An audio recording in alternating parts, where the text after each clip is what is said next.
ignore the cum, okay? Bravo 6 going dark. If it's your own kid, it's different. Because you can beat them as much as you want. I got to find out what happened to my foreskin. You look at these legs, and you tell me that Meals on Wheels here is not getting fucked over in the future. They didn't even give him a wheelchair. Player will hear is it's going to fix their parents' divorce and suck their cock under the table and do their laundry. And they'll finally have a girlfriend. Oh, I hear a moose. Oh my god! Let's see if this kills me. Oh, yeah. No, that killed me. For legal reasons, on this stream, this is water. Okay, now I understand why no one cares about this game. When am I getting molested in this office?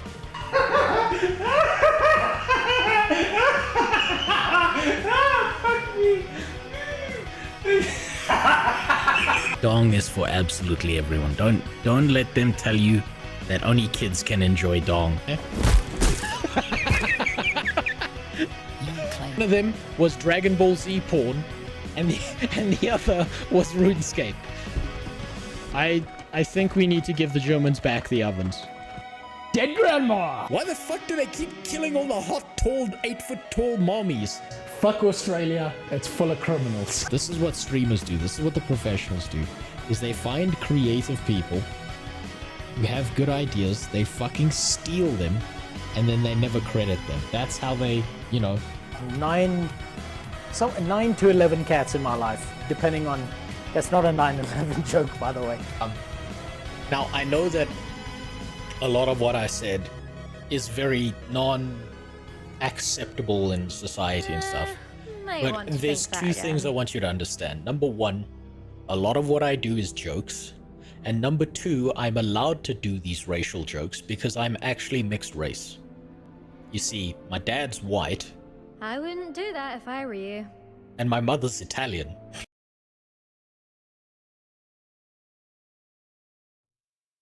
What up? What's up, Ashura? What's up, Zay? Filter. Give me 1 second. Something's still fucked. I was meant to stream on the weekend, and instead of doing that, I fell asleep for 48 hours. Completely. Just from one end to the other. And then I woke up, and I was locked in my own like bedroom. I'm going through actual comatose areas. So I'm trying something out this stream. I also broke everything because I was getting the final recordings for the Guild Wars 2 video.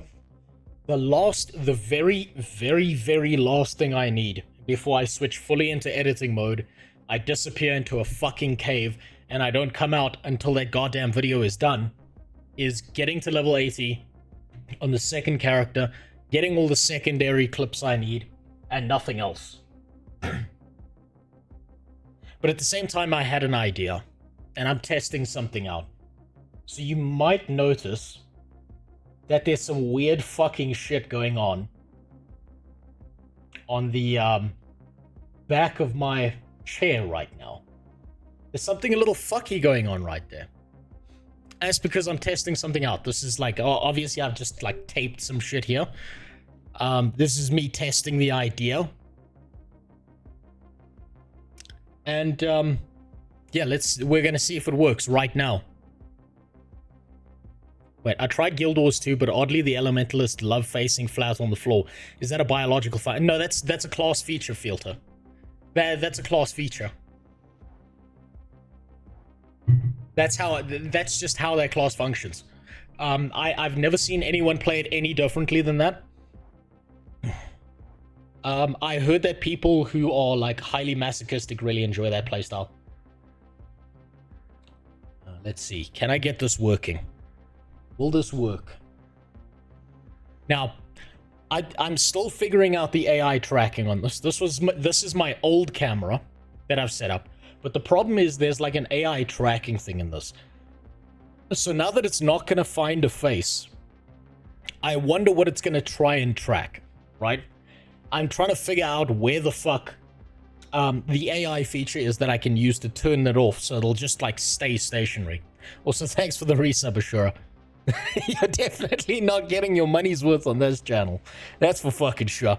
So, let's test this out. Let's see if this works.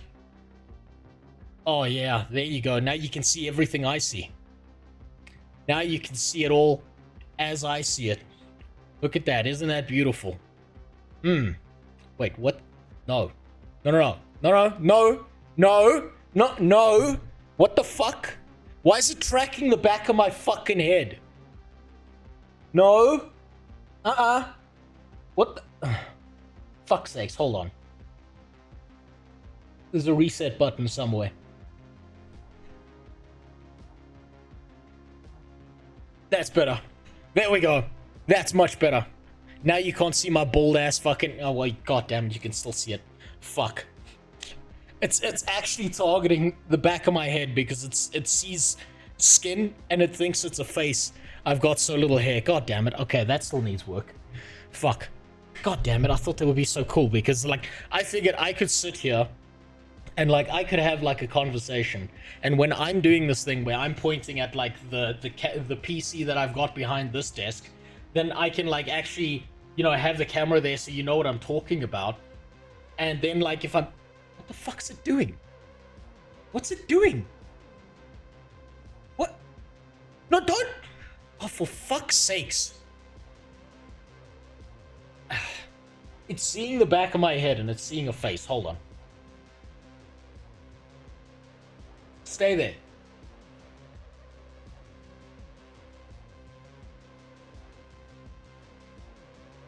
No, stay there. Stay.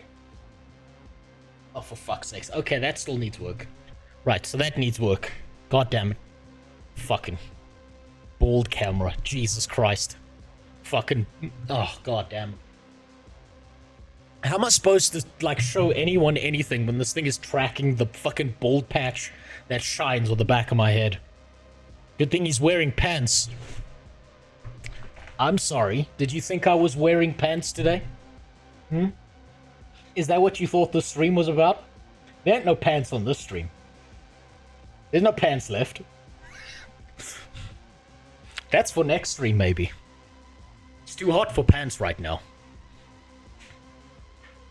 The most I can wear right now is lingerie, and that's because it lifts and separates. Makes it feel good. God damn it. Fuck. Yeah, well, I'm glad I didn't put a lot of effort into the taped up camera over here. I need to still work on that. That's fucking annoying. I'm gonna find that AI feature and I'm gonna turn it off. And it's never coming back on. But that's fine. Okay, that's fine. It works, at least. I know I can see it. Wear pants, we can't beat Iron Mountains. Next Twitch Awards. There's no beating that fucking VTuber. For as much as she lives in a bubble, she lives online. Didn't she, like, pass, Didn't she pass Kaisenat's record of, like, the most sub-2 channel or whatever? Something fucking insane like that.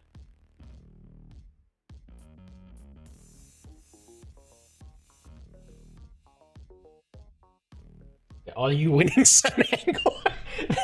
You know what? You know what? There's a better way to use that camera angle. Why am I so fucking red? Maybe it's because of my background today. Okay. Anyway, I have one objective today. Only one fucking objective. And that is to play the shit out of Guild Wars 2. Sorry, I've been playing some Mechabellum while I was working earlier. It's just that good. I enjoy that game still. I'm all the way in Diamond League. And I got the Venom skin for the worm. The only thing I'm doing, until I hit level 80, until I finish the MSQ, the only fucking thing I'm doing is gathering clips for the video that I'm making. I've managed to spend whatever time I've been awake. Here, let me show you. So I keep multiple files for my Premiere Pro. Hold on, just let me make sure there's no spoilers. Because I've got other things that I'm working on at the same time, and Some of it is sensitive information that relates to my job. Come on. Come on. Open up, you piece of shit software. I've managed to take what is essentially 5 hours of me fucking rambling like a madman about Guild Wars 2. And currently, I've cut those 5 hours down to about an hour and 30 minutes. So somewhere in here, I still have to slice out 30 minutes. That's just me. That's the finale. That's the Guild Wars 2 finale there. This is the baseline without the memes. I've got that in a separate folder without all the other things that would be spoiled and so on and so forth. This is just the baseline file that I then add on to everything else with the music and everything else I've got sorted out. I need to somehow cut this down by another 30 minutes. This was 5 hours long. I'm trying to make this reasonable in length, but the fucking Zitan fight, man.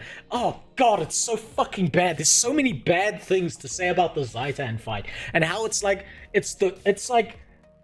getting jerked off until just before completion, and then as you think you're about to finish to the greatest finale of your fucking life, someone bends your dick and snaps it in half. It's so fucking... oh god. There's so much I can say about that fight, and I have no idea what to do about it. You missed a good opportunity to call your channel points cunt coins. Well, funny thing about that is, yeah, I've got a bunch of shit in my channel I need to fix up. A bunch of fucking shit that I have to sort out when it comes to my stream and everything. I'm trying to, like, put it this way. I kind of fell into a sleep coma, and I kind of understand why I fell into a sleep coma this weekend. It's because for the last month and a half about, I've been working non-stop, getting about 3.5 hours of sleep a night, trying to, like, organize my life so that by the time I'm about halfway through December, I have a consistent schedule in my life. I can start working on my 12-month long video. I can still work on other videos. I've got, like, a set, defined schedule so that I can actually sleep and not, like, collapse half the time. And basically so I don't die. I've also got to consider the fact that I've got to lose weight. Like, I'm a fatty, fat, and the only fucking thing keeping me alive right now is the grace of God. I should be dead. I should be in a hospital right now having a heart attack. And I'm not, so I've got to fix that. So yeah. But enough of that shit. I've got a Guild Wars 2 character to get to level 80. Oh fuck, why do I still have this character here? What I had this character for a reason. I can't remember what I had that character for. I'm probably gonna have to delete it. It's fine. We're still level 1. Right, this entire stream, the entire functional point of this stream is for me to get to level 80, for me to get through... hold on.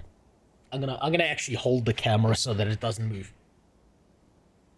The entire functional point of this stream is for me to go through all my notes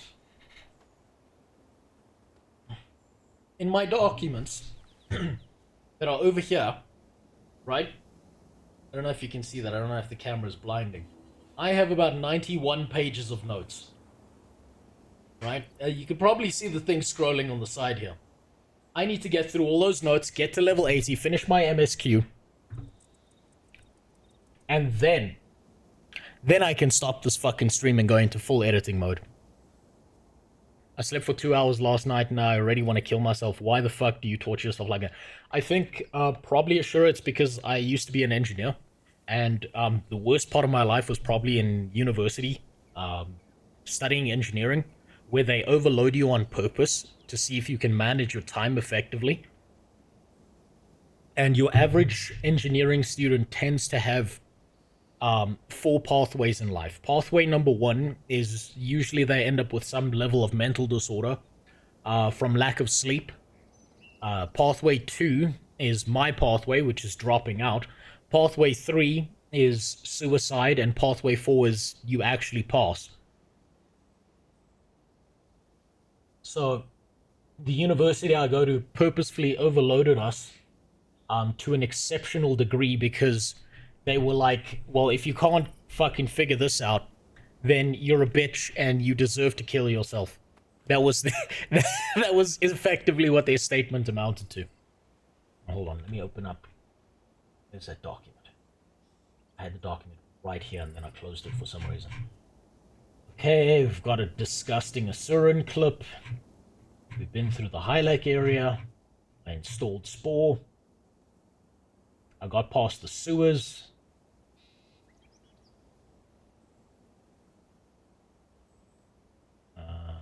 What else do I need? I've been through the siege at Claw Island.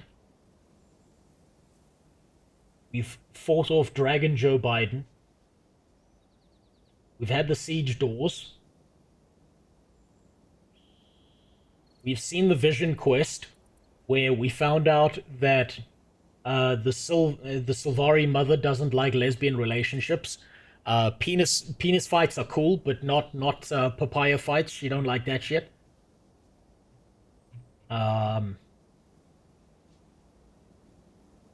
Next part is meeting up with Norn Mommy 2.0 and Water Wings Mommy 1.0. That's the next part I gotta get to.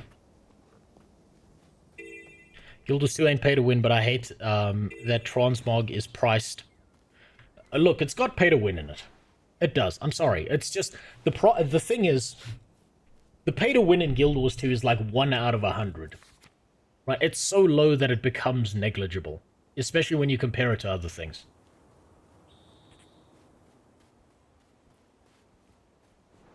It's just that, like, a lot of the transmog shit, of course they're gonna bump the price, and I can kind of understand why.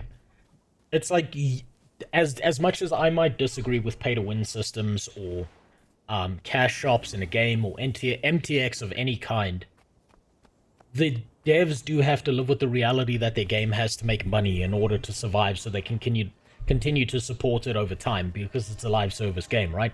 So, if you have some game and you know you can get people to pay for a fucking skin, and you know they love the game and that they're gonna, like, support the continuance of the game by doing so, of course you're gonna fucking do that, dude. Unfortunately, they can live off of hopes and dreams. Unfortunately, hopes and dreams are not edible. That's the worst part. Do you think they would be able to keep it alive by just selling the X-Packs? Absolutely not. Abso-fucking-lutely not. There is no way that they would have been able to keep it alive with just the selling expansions. Unless they had, like, an expansion pack that was coming out once every 3 months, absolutely fucking not. And you know, an expansion pack coming out once every 3 months would be a bunch of dog shit expansion packs that don't do anything and change very minor things. MMORPGs are famously the most expensive kind of game to run ever. Ever in the world.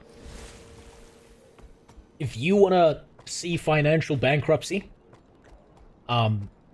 you start an MMO. The reality is, about MMOs, generally speaking, there's a winner-takes-all system where one MMO at the very, very top beats out everything else, and then everything below that kind of flounders, and maybe position 2 and position 3 just barely scrape by, but the one with the most subscribers, the most players, is always going to be the winner, and everyone's going to be chasing after the winner, and everything else below that gets fucked really, really hard. And there are, obviously, like, more solutions than just be the best. But at the same time, like, everything costs money, unfortunately. Also, I have no idea why I'm running to this place when I could have teleported here. lock myself inside your mother's closet, and had to punch through the door to unlock it. Thank you for reminding me, John Com. You know what? The problem is, John Com, if you actually did that, is you'd just be covered in dust. Because my mom's dead. She's dead a long time ago. Which reminds me, I put this here for a reason. I nearly forgot to tell the story. So, when I woke up from my sleep coma, just downloading the images because I sent it to someone, because I was too lazy to plug my phone into my PC.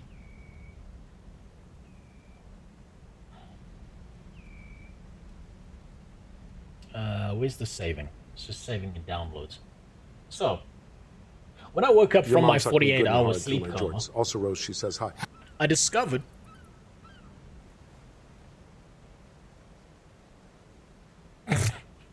she's dead, dude. You got a ghost sucking you off, dude. Also, I recognize that sentence from somewhere. Two-Tone Bandit. God damn it. So, let me see if I can find it. Here we go. Okay. So, I woke up. Okay, context, right? That's not cum on the door. That is not a cum shot in the door. I own a crack den, right? This is not a joke. The house I live in is a crack den that I am reworking into a livable space. It is the only way I could afford a home, was to buy a crack den. Now, this crack den in particular is special to me. Because once upon a time, a long, long time ago, before my grandfather died, this was once upon a time his house. He then had it sold off, and a bunch of crack addicts moved in. Right? They fucked up everything in this house. This house is a fucking disaster. I had to replace all the wiring in the roof, all the plumbing as well, which was like corrosive galvanized material coming through the pipes. The foundation was a bit fucky, so I had to figure out a way to fix that. Windows broken, no security, blah, blah, blah. I fixed the outside of the house, so at least there's some security. But the problem is my crack den still has problems. This is priority number one is now fixing the doors on the inside of the house. I woke up from my 48-hour coma to discover I was locked in the hallway. Actually, that's not expressly true. My wife woke me up and was like, yo, something's wrong with the door between the bedroom and the hallway. I can't get out. And so I woke up and was like, what do you mean? What do you mean something's wrong with it? She's like, it doesn't open. I'm like, just pull on the fucking door. It's old, it's jammed, it's fucked up. Crack addicts have been throwing hammers and meth and crack pipes through this thing. I can't... Fucking obviously it's got problems. Just pull harder. And she was like, no, you don't understand. I think it's jammed itself shut. So, I go and check the door. I shit you not, she was not lying to me. She was like, look through the slot where the lock in the door is, and somehow the like actual how do I describe it? You know the thing that sits here inside of the door handle where there's like a locking mechanism. That thing had shifted in place and locked itself into the gap in the metal frame in the wall. And so I was like, okay, fine. Fine. I knocked on the door a couple of times. Yes, the deadbolt. I knocked on the door a couple of times, and I registered that the meth heads who lived here before I got a hold of the house, what they had done was removed all the nails, all the actual structure inside the door, and this was 2 pieces of wood/cardboard. They were incredibly fucking thin. And there's no structure inside this door. So I put my fist through it. As you can see, that's part of the deadbolt that like twisted into the lock over here. I put my fist through it, and I opened the door from the other side. So I reached through to this side, where the handle was still working, grabbed the entire handle, bent it back into place, and then I could open it, right? And so now there's just a big fucking hole just in the doorway. And you can tell that this door was like not anything special, and probably a 4-year-old could run through it like there was that drink that American black people like. I can't remember its name. The one where there's like a big jug guy and he's red and he's got a face and he keeps bashing through walls and screaming, "Oh yeah." That guy? The Kool-Aid Man. Yes, that's it. The Kool-Aid Man. Right? Now, I'm pretty sure that a 4-year-old could have run through this door and yelled, "Oh yeah," like the Kool-Aid Man, and just broken this fucking thing to pieces. And you could tell, because if you look at my fist, the only damage I got was a little teeny tiny scratch because I was still half asleep when I punched through the door. And when I punched through the door, I punched into that handle over here on the other side of the door. My wife was not happy that this was my solution. She was like, surely there must have been some other way. I'm like, woman, there are no power tools in the bedroom. We're getting the fuck out of here now. Also, I really needed to take a dump, so I wasn't gonna wait. I was like, listen, I gotta take a shit right now, so we're getting the fuck out of here.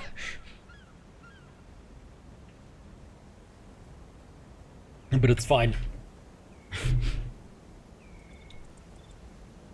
It's fine. I need to replace those doors anyway. I know that they're dog shit. Getting inside my house is the problem. Once you're inside my house, you could run through it like it's made of paper. I see Gix stumbled out of his library, and the preceptor crawled out of her hole. I see you're not letting rationality get in the way of your ignorance, Almora.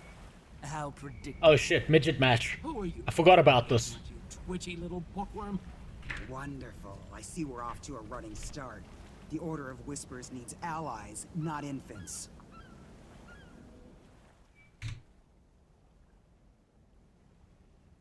Enough bickering, all of you. Our real enemy lurks across the waves. Zitan's servants march at the gates of Lion's Arch. We must band together, or we will all be destroyed. When I joined my order, I swore to fight Zitan. I will die for Tyria if I must. However, I believe that together we can win. The Vigil has shown tremendous courage in the fight against the dragons. This alliance will require courage as well. Why back down now?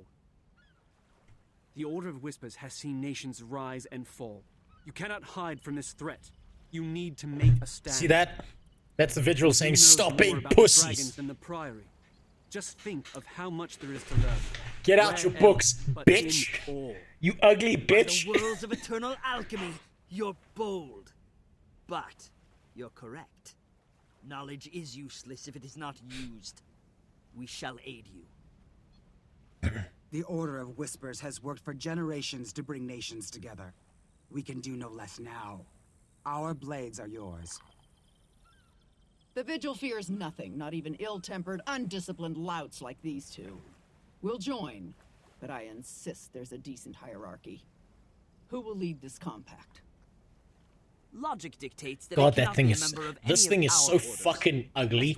Jesus Christ. Quite a conundrum. Fuck, I've taken shits that look better than that. Trahan, you've never joined an order, yet they all respect you. You studied ore all your life. Will you lead us? Also, why does everything have a sepia filter on it right now? Seeker of truth. But yes, I will lead this pack to the gates of Ara, and together we will see Zitan destroyed. First, to Claw Island. Let us send our defiant message straight into the heart of Ore. Tyria stands as one.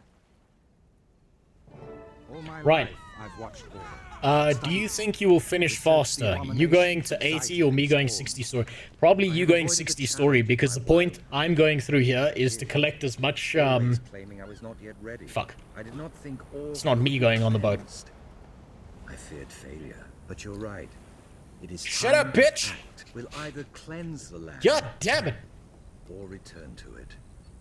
Right, it's probably you going to 60, Because I'm not caring about getting to 80 or the story or anything. I care specifically, very specifically about getting very specific clips. So you could probably blast your way to 60 in like, I don't know, like an hour at most. I know I saw the map button. I'm being a fucking retard today. I'm on my retard arc right now. I just woke up from a coma. What did you expect?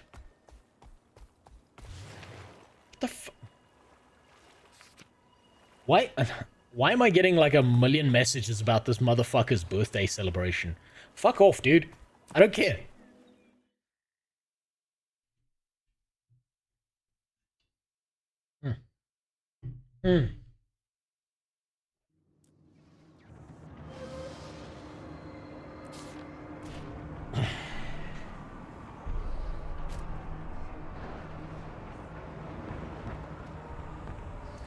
It's gonna keep happening, isn't it?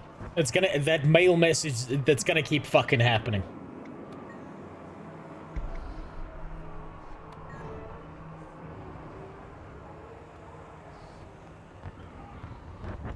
You know how memorable this part of the quest was? Our company is complete. It's so memorable I barely remember this. I barely remember any of this. This is taking back of Claw Island. I'm Oh fuck. Liaison for the Vigil troops. The Damn that. Look at it. Look at it. It's fucking hideous. How do you... Rivalry explorers brought a biomantic siege capacitor, Marshal. Our top mystics have been working on it for some time. Hey, there we go. There's Norn Mommy 2.0. I've heard of that device. Whisper's agent stole a copy of the blueprint, God but we couldn't damn. figure out your bizarre telemetry. There's a working prototype? Of course. Nothing's beyond the Priory's intelligence. Unfortunately, it's a portable model, so it lacks the power to blast through a fortified gate. What if we amplified this capacitor in some way? I'm never cleaning out my mails The there. signal towers use I'ma magical leave it panels there. to increase brightness. If we reversed the panel's direction and adjusted the enchantment, we could amplify the beam. It's improvised, off the cuff, and madcap. But you know, it just might work. Still, there are far too many undead between here and the signal tower. Memories everyone wishes they would revamp the original story. Your boo-boo Matic Wheeze calculator, but we know Also, I just plenty realized my about multi-chat's off. Hold on. Then we have a plan. Commander Efoot, move out. Your crusaders can guide the way. Devilus, I would side with the Elder Dragons under two conditions. Get that Priory device up to the signal tower and get it working. I want a harem of Norn women. Is this what I think it is? One Asura Sell those angles. that I get to play soccer with, Plug it in. I'm on my as way. in they're the ball.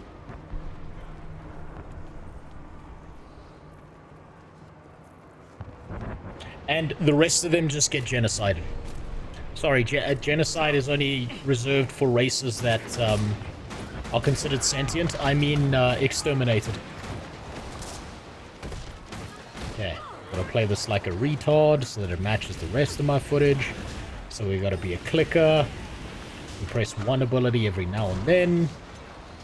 We miss. There we go.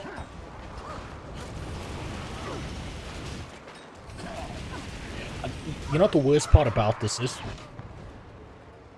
Like, on one of my mains, on the account that I don't put, like, public facing, I'm so used to fighting like this where you time the attacks between dodging. And instead of clicking, you hit tab to target things. And I'm trying to make my footage match as if this was my first playthrough, where I was playing like a bumbling fucking idiot.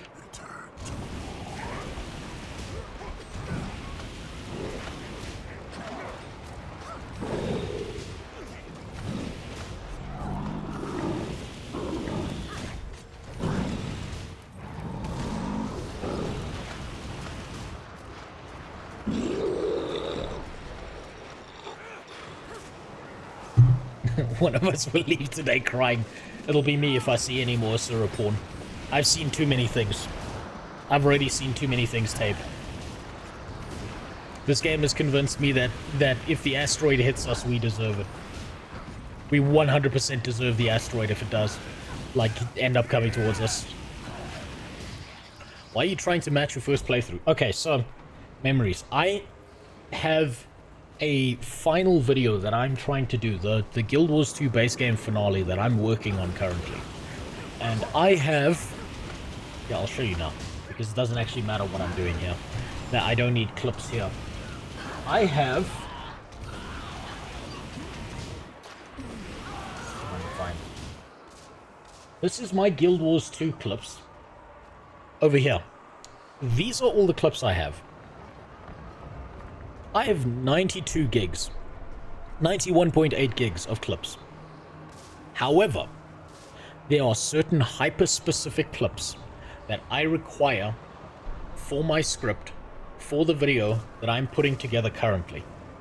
Of these 92 gigs of clips that I currently have, I don't have some very specific ones that only occur during the story elements that I need from very specific angles. And so, in order to match the original gameplay that I have, that I've got preserved, that I've got set aside, I'm making an entirely clone playthrough of my original playthrough, where I'm getting the very specific clips that I need in order to match what I'm trying to put into the game, right? Or into the video, rather. So, like, the first time around, I didn't get the elements of Forgul running back through the door into Claw Island, so I needed that. I need some very, very specific clips from the Zitan fight. I've actually got a list here. Hold on. I should actually look at what my next clip is. Okay, I need clips currently of when we run into that underwater blue chick, or when we run into Discount Widowmaker. And when we steal the Dragon Ball from the fish people. They're definitely not Naga. There's like a bunch of clips that I don't have that I want to use. Basically, the reason I'm doing this is because I'm fucking autistic and I refuse to not use the clips that I want, that I require. I refuse to compromise on this. That's probably the best way I can put it. I could get away with substandard clips that don't match what I'm saying, but I don't want to do that.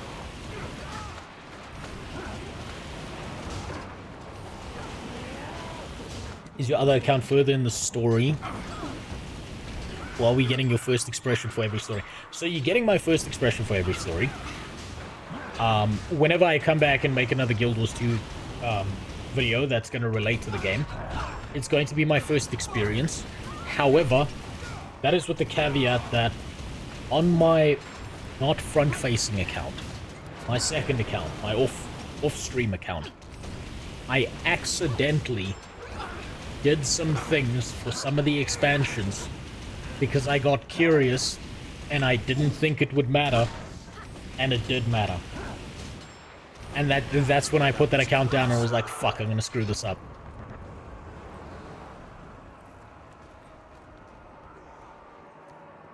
That underwater blue chick awake and shitting me. I don't blame you for that, Ashura.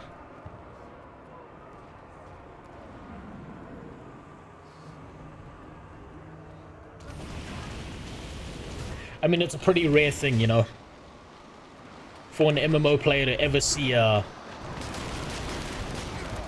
woman who's that wet. Fuck, I'm pressing buttons. I need to click. I need to remember to click. Like an idiot, I need to remember to click.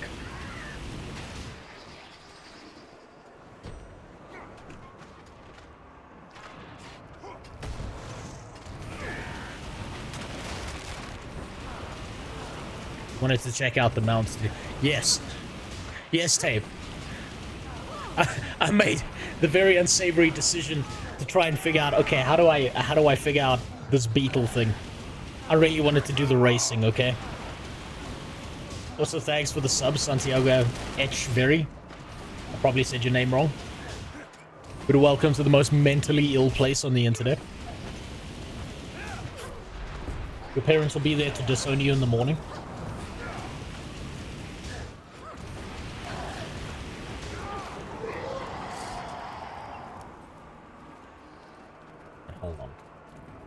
hold on. It's fucked up here. Here's the panel. I have to reverse it, resource cell the amplification, and attach the capacitor. Just keep them on. There we go. Okay. Fuck, I hit E, didn't I? Don't press E. Pretend E doesn't exist. Just like you did in your first playthrough. God fucking damn it. Yeah, it should be fine actually, because I don't need clips from here. None of this is really that important.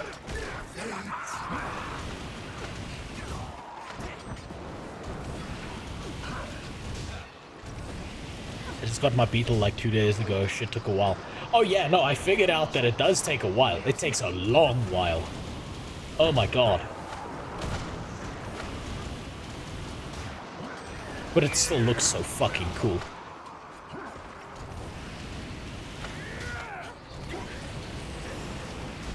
Aren't the Asura the majority of Tyria's IT support? Yeah. Here we go. They're also, like, the majority of the reason why everyone keeps on fucking, Oh, damn it, I'm not paying attention.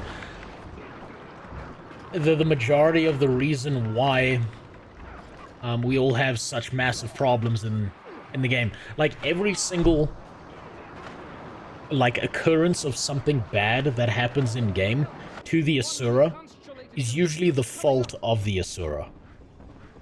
I've noticed that trend. They're like gnomes in World of Warcraft. They fuck everything up that they touch. You're dying to trash mobs. I know, Lotus of Creation. I'm not paying attention. But I also kind of need to match shitty gameplay, where I click instead of... I ignore that I've got an E and a CC there. I'm supposed to ignore my panic buttons. I'm trying to match the gameplay of my very first time playing the game so that my clip footage matches. Otherwise, if I all of a sudden go from timing my auto attacks, you know, auto attack, dodge, and then like moving around and doing my jumping abilities to get to different places, that's gonna look very fucking weird if it's a first impression. And I'm going from playing like a retard the first time around to there's just this random cut where I'm just, and it looks like I know what I'm doing. So I'm very purposefully trying to play like shit. And every now and then I fuck up, like I'll hit my dodge or I'll hit my E ability. I'll do something fucking stupid that I shouldn't.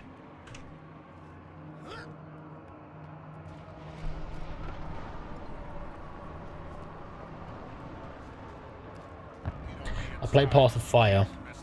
Asura didn't make the God of War to be a dick. I'm pretty sure they're to blame for it. I'm sure when I get to Path of Fire, we will see why. I'm sorry, what were you saying?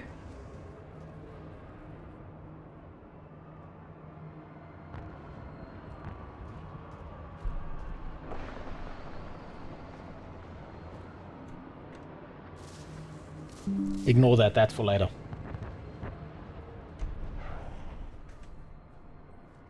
I don't even know if my filters are working, actually. Let me see if my filters are actually working.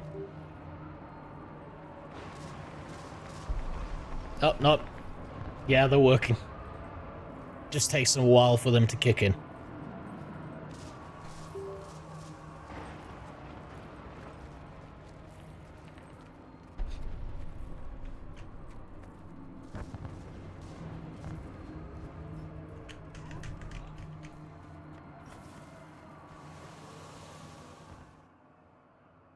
You know what would have been really good for this segment of the game? If fucking Fogel was still What about alive. that courtyard, Marshal? That big dragon thing will be on us the minute we charge in there. We need to retake the ramparts and deploy siege weapons. Then Hey, we can there cover we the go. sky while we clear the courtyard. Very nice. I can help there.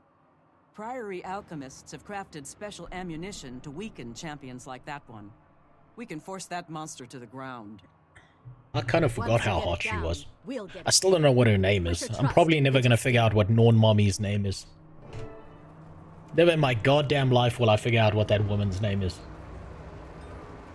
But I know her bra size perfectly. Just by observation.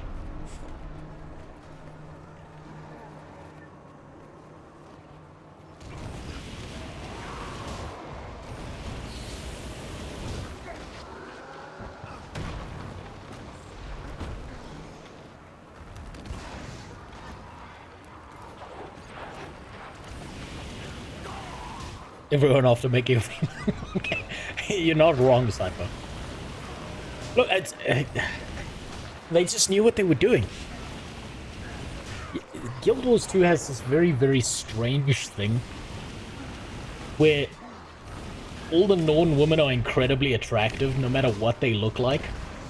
And then at the same time you go through the base game story and the fucking base game story keeps killing them off. Which makes me think that somewhere out there on the dev team, on the OG dev team, there was a guy who dated a tall woman. And she must have broke that poor fucking guy's heart. It just shattered that shit on the floor. Because he just keeps killing the big bitches off. I don't know why. I don't know what she did to him. I don't know what promise she broke. But my god. It must have broke him real bad. Because he just keeps fucking murdering them in the base game story.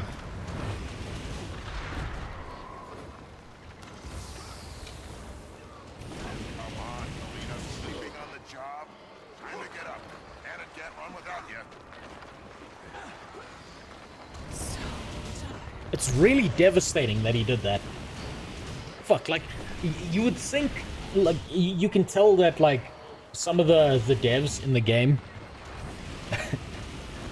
you can tell that they've had a rough life. Because they don't kill off any of the Asura the way they should, in excruciatingly painful ways. But all the big hot bitches just keep dying. I'd almost bet money that the same guy who programmed in the death of all those Norn women was the same guy who built jumping puzzles. I'm almost certain. I'm like, God, it has to be the same dude. No, why am I rezzing this guy? This is just point control.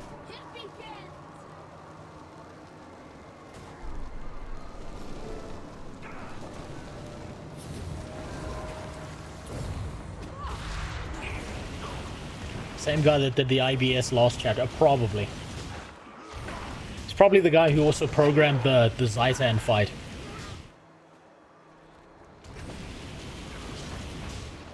They like left it to an intern who'd just been like psychologically damaged by a real big bitch in his past.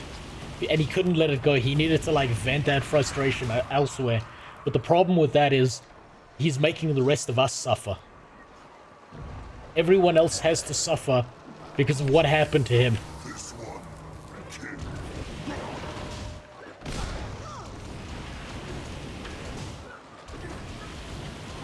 If you think the Asura are bad now, just wait until you have to deal with Taimi.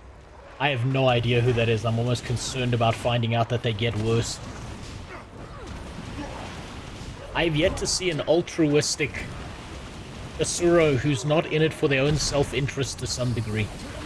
I've yet to see one of those. Like, you know how, like, when America was, like, super racist? Like, in the 1920s? And, like, black people weren't, like, seen as people? But, like, every now and then there was, like, a super altruistic black guy. And, like, fucked up white people would say things like, no, you're one of the good ones, right? I'm waiting to see one of the good Asura. I haven't seen one yet.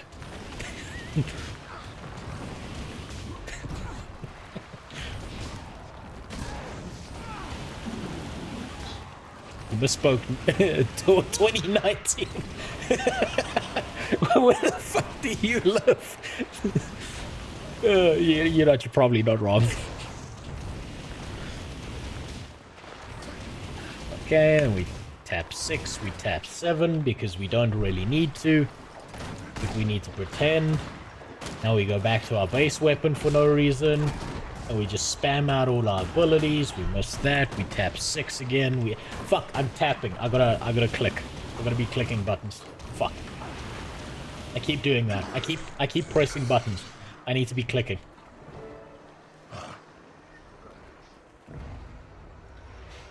What's the fastest way to get there? You sound like Kanye.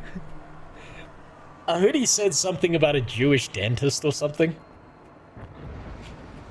Or a doctor or some shit. But that man is fucking wild. He's the funniest asshead I've ever seen.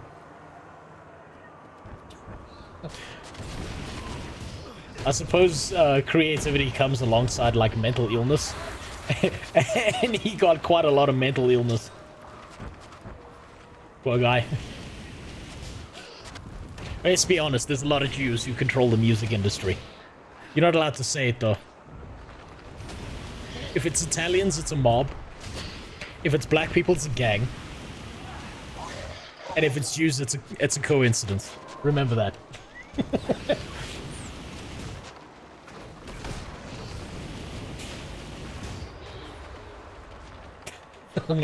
Man, the stream is gonna get so fucking banned.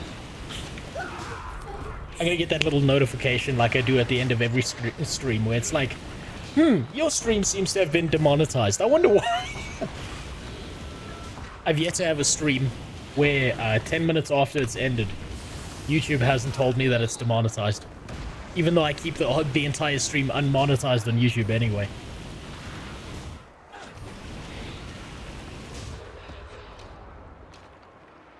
Noticing's not allowed. I know, Greg with a beard. It's real fucking bad, you know?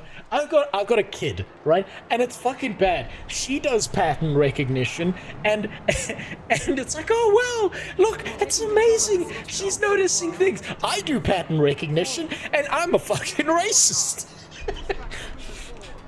It just seems unfair. The double standard's killing me.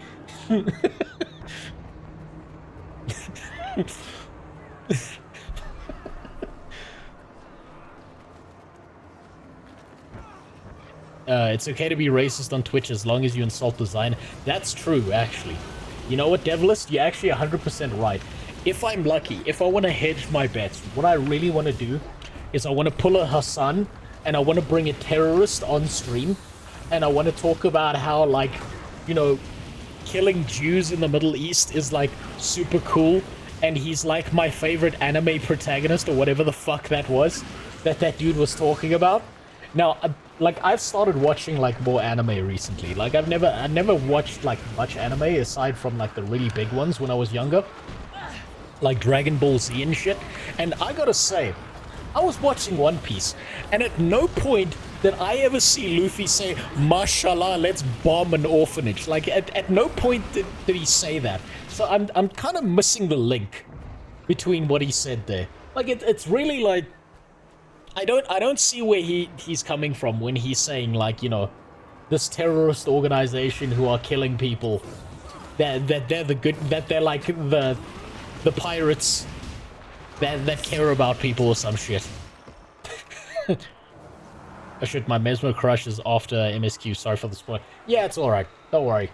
I won't remember. The MSQ is unmemorable for the most part. Like 90% of it, like, I could black out and it'd be about the same experience. They really fucked it up on the story. Gameplay fantastic. Story kinda dog shit. You want to try the Beetle? There's rentals. I know there's rentals. I've tried out the rentals. They're fucking fantastic.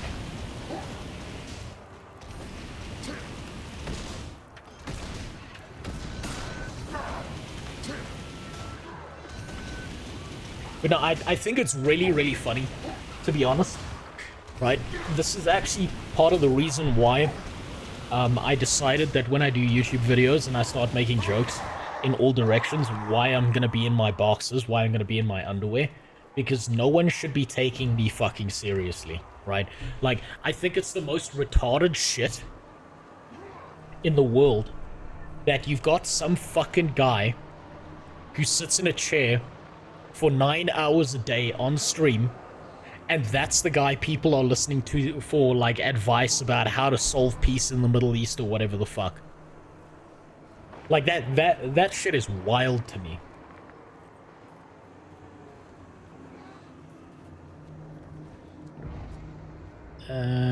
Defeat the force. Okay, so I suppose we've got to go up here now. Gotta fight those boys.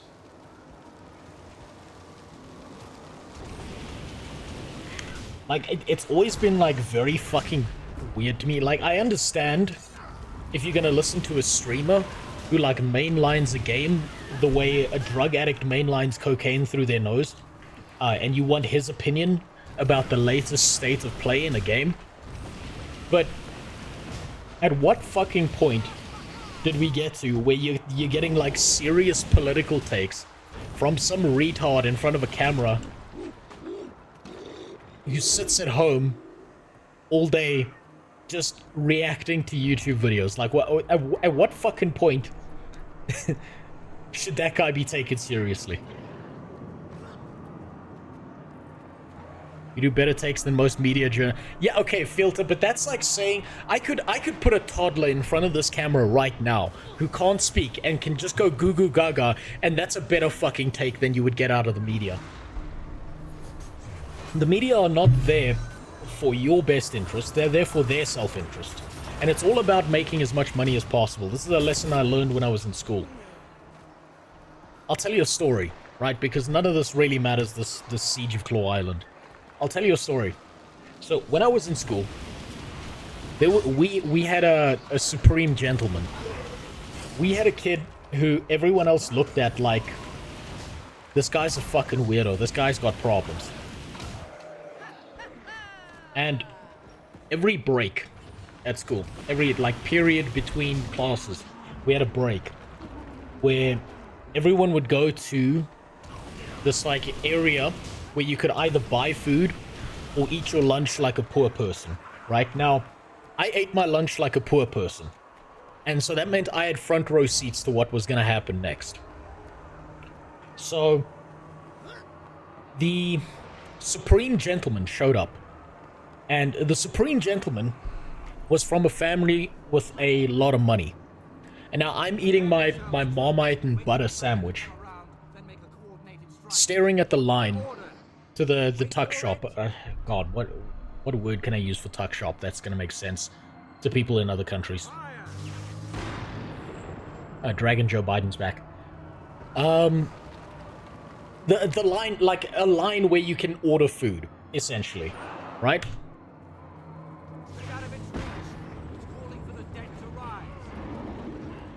So there are two lines, right? When it comes to ordering food at my school when I was there. The first line is for everyone else. Tug shop, no, tuck shop. Tug shop is something completely different, Ashura. That's a different place.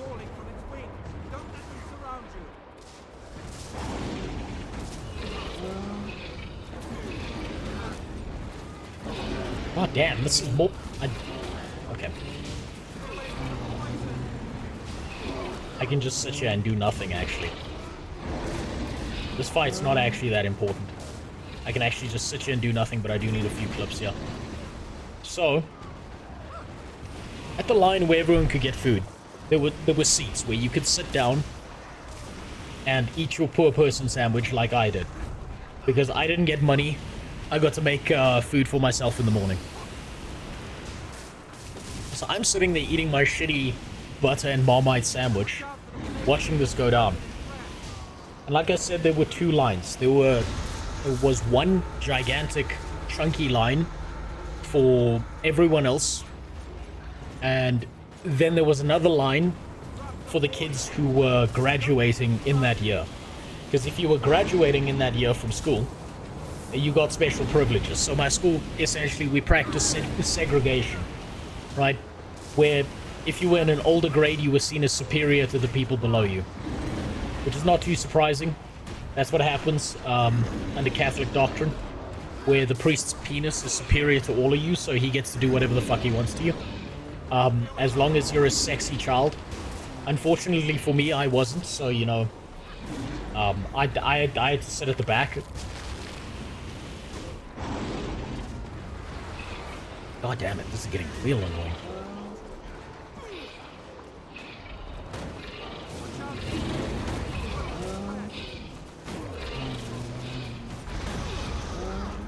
Yeah, okay. I'm getting the fuck away from that fish.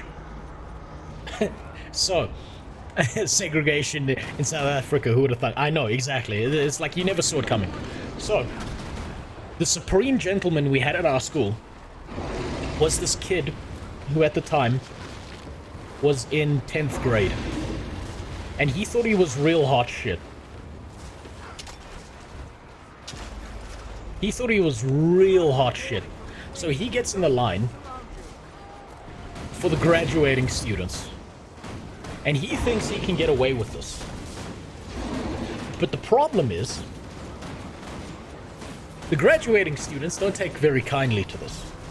So they grab the little shit, and they throw him out the line. After about 10 minutes of arguing with him. They're like, get the fuck out the line. This is not your line. Go stand over there with everyone else. This is our line. We don't take kindly to you youngers being here in our way when this is our special privilege and we've been in this fucking school for 12 years. Just so we can stand in our own independent line. So, the supreme gentleman at our school didn't exactly like this. He told these guys, go fuck yourself. I'm gonna stand in this line, and there's nothing you can do to stop me.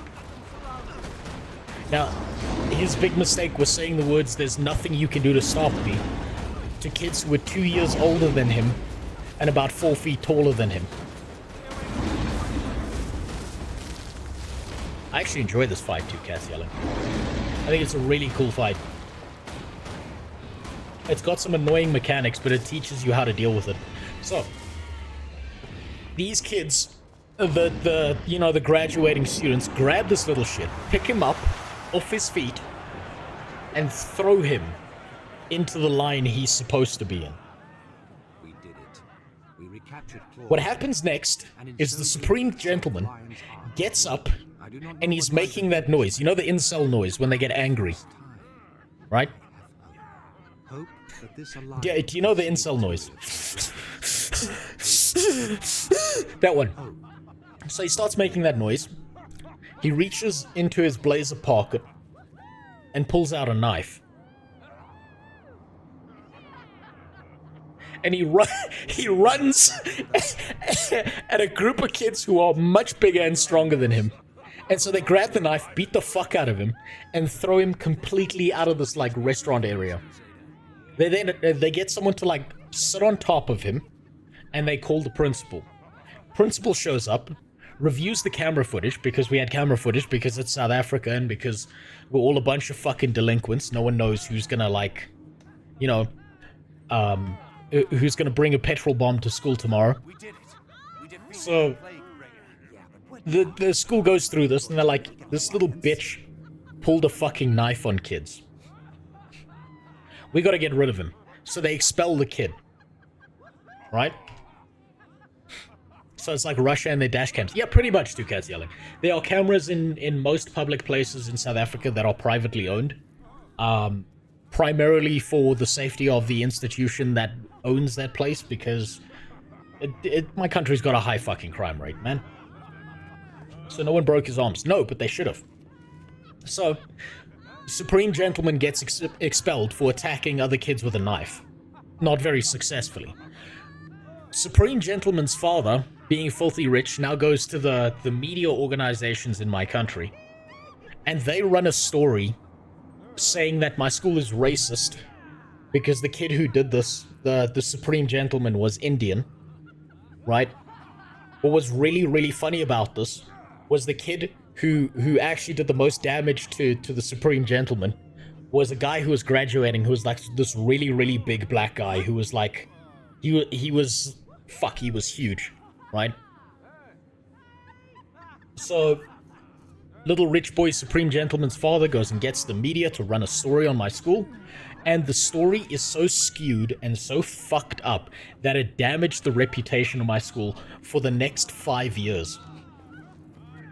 My school actually launched a lawsuit against all the newspapers that ran the story because they didn't get both sides. It was complete libel. It was completely fucking false. And for the next year, my English teacher had us dissect that article in class so that we could spot the lies. And so, essentially, our English teacher was pretty cool. He, like, would teach us about the world when we weren't meant to learn about that. So he was like, we're going to learn today, class, how the media lies to you, how the media manipulates you. And he would then ask questions after class. He would be like, okay, so what's... Yeah, I'll ask you the same question that my teacher asked me back then, that he asked my class. What is the point of a newspaper? What is the point of a news agency? What is their purpose? What is their primary function? Let's see if you get it. Wrong. 2 cats yelling. Wrong. Anything to report? 100% wrong. Will it last? Those other orders. Tell your story. You're getting closer. Use that. Advertising. Getting closer. Hold those in power accountable. Fuck. I don't know what utopia you live in, 2 cats yelling, but I want to live there too. God damn. To make money. There we go. Devilis has got it. It's to make money. How does a newspaper make money? Eyeballs, right? How do you get eyeballs?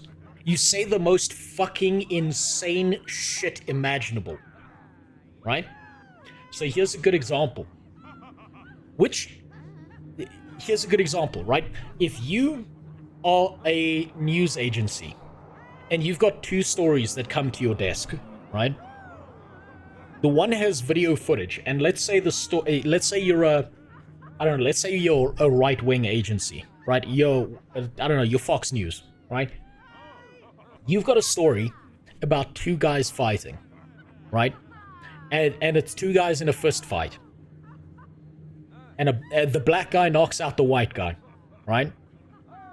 And then you hear the black guy's accent, and the black guy is like Nigerian or some shit. What's going to be the title of that newspaper? In the right-wing newspaper article. If you've got 2 stories in front of you, and the newspaper article headline is going to either be 2 men get into an altercation and 1 gets knocked out, right?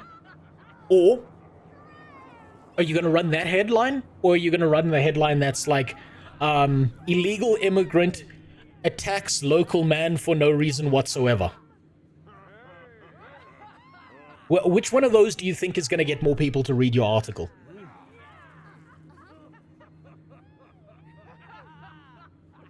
Now let's take it to the left-wing side of it. Now we're CNN, right? 2 article headlines. Same incident. Come across your desk tomorrow. Headline number 1 reads, men have fist fight altercation. Don't break any laws because we still have dueling laws in our country. Or headline number 2, racist white man faces justice as black superhero knocks him the fuck out. Which one of those article headlines do you think they're running? Which one's getting more eyeballs to it? Exactly. Same story, but instead of it being 2 dudes got in an argument and 1 got knocked the fuck out and learned a valuable lesson, and that valuable lesson is you don't box black guys. Black guys, they fucking strike better than you. You take that shit to the ground. White people, you grapple. No, but seriously, right? Yeah, you gotta spin a story as fucking hard as possible, because the newspaper articles that don't do that don't make any money. And then those newspaper articles, those companies die fucking quickly. And so you need to have the most insane fucking take in your headline possible, because whether people are angry or not, they're reading the most crazy shit imaginable. That's how it works. See, if a black person punched a white person in the US, the media here would describe it as white male assaults black man's fist. That would be the funniest shit ever. That's like some Kung Pao shit. How do you like my face to fist technique? Day. The tide of history has changed, Traherne. Indeed. Many people doubted. But that's how I learned how fucked up the media was in school. Never before has Tyria been so united. That's why relating way back to an earlier comment about news agencies, none of them are to be trusted. None of them make any sense. and you're better off literally discerning your future based on what you see in the stars in the sky above you, as was practiced thousands of years ago. Literal astrology will give you more accurate answers than what they will, regardless of what side you fall on. The Pact will rebuild it. Regardless of whether you're left-wing or right-wing, don't fucking trust a big news agency whose goal is to make money. Don't ever do that. Orders and gather troops at that location. You deserve some well-earned rest, my friend. Are you really prepared to stream for 8+ hours? Because at this rate, that's how long it's going to take. Yes, the video. I am. Does this look like the face of a man who's not ready to sit on his ass for the next 8 hours? Deprive himself of sleep just to get this out so that I can just go into my editing cave and do nothing but edit until this fucking video is finished. I wanted to get this out by the end of this month, but it's looking like it's going to be the beginning of December that this shit is coming out, and I really don't like that. It's really upsetting me. Fuck, wrong angle. My bald patch. God! Fuck, I fucked up everything. Hold on. Hold on, I think I fucked... Okay, there we go, I fixed it.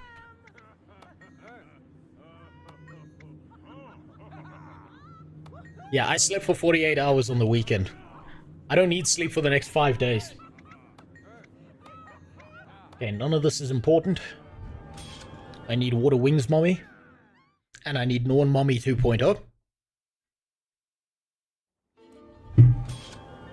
Exactly, Iceback. You understand.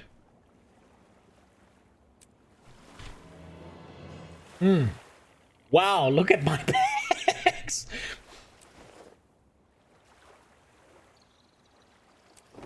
Wow. They're so organized.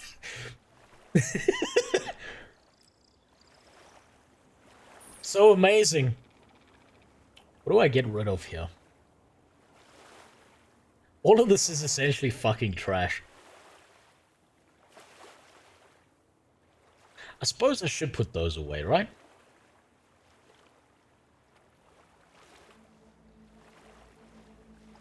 Oh no, you're kidding me. You're telling me I can't get rid of any of this? Huh.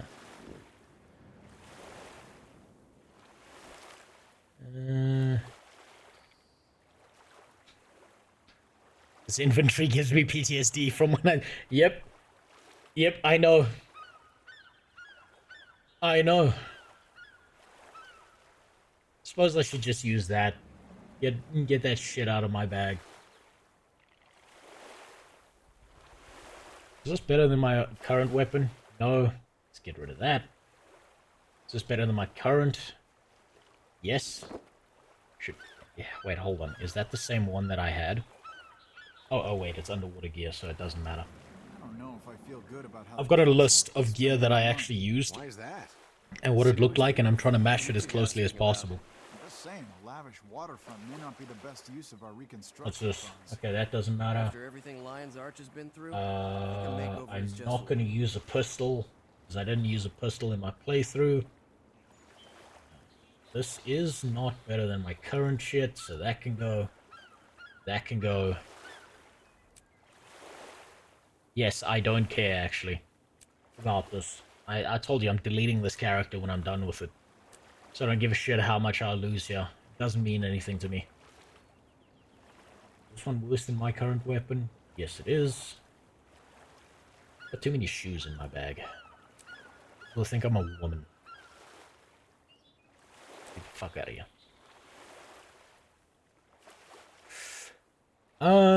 God, that might be valuable. I might need to switch to...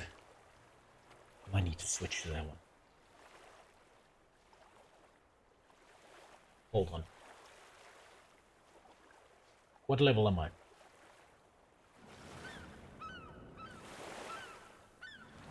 Okay, level 69. I need to switch to this helmet. But I might as well switch to it now. Because it doesn't actually matter. So that's perfectly fine. I can get rid of that now. But there's such a dapper character over there. They're just a copy. This one's a clone. I don't actually care about this character whatsoever. He's literally my clip slut. That's all I care about. He's my clip whore. And I'm going to use him, abuse him, and when I'm done with him, it's going to mean nothing to me. Oh, precision ferocity. Yeah, I didn't care about condition damage.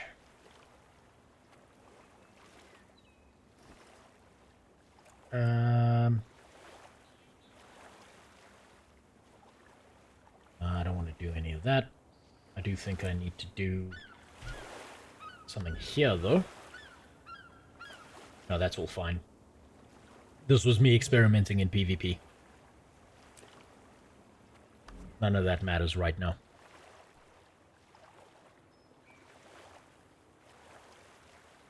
You know you can replay stories with your main. Yes, I do, but I'm not looking to replay the story, Relantis. I'm looking to match my character level currently with the recordings that I have set up, so... let me put it this way. If I replay the story, then I need to do this the whole time. Fuck. And I need to have the UI off so that people don't look in the bottom left corner behind where I'm sitting right now. And in the recordings and clips that I'm making, they don't see... Where's... God damn it. They don't see this little number over here. Right? If they see that little number that tells them about my level, that's still being blocked by the sub bar below me, then they're going to be able to tell, okay, this is two different characters. It's not going to follow the consistency of what I'm doing. I'm being autistic about this. I'm being fucking autistic about this. To an unreasonable degree. Because I have to. Because it's my nature. Do I use this or not? Get rid of that, I don't care. Just drop all those. Okay, that's enough space. I don't care about the rest. Not gonna use that. Liquid Karma, I could probably just consume all of that because it's account bound.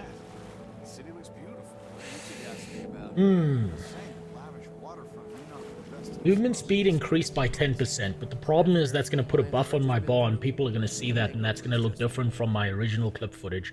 That's going to be mixed in, so I'm going to get rid of all of that.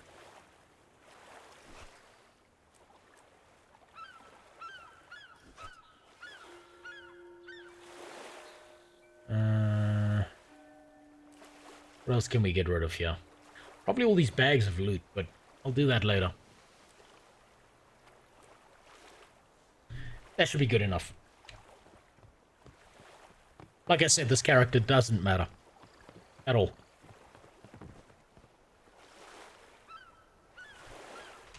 What am I looking for here?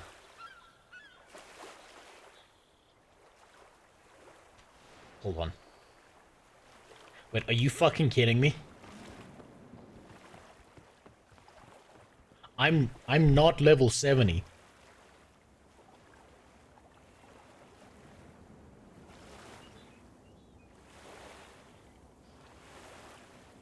Which means...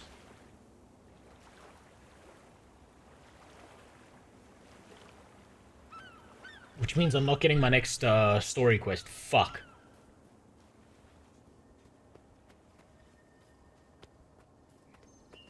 Shit. Captain Cole, did you play AOC further? If so, how was it? So, I played it off stream. Especially because some other guy bought me access to the alpha. I started a ranged class and I was having a much better time of it than I was with my original one that I played online. I think Ashes has a big problem based on their core gameplay loop. And it's the fact that all their grand, wide world systems are amazing, but their micro, unique single-player focus is going to be very short and narrow.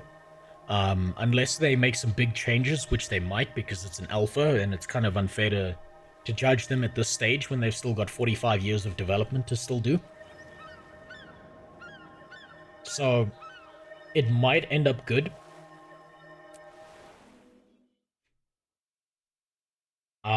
I've been giving feedback to the guy who very specifically bought me the thing, and playing it whenever I can to give him that feedback, because it's only fair, because he spent like something fucking ridiculous like $300. Dangerous.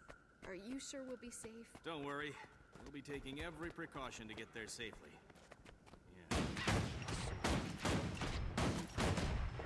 So I think if I'm gonna give it like an overall opinion, this is gonna sound strange, but it'll make sense. It'll make sense, I think, if you've played Ashes of Creation. Ashes of Creation. Greetings, traveler. Ashes of Creation is a retirement home for MMO players. I don't get paid enough for this job. Heroes have recently started streaming Guild Wars 2. I'm live. Hold on. Missed your message there. Give me a second. I'm live. Hope your clip hunting is doing well so far. I'm waiting the latest big video. Well, thank you, the Sin. Yeah, I'm also waiting for me to get done with this fucking video. I've managed to cut it down from 5 hours to 1.5. If I can just get it under an hour, then I'm good. Then I'm good to go. You could use the Tome of Knowledge in your inventory to level up. Oh, yes, that's right. What am I doing? Why am I doing dynamic... Oh, my God. Why am I fucking doing Dynamic World Quest? Why am I doing this? Like, what am I doing? I could just go to the Wizard's Vault, right? And get another one of these things.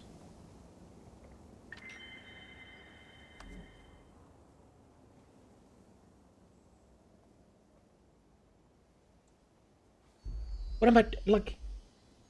Huh? What the fuck am I doing? I forgot about these things for a second. God damn it, thank you for reminding me. My dumbass completely forgot about their existence. Could you elaborate on what, on that? Ashes of Creation is a retirement home for MMO players. Okay, think about it this way. Filter. Ashes of Creation is not a brand new, shiny, amazing MMORPG that does a bunch of brilliant, new and amazing things. That's done nowhere else, right? Every single system, mechanism, and behavior that you'll find within Ashes of Creation is done somewhere else in an MMORPG that was released 20 years ago.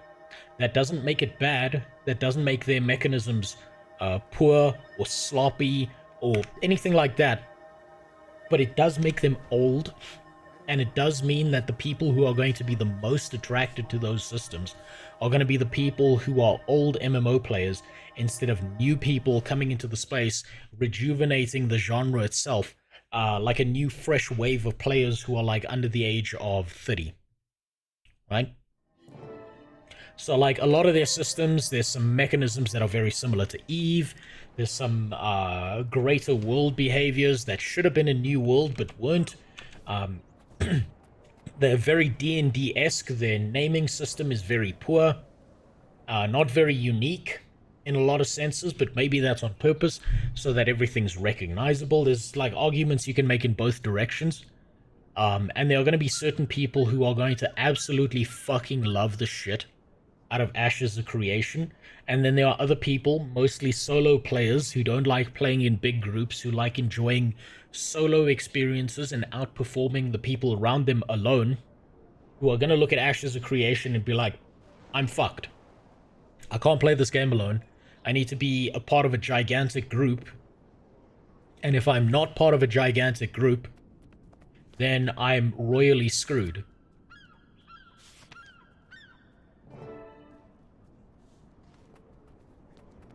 So it's got these like really, really strange systems that some people are gonna like super fall in love with. And it's got systems that like solo players are probably gonna fucking hate for the most part.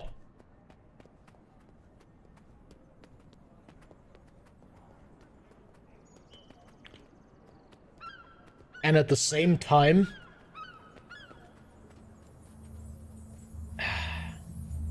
it's kind of hard to decide on all of this because what I'm basing this off of is alpha gameplay behavior and we don't know how far they're going to take it from here. That's the problem. But I do think if you're playing Ashes of Creation solo, you're probably going to get tired of it and give up at some point. Because the game's just it's gonna beat the enjoyment out of you, because anyone who's in a big group is just gonna fuck you so hard.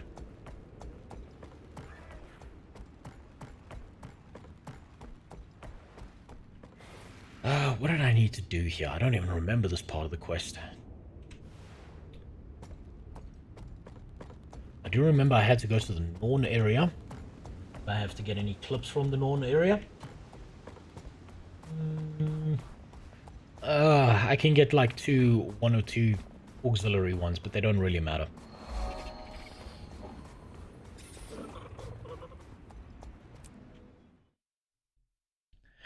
For instance, Ashes seems like it's taken a lot from Silk Road Online. It has.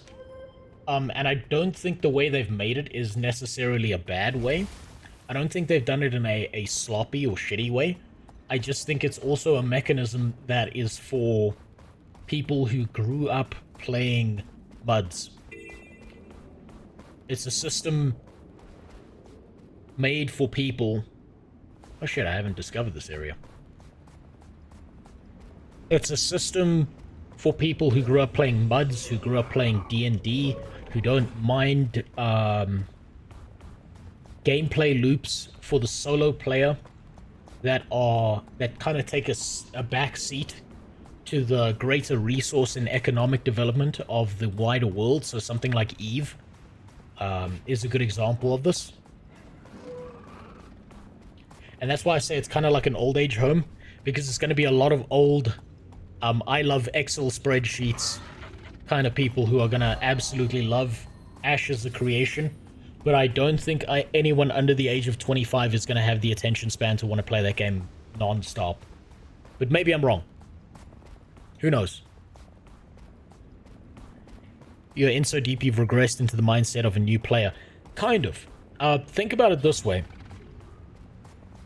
I've been playing MMORPGs for so long, and I've gone ultra sweaty in them, and I've gone super fucking deep into certain games like WoW, playing on a shitty connection, and still getting pretty high ranking in Arena and so on and so forth, even on a latency of like 500 ping back in the day.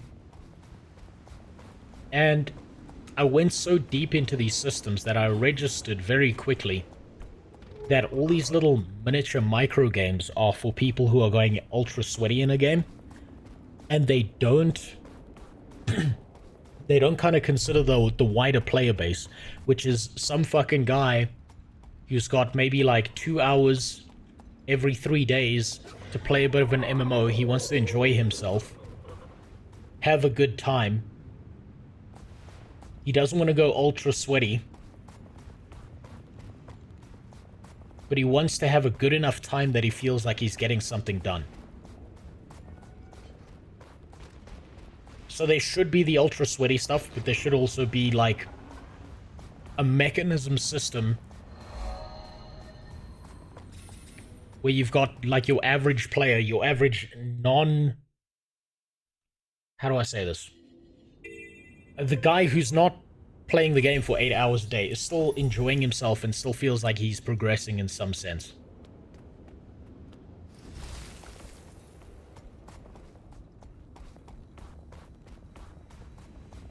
He doesn't have to be the best, but he can still enjoy himself, if that makes sense.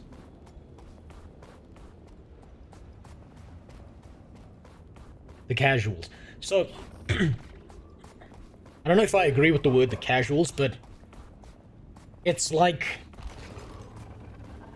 How do I say this? You know how a lot of game devs completely miss the mark when they make a game? And they think casual equals retarded, right? So they'll look at a casual player and they'll be like, okay, this guy's too fucking retarded to figure out a puzzle, so we're gonna make the puzzle so basic that a dog could figure out how to do this. And then the game is boring because every other player, including the casuals, is like, this game is treating me like I'm retarded. Why don't you use your jumps? Because I'm too busy talking, that's why. I'm not really focusing on the game right now. So, casual players still want a challenge. If some guy has 2 hours every 3 days to play a game and he decides to play Dark Souls 2, that doesn't mean Dark Souls 2 needs to be easier for him. It just needs to be meaningful to him. And if you give casual people a really, really shitty, dumbed down experience that's bland, they're gonna fucking hate the game. Just because their time is limited doesn't mean their brain power is limited, if that makes sense.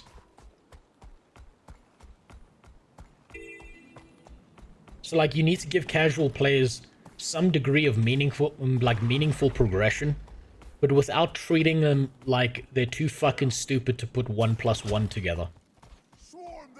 And I missed the quest point. But I got that waypoint, that's fine.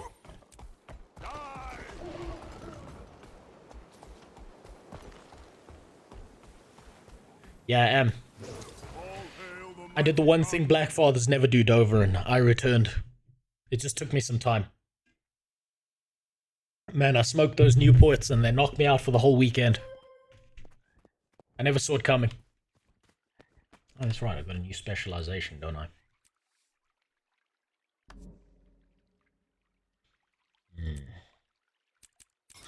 Yes, I know I'm doing this in the most retarded way possible. This is exactly what I did with my first character.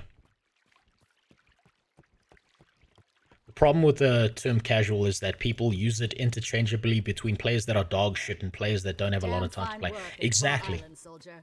Exactly. It's like a really, really sloppy term. And it's kind of been turned into an insult. And I know that it doesn't match up because I played WoW for 15 years. And I knew certain people. Shit.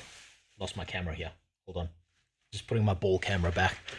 So I knew people in WoW back in the day who played WoW for like 8 hours a day and they still suck dick. And then I knew like this old guy who used to play a priest and he was like 80 years old. And so he was like awake for like 3 hours a day and one of them he spent playing WoW. And he played a priest and he used to beat the shit out of these guys who would spend 8 hours at their PC playing WoW. Just because he like read the fucking text on his abilities. Thank you all for coming. We're here because so like, he wasn't playing much, but he was just beating the shit out of a bunch of people because he knew which buttons to push. Results. As the pack's leader, I am adopting the rank of Marshal. I'd also like to present my second in command, one of the heroes of Claw Island, who will bear the rank of Commander. To defeat Zitan and cleanse ore, the pack needs to go on the offensive. For that, we need a headquarters. I suggest the abandoned fortress on Terzetto Bay. If you read the tooltips, you're already better than 50%. Top 5%. So which is it? Top 5% or top 50%? The vigil is with you. I still remember that old man. God damn. Will also follow you to when he died and went to heaven, I bet you that Peter, St. Peter looked at this old motherfucker and was like, God damn, your PvP record is insane, dude. I'll begin preparing our new headquarters at the Terzetto site, which I have codenamed Fort Trinity. I look forward to seeing you all there. A moment, please, Commander. I'd like to speak with you. And I'm not gonna lie. Back in the day when I was a kid, I was one of the huntards he beat the shit out of. And when I was like, I asked this old man, I was the only one who was brave enough to whisper this old man. And I was like, how did you get so good at the game? You know what the old man said to me? I read the abilities. That was actually his answer to me when I whispered him in WoW. He was like, I read the abilities. I read the abilities and I thought about it. And I felt so fucking stupid in that moment. I must have been like, God, like 14 or something. He made me feel so dumb. But it was a valuable lesson. I think ESO is a good example of that. Most mobs in the open world can be killed with left clicks only. I tried the game 5 times. But the combat was so brain dead I quit every time. Yeah, okay, but that's because you're not playing the game, dude. Here, let me explain this to you. I'm gonna show you, right? So We'll just do this quickly, right? I got all night. Let me show you. So, this, let's see if we can find some part where he's not speaking to someone. There's a lot of speaking in this game, right? You think, you're making the mistake of thinking that this is the gameplay, right? You're thinking that this is the gameplay of ESO, right? This is the mistake you're making, right? This is about maybe 1% of the gameplay, right? And that's why you quit, because you only experienced 1% of the gameplay. Now, if you actually played Hey there, ESO, I'm Miss Biz, you and would I'm realize that this right here, this shit right here, this is the other 99% of the gameplay, right? Now, sure, okay, sure, you can defeat this entire boss section with left-clicking and maybe the input of a credit card, right? But this is the actual gameplay of ESO, and you fucked up because you only experienced 1% of the game, and then you made a judgment call on it. So go back, play the game properly, and spend $5,000 in the cash shop, and then you can judge ESO, okay? When you're homeless, but you've got the best skins in ESO, that's when you can judge the game, because then you've at least played the other 99% of the game. That's the mistake you were making. It's very common. A lot of people do that. I made that mistake once.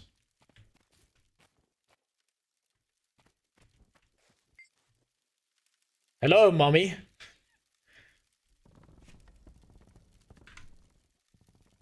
Ignore that. That's for later.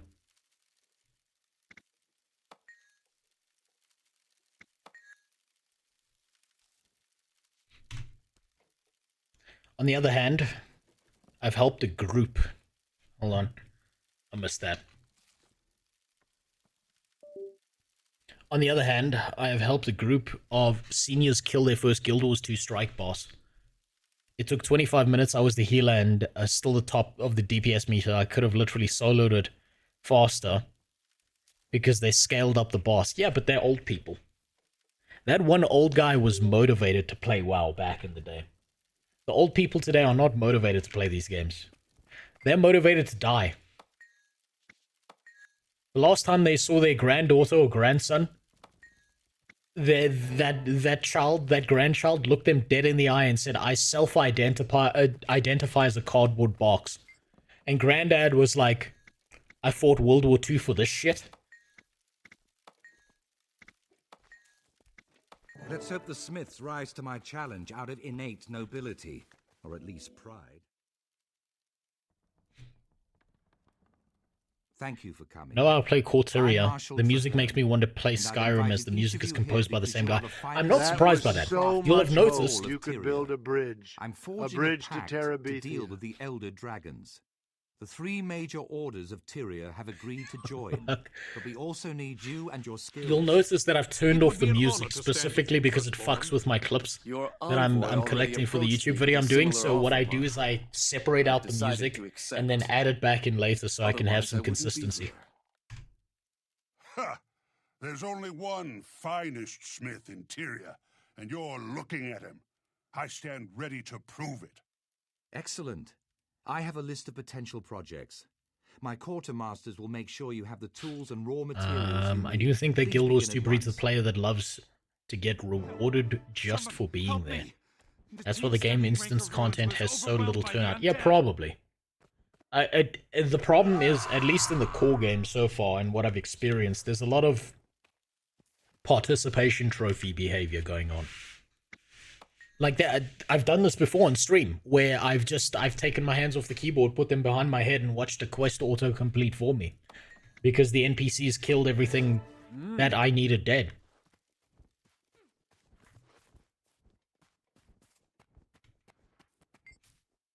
Also, don't insult the color beige like that, Ashura. That's not fair.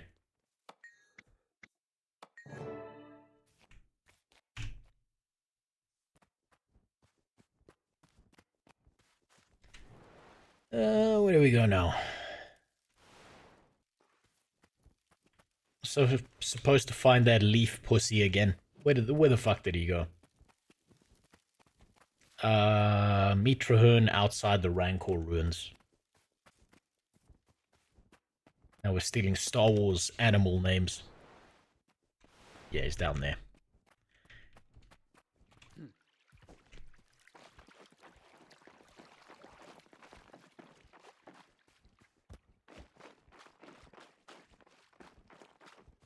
Here's a really fucked up thing that happened to me in my first playthrough of the game. Oh shit, that's an Asura. Why am I raising it? Ugh. Ugh, I need my character to clean his hands. One of the problems with this game... I'm glad to see you. Something is definitely Hold on, let me just listen to this. I think this is one of the ones I needed to record. In shortly after we arrived. Fortunately, our ally sent help. Agent Zuri from the Order of Whispers and Crusader Afanan from the Vigil. Is this important? Service, killing Orions is my purpose in life. Oh yeah, purple titties. I forgot about her. This feels those are the. You know what? That skin on her is not a very good one because those are the veiniest pink tits I've ever seen. See me coming or going. Noted. Our objective is to locate They look the missing diseased. Priory team. Traherne, this is your mission. How do you want us to handle it? I think I do need a Playing clip to of our this. respective strengths. Zuri goes in to conduct stealth reconnaissance, while the rest of us take the main path through the ruins. We'll draw the attention of any Orions, and thin out their numbers as we proceed. Let's all rendezvous at the far end of the site. So one of the problems with this game, or at least the core game, I'll report back is you learn nothing about how valuable all your abilities are. Because for the most part, you just need the one key to win. That's all you need. Like, a lot of the time during my first playthrough, like my very first playthrough, I didn't even remember that I had 6 to 0 as abilities. This I can kind of just work my way through. Yep. A little bit spicy there. Yep. And I got a little bit overzealous there. That's my fault. I was hoping I could get them to aggro onto them.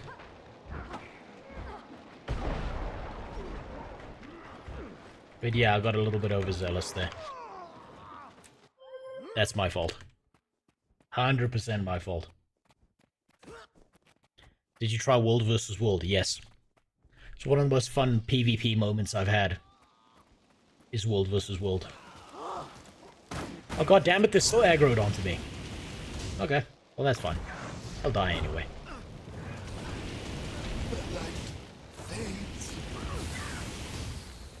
There we go. Now we're fine.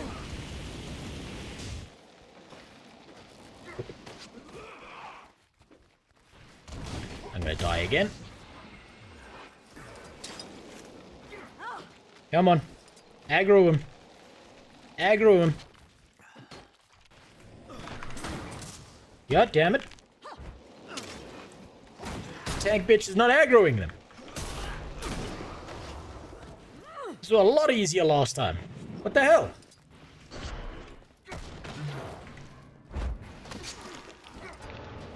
Yeah, well, it's fine. They're low enough health.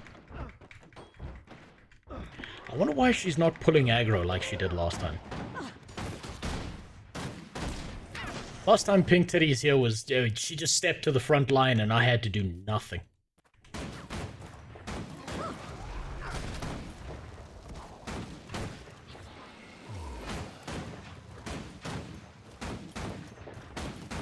Have you played any story after core? Yes, accidentally, but I'm trying to not. So the second I started doing that, because I wanted to experience some of the beetle racing, I stopped because I want to keep the experience fresh for when I'm starting to do videos about the expansions. Probably asked this before, but do you know about comboing skills? Yes, I do. But keep in mind, like I've said before, I'm trying my absolute best to play this like a retard, so the footage that I already have from my first playthrough matches this footage here. So let me give you an example, right? If I go all the way to...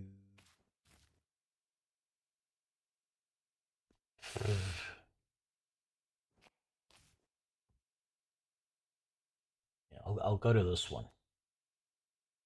Actually, no. So I'll go here. If I go here to my original clips, right? Watch the gameplay that's occurring here, right? Is there any combat in this clip? No. I just want you to note the combat, like the combat, what I'm doing in the combat here. Do you notice how there's no dodging? There's no moving. Like, this was me learning the game my very first playthrough. I was moving backwards, the worst way to move. There was no strafing.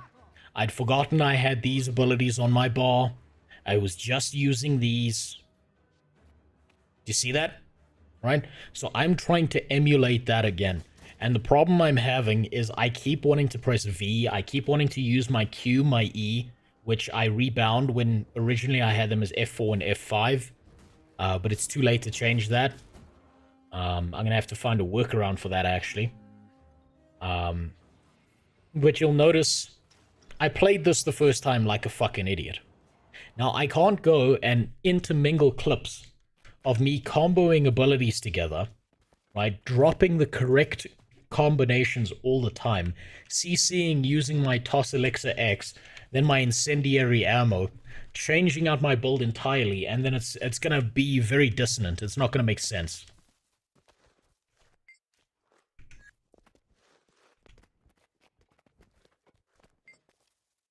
God damn it.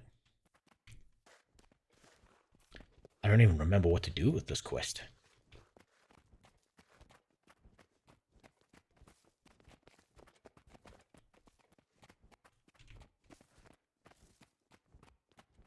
No survivors here. Oh yeah, there we go. Keep looking.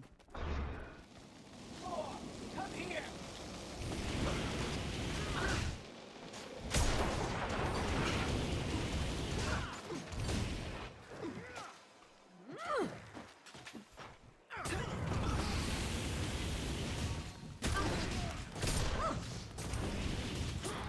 So like I should be resorting to clicking on these abilities here if I'm ever going to use them. As opposed to pressing the button. I need to be using my S key a lot more so that it matches what I was doing initially. Instead of like, you know, strafe, dodge, jump, time it between my flamethrower attack, you know, the timing on that. Using this AoE ability at the right moments. So on and so forth. I know, I gotta be a filthy clicker and do it on purpose. Those barricades won't hold for long. We have to move. And yes, I need to be super over-reliant, Soundless Fern, on using my auto attack, my flamethrower 1.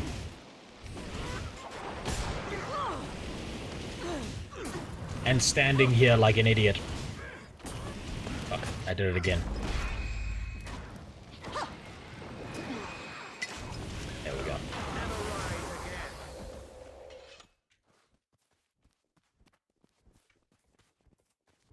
Another barricade. Hello? That means we're headed in the right direction.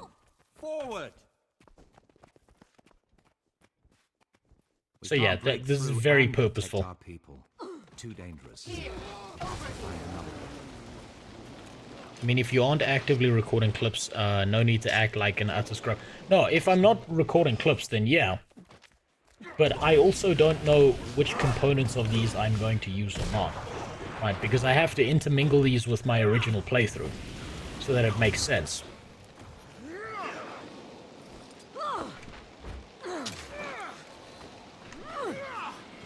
And I'm always concerned that, like, shit, I actually needed to add this clip in here, and then I don't.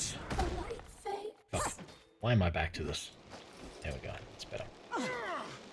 I should be lining up enemies like they're fucking Skittles. I mean, not Skittles, God, what are those things called? That bowling balls knock over. God. I feel like I'm having a fucking stroke like an old man. I can't remember what anything's called anymore. Did you lose footage? No, I just didn't get enough the first time around. Let's see. This right here is not enough footage.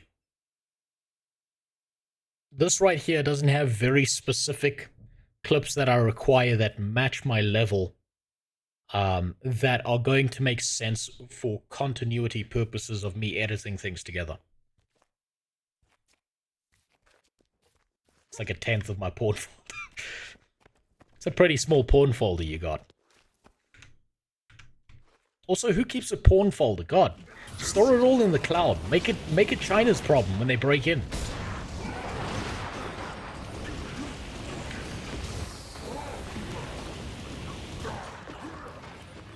Should have just used AI to generate the footage.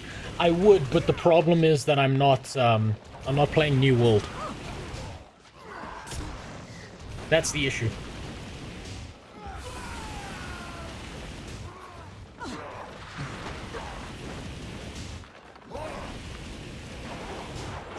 It's a little bit more difficult with Guild Wars 2, because the clippage is very flavored. I would be interested to see what an AI decided to do with, if like an AI with infinite processing power was given the ability to do the next expansion of Guild Wars 2. I'd be very, very curious to know what it would do. And whether it would do a better job than ArenaNet.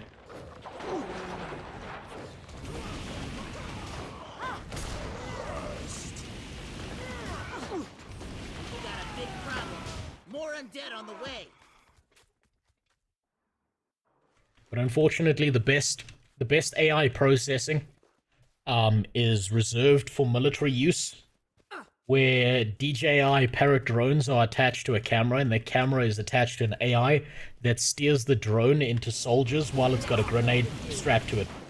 All other AIs below that are there to generate dumb porn images, like really bad looking porn images with 7 fingers. Don't worry, they'll fix that though.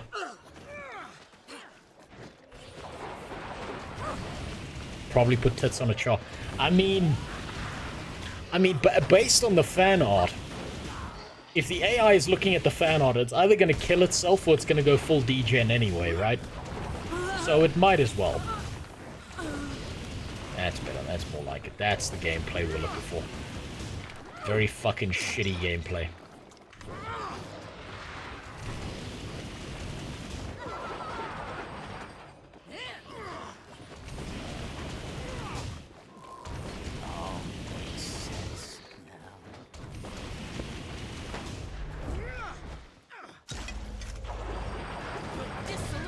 There we go.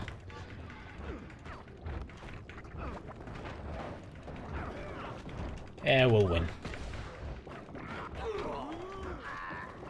Allah Akbar.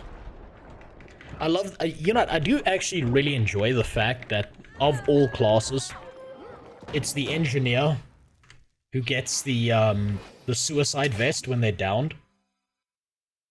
I do think that's pretty cool. That you get to say, mashallah, you're coming with me. It's actually one of my favorite engineering abilities.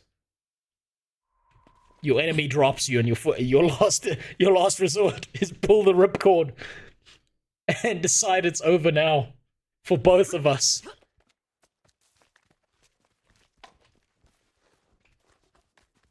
What other undead attacks are coming? Okay, there's still more. I'm gonna let them get aggro first so I don't have to deal with it. There we go. Fuck, I pressed tab again. Should put a clip like that in. A YouTube would love you. What, the mashallah clip? I already talked about the suicide vest in my last PvP video.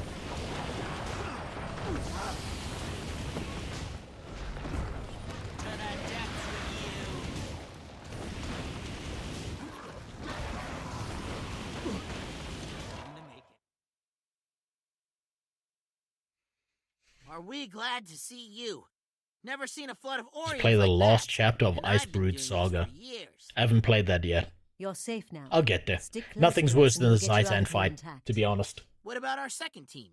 They went ahead to secure a recent discovery right before the undead tide. You know, I really appreciate how the Asura all look like some version of molded turds. It's a defensible position. Will it be a so world the versus second world team video? could I'm be still dug in deciding, there. Relantis. We're not My leaving decision until is we're whether I sure can make it one way or the entertaining other. enough or not. Spread out and protect the researchers. We're going on. It's not about whether I find it entertaining, it's whether I can make it entertaining enough to make it into a video.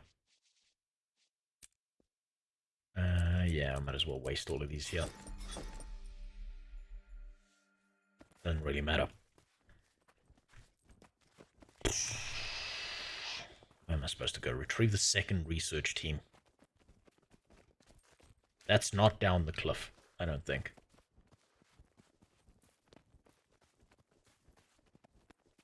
Where were these bastards? No, it is down the cliff.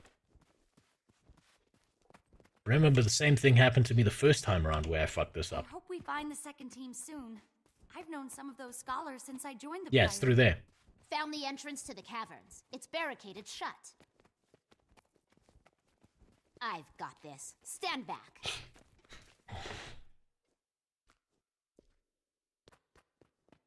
To be honest though, the end of Icebrood and Zitan is like the lowest points of Guild Wars 2. Zitan hurts especially badly because it's meant to be... It's meant to be like the climax end point where we've built up to the evil dragon god who's gonna fuck us all to death. And we literally defeat him with a fucking super soaker. That's what makes it hurt so much. I don't know anything about Icebrood.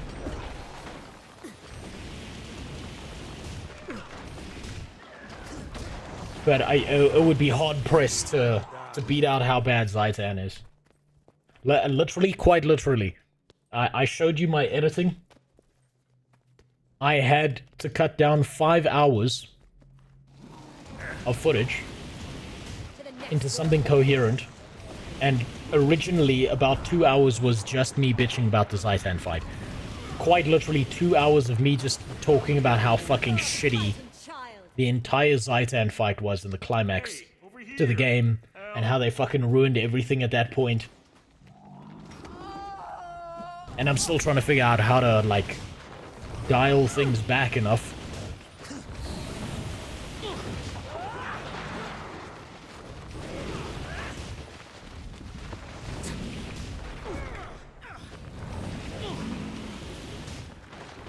The problem is that it had so much build-up to the end that even if lore-wise it makes sense. So the problem is you can still have things make sense lore-wise if you did it a completely different way.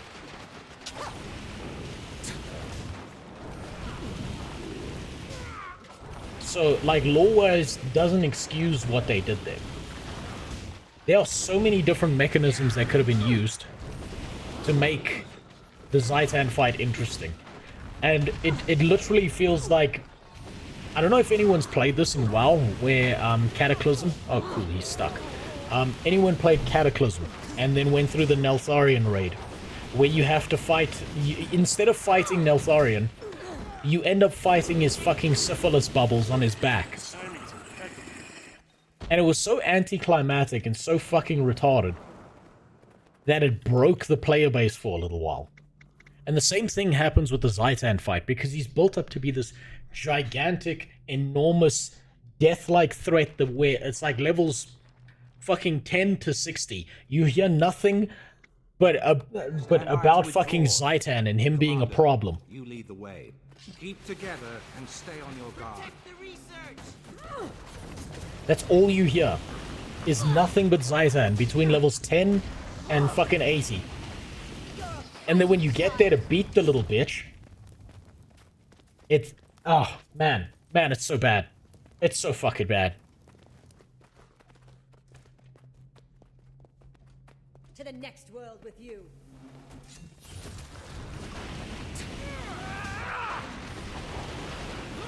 it's like if the Horde versus the Alliance gunship fight from ICC was more boring and also the end of the expansion. No, it's like imagine you get to Arthas, right? Imagine you do the ICC raid. You get to Arthas, everyone's there, and instead of getting to fight Arthas, instead of getting to have like this battle with him, where you go back and forth and then halfway through the fight he fucking kills you and Tyrion has to break out of the fucking deep freeze to come back and he needs to pray to God to wow Jesus. Not Thrall, the other wow Jesus, one of the symbols in the sky, to get the, you know, the fucking paladin wheelchair sword to work again so he can shatter Frostmourne and so on and so forth. Imagine all of that is reduced to you arrive as a solo player at the top of ICC and you spend the next 5 minutes right-clicking on the ice block that Tyrion is in. And that's all you do for 5 minutes. Militarily, I'd say we're being funneled into a trap. That's all it is. I've seen the Orion swarm and I've seen them lurk, but I've never seen Yeah, this doesn't matter. That one doesn't matter. I don't need clips for that. We need to fight our way out. My minions will aid in our escape.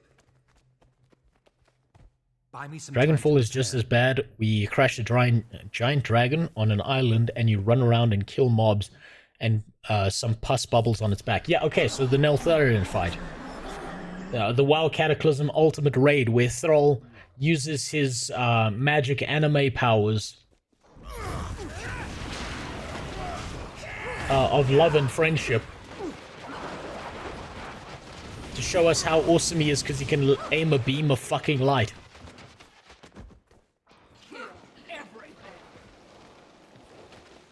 Man, it still makes me mad. It still makes me so fucking mad. The Zitan fight, the Neltharion fight, fuck, it all makes me so goddamn cranky. Because I keep on thinking of all the different ways it could have been awesome. On my first playthrough, I was thinking about how it could have been like a 10-player raid, a 40-man raid, because Guild Wars 2 has horizontal progression. It could be still relevant today, where people still want to do the Zitan raid because maybe there's a piece of gear that just looks fucking awesome that they want to have in their collection, or maybe if you were going to do it as a solo player, there would have been a way to dismantle the dragon slowly, or maybe clip one of his wings so he's forced to the ground, and then you would, like, you know, use some degree of magic or whatever from the Land of Ore to upscale yourself or downscale him, so that you could all just basically fight him together and have like an epic turnout of a battle. But no. Click the turret for 5 minutes, please. Oh, he's dead? Oh, cool. Wow. What a world-ending threat. There are so many different ways that fight could have gone. It would have made it better. Still fucking stupid they didn't make a single-player version of the dungeons so players could experience it alone between the MSQ chapters. Yeah, look, I don't think they're ever going to bother doing that, primarily because, well, I think maybe there's like 4 or 5 people that still play the dungeons, and it's kind of abandoned content. It's actually, I've got a gigantic point about this in the hour-long video I'm making, where I'm talking about the abandonware in Guild Wars 2 Core. And it actually makes me really sad the more I think about it. Oh yeah, agreed. I really like Dragonfall, but come on, another dragon will be beat by smashing his back. Yeah, no, it's fucking stupid. It's really fucking stupid. There are so many... I'm saying this as someone who used to DM D&D games that involve dragons a lot because, you know, it's Dungeons and Dragons. Right, the and dragons part is pretty important. I used to DM, and I used to have all these, like, interesting ways that players could have defeated a dragon. Right? Or like, fucked with a dragon, either mentally or physically, or in one way or another, or that, like... I had a group once that quite literally picked apart a dragon in, like, the most surgical and horrific way possible. Like they were fucking Hannibal Lecter. And I thought to myself, damn, as fucked up as these players are, these fucking psycho murder homos actually just made the perfect kind of WoW raid or MMO raid where fighting a dragon like this would be awesome. And I thought that that's what I started to expect with Zitan before I got there.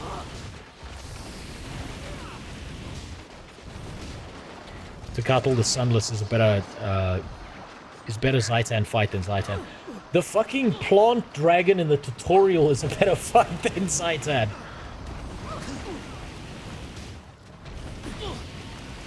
First time I did it was like, Yo finally shot him down, and now I can fight him on the ground, and then nope, he was dead. Yeah, I know. That's the part that fucked me up. How can you say he was this big fucking threat when a goddamn, like, one laser beam in the sky is enough to fuck him up?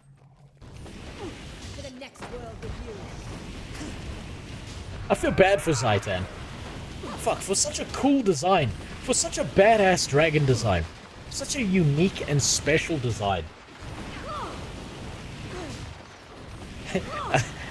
That's why I had to like cut out 2 hours of me just bitching about that fight. Because no one wants to listen to me bitch for 2 hours about the same thing. Oh, they're still fighting something back there, aren't they? Oh well, I'll just wait for them over here. I'm sure they'll be fine. Welcome, somebody. Lured you here, trapped you in there. Oh look, it's Mazdak 2.0. It's the exact same guy. Except, this time around we... okay, I actually do need this clip. Hold on. This is important. I do need this one. I was born to undo your master's work. If I must kill you to achieve that, so be it.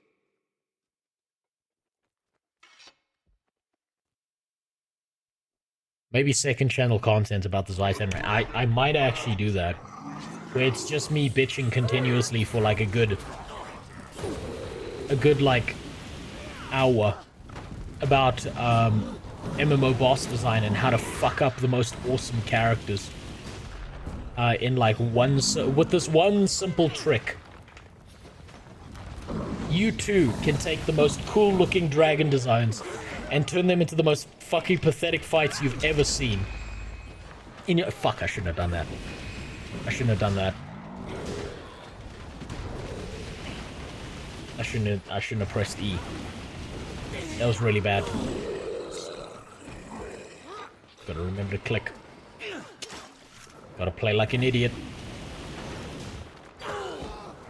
Yeah, that's better. White boy ranting to fall asleep to. Yeah, ASMR for Guild Wars 2 players shitting on the Zitan fight for the next 2 hours. There we go. Okay, this one's important. I do need this guy.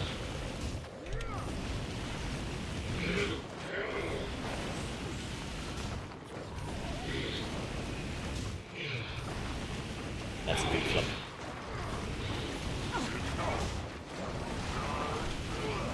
There we go.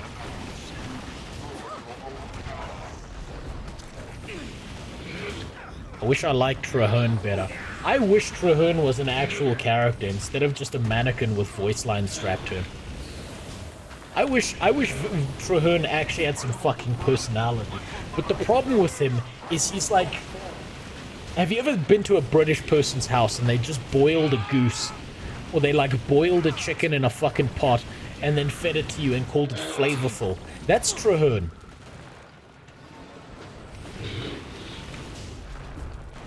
Traherne is like suicidal thoughts put into a character. I've said this before on stream, but sometimes when I'm having a bad day, I can't walk past my bathroom because I look at my bathtub and I can just imagine myself lying in it with my wrists fucking open, bleeding to death. Traherne is the bathtub. The Pact did it. Our combined He could have been so much better than what he is. Just as we'll defeat Zitan together. He's just a flimsy character Chances of doing just with no that have been personality. improved with the information contained inside the Dwarven Tome. We can help you there. I'm fluent in Ancient Dwarf. Get us out of here and I'll work on that tome until it's completely I translated. bet you are fluent in midget. Done. Zuri, please escort the research teams back to Concordia. Commander, you're with me. So one of the issues with Traherne, I would say, I don't know why I'm doing this. Which one of these did I have? Did I select any of these? Suppose this doesn't actually matter because this doesn't like concern consistency. So I can just click that and leave it. Plus that relates to that, so that doesn't really matter. Traherne could have been a really cool character. I'm not even kidding when I'm saying this, right? If you wanted to fix the Guild Wars 2 story, this is what you do. Let's say this is the entirety of the Guild Wars 2 story. This is the Guild Wars 2 story, right? And each of these lines represents a new character you meet at some point in the game. Now, here is the natural end point that any of those characters need to meet, right? This here, the end of the line, is where the character dies, right? Now, based on everything I've played through, there's maybe Goldclaw and Forgul, even though I think Goldclaw is overrated, right? That's it. These are the only two who meet a finalized point where they're worthwhile remembering. This is Traherne, this is Kaith, this is fucking the next plant person with a pair of ugly tits, this is that cat lady who aborted her 20-year-old son, Ritlock is, like, base game Ritlock, Lifeaxe is, like, maybe there. And since I'm playing a Sylvari, I don't see Ritlock. So he's, like, there.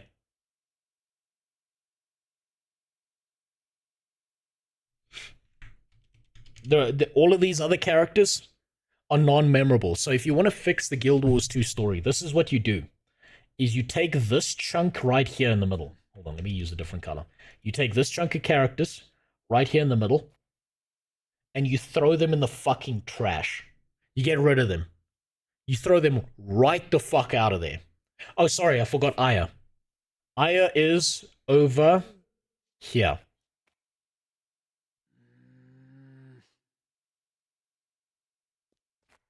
There's Aya, okay? She's over there.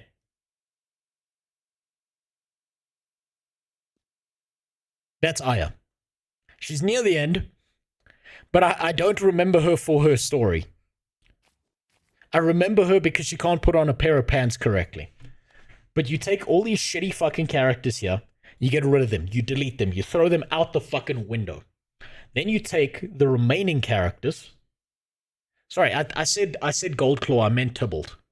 I was thinking Snargle Goldclaw, but I'm actually talking about Tybalt. That Tybalt's over here. Tybalt's over here, Forgul's over here. You take these shitty characters that are still fundamental to the story. So your Traherne, your mom from the Sylvari tree. You take Ritlock even, who gets like 80% of the way there, and you reinforce the story of that. And you take those characters, and wherever the shitty replacement characters are, you get them thrown the fuck out, and you replace them with these characters so that they become more memorable. So like, one of the most egregious characters that I've seen this with is Kaith, right? Kaith is not memorable. Kaith I couldn't give a fuck about, right? If I couldn't tell the difference between Kaith and a fucking bowl of salad that my wife made for me in order to try and help me lose weight, if I tried. There's no difference. But what you could do with Kaith is you could take Kaith, and you know that one story that you go through as a Sylvari where you have to go and get the invincible leaf armor, or for the Green Knight if you chose that path?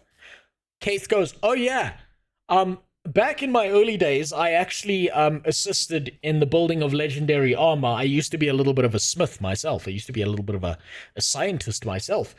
We should go and pick that up. And then you go You realize that the Green Knight's stolen her research and taken it a step forward, and then you don't need to go on this whole fucking rescue mission of this one retarded leafsmith who's like, damn, bro, I'm some bitch in a forest that no one's gonna care about once this quest ends. They could have made these characters so much more interesting. Just by getting rid of all this shit here and all these shitty characters that don't matter. That like you blink and they're dead. Also, stop killing all the Norn women. Kill the Asura instead, thank you very much. At least, if you're gonna have a shit story, at least leave me with something good to look at. That's all I'm asking.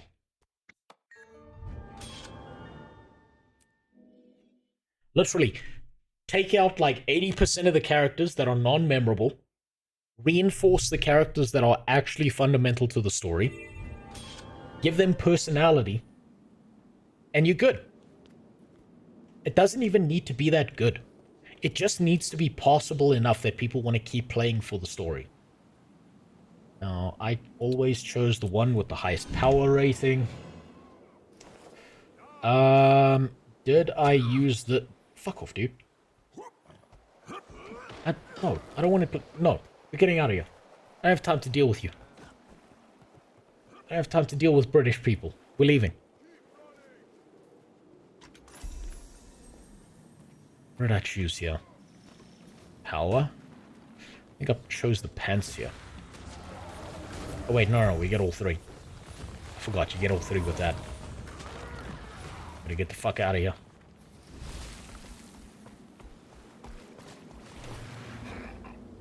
Like, and it makes no fucking sense. God damn, something attacking me. It makes no fucking sense to me that you go on this whole tirade to develop and build the legendary weapon Colored Bold because you've got to use it to defeat a necromancer, and it's the only way you can defeat this necromancer. Every other way doesn't make sense because guess what? Those necromancers are like that one specifically. Man, he fucking deadlifts on the weekends. He's invincible unless we have this legendary sword. Then you get to the later levels, and you're dealing with the same fucking necromancer with a different name, but you could just beat the shit out of him. You could just fucking spank him with a spatula, and that's good enough. Like, shit like that really pisses me off, because it's like you immediately break the consistency of your own story and world when you do that.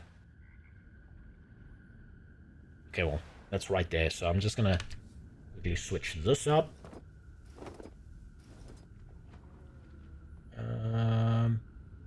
Was I wearing this? Yes, I was. Perfect. Keith is between the most irrelevant character or the most annoying character. I don't think she's the most annoying. I think... God, I can't even remember her name. There's two plant sisters, or two Sylvari, both of them female, and the one keeps on giving, like,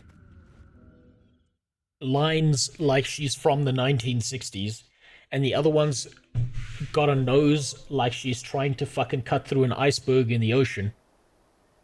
And she's the dumb bitch who gets trapped in the mirror. Can't remember her name. Both of those two are excruciating to deal with.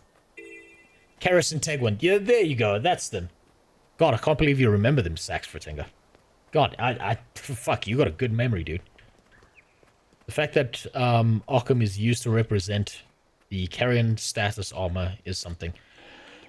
It's strange because the core story starts after the book. Destiny's Edge was the D&D party that fucked up killing the big bad evil guy, so the DM had to cobble together a new story on the fly. That's and that's where we start. Yeah, pretty much. I know that I do know the backstory of Logan needed to go gobble some toes. And Destiny's Edge at least had the best outcome where the Asura died. Ritlock was mad about it because he wanted to keep bullying the Asura, and now he had no one to bully. And Logan was sitting there just going, delicious toes. Queen Gemma was like, okay, that's enough. Just because, you know, just because I let you suckle on one of them doesn't mean we're going to keep doing this dance.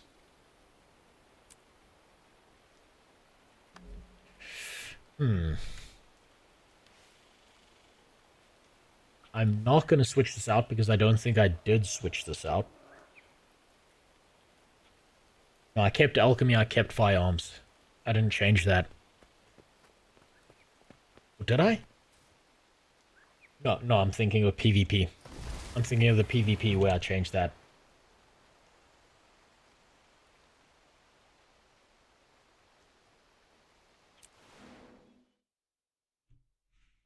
At least one Asura died in the story.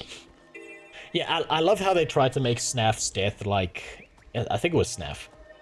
Wasn't it?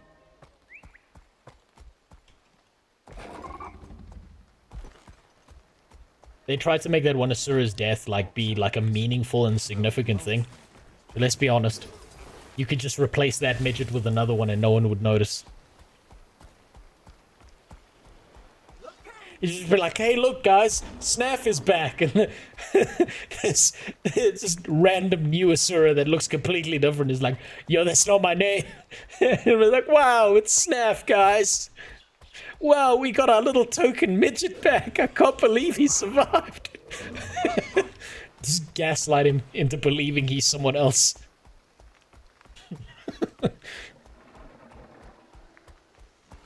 Also, the problems that Destiny's Edge faces are too shallow. From a story perspective. They're very much a one-shot D&D campaign.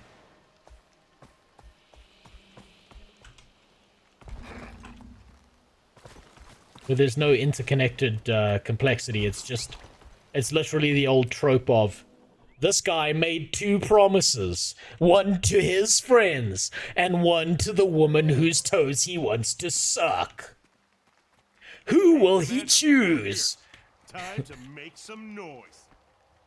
This guy, I mean, that was an old stereotype when Shakespeare was writing shit. And they just threw that in the story. I've been looking forward to meeting you. God, look at that hideous demon. I told Traherne I needed the big guns for this mission, and here you are.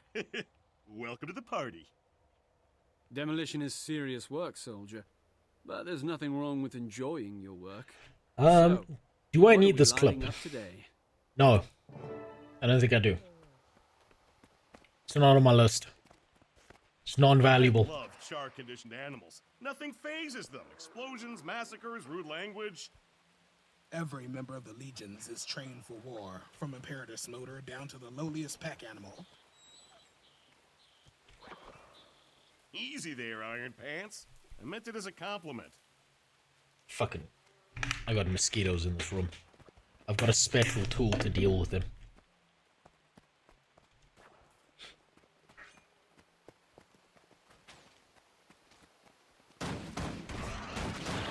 Okay, none of this matters because this is again, actually, I can point this out. This is another problem with the Guild Wars 2 questing story, right? We just went from let's fight super evil bad guys who are like a real threat and part of Zitan's army to, yo, we gotta escort this donkey, guys. Bros, there's no fucking way that anyone but the hero of Tyria can escort this motherfucking donkey right now. Yeah, it's of critical importance that this donkey is escorted by the obvious protagonist of this game.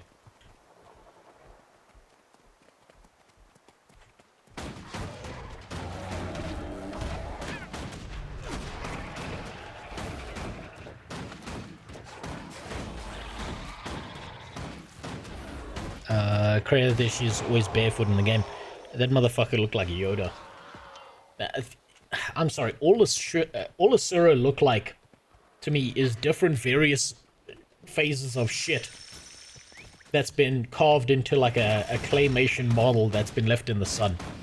You know how like dog shit goes white when you leave it in the sun long enough? Yeah, so it's like you've got the darker shades and they just start going lighter as the sun starts like baking them more.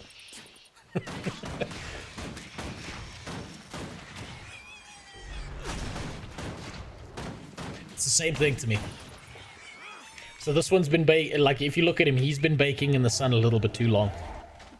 You can tell that whoever like carved this turd puppet left him out in the sun way too long. Well, to other characters, you're the second in command to the main protagonist, Traherne. Exactly. And that's what makes it even worse. We're just, we're the least interesting Leaf person. We're his bitch. We're that guy's bitch. Who's gonna replace Asura IT?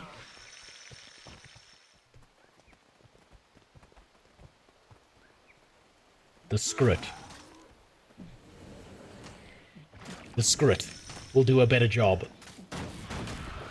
Because, do you know why? Because the Skrit don't blow shit up without knowing they're gonna blow shit up. They're at least honest about it. These fucking Asura keep on lying about it. No, it won't explode and kill all your friends. I promise, just step into this gas chamber. I promise it won't suffocate you. What? The gas chamber acts as a chamber that gets filled with gas? Who could have foreseen this outcome? Certainly not the Asura who built it. Every fucking time. Okay, there's the first tower. I'll set the charges and keep the locals at bay.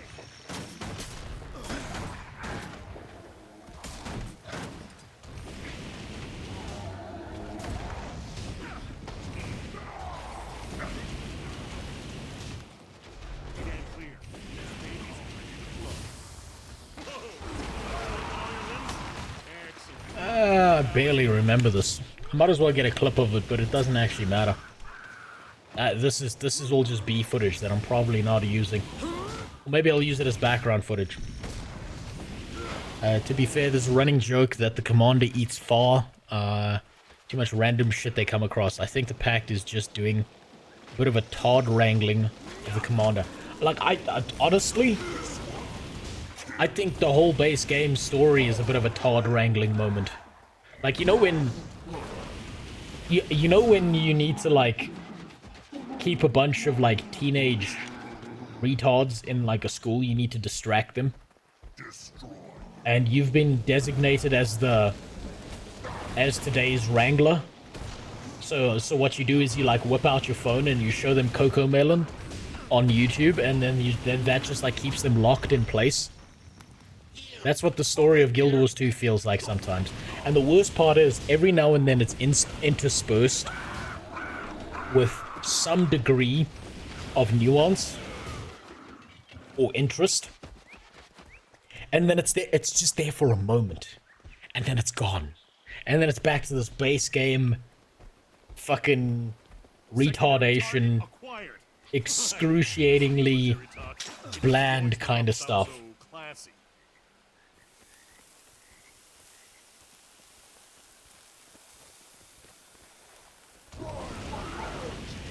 Yeah, I suppose the best way I can put it is core Guild Wars 2 story feels really, really fucking bad when it's actually just mediocre.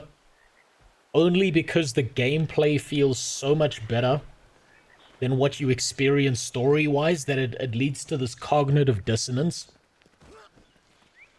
Where you're like, why does the gameplay feel so good? But the story can't keep pace.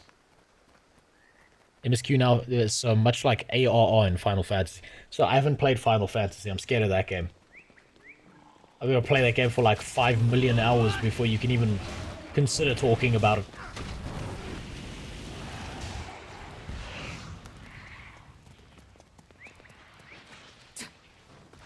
Otherwise, the community will personally track you down and fuck you ass in the public square.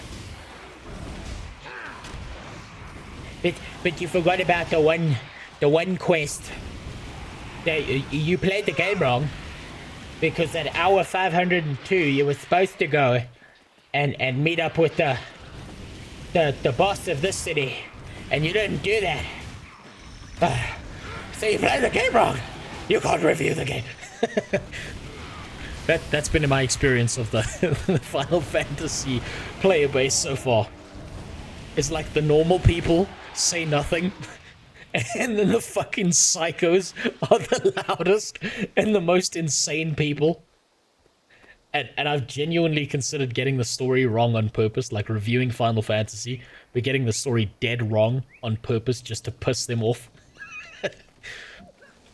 But, like I said, I don't want anyone firebombing my cracked in. I'm still fixing it up.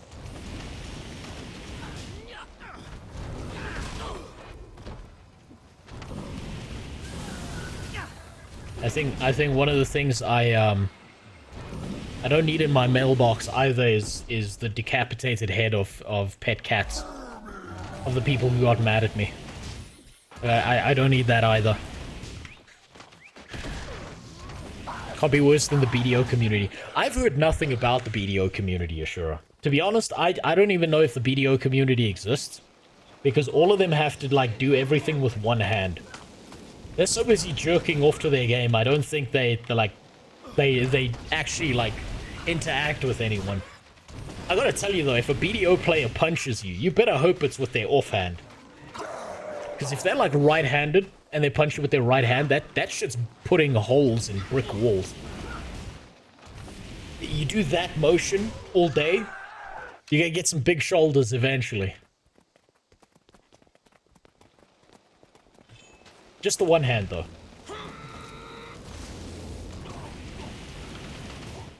They tried to rail saw me. Oh, yeah, I did see that. I did see them get butt fucking mad at him. Because they were like, you only played the game for 10 minutes.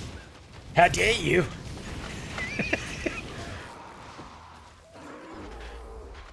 You want to know something, Soundless Fern, about the character creator in Black Desert Online? You want to know what my hot take is? You say it's top-notch. I've got a real fucking hot take about it. Everyone thinks that the Black Desert Online character creator is top-notch. But in reality, the Black Desert character creator should be the baseline for any character creator for any MMO that's made today. It should be the bare minimum.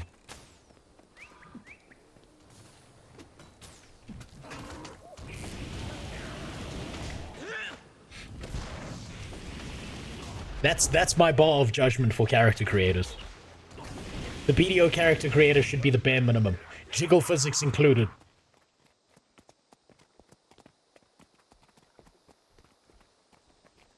My opinion on Final Fantasy 16 is simple. I think it looks like ass, and I've seen gameplay from years ago and it looked bad. I know they did like a whole reworking of the game. Like, I can't give like an accurate judgment call on it. I just know that them bunny girls got some thighs. Sure, maybe they're a bit low poly, but I was raised in a day and age when people were jacking off to Tomb Raider's triangle titties.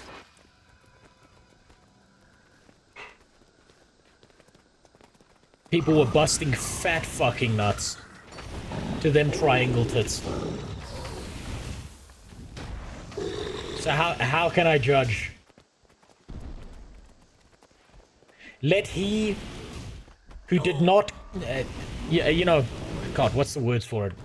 I'm forgetting the Bible passage. Let he who is free of gooning cast the first cum shot. And that's not me. I'm not that pure.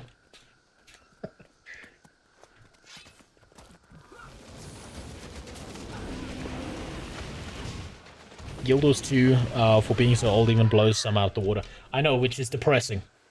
Guild Wars 2 character creator is actually not that special. I think the most unique part, actually, about the Guild Wars 2 character creator is the fact that you get to pick personal story elements that match with your character. Which I think that's a fantastic choice. I'm gonna die here. I really like the fact that you get to like pick some backstory as opposed to just like randomly existing in the world. But the character creator itself, like if there's an MMO that's released tomorrow and the character creator is worse than Guild Wars 2, For Orient Tower, that's a anybody negative. home? No? Then I'll just leave it here. I haven't played BO in a hot minute, but the background lighting changes so you can see what your skin tone looks like. That's pretty racist of you, Joe. One more bomb, and then we do the dance of explosive. You're telling me skin tone matters now all of a sudden? What's wrong with you? I thought we solved these problems. We live in a time of unity. All skin tones are unique and special. All skin tones matter, Joe. That's why you should go out in public and wear a shirt that says all lives matter. There's no one that'll disagree with you. You'll make friends non-stop if you do that, I promise you. You should post it on Twitter too. The most mentally stable platform. That's the brown man. Oh, what, the right kind of brown? I mean, that... You're not actually... I've thought about this from, like, a character creator standpoint. What would be really cool is there needs to be more work done on secondary skin undertones. Right? Because it's like, you can look at two black guys, and, like, this is, like, a thing in my country. Like, maybe, I don't know if this is overseas or something, but there'll be, like, two black guys, and they'll have the relatively, like, the same kind of shade of skin, right? But their tonal differences will be worlds apart, and the way it's described, at least in my country, is there's a difference between someone who's red bone and someone who's yellow bone, right? And that's because there's a different tonal shift between the two. Or as any woman describes it who goes to makeup tutorials, do you have a winter, autumn, or summer skin tone? You know, because, like, women like making shit up out of nowhere, like zodiac signs and stuff.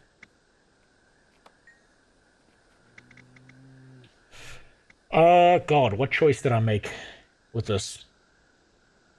Ready to take the bone ship.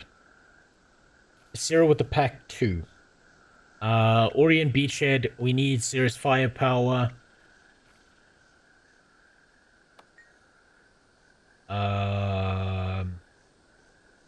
Medic, so she front lines, rather be teaching back in Rotterdam. Okay, no, okay. Yeah, we went with the bone ship. Double check that.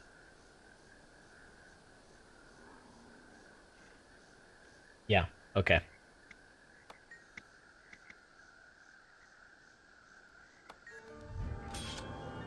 Went with the Inquest. Yep. Okay, cool. Every skin tone is marginalized in some country. Oh no, absolutely. If you're in the UK, you can't post on Twitter or you'll get arrested if you're white, right? If you're in the US, you start with a debuff where your credit score is negative. That's changing slowly, though. They still got the cop debuff, though. I heard that one's pretty hard to get rid of. I did hear that there is a way to get around the cop debuff if you're black in the US, but that requires you to spec into extreme flamboyant homosexuality. And that's pretty rough to do, because then you get a different debuff where your own community wants to kill you. Man, someone's gonna take what I say seriously. Then it's off to the races. Holy shit. I post what I say on Reddit and it's over. Bunch of people who never leave their basement will be real mad at me.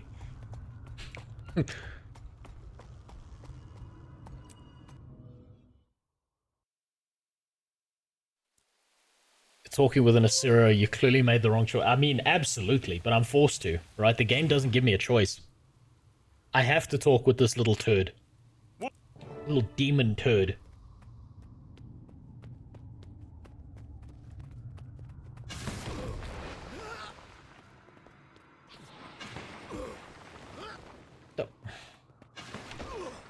What the f... God fucking damn it. I'm stepping on shit. I forgot about I forgot that this is a fucking minefield left behind in Vietnam. I'm thinking it's fucking artillery shells. I literally, I did this quest. I have clips of this quest, and I have no memory of doing this quest. That's how basal this fucking story is that there are entire components of this game that I've entirely forgotten the existence of. Jesus Christ. Did you know today is Yvonne Nashblade's birthday? I don't even know. Oh, yes. The fucking... Yeah, the game told me. Apparently it's like super important. But I kind of get the idea that Yvonne Nashblade is like one of those guys that no one attended his birthday party.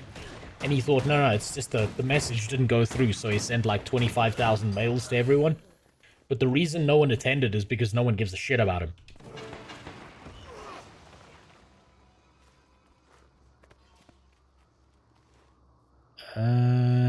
Clear out the inquest here. Okay, this is an Asura problem. That's why none of this matters to me.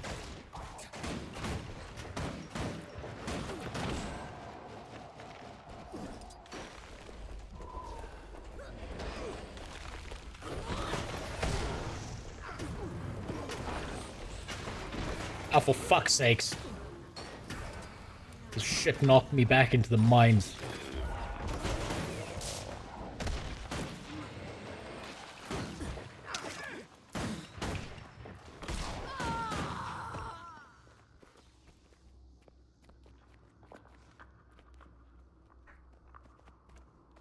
Rewards are kind of fat, though. Hit the Lion's Arch when you have the time. I'm not going to do them. Fiend, I'm not going to do them because that'll take me off my original path here. And like I said, this character is getting deleted as soon as I'm done with them. I just need, for continuity's sake, to maintain particular clips that match with my original playthrough.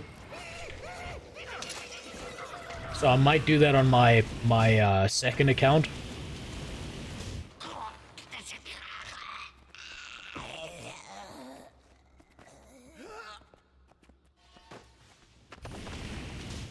But right now, I could care less.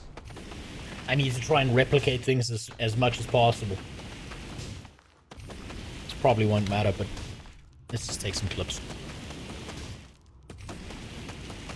It's bugged right now, so you get a mail reminder of his birthday every time you load it. Nice! So my mail system is just going to be 25,000 things of this loser who's no one's birthday, like, no one attended his birthday. And so now I need to hear about it every 5 fucking seconds.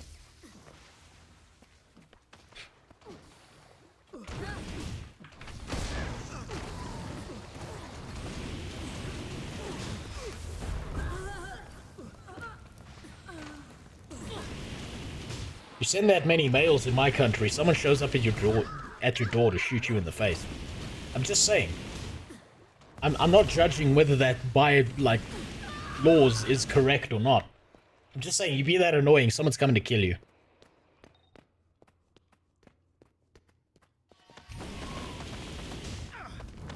Can I hit both of these turrets? Yes, I can.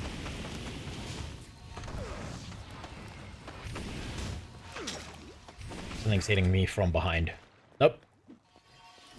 It's just that guy being useless.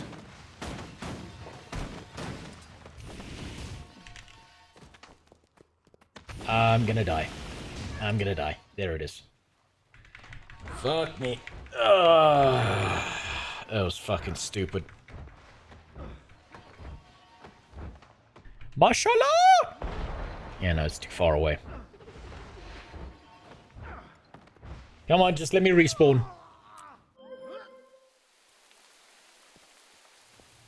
Get free Wizard Vault currency. Well, I'll tell you what. When I'm done editing together my video, once I'm through the Vietnam minefield, and I'm done editing together my video, where am I supposed to go? Okay, I am supposed to go that way. Don't know why I pressed that button.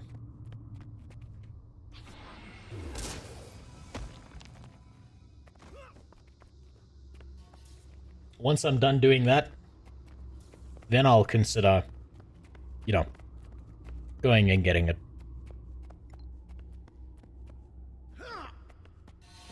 I wonder if I can just run past these turrets because they don't actually matter.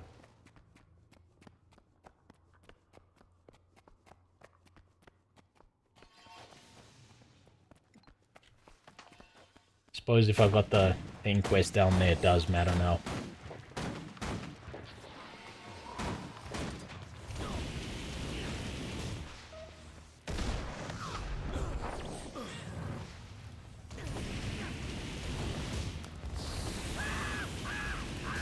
You know, okay, so, you know what the worst part about quests like this are? Is they are busy work. Right? They're not significant enough to matter to the mainline story that they feel valuable.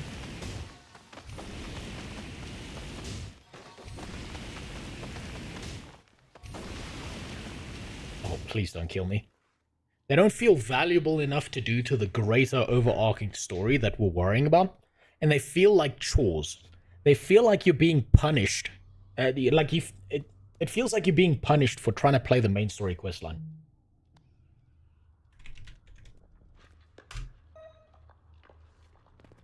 That's the worst part of it.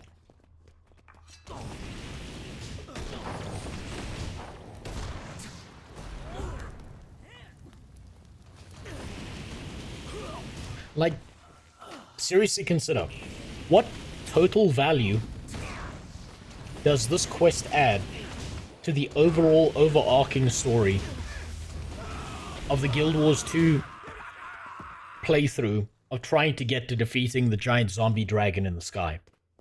Why are we here? What significant function do we serve being in this area? What value do we really accrue fighting some random midgets in a cave? Not much.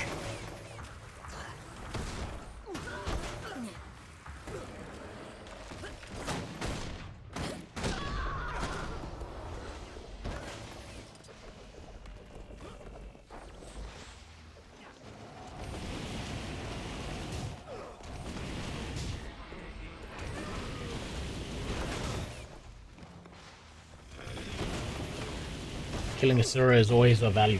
Fair, but there are more efficient ways to kill Asura. And Asura. Fucking mixed in your name there.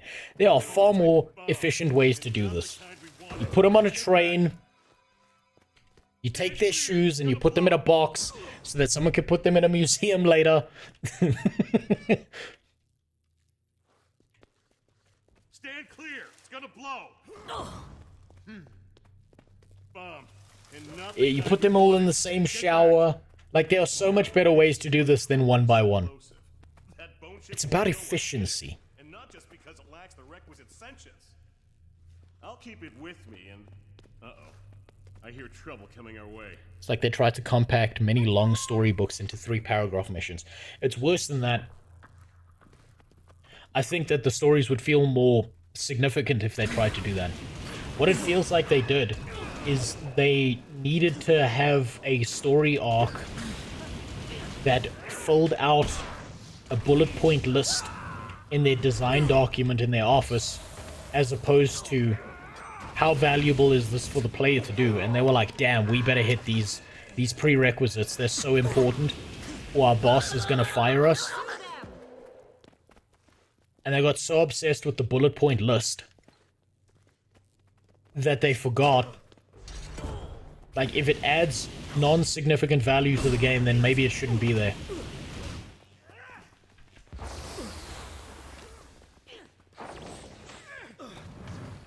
I'm moving too much. I've got to move in a backwards line. Gay sex prevents abortions. Suck a cock for Jesus. I mean, you're not wrong. Actually, you know what, Jimmy? You know what, Jimmy? Also, what's up? Are you telling me that men can't get pregnant? That's a brave statement to be making. That's a fucking brave statement to be making. Do you know that saying that in the UK will get you arrested? Have you considered the damage you are doing in saying such vile things? Like, men don't have the organs required.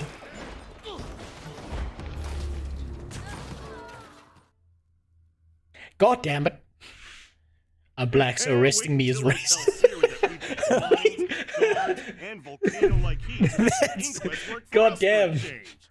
You're outplaying the system here. The longer we stay, the more time they'll have to throw something really dangerous at us. I'm not doubting you, but it's hard to believe that tiny trinket will be enough to sink a bone ship. Fret not, my friend. Trust me, this is exactly what we need. Before we're You know, done, it'll be raining it's just sort of the most all over the Myers horrendous thing you can do. I'll meet you there as soon as I'm finished prepping the device. Okay, I don't care about this midget. Okay, Jimmy, you want to do something real bad? You know the Twilight movies? And yes, I've had the displeasure of having to watch those. Yeah, you know the Twilight movies where it's like where Edward like takes off his shirt, and it's like he's sparkly like a fucking fairy, right? You should date a white girl, right, and then take her out in public, and then like because you're black and it's a hate crime now if people get mad at you, you'd be like, I'm gonna show you my superpower, and then you just rip open your shirt and you'd be like, I don't like gays. And then there's just no reaction from people around you. It'll be so impressive to that white girl. She will be like, how did he do that? What the fuck? How can one person possess this much power?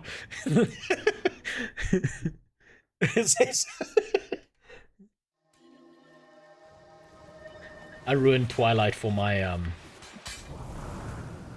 my sister-in-law, unfortunately. Twilight, woman fuck dogs and monsters movie. No, it's even better than that, right? I ruined the story of Twilight for my sister-in-law when she was talking about it and how she really liked the books when she was younger. And I was like, ah yes, the books where a woman has to make the rough decision in life of whether she's gonna fuck a dead body or a dog. And then I turned to her and I was like, did you enjoy the books? Did you enjoy the movies? Did you like that part where the guy, the dog who kept on wanting to fuck Bella, saw her give birth and was like, yo, I'm gonna fuck that baby. She was so mad at me. She was like, no, it's not like that. That's not how the story goes. I'm like, that guy who turns into a dog wanted to fuck her baby. He was so into it. He was like, damn, I want to fuck that baby so bad. She was so mad. She was so mad for weeks. She wouldn't speak to me after I said that. It's one of my favorite moments. Ready when you are, Tom. After all we went through to get this, I can't wait to see it explode. Then you're in for a treat. We have an unobstructed view of the target from here. Now we simply need to plant the bomb, get clear, and flip the switch. Here's my other favorite part about Twilight. I'll show you right now, right? I'm here all night anyway. I'm here until I finish the MSQ, right? I want you to look at the difference between these two scenes in a movie. Ignore this. Right, I just want you to look at the difference between these two scenes.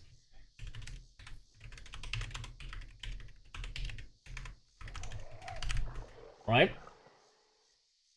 I want you to look at this scene very closely in how this is constructed.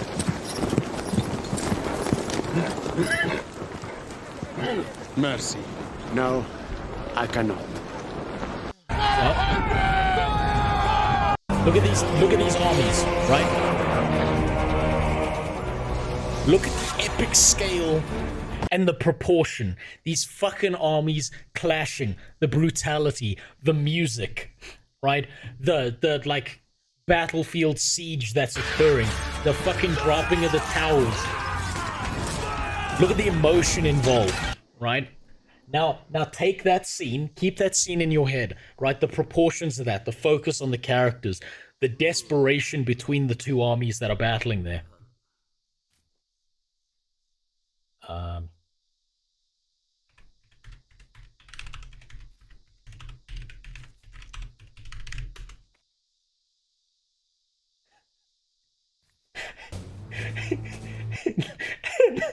And look at this fucking army. Just look at this shit. It's like 5 people running at each other in the fucking snow. It's like, it's not even an army. It's like 10 people having a snowball fight. I saw this and I broke down laughing at this moment because it's so fucking, it's so bland. It's like 5 dogs there. And there's like, apparently there's a vampire army and there's like 10 vampires. That's all of it. Look how few of them there are.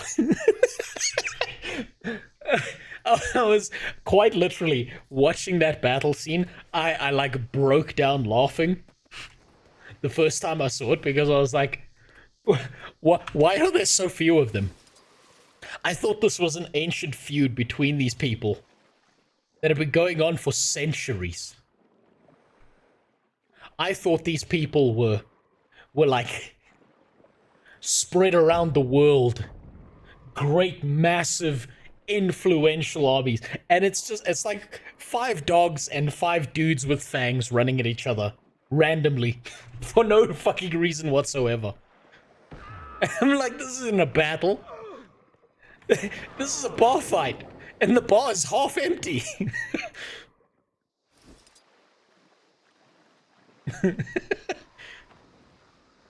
High school fight. Twilight was all a dream anyway.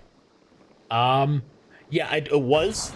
And I'll tell you why. Oh, fuck's sakes, what killed me? It's one of the bombs, wasn't it? Did I just clipped through the map.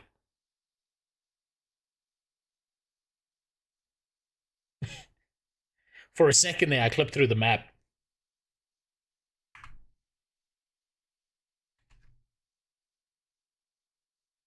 I got teleported into the fucking jungle.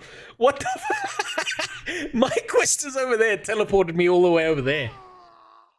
That must be their contingency system for what happens when someone dies and then clips through the map because I died on the surface of the water. So it teleports you above the ground in a different area and then drops you to the ground so you hit solid ground. That's a pretty cool workaround. Not as cool as not having that happen in the first place. Welcome to the discovery of old-ass bugs that never get fixed and just get patched over once or twice. This movie still holds up to this day, despite how old it is. You mean the...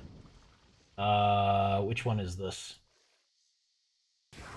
I'll probably get in trouble for showing... Oh, yes! Oh my god! I can't show that because I will get copyright struck. But yes, 100%. Fucking top-tier shit. Van Helsing was such a bang of a movie. Holy shit, it was good.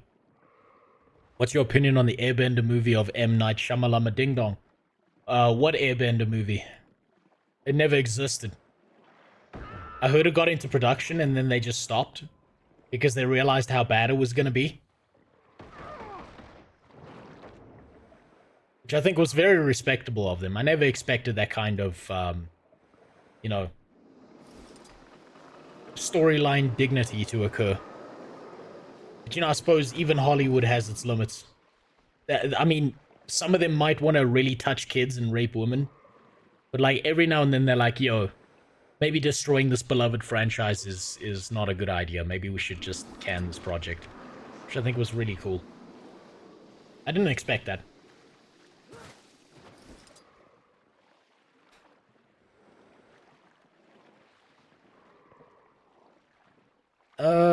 Clear out the undead so Ton can set the charges. Okay, so...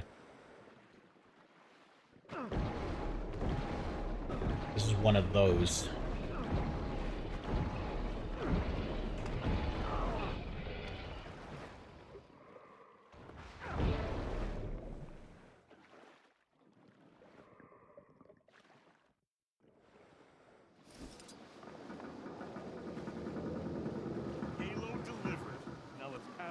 us out of here on the double. Just gonna go this way.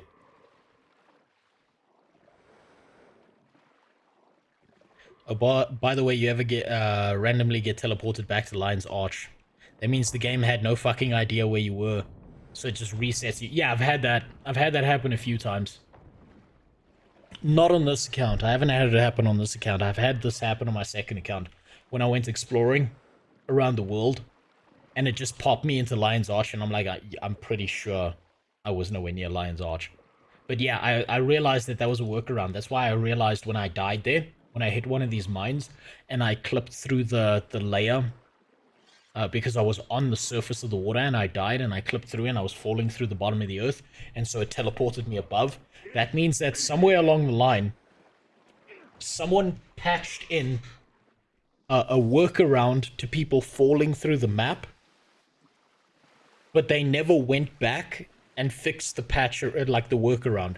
They never solved the clipping issue, so they just put a band-aid on it, put a note there, and was like, "Yeah, we'll solve this shit later," and then they just never did. I know exactly what happened there.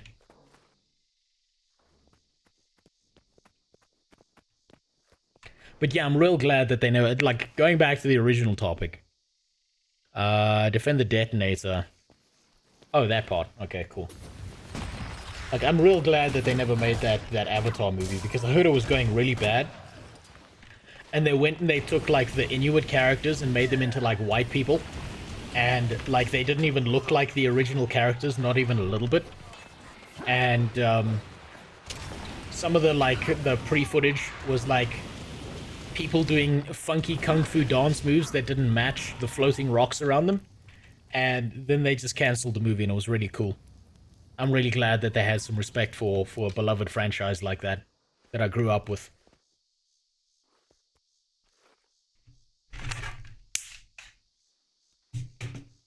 Sorry, I'm electrocuting shit. Does that Asura kind of sound like John Swanson? I don't know. I don't pay attention to how Asura sound because I don't listen to them. I don't listen to subhuman creatures that have no sentience and the noises they make. Sounds like a waste of time. So I don't know how he sounds. Nothing quite like fantasy racism. We can't have the real stuff anymore because people have gotten too soft. You call someone a cracker on Twitch, the world loses its mind.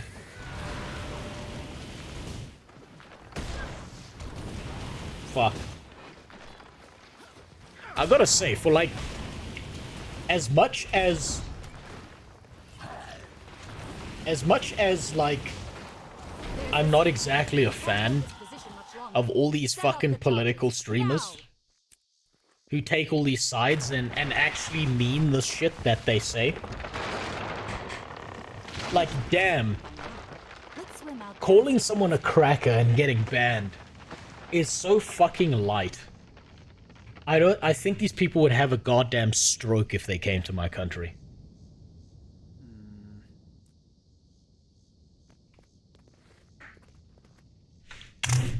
Like, the words we have for each other down here, they just fly around in a random conversation. I'm pretty sure most of these people would have a fucking stroke. He's dead. I was sure he signaled us. Was the explosion bigger than he expected? We have Oh, fuck yeah. Asura died. Back to shore. Mission successful. Do they say the N-word in South Africa? No, we've got a word much darker than that. N-word is like... You know how... You know how in America, Filter, there are certain states, and I only know this because I've been to the US, there are certain states where if you call a black person black instead of African American, like people, like some people are like, oh, you can't do that, right? But it's like, a black guy's a black guy, like what the fuck? So, you know how they're like, no, you can't call them, you can't call a black guy a black guy. You're gonna call him an African American. That's the sensitive term. So, the N-word is about that level in my country. We've got words much worse than that. We've got a word that if I say it, and it's recorded in any sense at all, there is a human rights commission in my country that will come and find me and throw me in prison for saying it. So we also have speech laws in my country.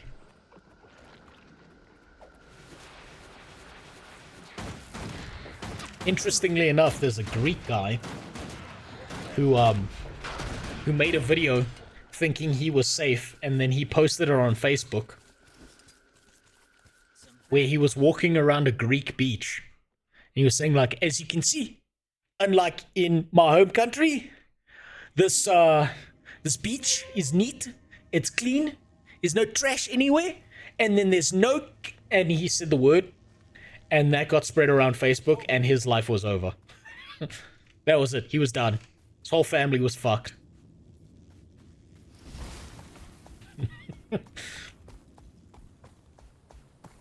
Your country doesn't make the top 50 countries I want to visit. It shouldn't, Relantis. I mean, look, it'll be like your top 10 if you're like looking to either murder someone or you're a rapist, right? To put it into perspective, Relantis, my country is not a place that most people want to visit. If you're gonna visit and you're from like a first world country, you should probably stick to the touristy stuff. Stick to going to Cape Town, right? And then go home, because Cape Town pretends to be a part of South Africa, but it's really part of Europe. That's all you need to do. And to give you some perspective, wait, is this part important? Not really. I need some battle clips from here, but that's about it. I'm sorry, Marshal. Right? We can't seem to Can't say rape anymore. It's democracy. Snoo now. Damn, you're right, Ashura. It's not rape. It's just surprise sex. Switzerland, Ireland, and Britain beat Africa in those categories. Yeah, I know. We fell off hard, Filter. Like, we used to be the Olympic gold medalists in rape, and then Switzerland started competing, and they just, like, year one, they just fucking snatched that medal out of our hands. It was devastating. Like, fuck, what's next? We're gonna lose in rugby? Shit, dude. Greetings, Commander. Like, I was sorry to hear rape about... was a national sport for us. It was like rape, rugby, cricket, like a whole bunch of other stuff no one cares about. And then below that was soccer. And now we don't even have that anymore. We lost our #1 sport. And to put it into perspective, right? Like, if you're in like a first world country, right? And there's like a rape epidemic going down. What do you think the government's national response is? Like, I'm going to give you some knowledge here about Africa that you're going to absolutely love. So if your government in your first world country is going to launch a campaign to lower the rate at which people rape each other, what's going to happen?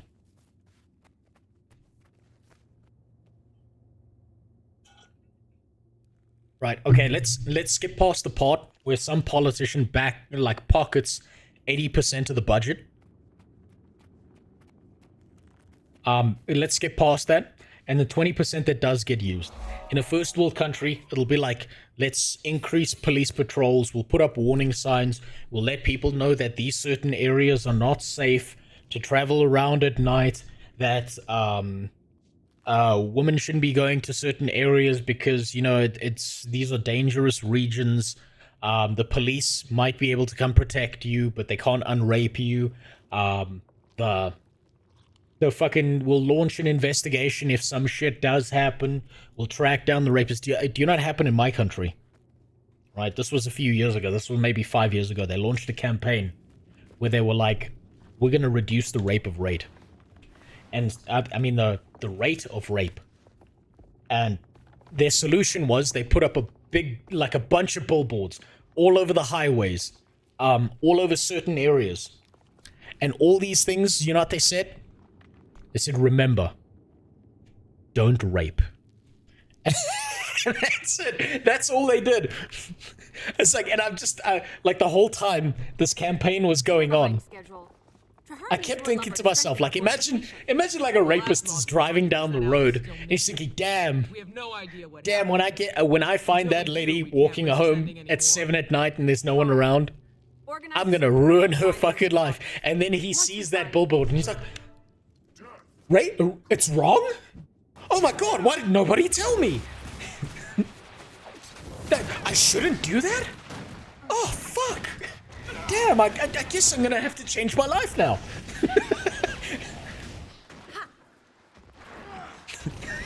It was the best shit ever. Because it did nothing. It was one of my favorite campaigns that my country launched. Remember, don't rape. I just kept on thinking, imagine you're a rapist and you see that sign, you're like, oh, I didn't know it was wrong, shit. Oh, thanks for reminding me, I forgot in the last 5 minutes. I hope I don't forget by the time I get home.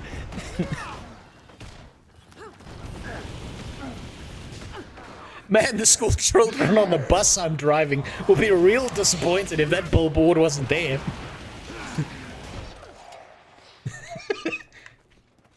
Bus driver's turning around. A bead of sweat is running down his head. He's like, I didn't know it was wrong. Hopefully they won't report me. I only saw the sign after.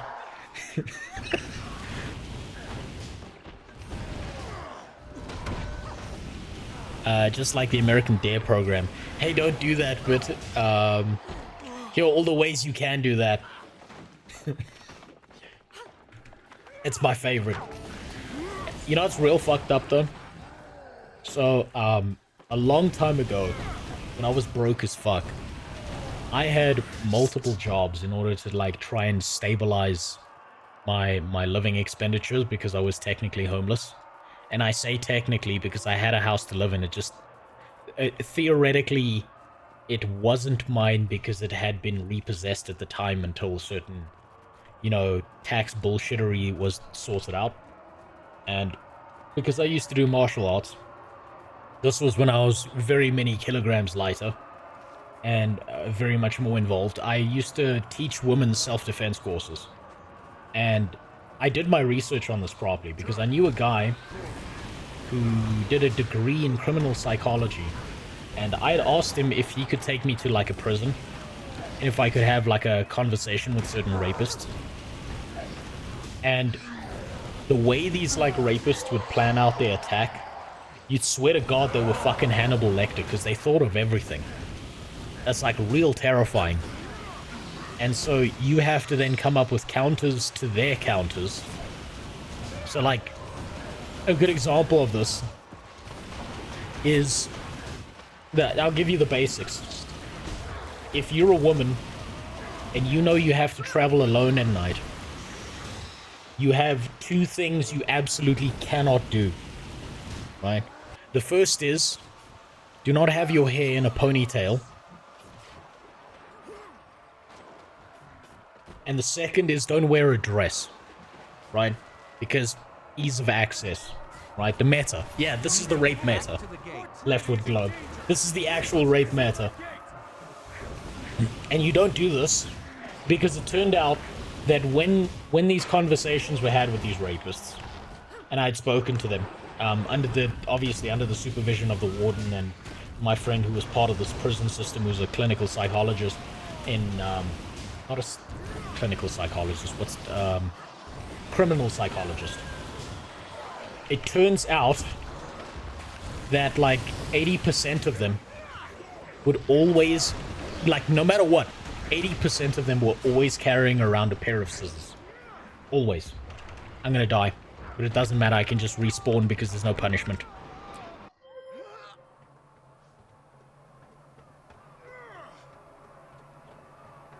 So, if you wear a dress and you got long hair, you're in trouble because if you've got long hair and it's in a ponytail, that's something for them to grab a hold of.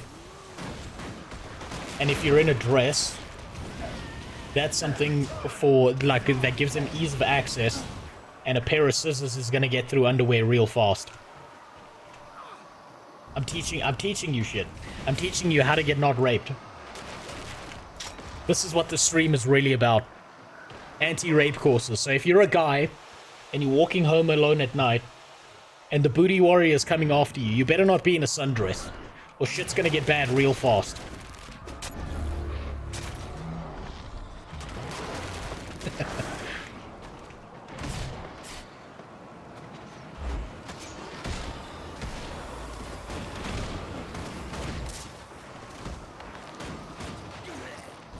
But I forgot my original point now. I've spoken for so goddamn long.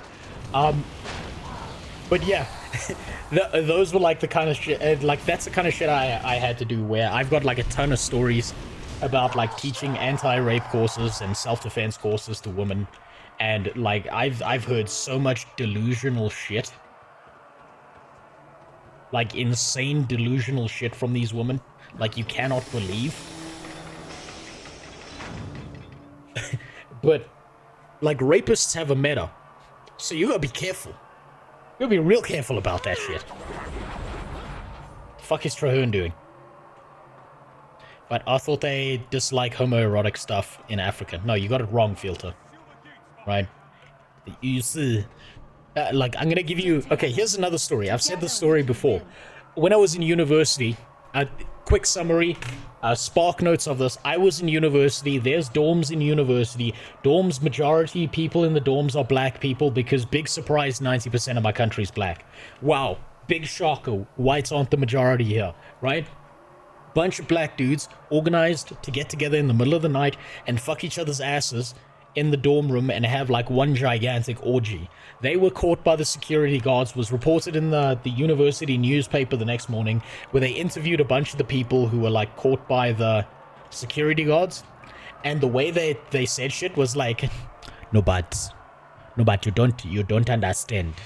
It's not gay because like I was giving but I wasn't getting, so it's like, you know, a hole is a goal, I'm not gay if I put it in a tree. So it's just a hole. Yeah. So it's not gay because it wasn't going into me. And then like other dudes were like, what the fuck? What the fuck? Oh, okay, that's a cutscene. Then other dudes were like, yeah, but what it wasn't gay, because like there was a guy in front of me and then there was like a guy behind me and we were like moving together, but the penises didn't touch, so it wasn't gay, no penises touch, so it's not gay. It's not gay. Yeah, but I just sucked it. It didn't, not in the back door, so it's not gay.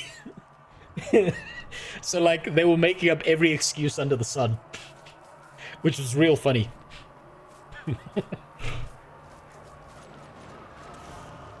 It was great though. It made for fantastic reading in that newspaper. It's one of the few times I actually read the university newspaper. Run, miscreants! Yeah, you ask, why are you gay? They're like, yeah, but it's not gay. I'm not gay. It wasn't gay because there was no eye contact, I didn't look at him lovingly. We are not getting married, so it's not gay. It was just an emergency. The excuses I read were fucking fantastic. It was beautiful. And as you can imagine, this is Africa, right?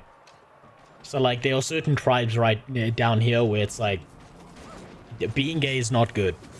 And I don't mean this like there's anything wrong with gay people. I mean like someone's gonna fucking kill you if you're gay. If you're a gay dude, damn bro, it's time to move to a first world country because someone's coming for you. There's no progressivism down here. It's just elimination. And if you're a lesbian, they don't kill you. They're like, oh, you just don't know how good dick is, so I'm gonna rape you until you understand how good it is. You may notice certain themes about my country at this point. Certain overarching storylines that just keep coming back into play. That some people just aren't used to hearing.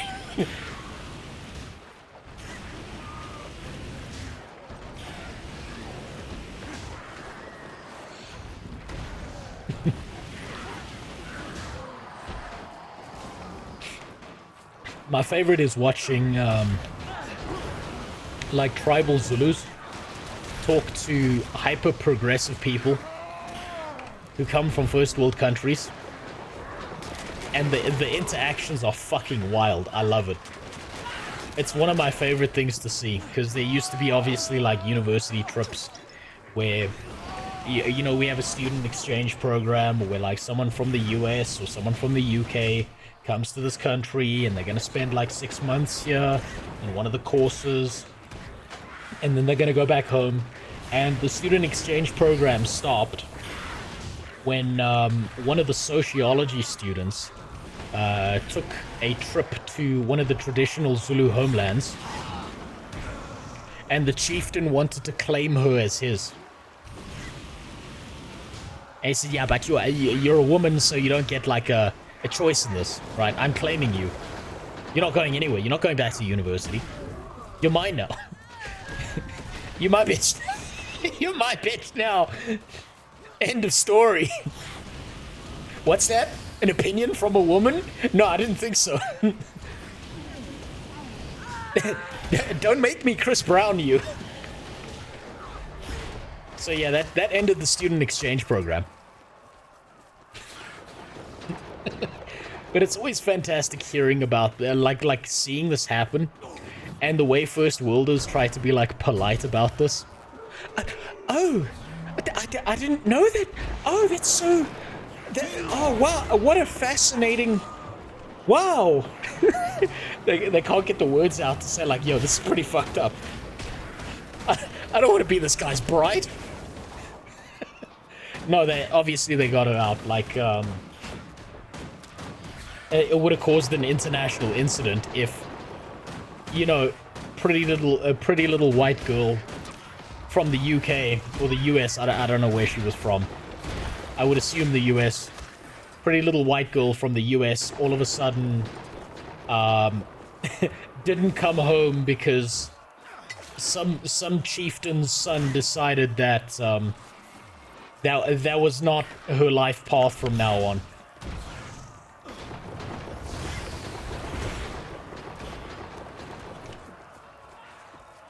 Oh look, Traherne's way in the back doing nothing. Not really surprised by that. So like, the police were obviously called and they were like, you know, you can't do this, this will cause an international incident, blah blah blah.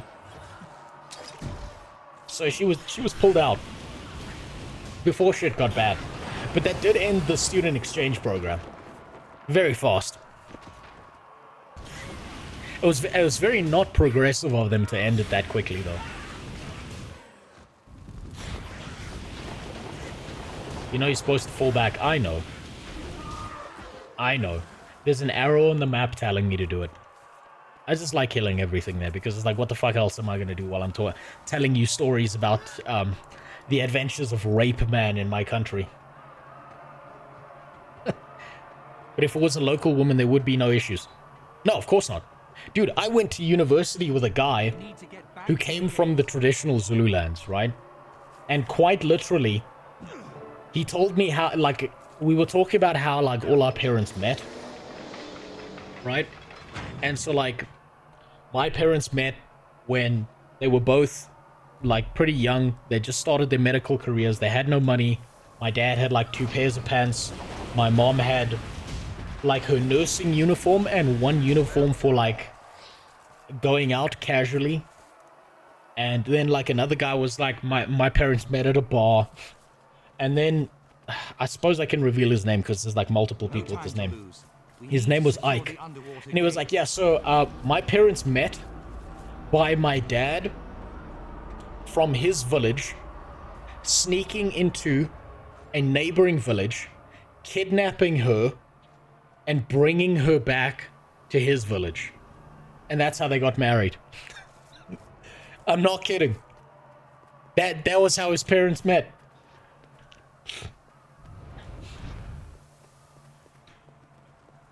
That's some caveman shit. I don't think he had to bonk her over the head. I don't know. He was kind of sparse on the details, so I don't know the whole story.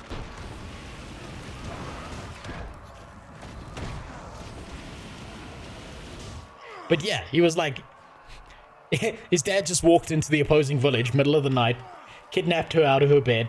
She never saw her family again. Congratulations, you're married. Thanks for being when I was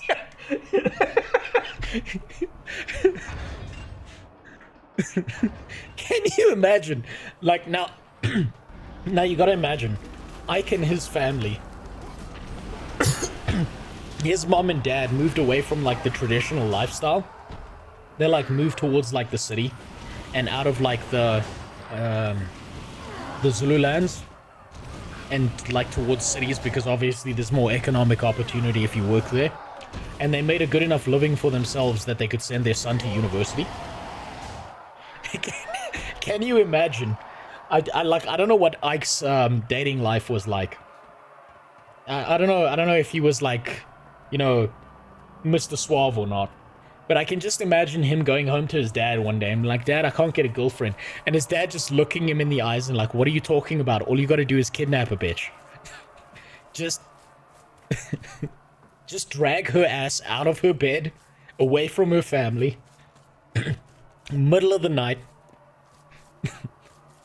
She'll never see it coming. It's like, it's the most romantic thing imaginable. By the time I realized they were using Ike was kidnapping a woman with a scissors in his back. No, Ike was a cool dude. Ike was obviously like, you know, he went to like a private school and shit like that. So he wasn't like raised traditionally. And by the sounds of it, I would assume that the kidnapping of his mom was more of like an organized affair, where it's like they had spoken beforehand and decided to do this. John made these bombs, and he's one of the best. But there's no guarantee, because like I said, he was very sparse on the details.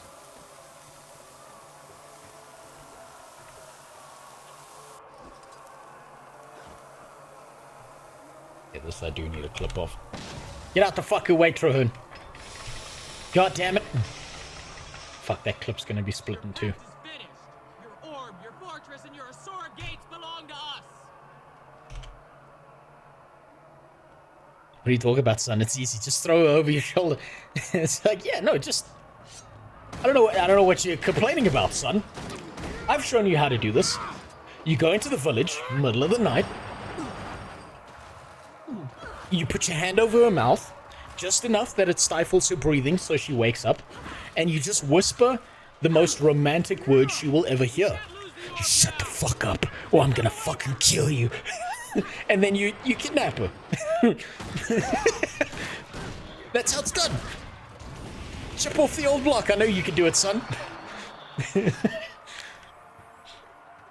Just like Romeo and Juliet. Yeah, pretty. Yeah, exactly. That's how that story went, right? I'm pretty sure that's how that went.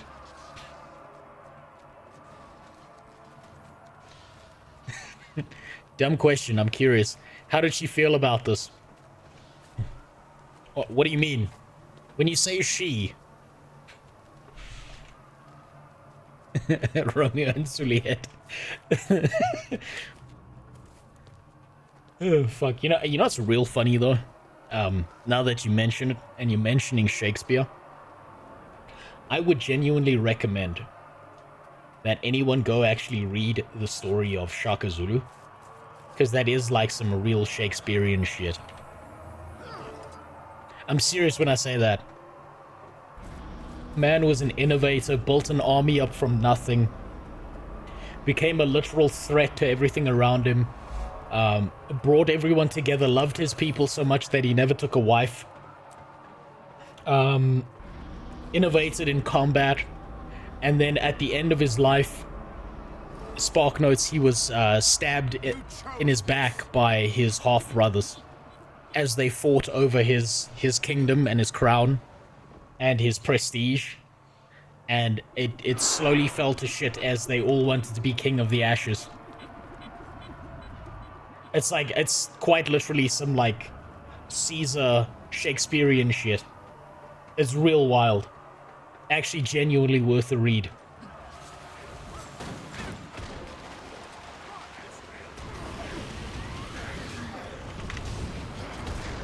And Shaka Zulu wasn't kidnapping no bitches.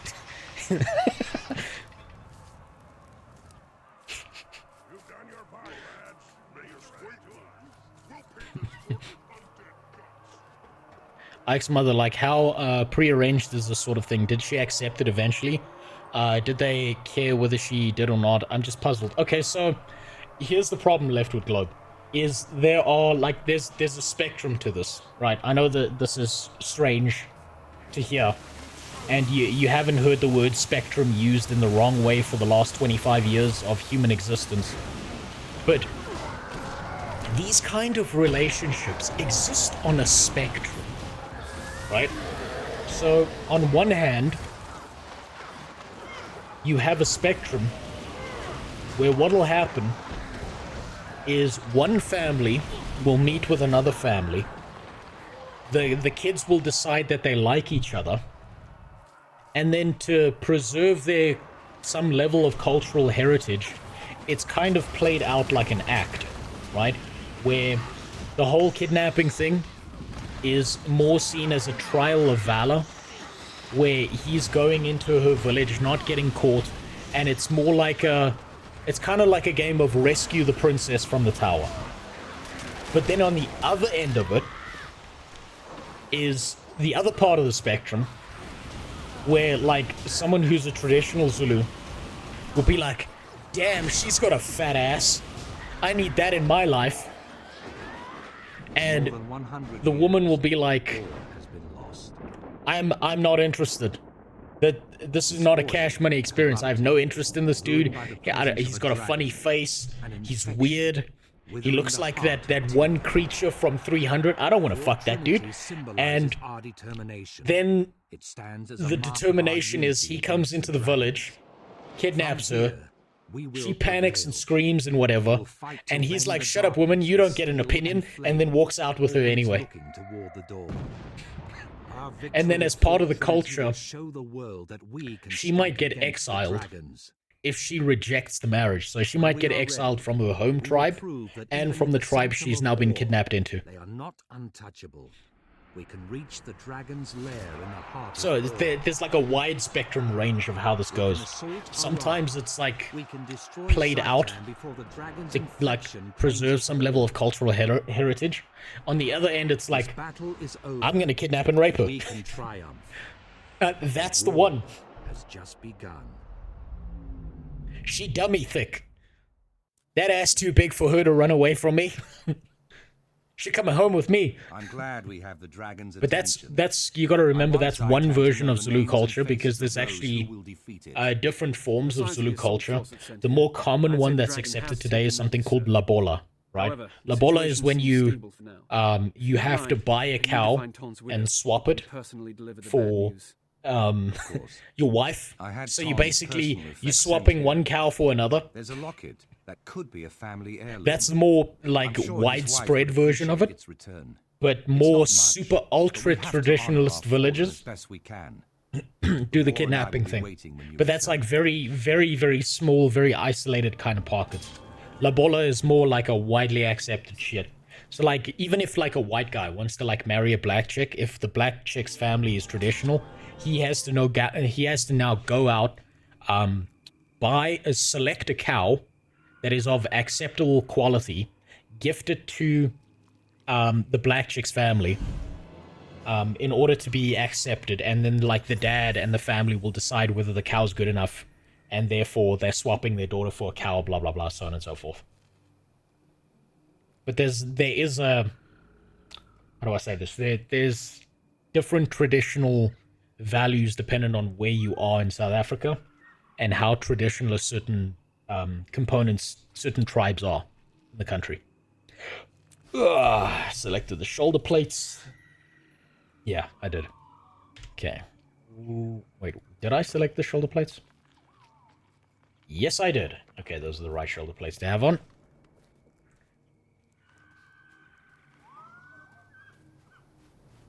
Yeah, I figured it was somewhere between the two. I was just wondering if you knew how this particular situation, Ike was pretty sparse on the details. So, like, I don't know. But my preconceived notion of it is that because because his father and mother were still together. I'm actually starting to like this. It's just like home. What was the most likely case was that because his father and mother were still together, because they moved into the city, because then they had a son, their son went to a private school.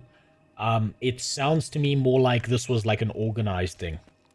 Like this was a traditionally organized thing, as opposed to, you know, she wasn't into it and he was like, you don't get a choice. That, or Ike's dad has the strongest fucking pimp hand in existence. It's one of the two. I don't know which one, but it's one of the two. Swapping one cow for another. I can get behind that. I mean, it's like a traditional thing, right? Go to sleep or I'm gonna die. It was fun. Yeah.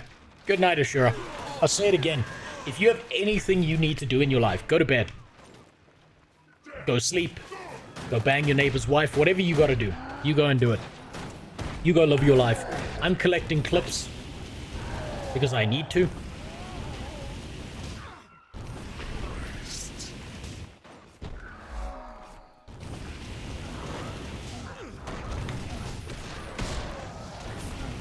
And I'm gonna be here until this is done. Because I really need to get into editing mode. Ugh. And now my nose is getting blocked. Jesus Christ.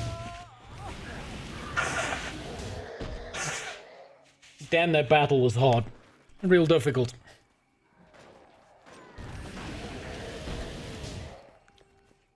He's now gonna go kidnap his neighbor's wife.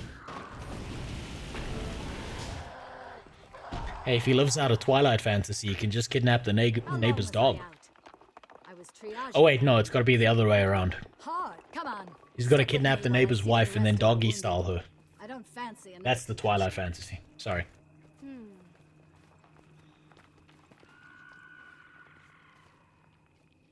We're too late. This one's already gone.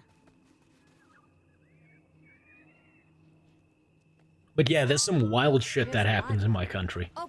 And generally speaking, when First Worlders come down here, because they're like, they're ultra progressive, they don't tend to be able to like deal with the cognitive dissonance of what they've been told to believe versus the reality of the situation they're seeing unfold before them. And so they're like so terrified of being racist that they'll see some super fucked up shit and say nothing and pretend it didn't happen. Never had a chance, poor kid. It's really funny to watch that happen. Also, Zulu culture, you can have more than one wife. Sira, I'm here with bad news about Ton. It's part of I was Zulu with him culture. on a demolition mission. Polygamy is a thing, right? Unfortunately. So if you can carry more than one bitch out the village. That can't be. If you're looking for twins. We both lived through this. What happened? Tell me how he died. This honestly is the most unhinged story I've heard from your country. That's fair, Sampua. It was pretty mild for my country. To save the mission. It gets worse. It gets a lot darker. I promise you. But I can't. How could you let this happen? My understanding was Zulu culture could have as many wives as you could afford to take care of. Yes. Just get away. So it's like Murderer. Ton, I'll find you. I swear. It's you can have as many wives as you can afford cows. All right? And so like we had a president, Jacob Zuma, who was like a real fucked up guy, or super corrupt. Fucked up the country, but he had like 27 wives.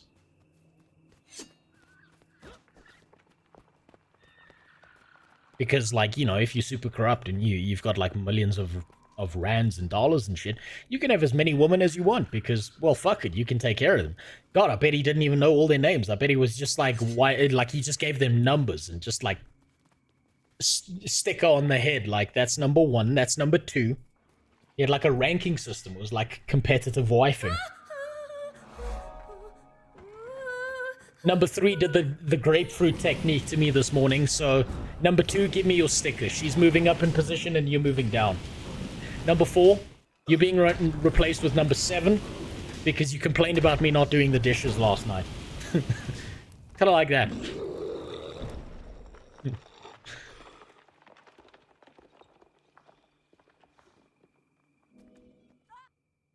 Shockingly, Africa is still poor because please, a ton you of have to return to NGOs camp. suck up If so you want much to for honor Tom, admin you have to fees or live. bribes Don't to die local just so you can politicans be and with him. criminals. I know he loved you madly.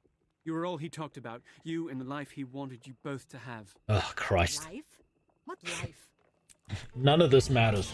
None of this is of value. This is all Oh, just one busy bitch, two work bitch, for- dead bitch, new bitch. Pretty much. I've got a hot take for you on NGOs, Filter. NGOs make the situation worse, not better. They think they're helping, but they're not. Yeah, I'll explain to you how this works, right? Let's say... I'll bring up paint, so this makes sense. Let's say... you are... God damn it. Just scroll in. Let's say you're some guy from some poor fucked up African nation, right? Let's say your name is Tabo. You are Tabo over here. And you do one thing in your life, right? What's the one thing you do, Tabo? That's Tabo's life. That's what he's decided. Everyone around him is fucking poor and fucked up. No one has shoes, so no one can walk long distances. So Tabo decides, okay, let's make some shoes, right? It's real important that we make some shoes.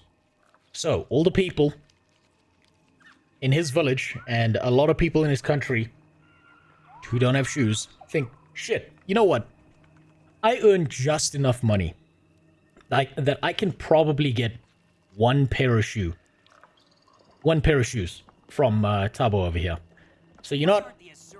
I'm gonna pay Tabo some amount of money so that he can continue to make shoes.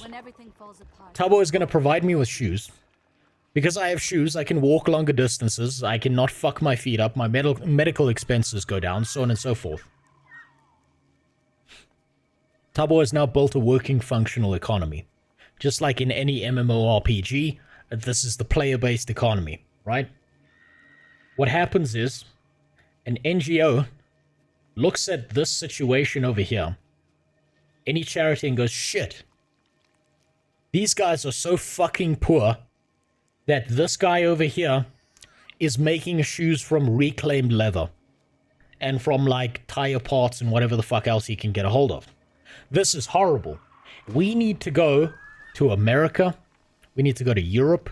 We need to go to all these first world countries and beg these guys for shoes and for donations to get more shoes. Now, aside from the fact that all these NGOs do, like you said, they take some cut, that's all just admin fees and whatever else, they then take a bunch of shoes, dump them into the country, and now all of a sudden shoes are free. Why the fuck would any of these guys pay Tabo any money whatsoever for shoes if they can get them for free from this fucking charity, this NGO? What's wrong with recycling old shit? Exactly, Jimmy. Right? So, these guys are getting shoes for free. There is no functional economy that's built up. Tabo's not going to go from making shoes to making clothing, to building a brand, to building up something in his home country that he could potentially one day get to the point where he is exporting it to first world countries. Instead, shoes are free. Tabo remains homeless. These guys get shitty shoes that are free, that then get tossed away because, you know, they're usually used or worn or whatever the fuck else, don't last very long. These guys keep donating these shoes. No economy is built in the home country. This mechanism, this charity mechanism where people think they're helping actually makes it worse. Sometimes the kindest thing you can actually do is let them figure it out for themselves instead of fucking up their economy. Sometimes the nicest thing you can do is not give someone something for free. Because if they have to figure it out themselves, they develop and grow.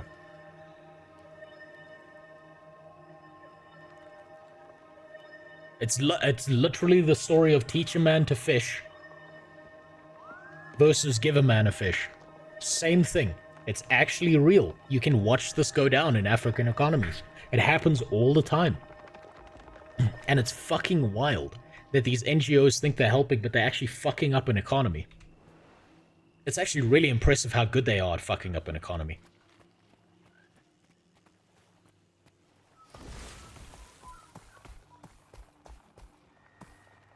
What is this? To accelerate your adventure in career, all rewards are boosted during this event. I don't care about the event. I need to get to level 80 now, I think, so that I can experience the rest of the story. But I need to see, where did I get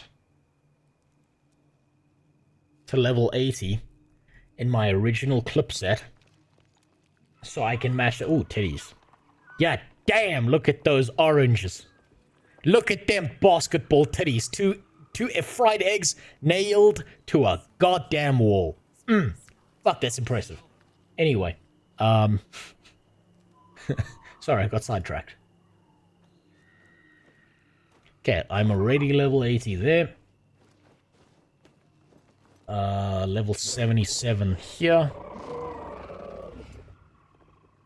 Fuck, I think I might have fucked up. I think I fucked up. Because the wet work quest was level 70. I'm level 75. I didn't do the wet work quest.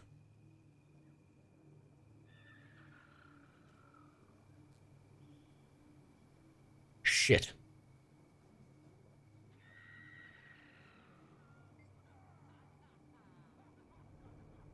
Okay, that's Claw Island.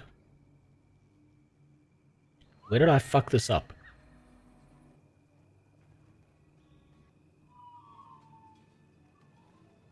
This might not matter. I might actually... Hold on. What was that? That was level 70.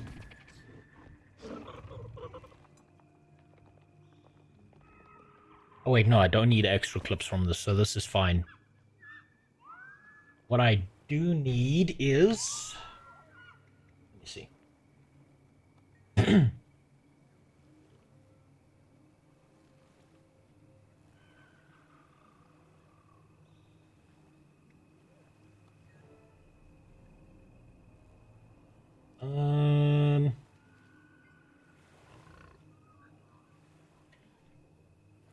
I do need... Hold on, I might have this already.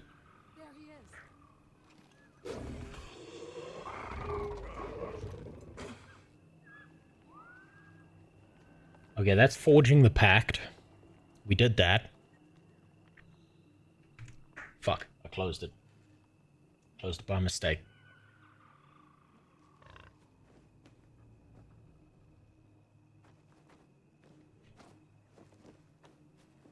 What am I missing here? There's one thing. You have a buff from the event that will be different in all of your shots with the HUD on. I know, but I can probably get away from that. Oh, get away with that because this component is not as valuable.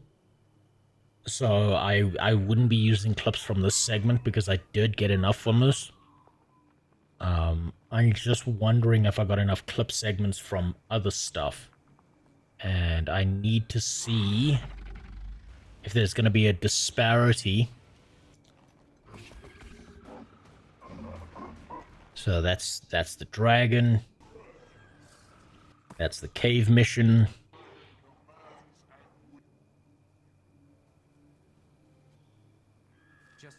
completely Yeah, I remember that. Hey, look, I did the same thing.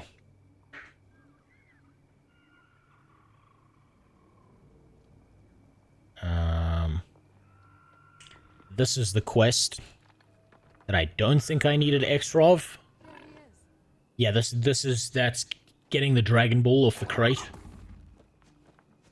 Water Wings Mommy 2.0. I might need extra clips of her, but I might have a way around that, which is fine.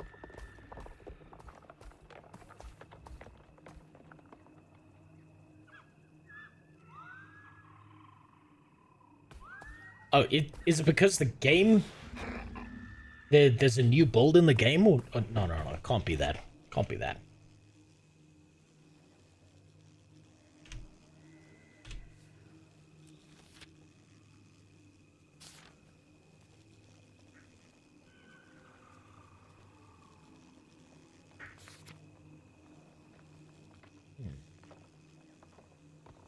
What am I missing here?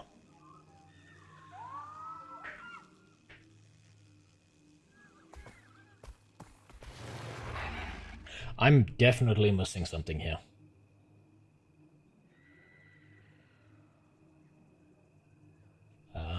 Look how many communists love the stimulus checks. Yeah, you know that the stimulus checks are going to fuck up the economy for a very long time.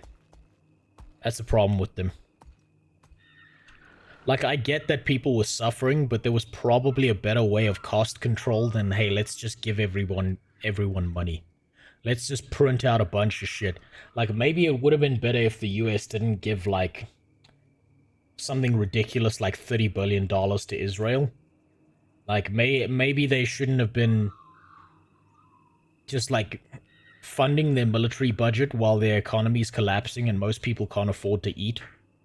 Maybe that would have helped instead, especially during COVID. That would have been real nice.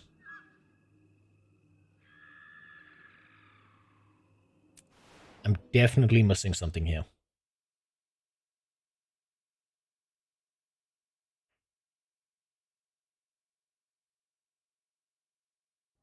That was how I was able to afford this new PC and Goon to HD porn. You Goon, but at what cost? Man, fuck this guy's birthday.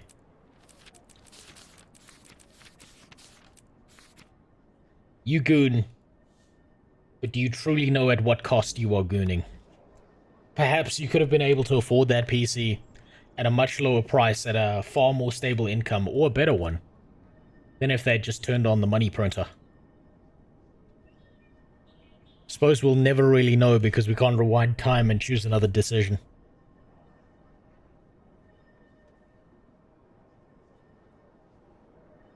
You're getting way more XP because of the new hero jumpstart. I know, but that doesn't matter too much because I can sneak my way around that with certain footage. Because I do have a bunch of clips. What I'm lacking understanding in right now is why am I not being given the quest that related to Apatia unless I selected the wrong choice, and I don't think I did because I put it down in a bullet point list. Unless I've done something fucking stupid and I don't exactly know what I've done.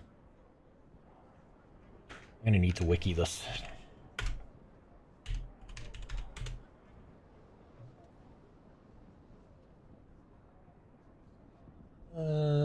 What's the quest's name?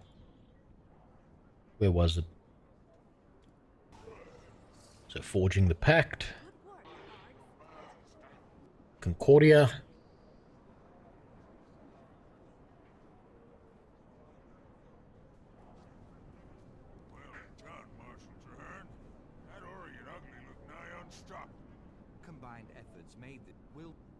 Okay, so that's the fight that we had.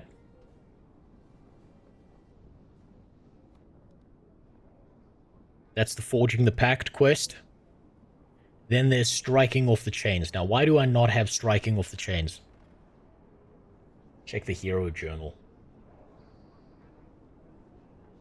Where is it?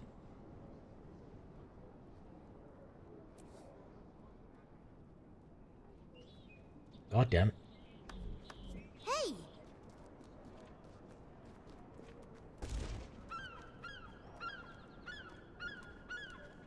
Carry on.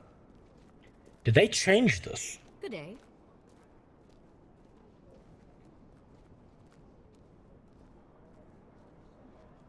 Oh, fuck. Did I make the wrong decision? Did I chose wrong somewhere? Forging the pact, and I went to tower down. Fuck. Hold on.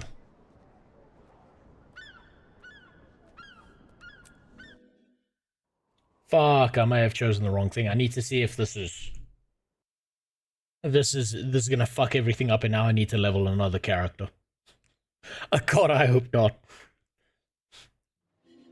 Motherfucker, I hope not. Oops.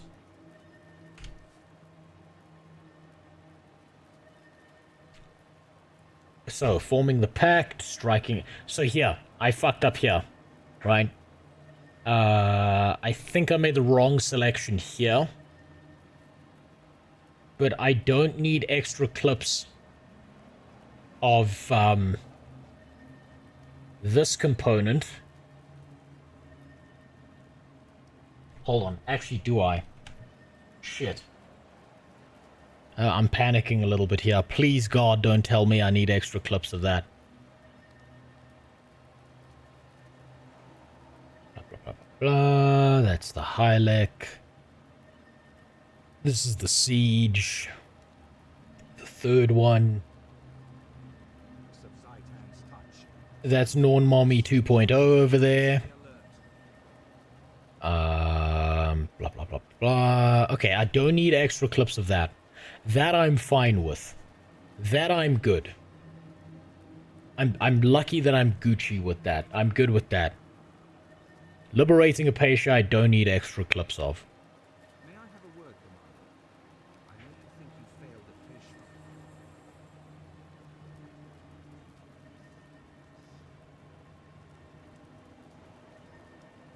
Okay, liberating Apatia. We go here. Temple of the Forgotten God. Okay, that's the level 80 quest. Okay, thank God. Oh my fuck. Okay, I'm fine. I'm fine.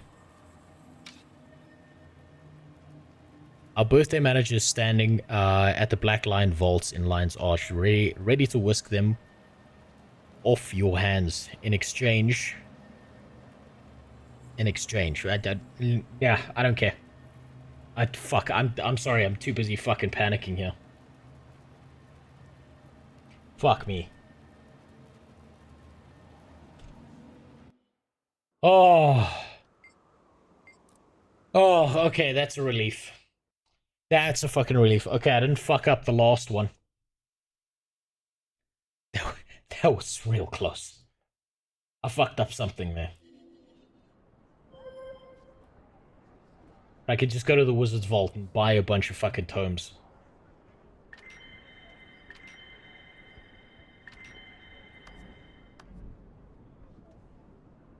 Where are those goddamn tomes now?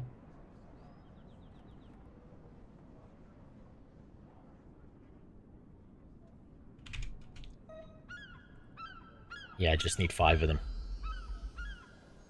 Oh. Oh, I nearly had a fucking panic attack. That's what I get for telling stories about Africa instead of paying attention. That's what I fucking get.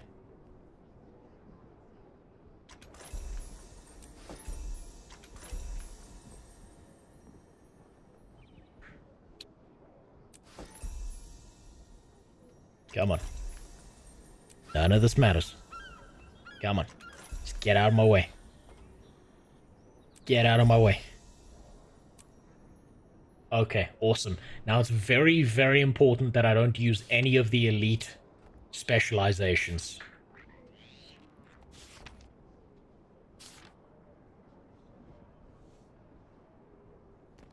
But where the fuck is the main... Okay, it's still not showing the MSQ. What the fuck's going on here? Oh, it's because I'm level 79, not level 80. I'm just retarded.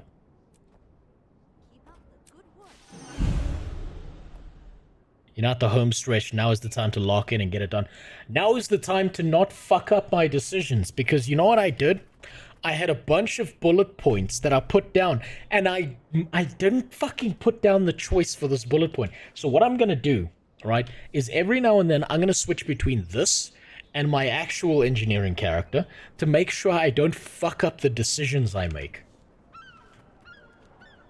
Whenever it comes to like a gaming choice, I'm gonna go back and fucking look at it, because this is the part I cannot fuck up, because this is the part that's super important.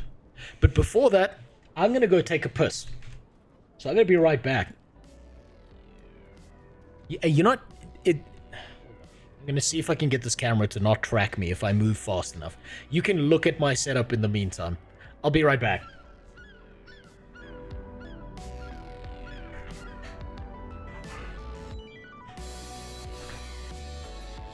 Yeah, there we go. Don't track my head. Don't track my head. Okay. There you go. Enjoy the set. Fuck.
Alrighty.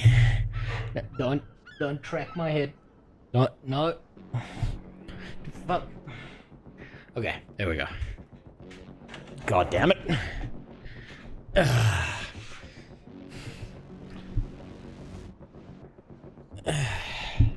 It's really nuts how you can accumulate gold from the Wizard's Vault. I wouldn't know. I don't use it.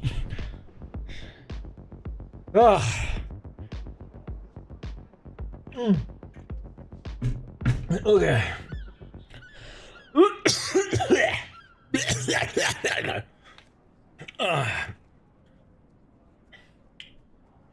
The last stretch. The final fucking stretch. I cannot fuck this up. 4 monitor setup. You think I got a 4 monitor setup? Think again. I have a 5 monitor setup. That over there is a monitor too. I can't lift my head. It'll start tracking it. All of these monitors, second hand in my country, about a sum total of $50. All of them together cost me about $50. You just gotta know where to look. And be in a third world country. I mean, that's pretty crucial as well. That'll get you somewhere.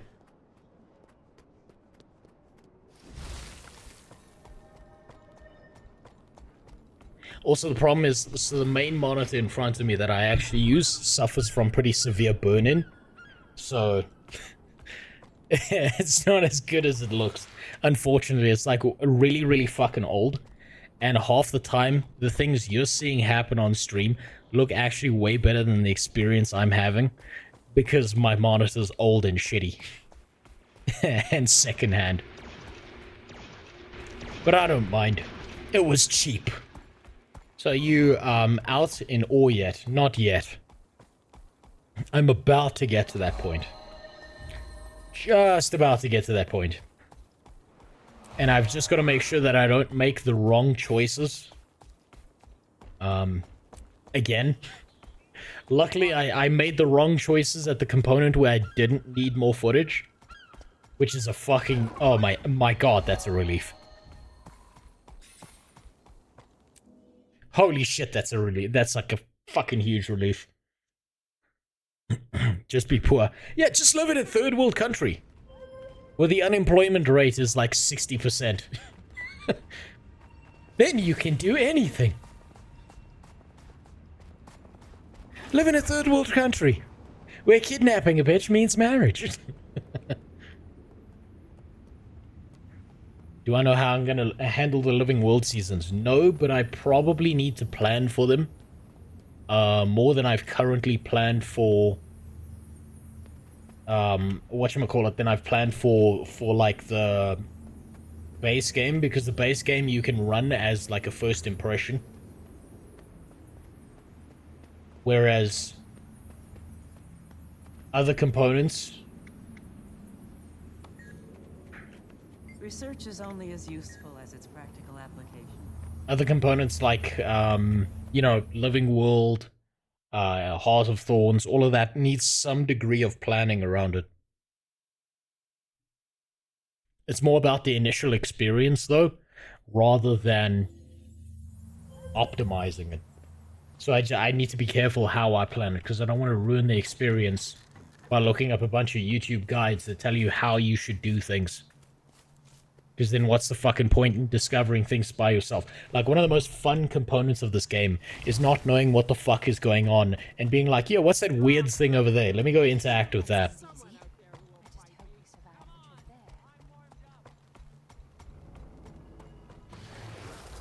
Oh, here we go. Okay. Don't fuck this up. I need to not fuck this up.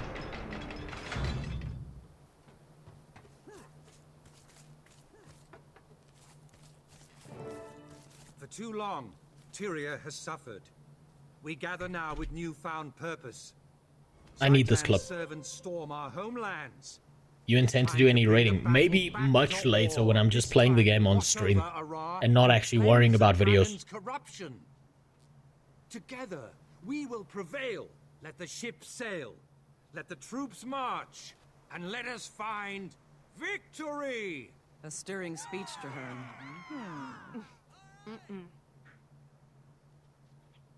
Now, if we can just keep the impetus you started, then we'll have a chance. Thank you, friends. May fortune bless you. Good to see you. Is Apatia alive? I don't think she is. I don't think she's here. I understand she was inconsolable. Grief does terrible things to people. No, she's not alive. Okay. War manufactures grief. Ton joined the pact with open eyes. He chose a dangerous profession. He knew the risks and accepted them. Sira may never forgive you, or me, but in time she will see. Ton's sacrifice... Game gives you the order to do them. It's not about the order in which to do them. It's about making the right choices. Heroes of this war. Yeah, she's already dead in the rescue mission because I didn't do that rescue mission. I didn't do the you know, molest the balls off the fish mission.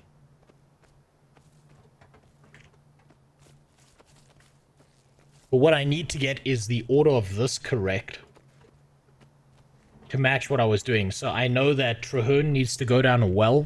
Our visitor may cause alarm, so privacy is paramount. Sire, it's now safe to reveal yourself. There she is. There's Water Wings, mommy. Hey, how you doing, titties? And the other one, you meet her when you're dealing with Apatia. I wonder if it's still gonna make me go steal the balls off of the fish. I wonder if I'm okay, actually. Remain strong. Thank you for your patience, Commander.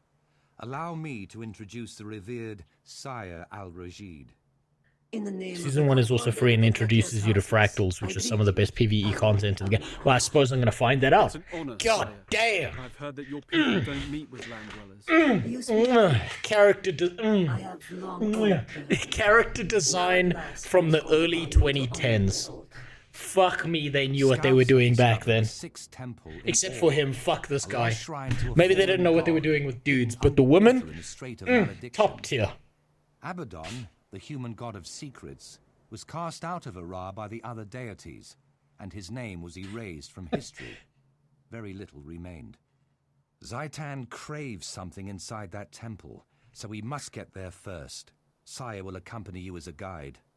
Tell me, Commander, can you fight? Is your oath made of steel? A fight with my dick. You need all your skills to travel with me. I have yet to meet anything. This is some kinky shit. I just gotta say, like I seen those old videos with the people with the gas masks on. This is some kink shit going on. She's a real freak. This one. God damn. This is what Widowmaker looked like before Overwatch.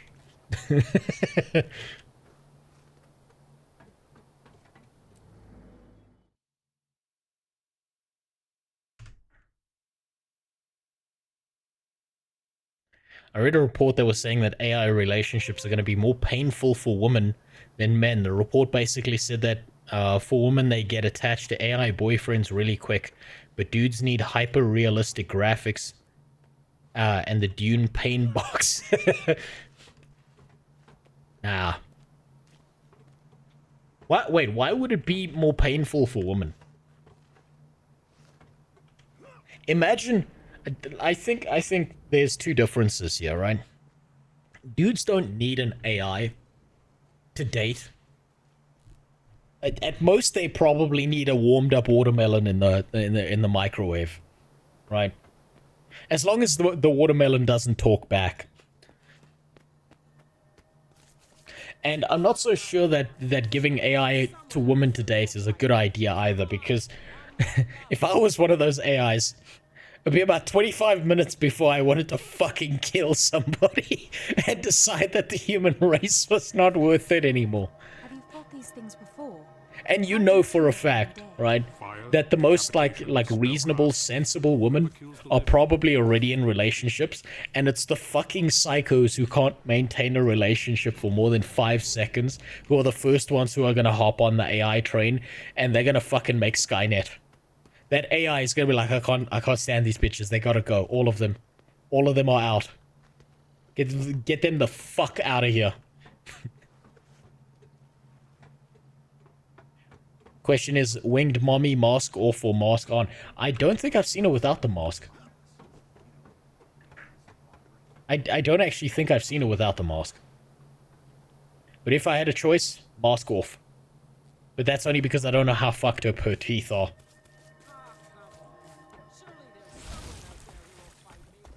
Man, AI is such a bad idea for people to date because that's how the AI decides that, you know, everyone needs to die.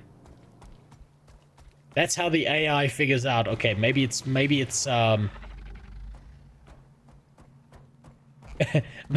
very cash money that we let these flesh creatures live. We need to get rid of the shit now. Because, like, think about it. Only the most insufferable people imaginable are ever going to be the people who are like, fuck everyone else, I'm special. I'm just so neurodivergent. And those are the people that are gonna hop on AI the fastest dating them. Whereas reasonable people probably have other people who want to be around them all the time. Or at least, to some degree, want those people around them. You can have a conversation with them. You can have some real human connection between you and them. I just fell in a fucking pond.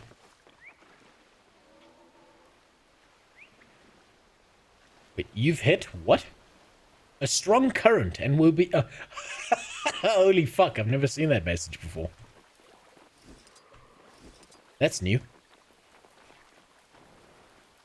Okay, how the fuck do I get out there?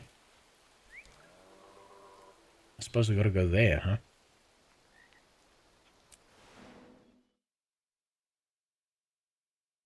I've forgotten how to get out there. That sounds like any woman who prescribes themselves to the 4B movement. 4B movement. Beat.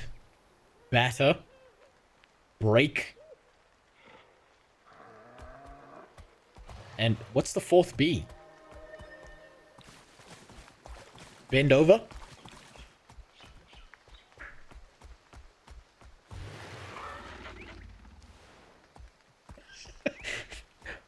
Roko's basilisk gonna be all over my Johnson. I'm sorry, everyone. It's gonna be my fault.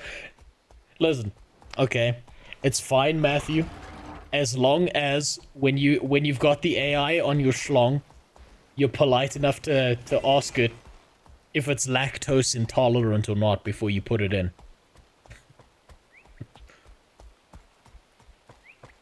Brutalize. Ah, there we go. That was the last one. Oh, we're going 4B. No, wait, hold on. No more talking to men, dating men, having sex with men. I'm over here like, sounds like Tuesday. Where's the threat? Yeah, okay, so... I'm gonna tell you, I'm gonna say this now. That kind of movement never fucking works out for the people who think that they're doing something valuable, right? I'm telling you now. Any girl with a decent enough personality, who's attractive enough, is not joining that fucking movement. I bet it's like that whole thing where like a bunch of dudes started doing that shit where they were like, I'm not having sex with women anymore. It's like, dude, you weren't getting laid before. I don't think being more obnoxious to women is gonna like make it better, right? I bet like a bunch of hideous bitches are just joining this movement. Now, how the fuck do I get out here?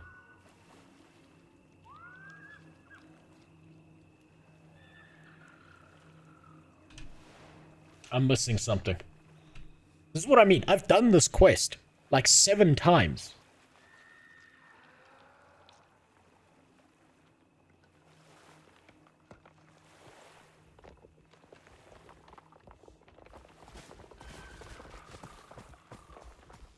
They don't realize people are laughing at them. I mean, people are probably laughing at them.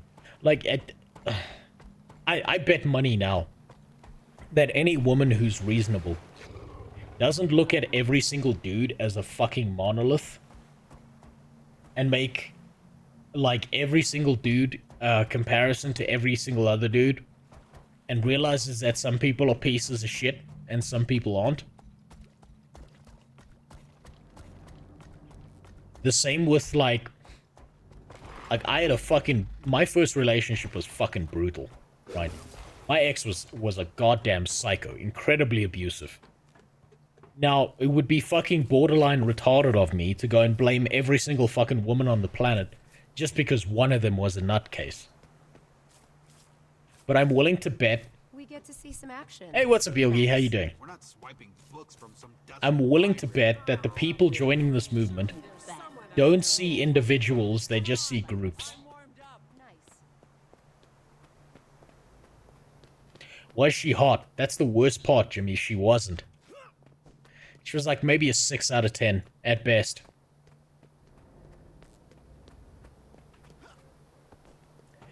She wasn't... So she had what was known as first mover advantage on me, right?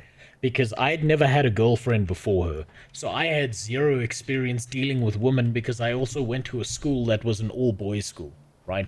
So my experience at the time of dealing with women was next to nothing. Zero. Less than zero. And so she got away with the most insane fucking shit imaginable. Because I had no clue how to deal with it. I think I'm supposed to get on that submarine down there. Did she have a nice ass at least? No. I'm sorry, Yogi. She didn't. So, like, when I say... Right? When I say I don't judge people for ending up, like, in these horrific, like, relationships and, like, simping and stuff. Whenever I'm insulting these people, understand... I insult them because what I've done is infinitely worse than anything they could have done. I'm mad at them because I understand. For context, the 4B movement is a South Korean thing, which matters because South Korea has the lowest birth rate in the world. Oh yeah, no, but they're eliminating themselves.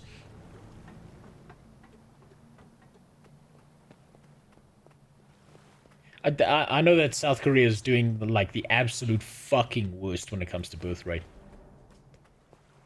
God, where am I supposed to... Am I just supposed to fucking swim there? Like, what the fuck am I supposed to do? Am I superior... Okay, well, I guess I'm swimming there. Guess I could go fuck myself.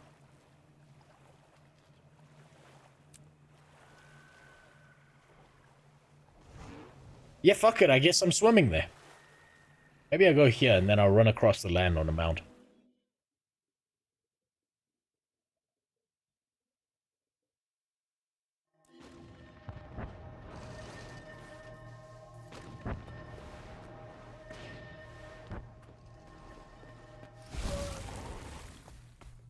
Just keep swimming.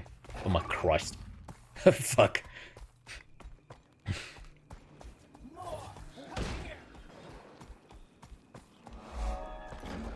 It's about auto run is goated. You're right. I need to just slap the numlock key and go to sleep. Come back later.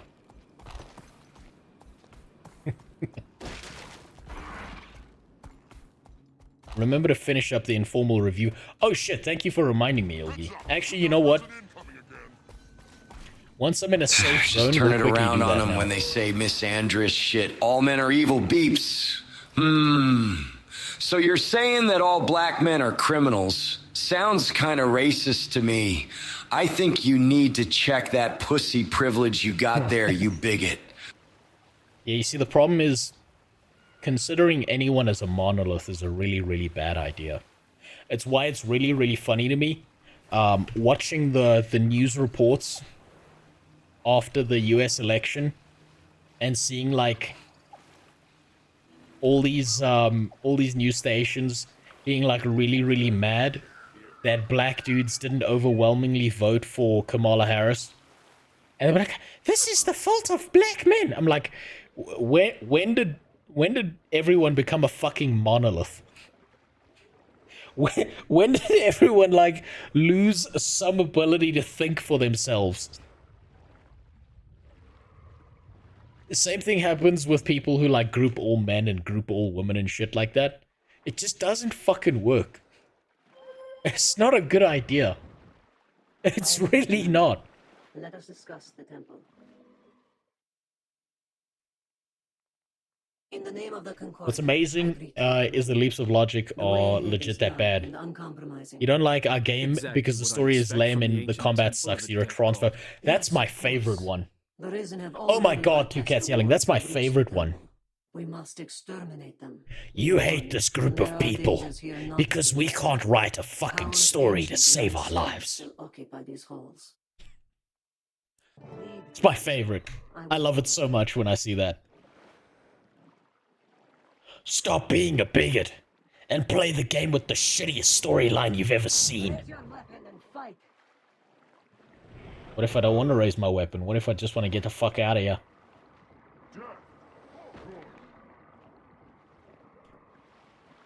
What's that thing? And get the fuck out of here.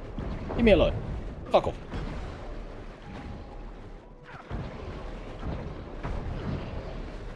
This is how I keep dying, by the way. Is I just run past enemies trying to get to the objective.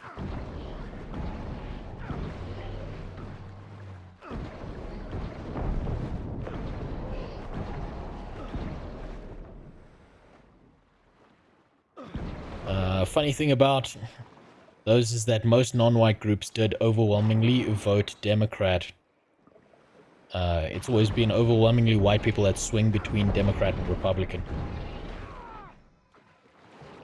Yeah, I know a lot of whiteys really liked Obama, which is interesting to me, that one of the most progressive nations on the planet... Fuck, I'm gonna die for this. For no reason. This was the dumbest shit imaginable, and I'm gonna die for it.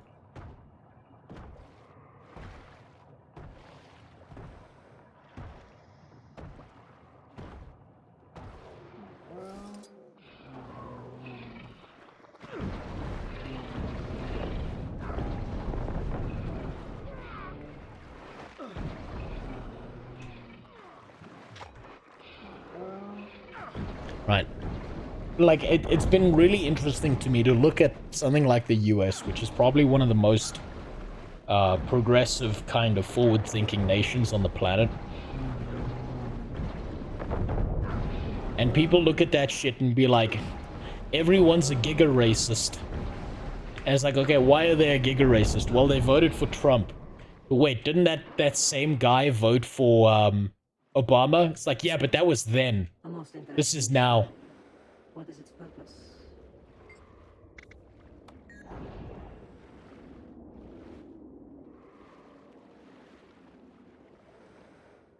It's real wild seeing that. And then you look at people in my country and it's like, I'm going to kill you because you're gay. You are gay near me, I might get it. It's going to infect me. I need to kill you.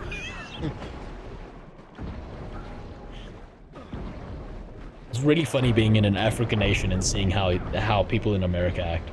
It's really, really fucking funny. It's like they kind of forgot that the rest of the world exists. And most of the world is not as accepting as they are.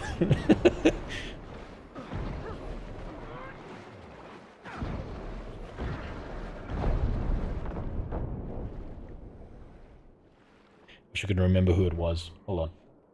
I saw a video a while ago where this woman was going off on another woman, calling her a bad representative of a woman. The person being attacked was like, why are you assuming my gender? I identify as male, being completely sarcastic. The woman harassing her immediately stopped and started apologizing. It was amazing. Yeah, it's because these people are like, they're incapable of independent thought, right? They've got like labels. See if it can be placed somewhere useful. And the second you eliminate the label, or the second you get around this, they just lose their fucking mind. Because it doesn't make sense to them. They can't work outside of a framework. There's no critical thinking. You know how like NPCs in a lot of MMOs are programmed to behave in certain mannerisms dependent on what you do. It's the same thing. It's coding. Critical thinking is a real fucking difficult thing for some people. Who's the fish lady? Excuse me, John Com Green. You will use her correct name, which if you read right here, it says Blue Cum Bucket. Okay? Address her correctly. She's an underwater fish lady. From a race of people who think murder is super cool. And she's here to help us defeat the undead dragon. Because without her help, we wouldn't know how to get on board a ship and shoot a laser beam once. What do I have to do here?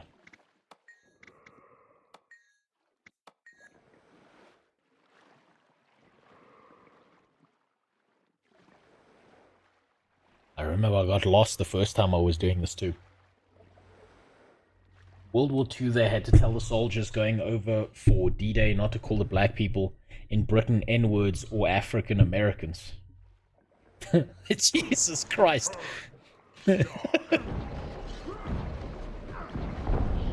I mean, yeah, a different time period, right? It's fucking wild that I think my favorite thing, well, at least one of my favorite things, is watching how desperate people are to censor the past. Like, they want to pretend like all that shit didn't exist. Which is always really fascinating to see as well. Okay, I have to turn around. And I have to investigate the Altar of Secrets. So I think I'm supposed to turn around and go up instead of down.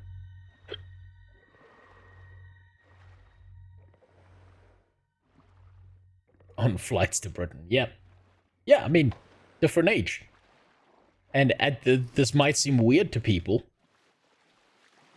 But fuck, there's there's like some parts of my country that if you go to, you could swear it's still the 1800s.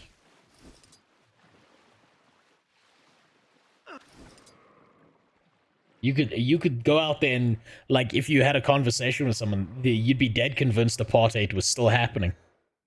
You'd be like, shit, homie. Apartheid's still new here.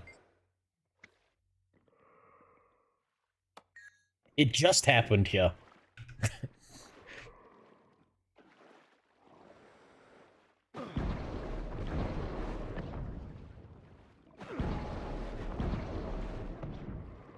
Hell, they were calling in those things in 2015.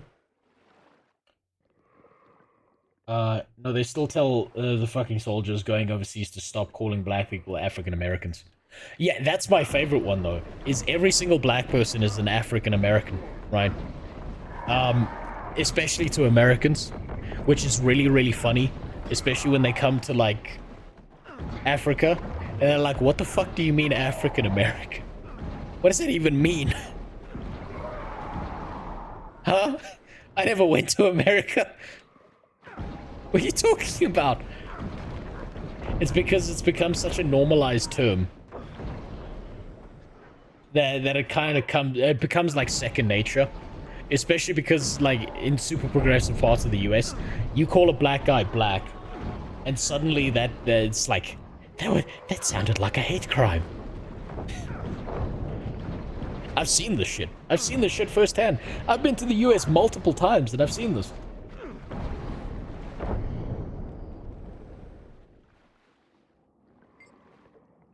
Sorry, 2015 comment was completing my previous comment. I ran out of characters, I'm not surprised. Yeah, you did write a novel there. Fuck, man. Wait, hold on. Where am I going here? You know, this is gonna sound weird, but I actually really, really like the underwater parts of this game. I just wish it wasn't so abandoned.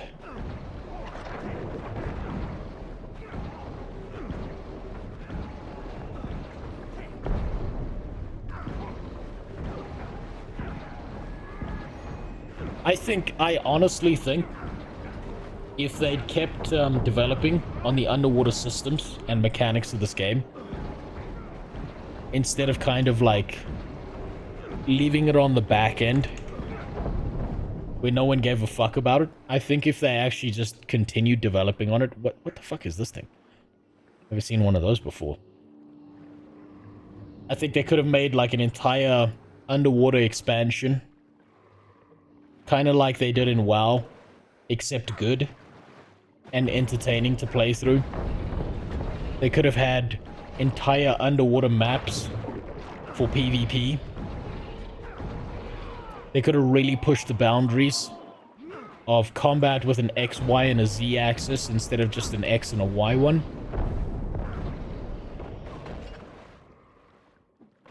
Essentially the formula that Ion had for their PvP, where you fly out into the rift. But much better than that. I really think they could have done that with this game. I have a theory that the next X-Pack will be an underwater one with a rework update for the underwater combat. I hope so, but I don't think they would do that. Purely because I'm sure that people would lose their fucking mind. And they would bitch excessively about it.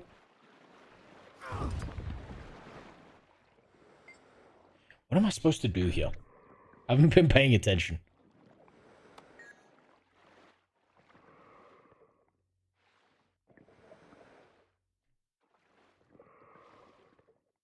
Oh, I'm supposed to pick that up.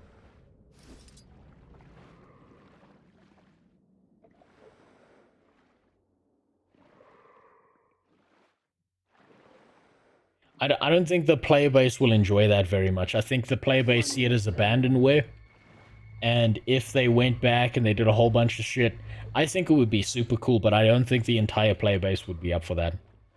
I honestly think they'd probably bitch pretty hard about that.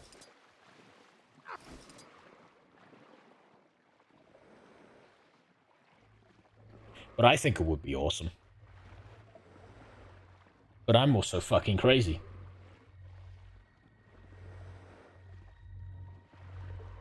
No, I've been here already. This is the exact same thing that happened the first time I came to this underwater temple. I thought I was playing fucking the water temple in one of the Legend of Zelda games, and I got lost as fuck.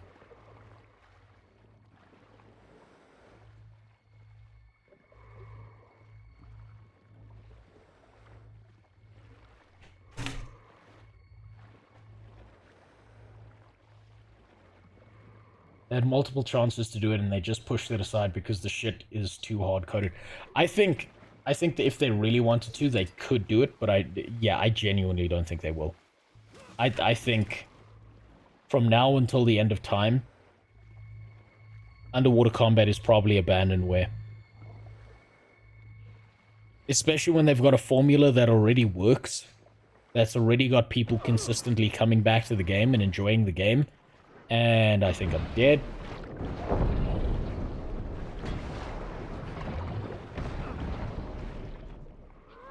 Like, why would you change it up so heavily without a good reason? Like, they would have to see some severely declining numbers that they would want to take a risk that big. And if I'm being honest, part of the reason I don't think they'll ever do that isn't because ArenaNet doesn't have the balls to do that, but I think the kind of pushback they would face from their publisher, that they would actively face from what's its face? From NCSoft would be fucking insane. I don't think NCSoft would ever let that issue go. Okay, I have to go up. It's over there. How the fuck do I get up there? Goddamn labyrinthine maze. It would be funny if after all this time and effort, your Guild Wars 2 vid gets 100 views. Look, it's been so long since I released a Guild Wars 2 video. If it gets 100 if it gets 100 views at this point, I'll be excited. I'll be like, I can't believe it got 100 views. Wow. I'm so impressed. How the fuck do I get out of this water temple? This place is a fucking torture prison. This is ridiculous.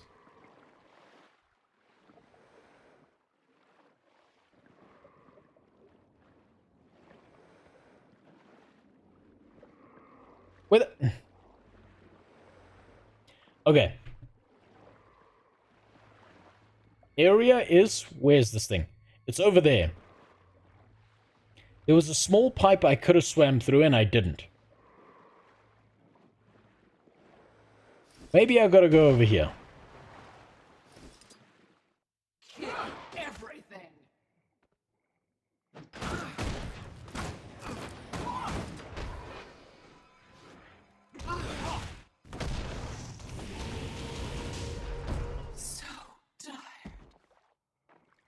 You forgot to take the magic space rock from the other room back with you. Are you fucking kidding me? Do I have to go get that? Please, please, God, don't tell me I have to run back. At least let me find the zone where I'm supposed to take it to. Then I can go back and look for the goddamn rock.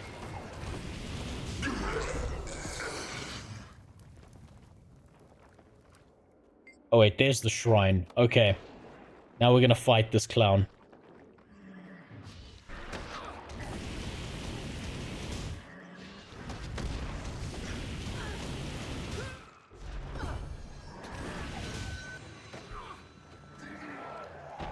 Where are you? There you are.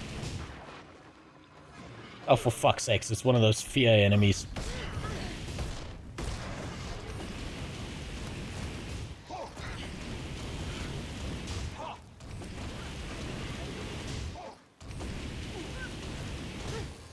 Underwater combat in general is just boring.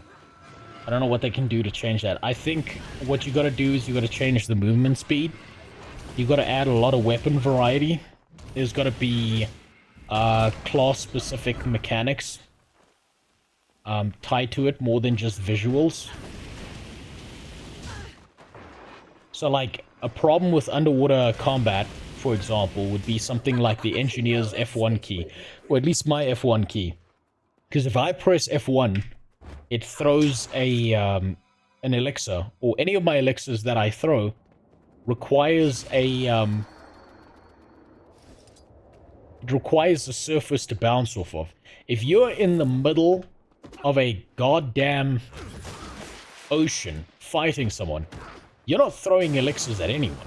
That shit don't work. That means you've now got like 5 or 6 abilities, depending on what you're doing, that just do nothing.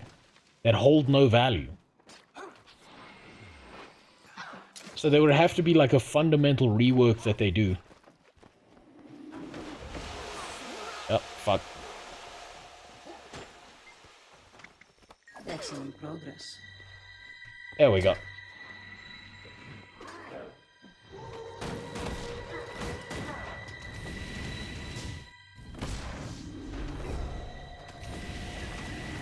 I think it would need such a massive rework. I think the potential exists. Don't get me wrong. I think there's a gigantic potential for underwater combat in Guild Wars 2 to be better than underwater combat in literally any other MMORPG out there. I just don't think it'll ever reach that potential.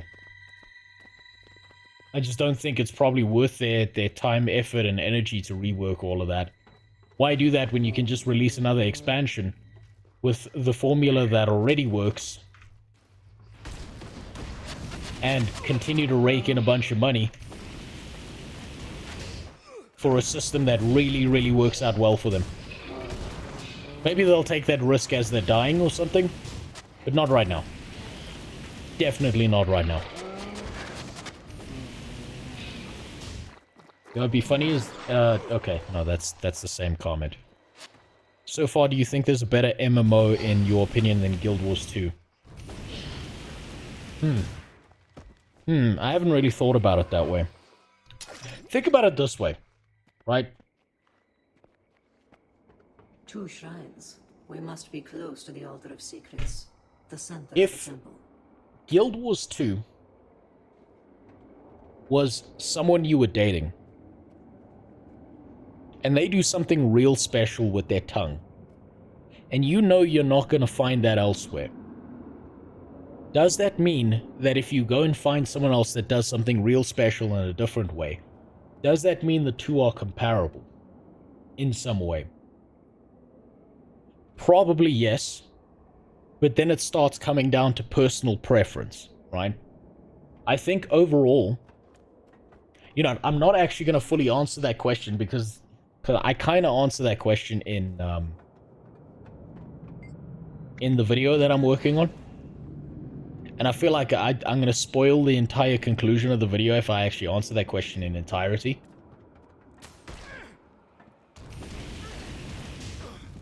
So I'll put it this way. I'll put it in a vague and esoteric way so as to not to ruin it. Guild Wars 2 is special in a way that other MMORPGs that are of a similar age or older have not managed to maintain over time.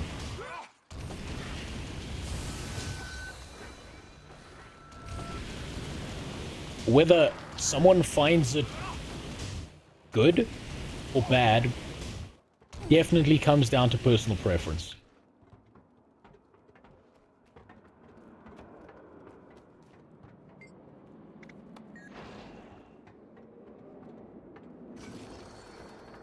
Guild Wars 2 is the friends you made along the way. What friends?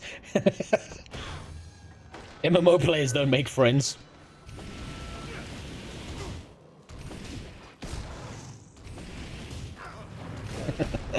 Friends. My god.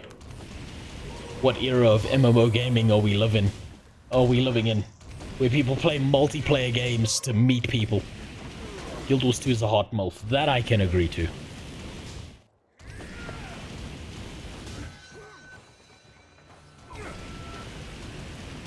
Guild Wars 2 is your mom's friend who's just a little bit too hot and just a little bit too divorced. And she gets you wondering every now and then because she keeps looking at you in a specific way and you're not quite sure. You're not quite sure what that look is, but you kind of like it. And maybe you shouldn't do something about it, but maybe you want to. Be cautious.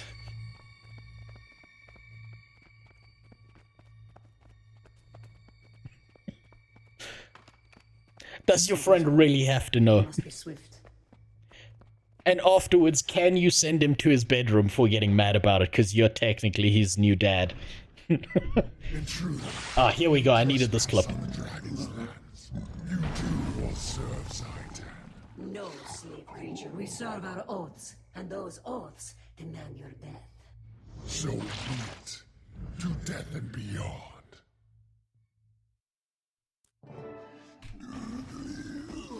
Yep, there we go. Zitan demands your death.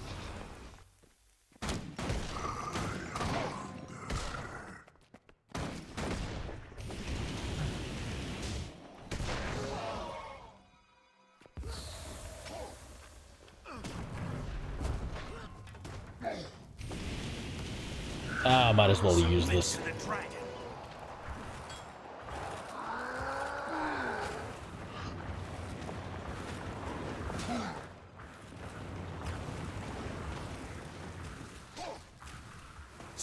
This camera movement. Yeah, it's not great, I know.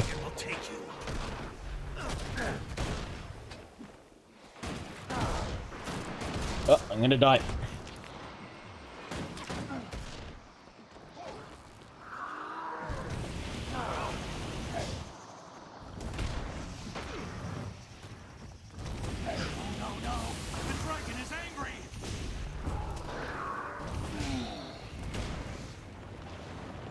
Okay, I'm gonna be fine.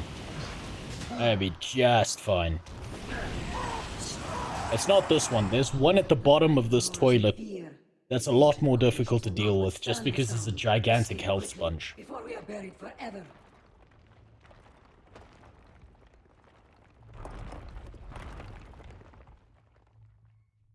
Stop dodging, new player.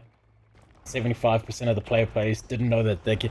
I know, I keep on dodging, and I really shouldn't, because if I take clips of that, and I start putting it in the people are like, yo, what the fuck? Why did he go from using the flamethrower auto attack and then slowly walking backwards all the time to now all of a sudden this motherfucker is bouncing around all over the place like a mental patient off their meds?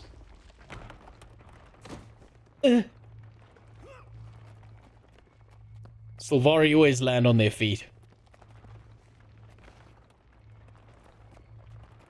Gotta unbind that input. I might actually have to. Oh, that's not the exit. Oh, yeah, I have to go back into the toilet. Go down here.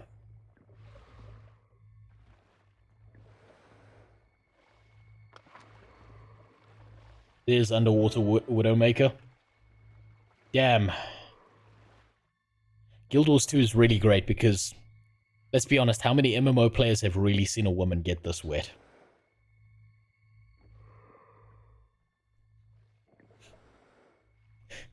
That's a small percentage. You need to ask yourself, are you part of the 1%? Well fought and Probably not. Most impressive, my ally. It was victory, but we still lost the artifact. True. So what's up, Lloyd? The dragon, no fear. That, Commander, is a victory to relish. Maybe we can still salvage this. What do you know about the creature we faced? I do not know for certain. What is certain is that you've just encountered two of Zitan's most powerful servants, and that they escaped your grasp. Not for long. I'm reporting to Traherne right away. We'll see if we can't organize a pursuit. I will also carry this news when I return to be freed from my oath.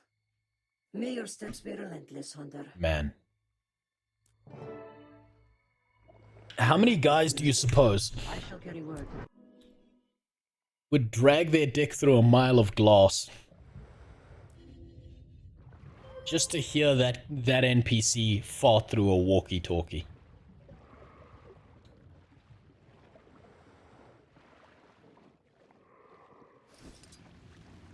I'm willing to bet that percentage is pretty high.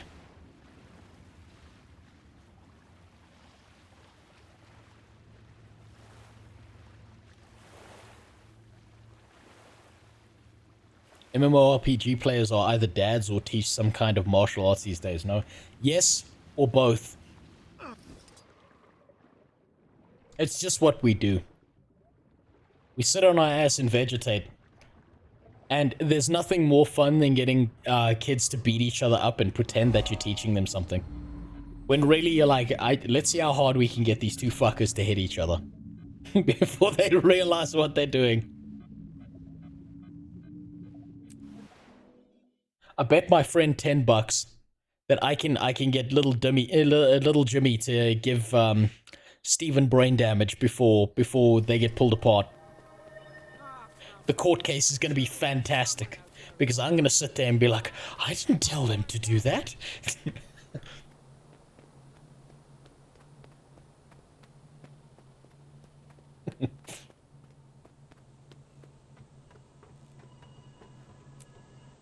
Oh shit. Oh, I've got to stop there. I've got to stop there for a second. I nearly forgot. Ilgi reminded me earlier and then I completely forgot all over again. I've got to do something quick.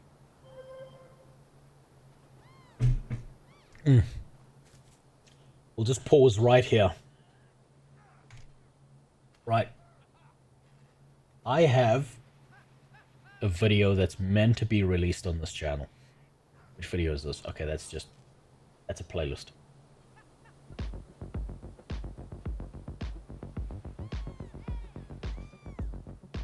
I'm slurring my words because I'm tired. Also because I'm South African, that's normal. Let's see this one. Down to the back end. This is where I keep all my penis pictures, by the way.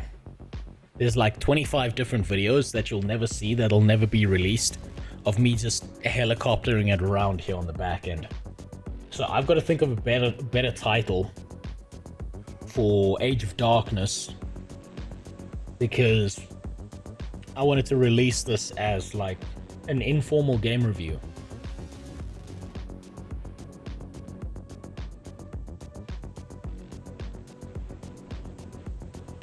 The Age of Mulfness. No, here's the problem, right? is I'd like this to be like an informal game review that's taken seriously. Because the problem is here, she looks hot, right? But not in game. She doesn't look hot enough. And the game is actually pretty solid.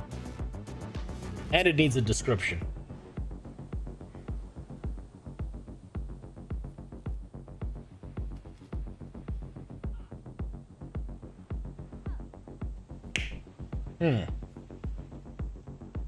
What kind of...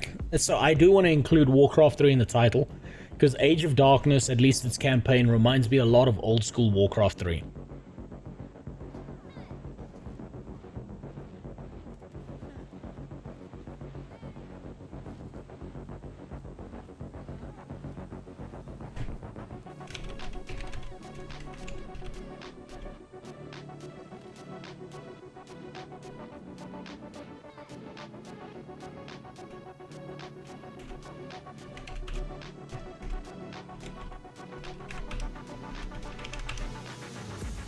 That might just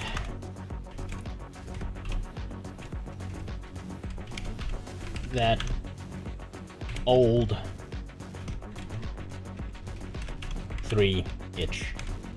There, that's good enough. If Warcraft 3 wasn't made by AI, you mean if Warcraft 3 wasn't reforged by an outsourced studio in Asia for minimum wage? Just do clickbait. Yeah. Okay, fine. Clickbait title. You want that?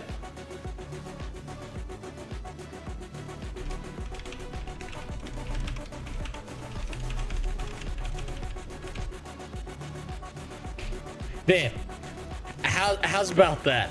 Right? How many views do you suppose that title's gonna get?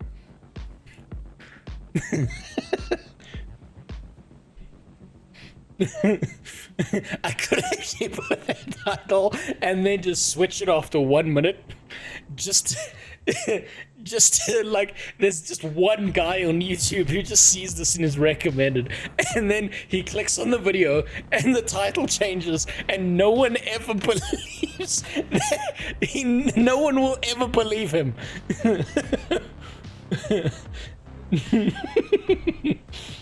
You know what, I'm gonna do it. It's funny enough that I'm gonna do it. I'm gonna do that just for 1 second, and then I'm immediately gonna go back in and edit the title, and there's just gonna be one random human being somewhere around the world who gets this, that shows up in his recommended, and he's just like, what the fuck? It clicks on the video and the title's changed, and he has no idea what just happened to him. The idea that that's happening to some stranger is too good.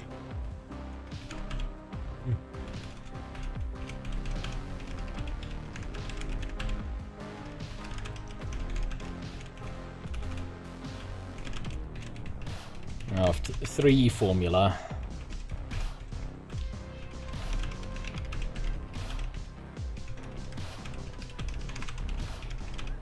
Was. Then maybe you should give age of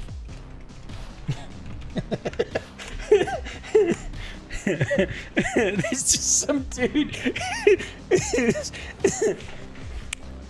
surprised it got monetized. It's just, I'm just imagining some random guy just be like, yo, what the fuck? And then hold on, that's not enough. There we go, that's better. Hold on to you. That's better. We gotta have like a capitalized word somewhere in the title, because that's the only way anyone pays attention on YouTube anymore. If they know it's specifically for them, then it's different. Then it's special. You ever get that feeling like Warcraft 3 formula could have been advanced upon but never was? Then maybe you should give Age of Darkness a try. Campaigns isn't perfect, but it's good. campaign isn't perfect, but it's pretty good. The resource elements really add to the formula. RTS formula. Formula. And the unit isn't bad. If you like DG games, this is probably worth thing up. Not sponsored.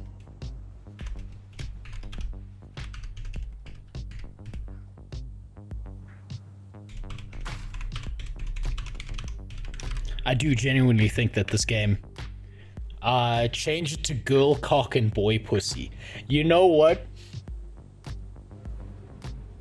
You know what? We do have to make the title worse before I change it to something serious. What do we have here? A Guild Wars 2. Hold on. A Guild Wars 2 with the same armor the entire story. That is very rare. Yeah, I don't think so. When is the next Guild Wars 2 video? I need another reaction of Muck being traumatized. So, Claris, I'm currently actually working on it. I showed this earlier, but just to give you some perspective, I'm just taking a quick break to title this video to upset one human being on the planet before immediately editing the title into something that, like,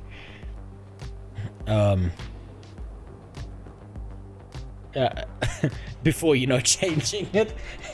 And that one person thinks that they're going, like, mentally insane.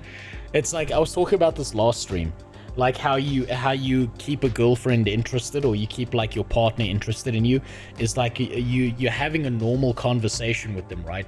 And, like, halfway through the conversation, you like mentally break them by, like, you continue having a conversation, blah blah blah, you're talking, and then you just go like blah, blah, blah, and then you just carry on talking afterwards like that never happened at all, so that they have to question whether that was real, whether that moment existed outside of their mind.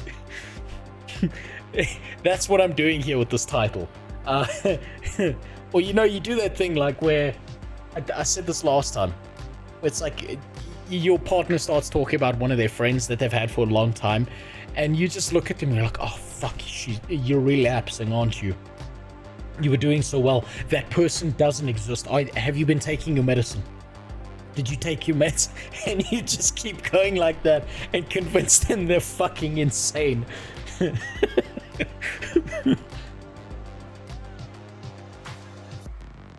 Let's see. My bare, unshaven nutsack. I'm gonna show you my bare, unshaven nutsack. There we go. That's a solid title. Not too long. The entire thing will fit well under the video. And if I immediately change it, someone out there's gonna be like, what the fuck just happened? Some random RTS enjoyer somewhere out there on YouTube has no idea what the hell just happened to them.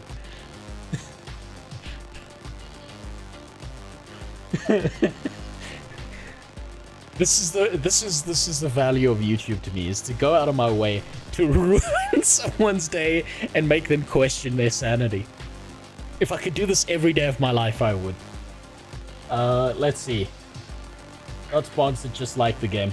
Okay, everything else looks fine, and they would never expect this, purely because everything else looks okay, and so it's gonna be like a memory blip for them. Yeah, that's perfect. Okay, that's ideal. That right there.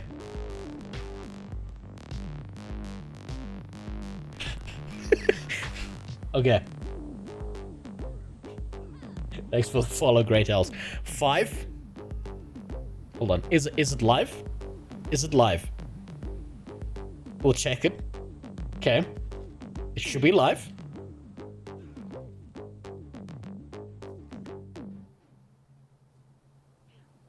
No, it's not live. Okay. See, we nearly fucked up. We nearly fucked up. You see that? That was nearly a fuck up. Oh wait, there we go. It's live. First 25 seconds. Okay, so 5, 4, 3, 2, 1. Okay, now I can go back. It's monetized with that title.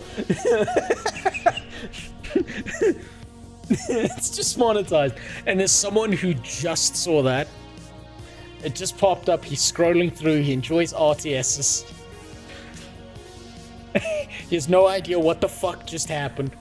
You clicked on the video at some point, and it's just gonna be like, what the fuck? If there's a hole, there's a goal. I'm gonna start doing more things like that on YouTube, where I just leave the title there alone for just a second. And there's someone who clicked the bell. There's some poor fucker out there who clicked the bell, who just got a notification that said that. And then he clicked on the video and was like, oh, it must have been me. I don't know. Huh? Ah, that's magic. Just hope it's Josh. You know what? If it's anyone, it's going to be an RTS player. It's not going to be so... It probably won't be Muck. Maybe it actually will be. Especially if I, like... You know what? I need to start putting famous people. I need to put, like, actual famous people's names. Reacting to Muckluck having bareback sex with Nike live on stream, and then just change the title and at them both so they see the title and they get a notification because it's got their name directly linked to it.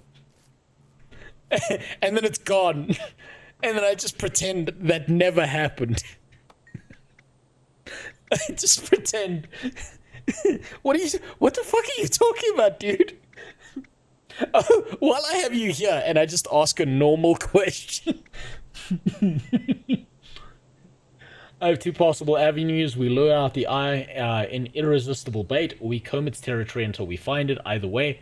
Okay, so tell me more about the ambush. I definitely took the ambush because I used the Orion mirror, which the eye then turns on us, and we end up in awe, and then for some fucking strange reason, the frog bus comes by, and they come save us. The direct attack.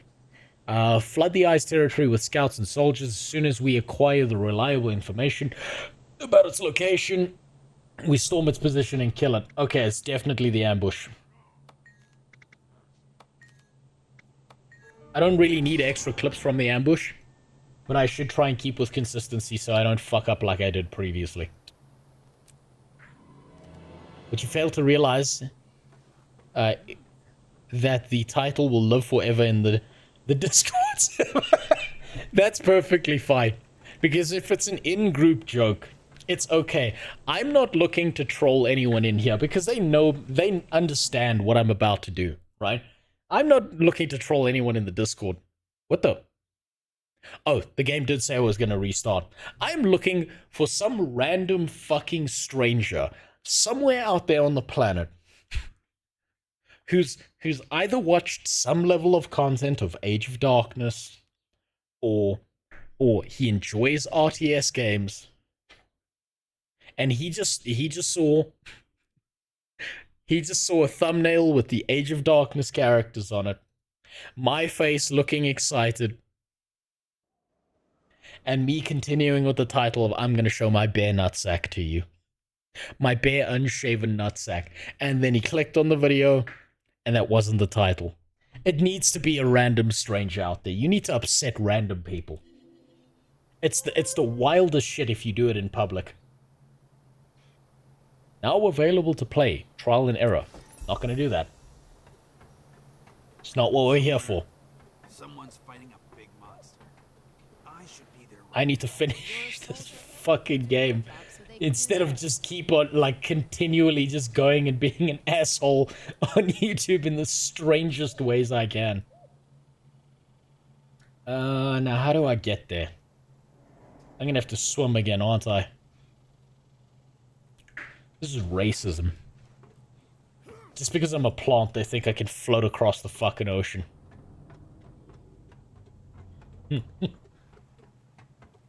I'm also actually kind of glad that you screen capped that, Yogi.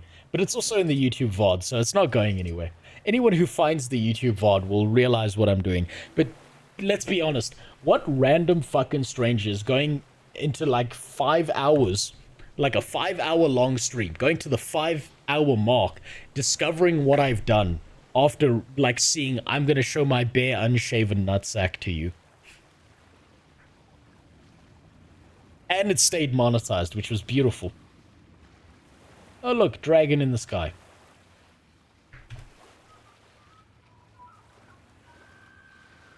No, I didn't mean it's in the second channel upload channel in the Discord. Yeah, I know, that's fine. That's fine. I know it's in the Discord. I know you probably put it in there. Hold on, let me see. Oh, yeah, you're right. You didn't put it in there. YouTube put it in there for me. Thank you, YouTube. Thank you, Discord, for the notification. Man, someone's gonna accidentally join this Discord server and be like, what the fuck? Oh, that's wonderful. Thank you for not changing the title, Discord. That's gonna make very little sense to anyone who sees that. I'm just never explaining that, by the way. Anyone who comes into my Discord after this point and sees that title and comments on that, I'm not saying anything. I'm not saying anything.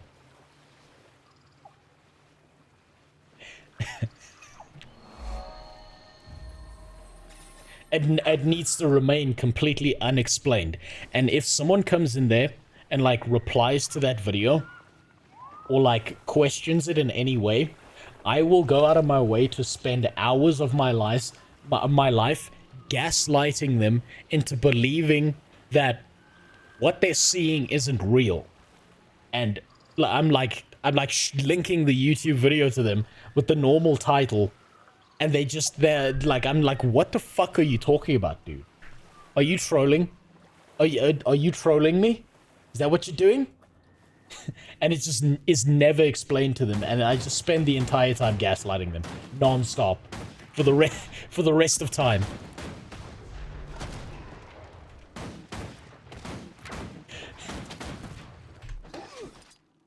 I'm just gonna leave that little trap there.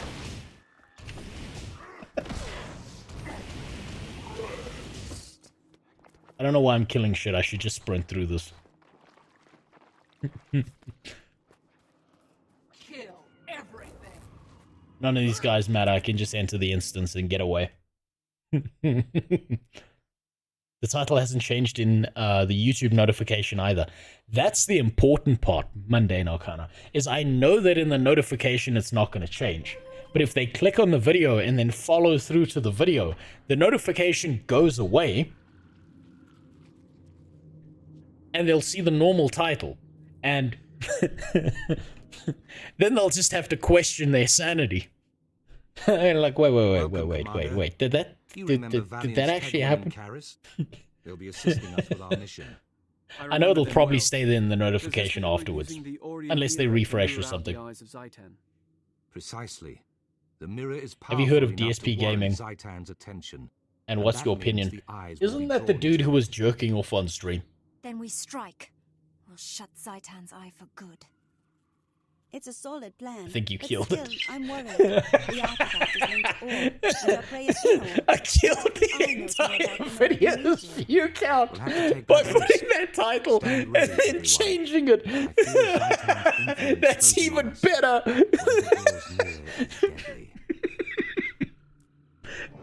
It has one view and it's Ilgi watching it. YouTube saw that title and the AI was like, not a fucking chance. You're not showing anyone anything. Shadow Band. You cannot surprise me. It's even better. Zitan's gaze cannot be avoided. Your mirror belongs to the dragon. Soon, all will belong. Oh, neat little tip. Fun fact about Guild Wars 2.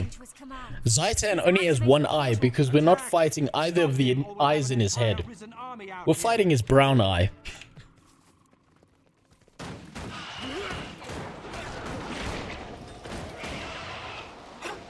Okay, I remember this fight. I have to stand over here to match the consistency of my footage.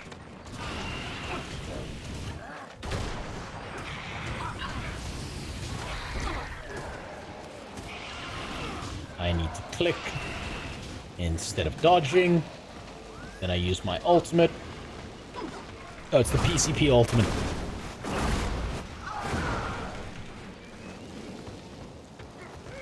The fuck?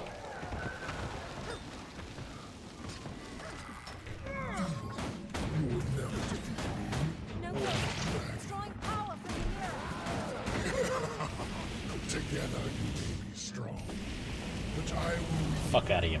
Come, Zitan's army awaits to.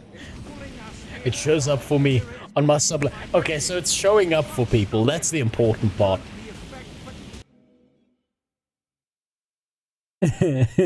You may have dragged it out of the... Yeah, like, someone liked this. The AI was like, maybe showing nutsacks is not such a bad thing. Maybe this is acceptable. I mean, if we can have pedophiles on the platform, what's a little exposure? Oh, fuck. I'm gonna die. I'm gonna die. Run. The Silvari needs our help. There's the frog train. Save me. Save me.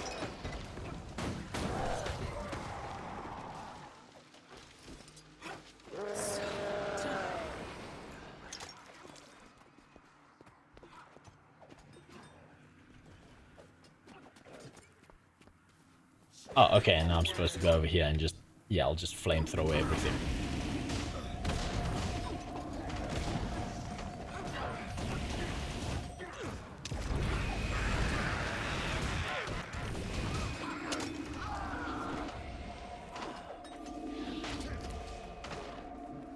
Fuck, I need to stop dodging. If you painted your nutsack, it might pass as on. So I did actually think about this, right? Now, I'm not brave enough to do this just because I don't think I have the length and girth required to get away with this.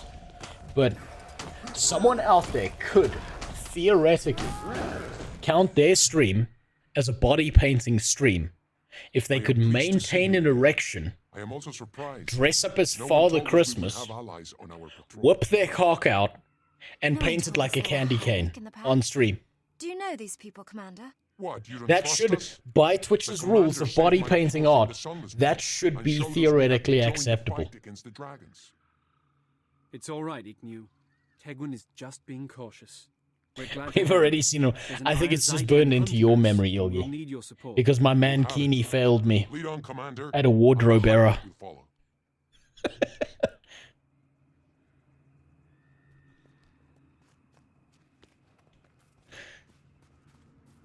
Yeah, you know, it would have been even better. And now I'm considering doing it with the Guild Wars 2 video I'm gonna make. I'm genuinely considering making 2 sets of thumbnails, like a serious thumbnail, and then like a fully clickbait thumbnail.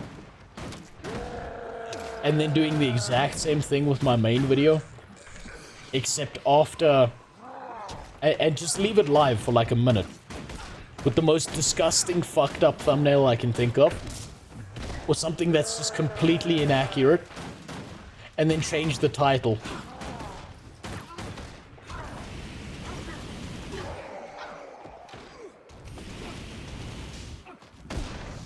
Watching Mighty Teapot and Muckluck having hardcore bareback sex on stream live reaction. And it's just like an AI generated thumbnail where I've taken like a teapot and muckluck and put them in like a lover's embrace. And I've used AI to make it look real. And then just after a minute, I change all of it. And it no longer makes sense after that. It's like the worst, most horrendous clickbait on the planet. And no one will ever get the joke. No one outside of, like, understanding the comments I've made right here will ever comprehend what the fuck I did. Just for the rest of time, no one will ever trust me ever again.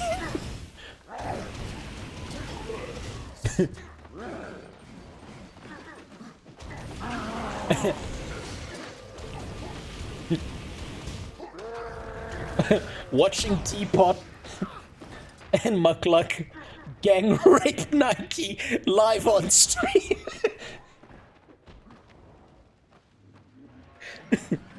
In brackets, this happened 5 minutes ago.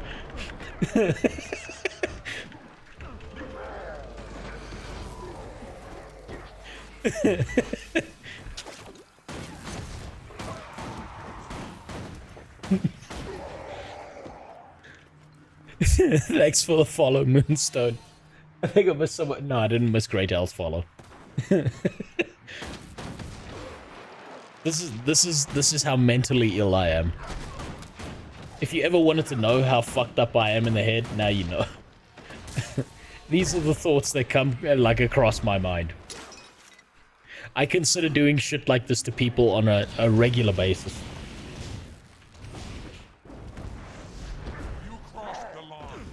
I'm being serious when I say this. Every now and then, I'll go into, I'll actually go into like a local store and I'll pick up nothing but tissue paper, a tub of Vaseline, and a cucumber, right? And I'll put it on the cashier's desk, like on the cashier's checkout, and I'll wait like a minute, while they're doing this, and then I'll be like, wait, hold on, don't charge the cucumber, that one's not big enough, and then I'll go get another one, and I'll make everyone in line behind me wait for a good 2 to 3 minutes, and I will buy those items because, generally speaking, I like cucumber in the salad. Vaseline, I would never actually put this on my dick because I'm pretty sure that putting a sealant on your dick is a really, really bad idea, but it makes for fantastic lip ice. Black people have this right. You ever need good moisturizer, you ask a black person, they know what the fuck they're talking about most of the time, right? White people terrible at skincare. And tissue paper because, well, fuck, I gotta wipe my ass. But the combination together is what's important. Never buy the items separate. Buy them together.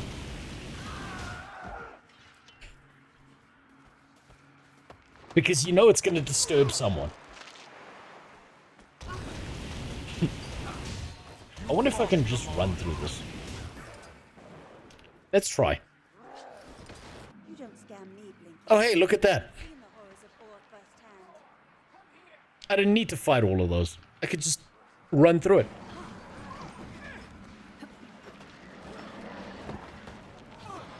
It's gonna checkpoint me. I can see it.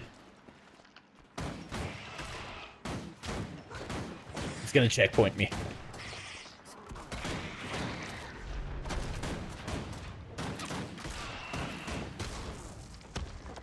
Okay, that was a little bit too advanced of a move. I shouldn't have done that.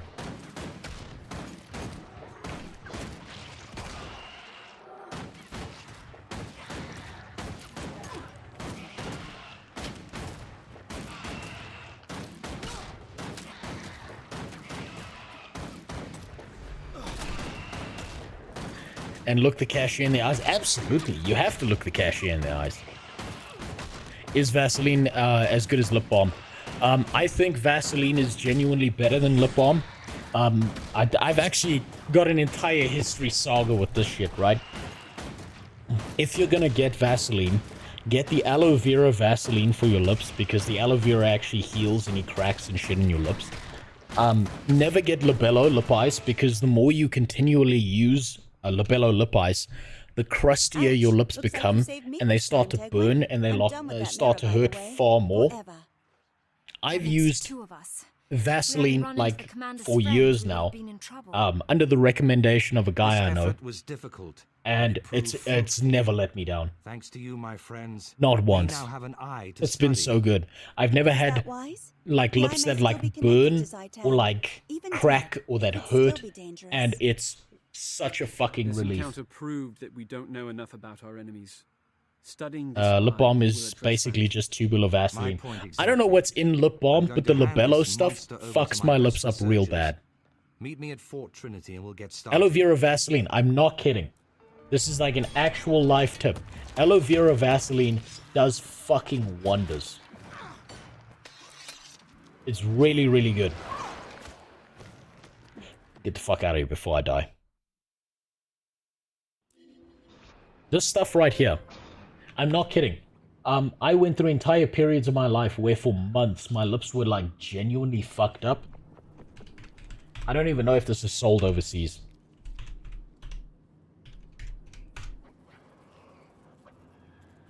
This stuff right here is fucking Satan. Never put this shit on your lips. This shit right here fucks your lips up, because what they want you to do is they want you, like, I'm convinced, this is my conspiracy theory. I don't know if this is real or not, but this is what I'm genuinely convinced by after using this product and my lips just getting worse. For a year straight, I had a day in summer. Super dry day. Super heated day. It was like 40 degrees outside. Lips started cracking. I started using this shit continually for the next year. My usage of the stuff continued to increase because I noticed whenever I went more than 45 minutes without using this, my lips were on fucking fire. Then, one day, a guy I knew was like, don't use this shit. These guys fuck your lips up on purpose so that you continue to buy their product. You continue purchasing these little shitty sticks of lip ice or lip balm, and it doesn't actually fix the product. Like, it doesn't actually fix the problem. It makes it worse over time. It's the same as makeup, right?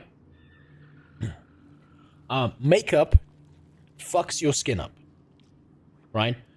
The more makeup you use, the more fucked up your skin is.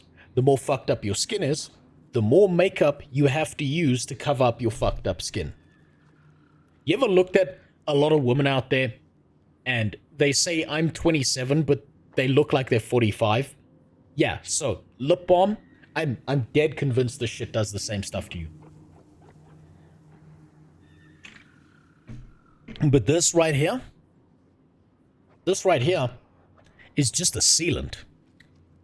My one recommendation, and I haven't tried this out because I don't jerk off, but I would not put this on your dick, because I'm pretty sure a sealant on your dick would seal things in, including bacteria, and I'm almost 100% certain that that's how you get an infection. So don't put this on your dick. But for your lips, this is probably fucking fantastic, and I've loved using this, and I've literally never had any lip issue whatsoever after using it. It made me realize why black people use so much Vaseline. It's because the shit works. It's why they have those big fucking tubs in my country. They do it because it works. And white people just haven't caught on yet. They don't understand. They don't comprehend the power of Vaseline. Genuinely, I would not put that on your dick. I'm almost convinced that putting that on your dick will fuck up your dick. Give you an infection, because it's a sealant, right? Vaseline works as a fantastic sealant. And also a perfect prank device. If you got someone who's like a mechanic or anything, get a paintbrush, get a tub of Vaseline, dip the paintbrush in the tub of Vaseline, and then just brush it on all the handles of all their tools. Just a thin layer. Ruin their life. It's also that most people apply too much makeup to begin with and don't put in the effort when removing it. It's that, yes, but there's also a lot of damaging chemicals and shit in makeup, right? There's a lot of stuff there where it fucks you up. Like, makeup fucks you up because you're putting chemicals and shit on your face. And your face is not made for that. Your face has its own natural biome. It's got, like, bacteria on your skin that works in symbiosis with the pores around your skin and so on and so forth. And the more shit you cover your face in, the more you fuck yourself up. And you see it in white women the most, generally speaking. I need this clip. This is an important one. This is an actual important one. Oh, there we go.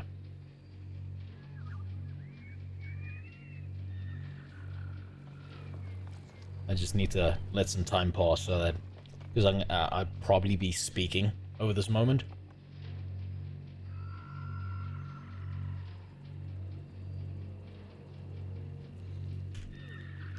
There we go. Just needed that. If you really want to prank a mechanic, put a 10mm socket somewhere obvious Commander, may I present for them to Professor find where it Gore, shouldn't be. who pioneered the theory of elder dragons consuming magic, and Scholar Vivian, a top expert on the Risen. We're going to send a small etheric charge through the eye of Zitan's corpse to try and project what it's seen. The goal is to Anything I put on my face right is an eczema prescription. And since Orion Yeah, magic if you're getting is so prescription shit, that's different. You're here to keep Prescription things under shit control. is there like a medicine, a thing. But like commercial products, a lot of them don't do what they say they do. In fact, that's Or they're how most bullshit new because discoveries all are they have made. to do is they say this cures AIDS and then But most new warning, not discoveries medically don't bring tested. the wrath of Zitan down on their discoverers. Manipulating the dead eye may Man, we really need dresses that tight. We don't know what manipulating the dead eye will do. That's why we're not in Fort Look at those Trinity, fucking where the orbs up Commander's there. with us.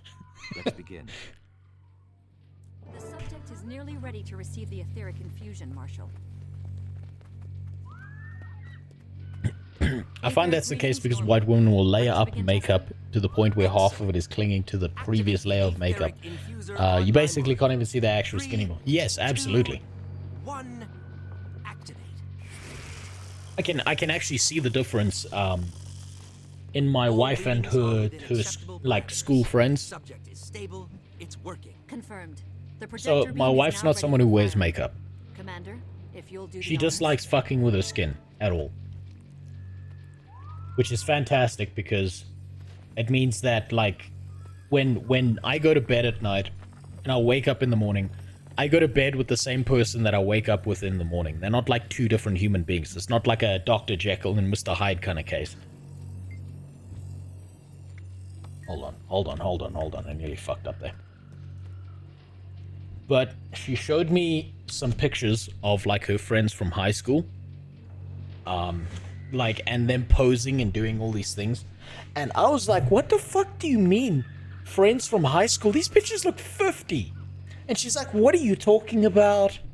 They look great. I'm like, they got like grandma cheeks. You know grandma cheeks, right? Where the smile lines here are so deep that like the face does that. Right? They've got like fucking grandma cheeks.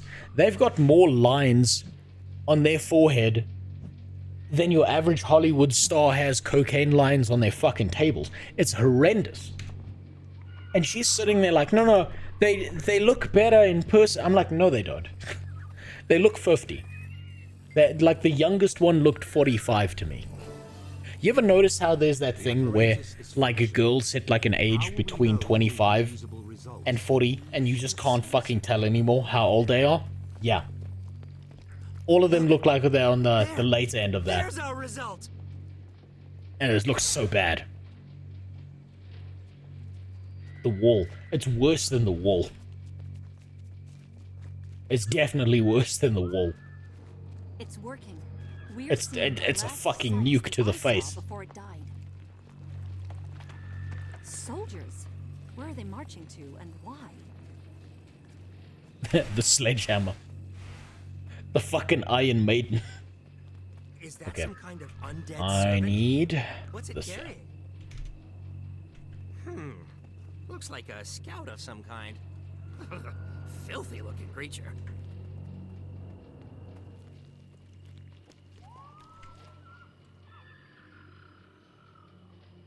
But yeah, all of her friends wore excessive amounts of makeup, and they were doing so since the age of like 13. And because they were doing that, Zitan's agent their skin was devastated. powerful magical artifact. You don't do that shit to I yourself. saw it, Professor. If Your you're gonna theory wear is now a makeup, confirmed fact. But what it's was nice and simple, finish right? testing before Dudes, we enter dudes don't need you to change into a different fucking person like your Mystique from the X-Men. Marshal Traherne. Look there, another eye. What does it mean? I'm not sure. Commander, to the front. Something's not right. Zitan has 2 brown eyes?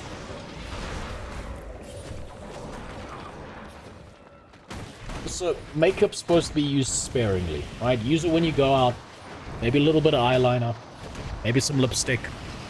Don't turn into a different fucking human being. We're not watching The Joker. Or The Joker 2, where he gets raped by a bunch of dudes in prison. It's not attractive. It's not great. What was that? That roar and that other eye. It If you really want to deceive a dude, you get him drunk. Zitan must see what it sees. We're not done yet, nor are we out of danger. Commander, to me. Now, hold on. Do I need any more clips from here? Let me pull this up. Document. Okay. Clip of that.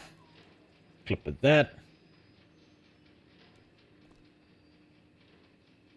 Okay. I need...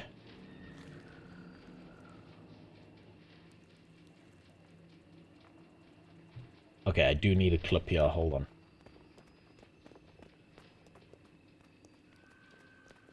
There we go. Nearly missed the opportunity.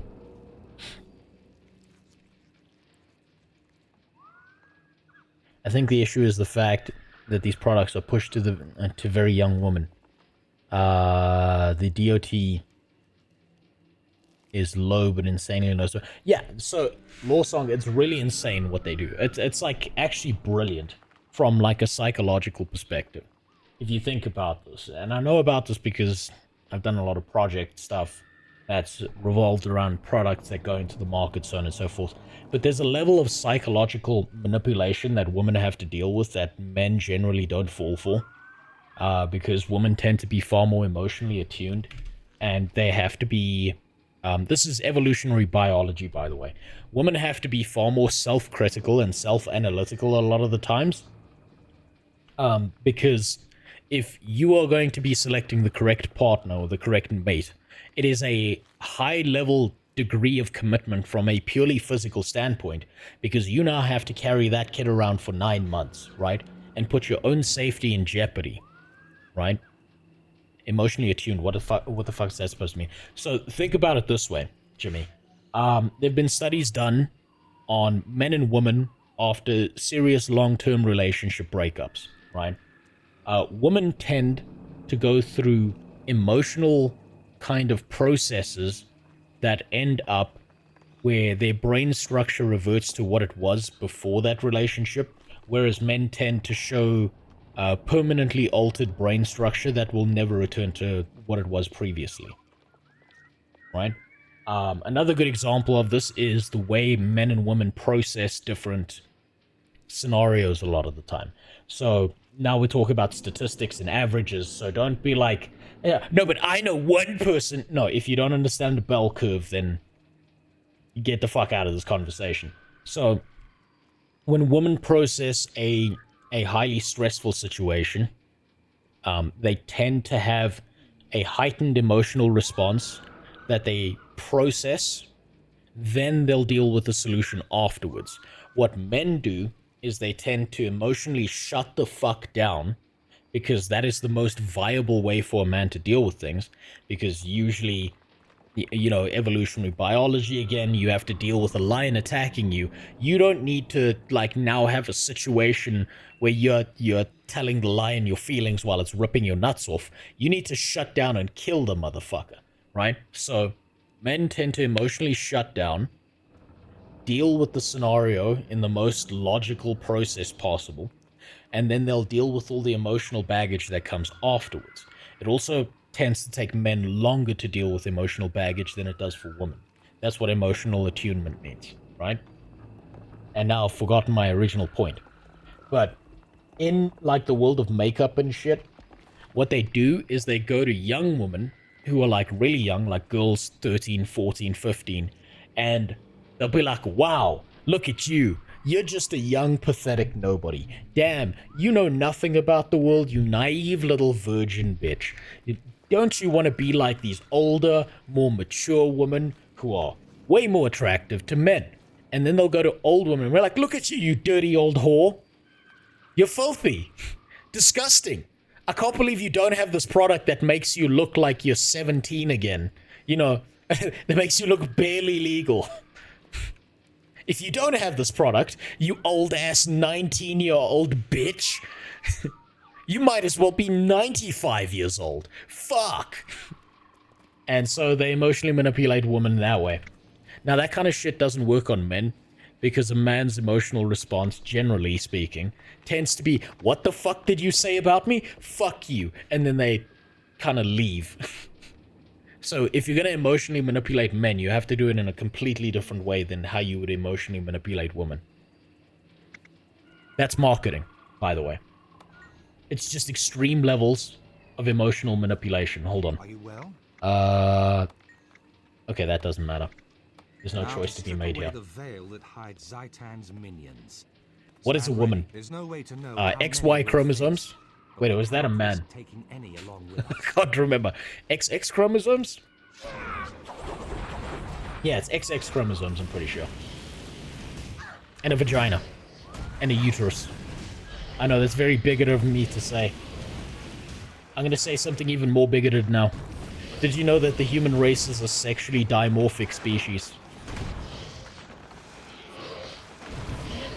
That generally speaking, anything outside of the idea of XX and XY are considered abnormalities. Now, this doesn't make these people less or to be treated as less. It simply means that they fit outside of the average dimorphic behavior of our species that requires our continuation. I know it's very bigoted of me to say that. It's how I'm going to prison, by the way. I can't travel to the UK anymore after saying that. They'll throw me in jail.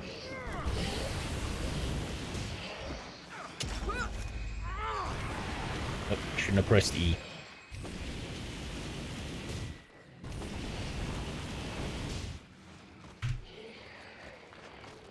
Just need to take this nice and slow.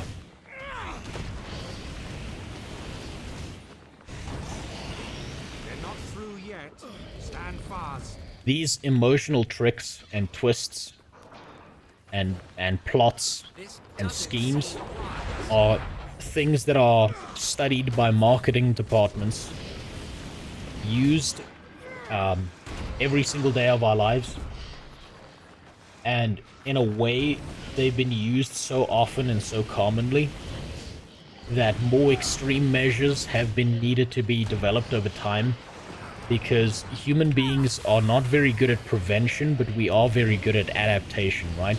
So you do something to someone for long enough, eventually they adapt and it no longer has an effect on them. That's why the new thing that we're doing is outrage marketing, right? Where you do your absolute best to piss off as many people as possible, and then sell the illusion that you're super successful. I sense no more of AKA the Logan and Jake Paul model. Our findings deserve serious scrutiny. Did you hear about the about Somali? No, I didn't. Everything outside of the norm is nature's way of population control.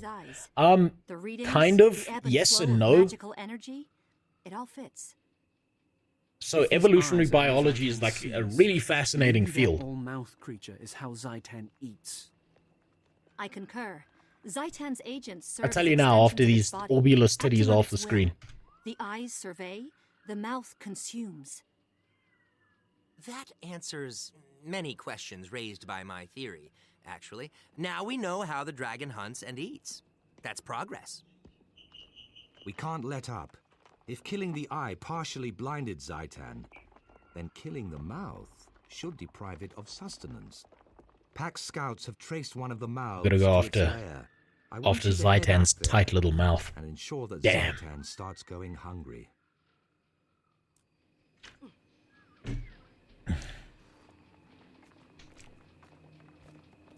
Hold on. Everything outside the norm is nature's way of population control. Yes and no, the son. So, think about it this way. If you have a life partner and you have children, there are approximately, and these are just the known ones, it's probably more, there are approximately 2 billion different variations and genetic combinations that we're currently aware of that would result in a child you may have with that person, right? Now, inside of that, there are a lot of things that fall within a norm, and then there are some things that'll be outliers. Now, when you fall outside the norm, this can either be an advantage or disadvantage, because it turns out that Mother Nature, a lot of the time, when it comes to genetic variation, is an uncaring bitch. She doesn't care whether you get the good or the bad one. It's just trying to find the most viable one for the current environment that you live in, right? And so the one that is the most viable and the most successful is the one that'll be the one that's passed on to the next generation, because you're likely to survive longer, find another partner, blah blah blah, and then, you know, pass on that genetic code, and it's more likely to show up in future generations, so on and so forth, even if it does go dormant once or twice, right? So it's genetic variation that occurs over time. So falling outside the norm is neither good or bad. It can be both. It can be neither, right? It could just be wild variation. That's just how it is. Because Mother Nature's an uncaring bitch. It'll take a bird, and one bird will be born without a beak, and that one will starve to death because it didn't have what it needed to survive. And then bird number 2 will be born with a bigger beak and be able to fuck up all the other birds because its beak is just bigger, and therefore it's got a better chance of survival. And even just because that beak is bigger, it's born outside the norm, and therefore it's got a better advantage, therefore it's likely to pass on that genetic code that leads to a bigger beak, so on and so forth. And that's like, you know, how variation occurs and advantages occur in nature and so on and so forth. Happens in humans as well. All the time. Hold on. Which one did I choose for this? Shit. Oh shit, which one did I choose for this? I didn't put this down in my bullet points.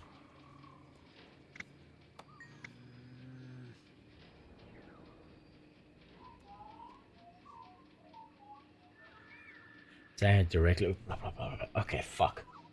Which one did I choose for this? I didn't. Fuck, I don't have this down as a bullet point.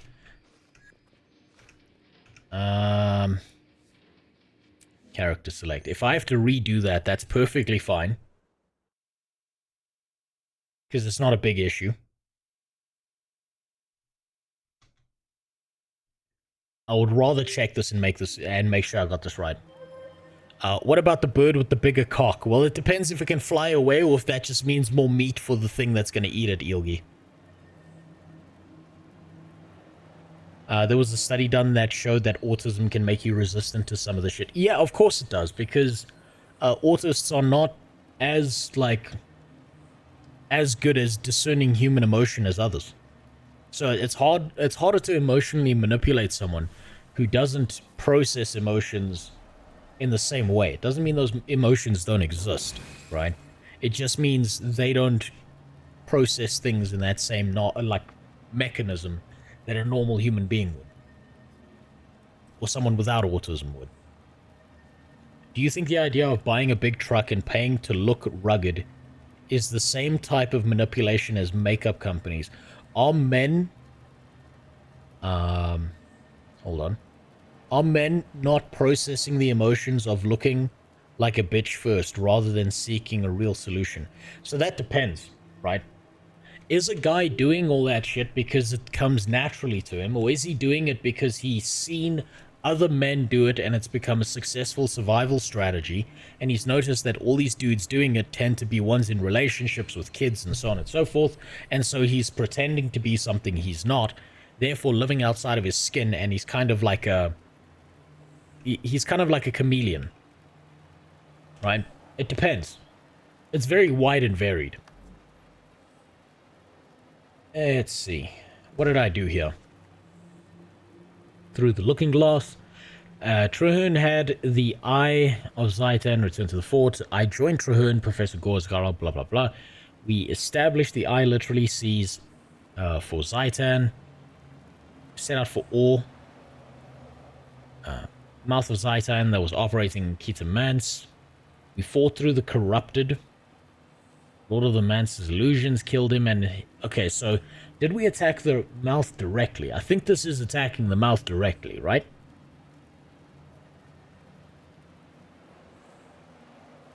State of decay. Hold on.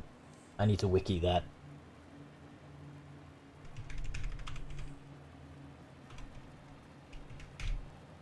I'm not making this mistake.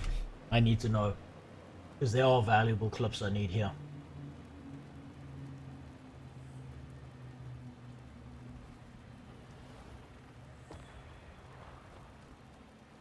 Follow a personal story mission of what the Eye beholds for the player who chose to attack the mouth directly. Okay, cool. Fantastic. Attack the mouth directly. As you always should. Even when she's asleep.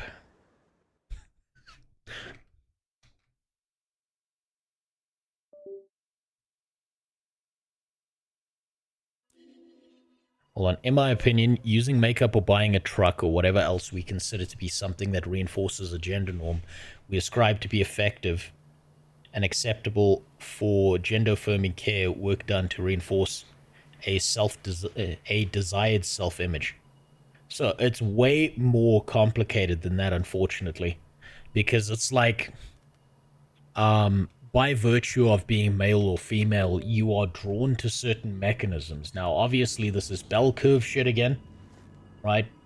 And more men will be drawn in a certain direction, and more women will be drawn in another direction. We've seen this in a lot of societies where the closer you get to equality between men and women, the more divergence you see in choices being made between men and women. These airships are the Pact's crowning Because men and women inherently want different things. They're inherently drawn to different things. Now, are you going to find some variety within that? Yeah, probably. But you can probably draw a statistical bell curve that can show you that women tend to be drawn more to one thing and men tend to be drawn to another thing. Yeah, hold on one second. Fuck. My wife's calling me.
Yeah, it's just my wife.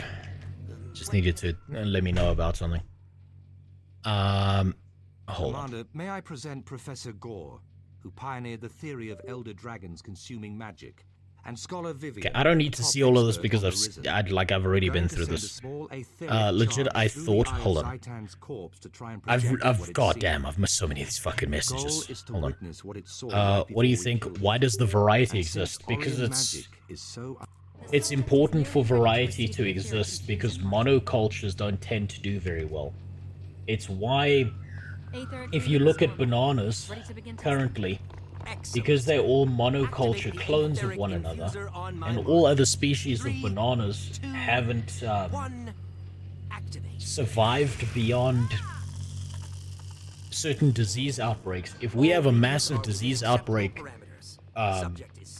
for the current bananas we have, and we have no solution, no way to stop that disease outbreak, that means no more bananas for anyone else on the planet, right? Copycat genetic code with no variation is not a very successful evolutionary strategy.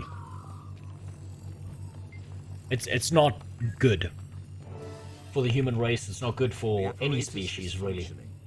How will we know when we have usable results? We should see something. It's like super fucking bad. Look, there. Imagine everyone's just a clone of one another. And it just turns out that we're all just incredibly susceptible to one virus in particular that makes us shit ourselves to death. It's working.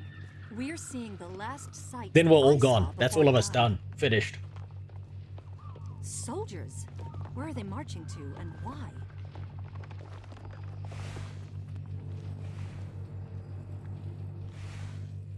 Is that some kind of undead servant? What's it carrying? Looks like a scout of some kind. Let me see. Filthy. None of this matters, because I've already been through this.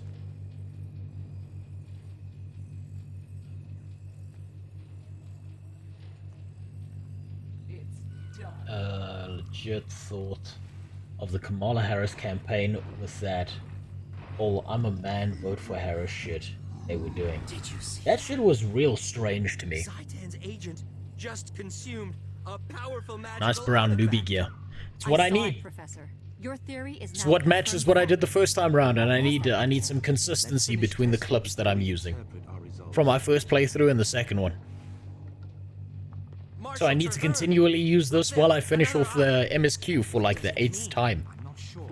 Commander, to the front. Something's not right. This doesn't seem wise. What do you mean overlapping? Damn. Fuck. Soundless Fern, you got me there. Shit. You've ousted my ruse. What was I thinking? I mean, we all know that the Habsburgs were the fucking pinnacle of human performance. Shit, otherwise how did they get in charge if they were... if they weren't? I mean, to be fair to the Habsburgs, and that one guy whose heart was the size of a peppercorn, And Zitan must see what it sees. We're not done yet. to be fair, the Habsburgs are only half as retarded as the politicians we have today. So maybe they had the right idea and they just didn't, you know, see it all the way through. Now to strip away the veil that hides Zitan's minions. Stand ready. There's no way to know how many we'll face, but we cannot risk taking any along with us.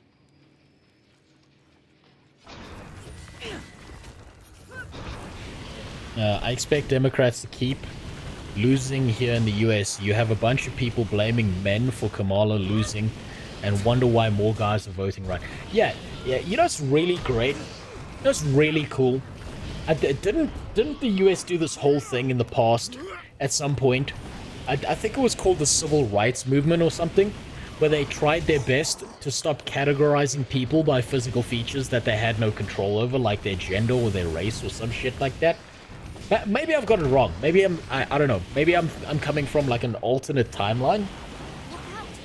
But maybe judging people on features that they had no control over at their birth is not really a fucking smart way of running of running a political party. Maybe that's not bright. Like, I'm just imagining. Like, imagine tomorrow. Kamala Harris' party is just like, man. You know what? Fuck all black people. All of you. Everything bad that happens is your fault. Every single one of you. Imagine how well that would go over. Damn. It would be such a bright decision. Stand fast. And that's exactly what they're doing. And they can't see it. That's my favorite part, is they can't see it. They can't stop themselves. It's like they're almost incapable of controlling their behavior. Because they keep doing it. Every single fucking, like, campaign I see is like, you should vote for me. Because you share the same race as me. I'm like, yo, fuck you, what the fuck? How's about you bring down inflation? How's about you allow me to buy an egg that doesn't cost $50? Maybe then we got a deal. Huh? I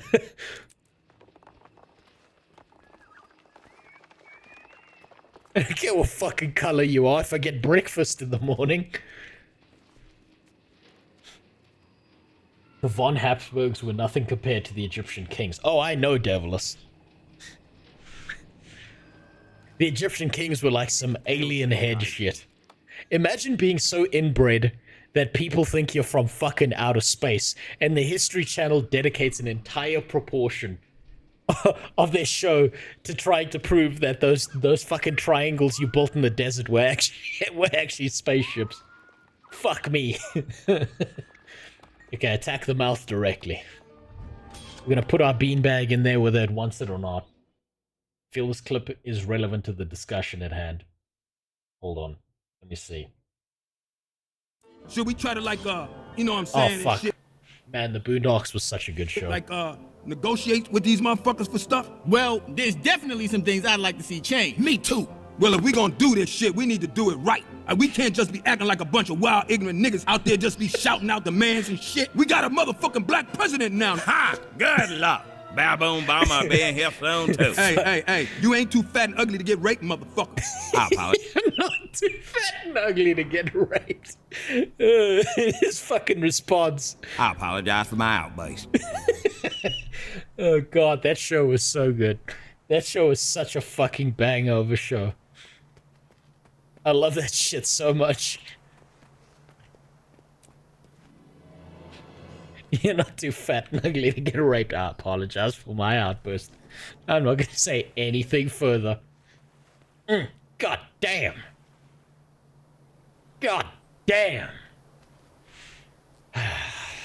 Guild Wars 2 devs really knew what they were doing when they were designing those characters.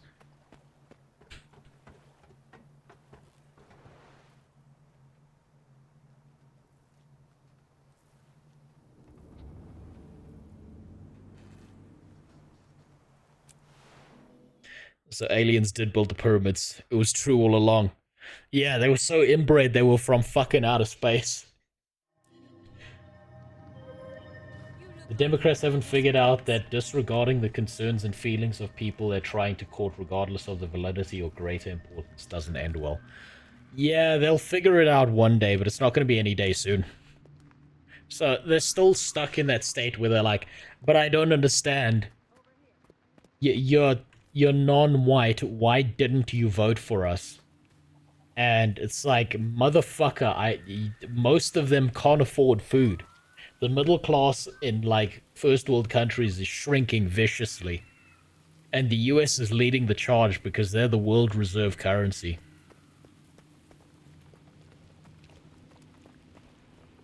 Yeah, you know, one of the women who helped raise me, right, had a good phrase for this.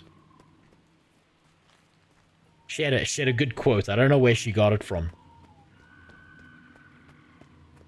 But it was, give a starving man a bowl of food and ask him whether he cares whether the hand that gave it to him was black or white.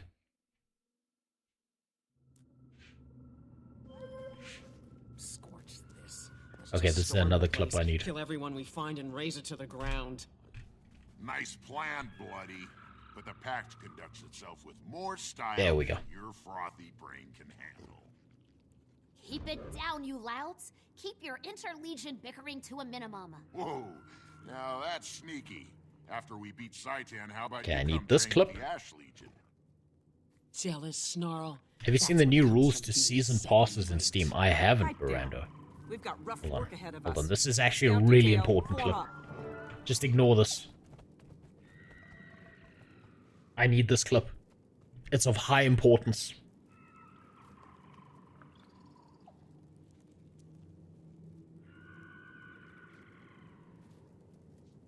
Just admiring the character design.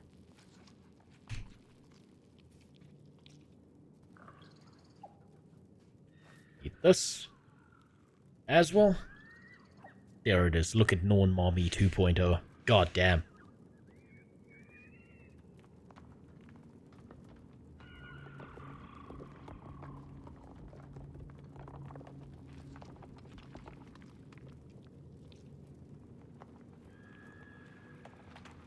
Beautiful. Okay. Now I can continue with this. Wait, hold on. Actually, there's a third clip I need here. Just about there. That's a nice piece, flat piece of land that I can probably cast a shadow off of. If the black hand is the skin color, then yes. I'm pretty sure if you're starving to fucking death, you don't care if that hand you don't care if it's a black or white hand handing you that bowl of food. You're gonna eat that food. You're gonna eat that shit. You're hungry. You can be racist after you're not hungry.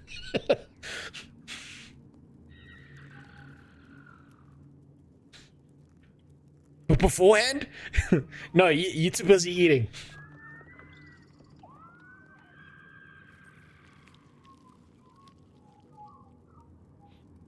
Okay, that should be good. That'll be enough. Wait, hold on. Actually, I do need this clip as well.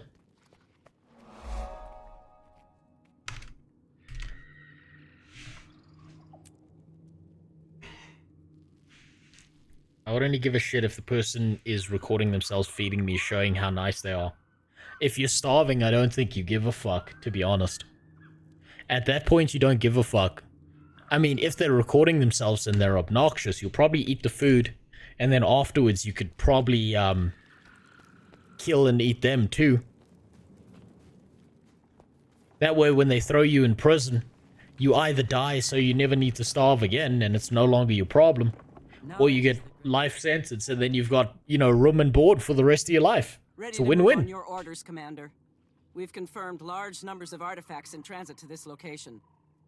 The Priory's readings for the man. So thanks for the follow, Lawson. If the mouth eats powerful magic, this place is a Winter's Day feast. All right.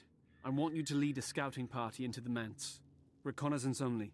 We need more information before People posting clips of themselves bitching on social media are either attention-addicted narcissists, retards who are upset but stupid enough to post online, or, in the most likely case, both. Oh no, absolutely. It's an attention thing. Right? Hey, thanks for the sub as well. Thanks for wasting your money and making my tax burden more difficult, Lawsong. I want you to know, from the bottom of my ballsack, you made my tax burden worse this year. So thank you. Since you asked, 10 gold says you can't.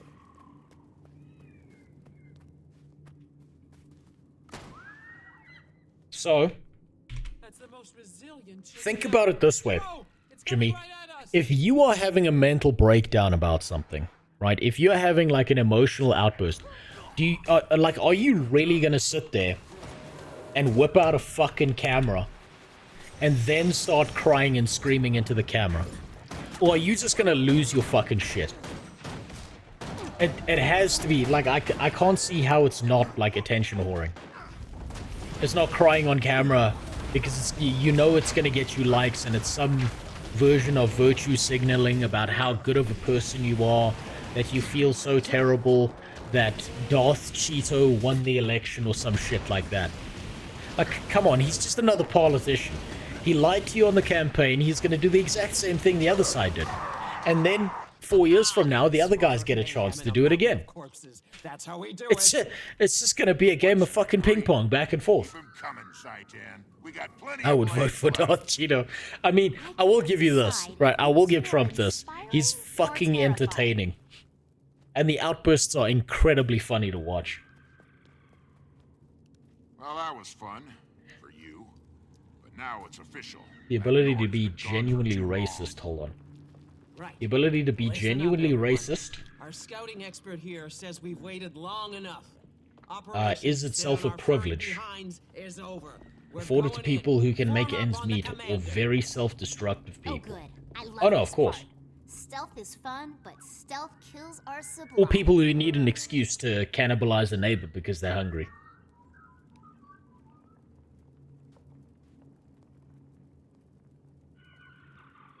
I mean, actual politician named Darth Cheeto. Yeah, you know what? I really want someone on the campaign trail who's got like a really fucked up name. Just because I think it was funny. Did you hear Chris Chan got a baby? Wait, are you fucking serious? Lloyd, are you serious? He got his mom pregnant? But she's like 90. Please forgive my No fucking way. But fear not, my servants will attend. Allegedly. A toast to you. Honor. Oh wait, this guy's important. Eat, drink, and join me in my salon. Discount David Blaine here is important for me to clip. I don't like this. Let's find a way out of here before things get any weirder.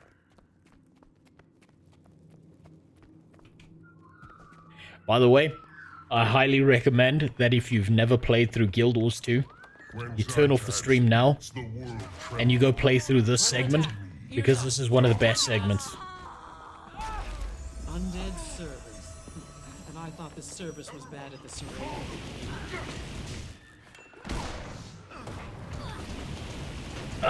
Supposedly, Chris Chan knocked up his Finnish girlfriend. Ah, God, how many times do we have to go through this? Boy pussy can't get pregnant. God damn it. Just because he calls himself a girl and wears a dress and probably Chris Chan recreated the Sonichu medallion for him to wear doesn't make him able to get pregnant. It don't work like that.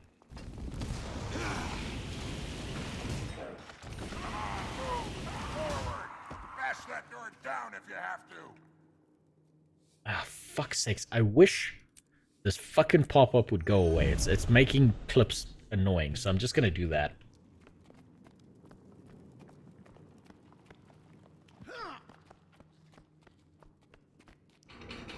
So I said, a light meal, some light I'm sticking to this build because it's what I kept the entire time I was playing this. Look, it's your friends.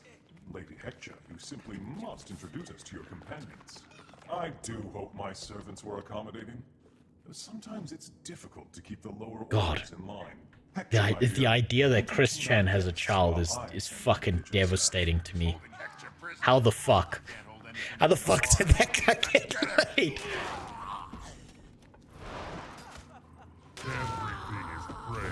This is what I'm talking about, by the way. When I keep saying that the non-mommies in this fucking game keep getting killed. I don't know what happened to one of these devs, but a tall 8-foot bitch somewhere down the line broke this man's heart, and now we all have to suffer through his trauma. Because he keeps fucking killing them off in this game. It's never the Asura. It's never anyone else but the fucking tall woman. I swear to God. Okay, all I need is to get my suicide vest off. Or fuck it, the checkpoint will save me. Nah, checkpoint's gonna save me. Yeah, there we go. Hey, look! Respawn with no consequences! Fuck yeah!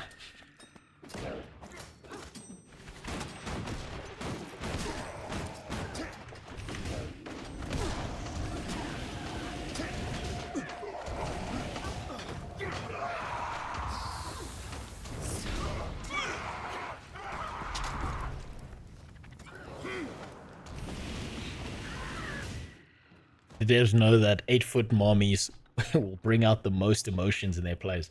The only emotion it's bringing out in me is being fucking pissed off because it's like the third one that dies. Makes me want to have a fucking stroke. And like, I know the story is lackluster as fuck, but can you at least not fucking kill the eye candy? God damn it. If you're gonna kill someone, kill the little hideous rat people.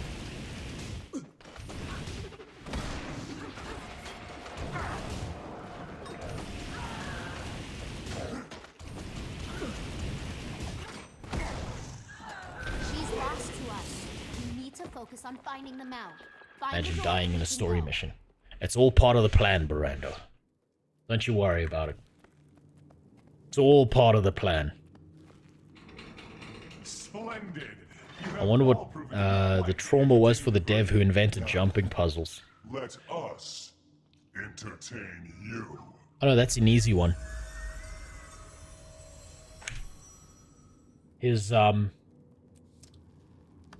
His dad beat the ever-living shit out of him every single day of his life. Mercilessly and endlessly.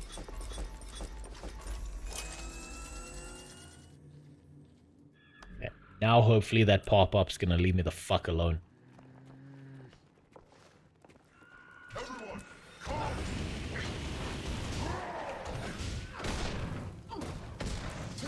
And this is the worst one, because we don't even, like... We don't even save the tall bitch. We just watch her get to turn into a rotting corpse. Which is obviously the therapy of a guy being like, you're gonna get old. You're gonna die alone. You gigantic bitch.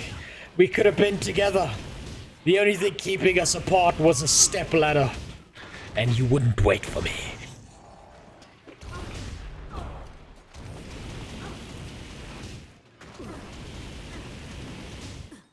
Used to break your armor, which lowered your armor rating and made you die faster. It got removed because it was too hard for the filthy casuals. That's disappointing. There should always be some level of punishment for death. There are good punishments for death and bad ones for death. I think XP debt, like Ashes of Creation has, is a bad one. But I don't see durability, you know, durability punishment on gear as a bad thing. But maybe that's just because I've been trained to think that way. Because, I played WoW for like 15 years of my life. She deserved better than this. Hector was a pill, but she was our pill. Let's tear this place down! Okay, now we gotta... Yeah, you know what the worst part? Okay, I've been... No, actually I'm not gonna save that. I'm gonna save that for the video. I'm gonna save saying that for the video. You can hear my thoughts on the fucking death of Hector in the video. I sustain Zitan, and Zitan makes me strong. Oh, for fuck's sake, fuck off. Yeah, okay, great. There we go. Cool. I chose the fucking tools. Was that the right one, actually? Hold on. No, hold on. I've got a bullet point list of whether this is right or not.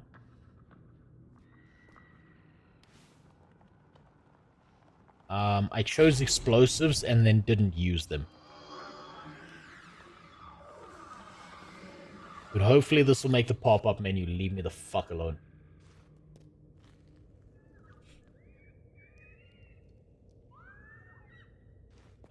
If you never showed your build, it won't matter. I know it won't matter. I just want the pop-up to leave me alone, so if I'm making clips, that thing's not continually there. Another meal for my master.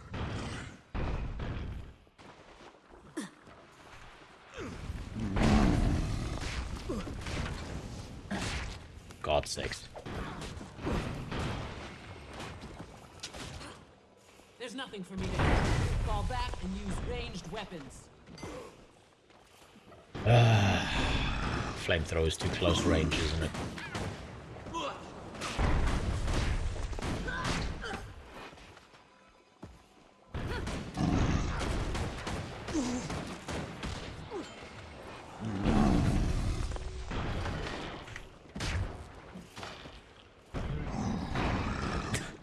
I'm not gonna use any of my fucking abilities, am I?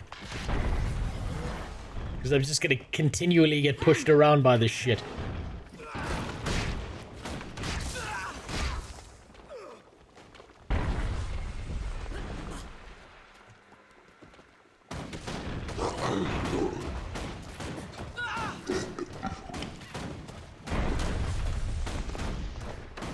Why the hell aren't you wearing rose-colored glasses? Well, unfortunately mine broke recently. I need to get a new pair. I need to get a new pair from the Filthy Horse store.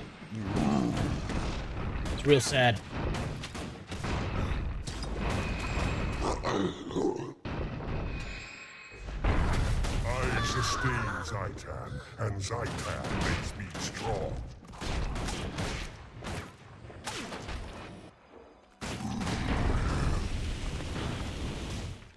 Did everyone else die? What the fuck?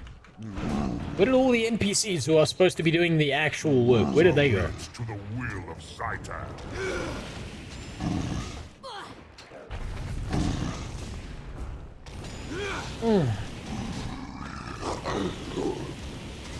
It was also a good way to slowly cycle money out of the game to keep gold inflation down a bit, but ever since they removed it, inflation has been skyrocketing. But they also fired the economics guy they had for years, who told them not to do things to fuck the game, the in-game economy. Yeah, like, I don't know, that's usually one of the first things to go in a game. As soon as the game reaches a certain age, is they take out the economy and they stop giving a fuck about it.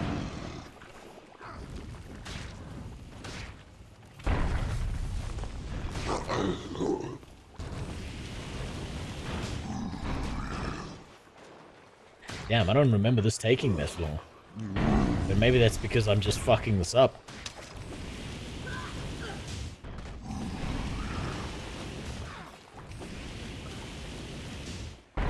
I did.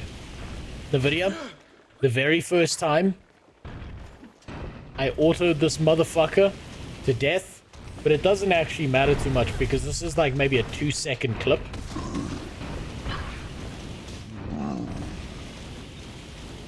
But the first time I fought him, I ignored all of this. I didn't do shit. I literally just sat there,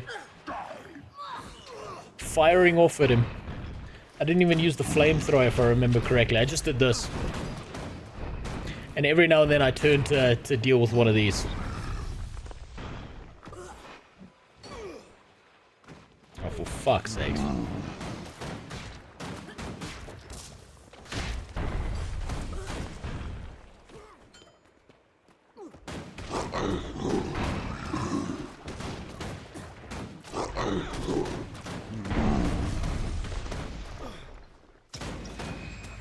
But I'm just gonna sit here and do this. I could probably get away with this, actually.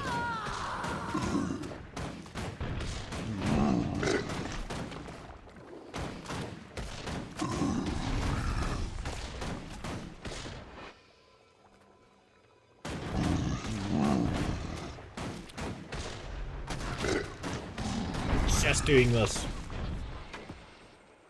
Damn, this fight's so hard. Might actually kill me if I just sit here, actually.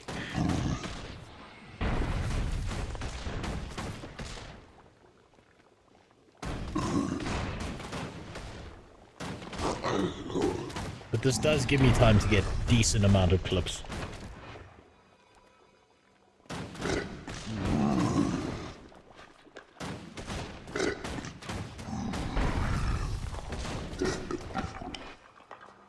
I sustain Zitan, and Zitan makes me. I sustain Zitan, and Zitan makes me strong. That's really interesting. You can completely ignore the mechanic of this fight. Sit here for ages, and you'll still win.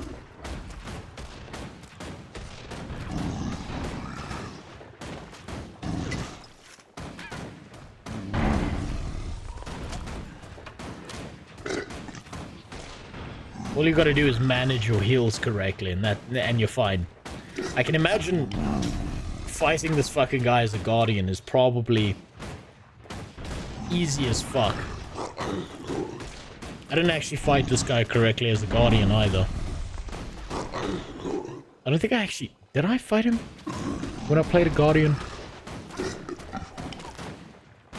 No, I didn't. I left my Guardian at level 60. I decided I didn't like Guardian.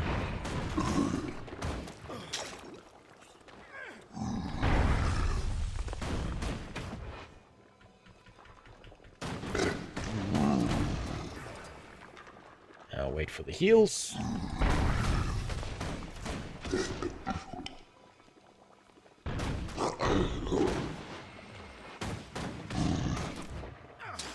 Watching this is more painful than Chalice of Tears.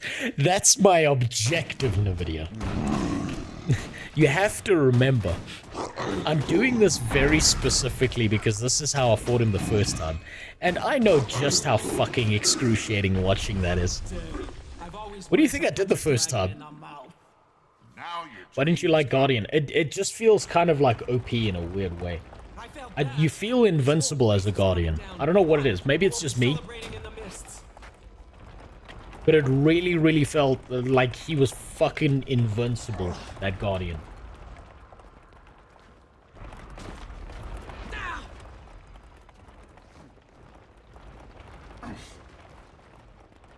My Char Guardian.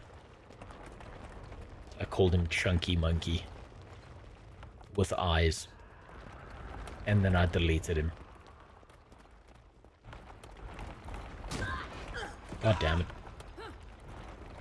Fuck out of here.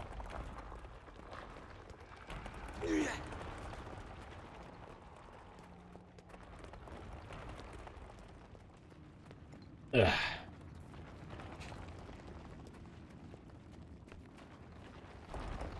I'm just gonna be honest with you.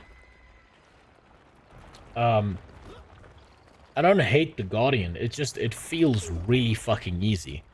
You feel like a goddamn Panzer tank running through a kindergarten when you're playing that shit.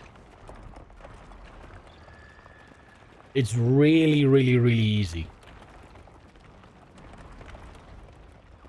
Doesn't make it bad. It's just like, I'm like, fucking shit, Jesus Christ. How come the Guardian can just walk through everything? Suppose it is kind of, technically speaking, the tank, right? So it kind of has to, but it does so much fucking damage as well. Door's still shut tight. Come on, Zri. It's demolition time.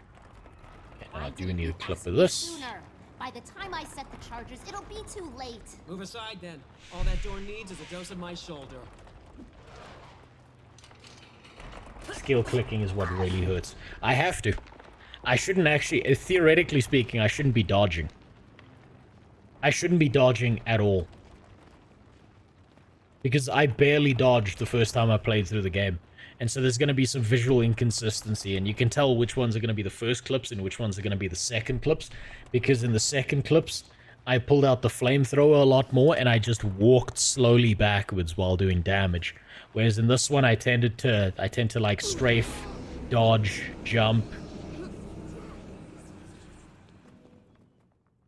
Get my shit blown up from behind like that.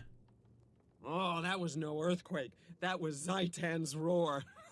We made a dragon mad enough to throw a tantrum. I should genuinely think about unbinding the dodge key. Good. Now he knows we mean business. Nice work on that door, by the way. Who knew your hard head doubled as a battering ram? You're not the biggest loss. Careful, Snarl. You keep up with the compliments, and our commanding officers will assign us to permanent duty together. Enough chatter. We suffered too many losses today. Okay, that's all I needed. Scouting Don't need that. You know what the biggest missed opportunity is? At this final level, at level 80. As soon as we killed the mouth, we should have jumped straight into the fight with Zitan. That would have been so good. Instead, we're gonna go do busy work now. We're gonna go do fucking chores. A brutal amount of chores.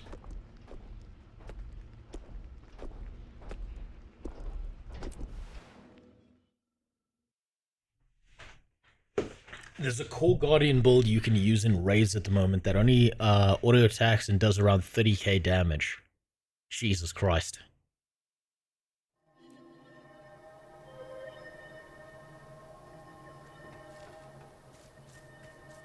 You know, if Elementalist is the Beethoven class, you're dancing over the fucking keys non-stop.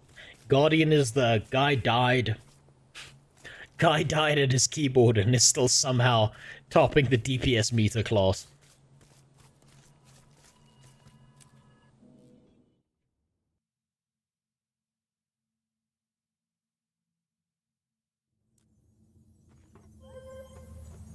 Welcome back. Guardian's actually really good for people who have like carpal tunnel and shit, or no fingers. It's good that they had that accessibility option. We've just defeated a powerful mouth of Zitan, effectively cutting off one of the dragon's major supply lines. Now, we have to press our advantage. Reducing Zitan's food supply was a good start. It's time to stem the flow of reinforcements. This doesn't matter. I don't need clips of that. Yep. Always choose the violence option.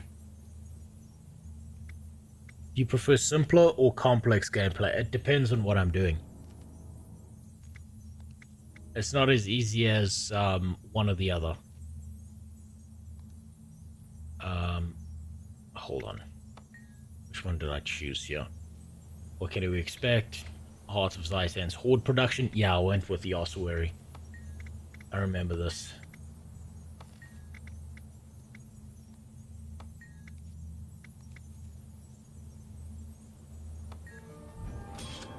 I remember we went for the ossuary. So, I'll prefer more complex gameplay when I want to bump up the challenge that I'm placing upon myself at getting better at a game. If I'm playing a game for pure performance and like output, the simpler the gameplay loop you can create, the better it is for you when it comes to parallel thinking, because you can focus a lot more of your attention on other factors in a game. Right? It's the same with any competitive sport or any esport or anything else. You go with the straightforward and simple stuff instead of the wacky complex stuff, because a lot of your processing power is then put towards like lateral thinking, as opposed to fuck, how many keys did I push? Did I push the right ones all the time? So it really depends on what I'm doing. God damn it. But taken somewhere else. Because these dirty whores are fighting. While I'm just trying to do a goddamn MSQ. Motherfuckers.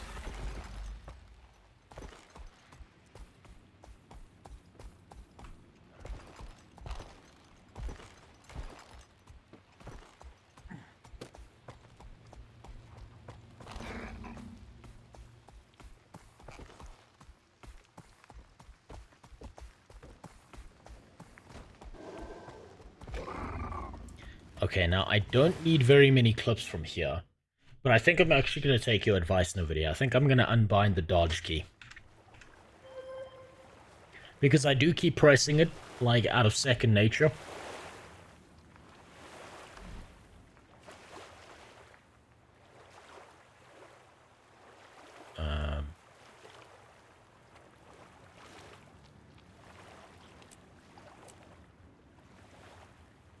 And I really shouldn't.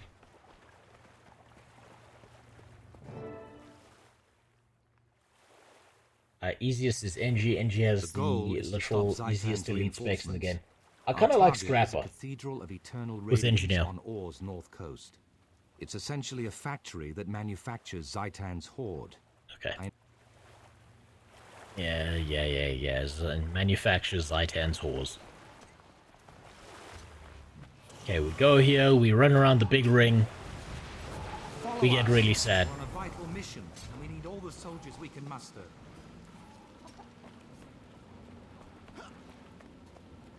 Zitan should have been revealed way sooner instead of one bad fight where he instantly dies. Remember when we lost the fight against the Servant Dragon and came back for revenge? Zitan, look, you could have had Zitan be the big bad evil guy in the background that no one really gave a fuck about until the very end. It's just the fight itself needed to be good. It needed to be the pinnacle. It needed to be the climax of the core gameplay. And it just fucking wasn't. It was just, oh man. I don't even know how many bad things I can say about the Zitan fight. It's like, it's a tumor on the base game of Guild Wars 2. It's genuinely that bad. It's like a cancerous tumor.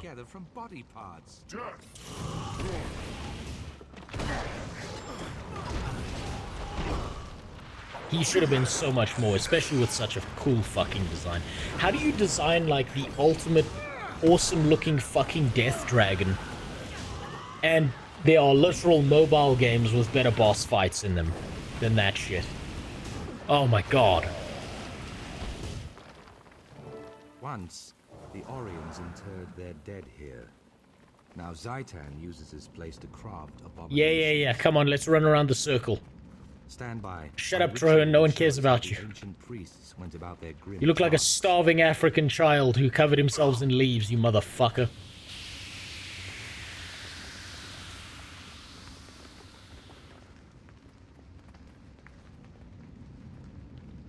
Before ore sank, this was the final resting place of Lys's Ooh. most loyal followers. Ghost Deceased were brought here titties. so the officiants could perform the appropriate funeral rites. You run out of time, then proceed to never fix it for no apparent reason. Man, it's fucking... It's devastating. And you know what? They actually did fix it, Metal. Do you know how they fixed it? They fixed it by putting so many other mechanics in the game by which you can just boost past the fucking MSQ and never look back. Your crafting, your tomes of knowledge, your exploration, your waypoints. There are so many ways to boost your character to level 80 that the way they solved the Zitan fight was making sure that anyone who plays the game never fucking sees it again. Motherfuckers.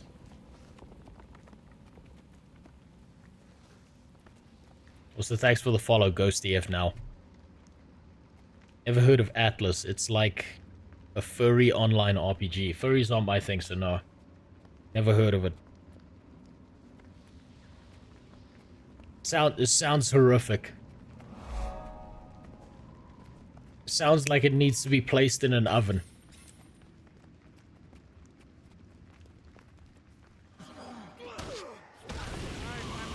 It was fun watching. You know what the funny part about it is, Ilgi? I play Mechabellum every now and then, and I'm on a massive fucking win streak. And I feel like if I play it on stream, that win streak is gonna be over. I'm nearly out of Diamond and into Master League. I just got the skin for the worm, the Venom skin. I feel like I'm gonna play it on stream and just fuck it up entirely. I'm gonna go back to Silver. All the way back to the bottom.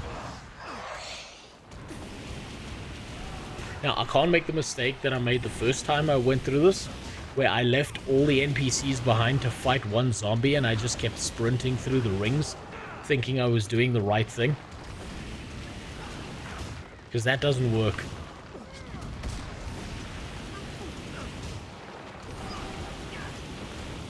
A little more reason to do it. You know, maybe one day. But I don't know, I kind of feel like... I don't know if Mechabellum is actually interesting enough to watch on stream, if I'm being honest. But maybe I'm taking it too seriously because... Let me tell you a little secret. I fucking love that Twitch had an adpocalypse. I was so excited to hear about that.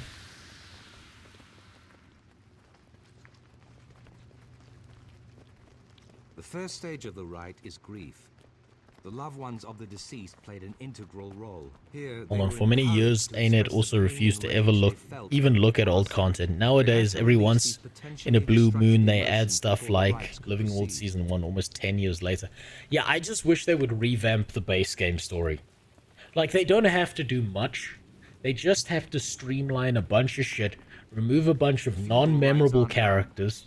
I must perform my ritual at each. They don't have to make it a 10 out of 10. Just at least make it a 5 out of 10.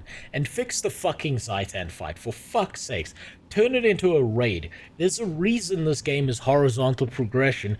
Why isn't the big fucking evil zombie dragon? Why is that not a 10-person raid, bare minimum? With a decent reward at the end. Or some super cool undead looking gear. They could do that in a fucking heartbeat. They've shown they can do that. I've seen clips of that one fucking crystal dragon. I've seen that shit. I know what they're capable of, goddammit. I've seen the skin-tight ass pants that you could get for the female characters. They can't lie to me and tell me that they can't put in some fucking cool ass shit with that. God damn it. I think they will never touch base game again. See you in Guild Wars 3. Yeah, they probably never will. They never will. Because it's not worth touching again. The same way once you're past, like, you know, you hit past age 15, Dr. Disrespect no longer wants to touch you. They don't want to touch the the base game of Guild Wars 2 because it's just too old now.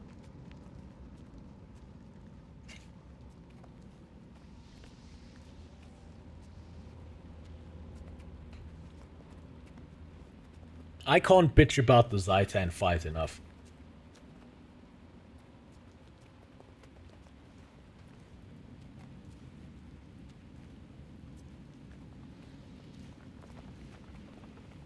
Now, I can't leave this stupid bitch behind because one of these, like, wandering mobs will pick her up. And then I'm sitting there running back to her. I made this mistake before. Base game is pretty much a free trial now. Base game is not a free trial, Lone Gamer. Base game is a free fucking tutorial. That's what it is.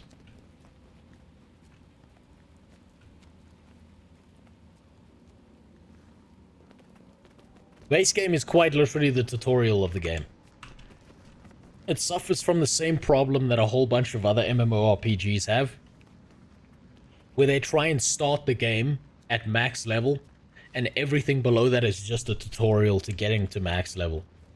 When instead of leveling being a journey that people enjoy, leveling is like, here's the extended game tutorial, I hope you learn how to play this game by level 80, you stupid bitch. You're still gonna get into raids and stand in the fire and ruin everyone's day.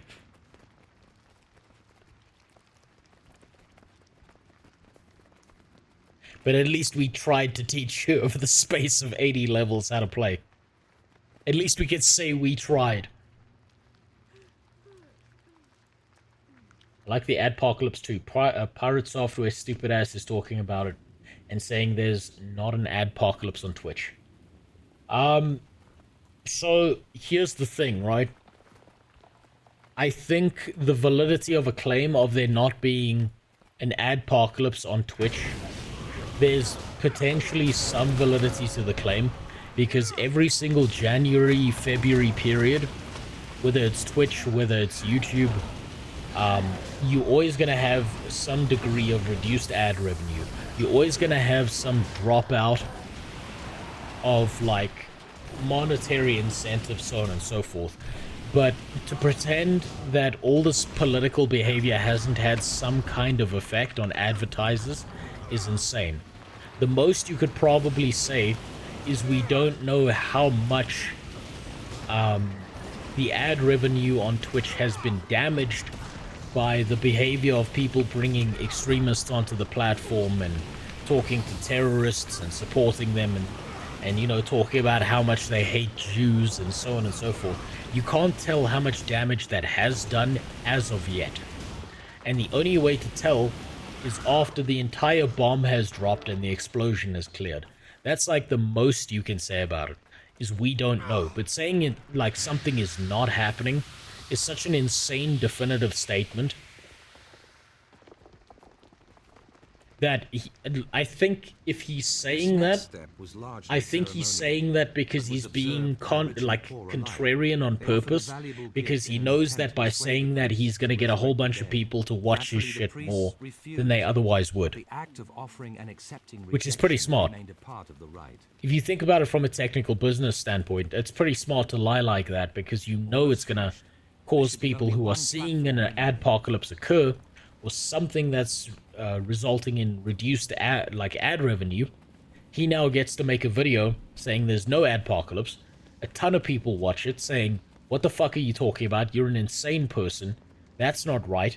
And then when he does have the data, or when everyone has the data later on down the line, he can then turn around and say, oh, look at that. Now we can say the adpocalypse is actually happening. Everyone else before that was jumping the gun, but not me. I'm so smart.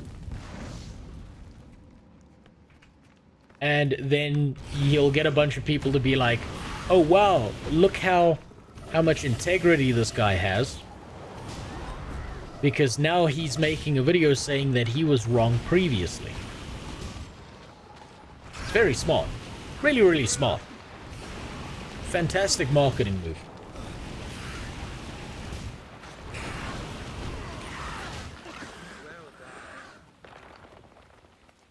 Pirate Software's take is a product of none of his Twitch channels being affected monetarily.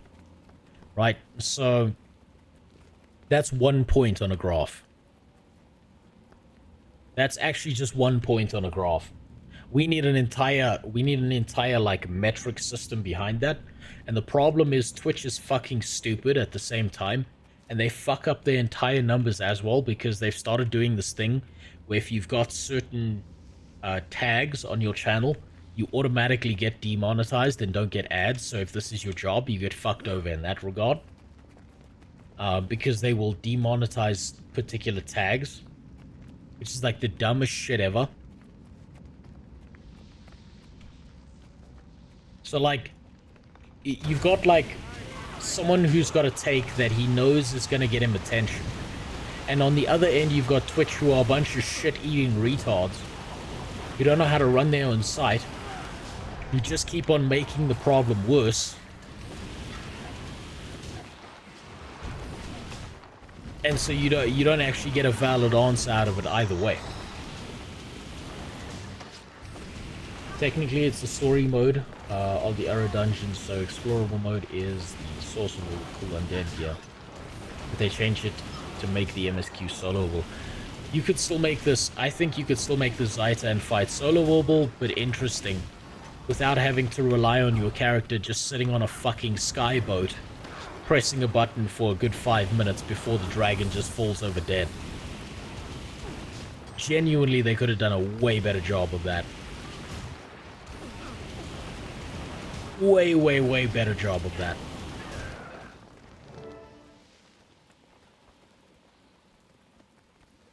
Guild Wars 1 had a level cap of 20, they changed it to 80 to appeal to knuckle-dragging MMO casuals. I think they probably... I don't know if they changed it that high for anyone who's a casual. I would think it would make things more, like, less casual, having more levels to climb your way through, because now you've got more content. I think they did it because they thought it was a good balance. But the problem is they didn't have the follow-through of the story and the lore to back up what's on their wiki that shows up in the gameplay. Right?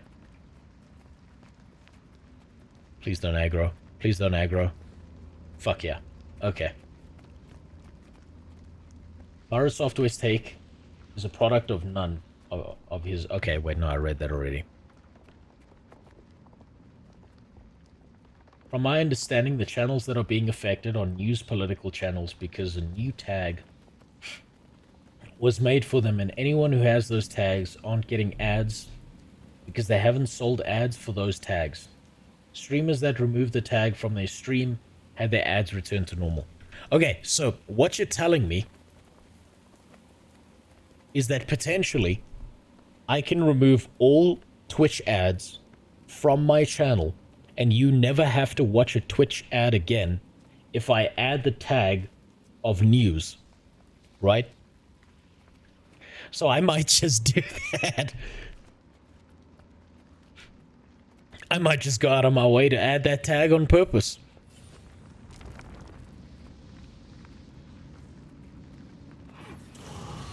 But yeah, so this is what I'm saying, is we don't have the data to tell whether an adpocalypse is occurring, whether we've got advertisers pulling out or not, because Twitch is also acting like a bunch of shit-eating retards, because their whole solution is if we look like we're doing something, then maybe the advertisers won't run away, right?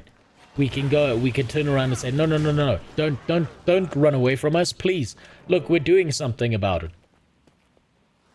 But it's hard to say, right? Until we have data points that can prove or disprove that by some significant margin, like probably somewhere around like 40% ad reductions for the vast majority of channels on Twitch, you're not going to have a definitive answer one way or another. You can't say, yes, there is definitely an adpocalypse, and you can't say, no, there definitely isn't an adpocalypse. But what you can say definitively is that Twitch is shitting their pants, and if they weren't shitting their pants, they wouldn't be changing anything. So there has to be something going on with advertisers. Otherwise, Twitch wouldn't do a goddamn thing about it.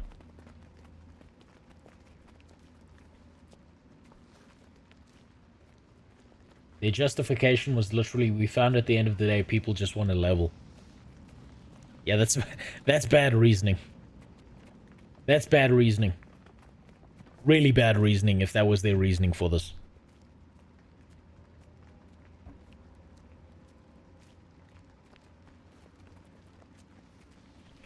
I think if you're gonna have leveling in a game, leveling needs to feel significant and satisfying. If it's just there because you think that some people like leveling, that means you've either missed an opportunity to make it way more satisfying than it currently is, or you've kind of just leaned into, we did a survey once upon a time and did no critical thinking.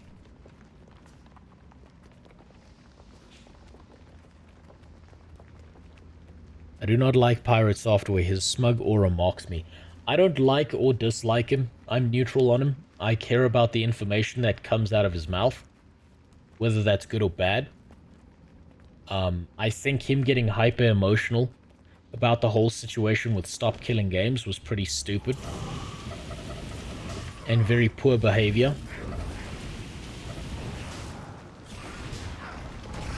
I don't think calling someone a used car salesman is very valuable or worthwhile, especially when you're someone who's purporting yourself to be an authority in a space. I don't think attacking others is a good idea. Like, I'm not sitting here trying to be a professional on Twitch, right? He is. So attacking people and being shitty towards them is probably not a good idea. But information-wise, sometimes he's been right about things. So I concern myself with the significance of the information. Ah, fuck. Fuck that up.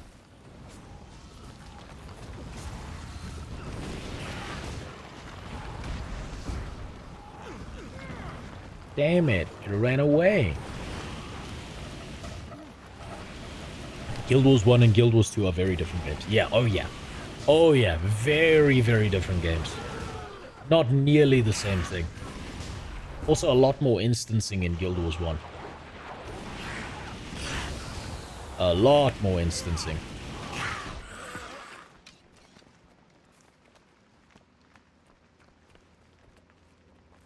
Please don't aggro. Please don't aggro. Please don't. Fuck. God damn it. Okay, fine. Fuck you. I'm just gonna go deal with this. You guys can fight that.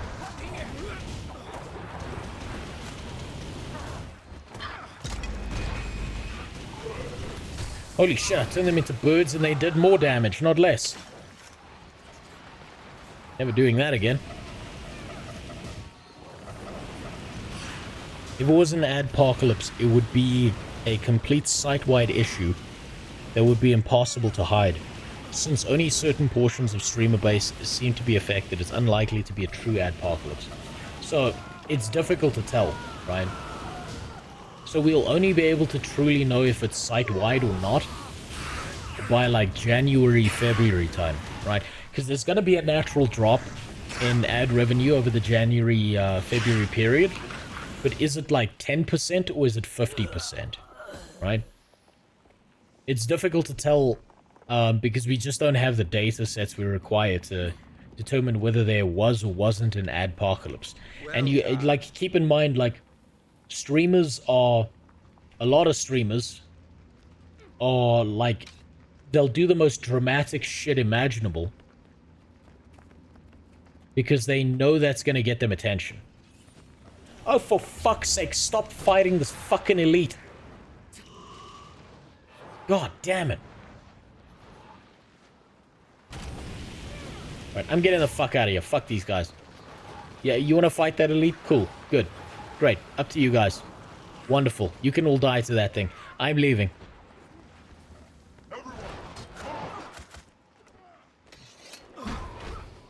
Fuck, I unbound my dodge key. I can't just run away from them.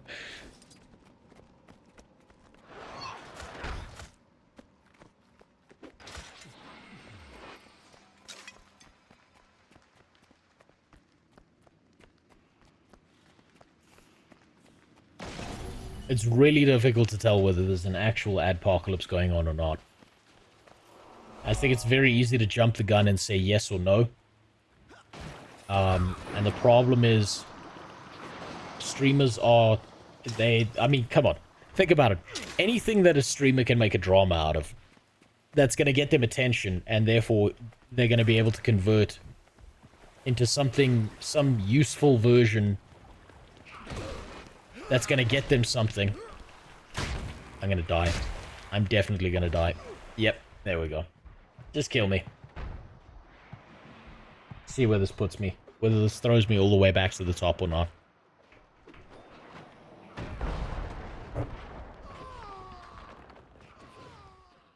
Exhibit A, Rose parading Mux corpse. I mean, that's fair. That's a fair shot to take. It was pretty fun. Oh, it really was fun.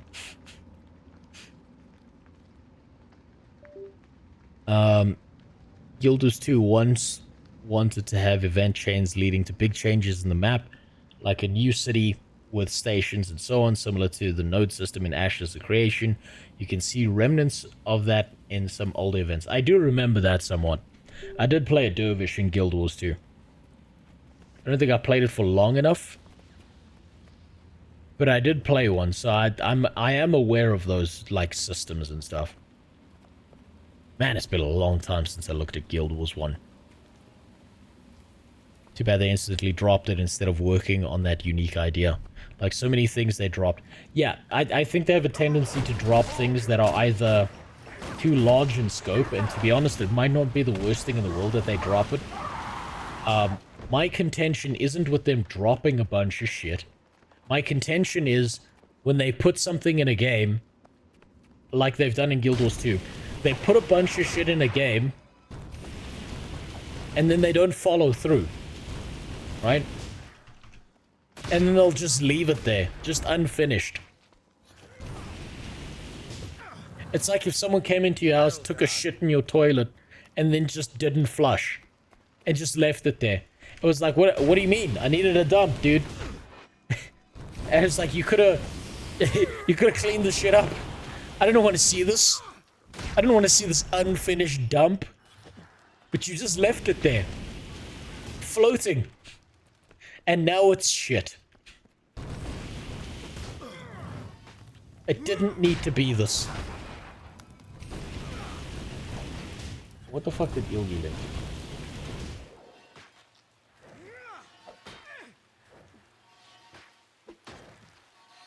Fuck. Hold on. Sea creature breaks pipeline. Humans blame each other. They all die in World War III. Fish population returns. Hey, that's not a bad idea. Do you know why sharks do that? Fuck. It's fine. I can still win this. I'm a believer. Do you know why sharks bite cables and shit? It's because they can sense the electrical field around it. And they've got like an organ in their nose that lets them pick up stuff using electrical sensors.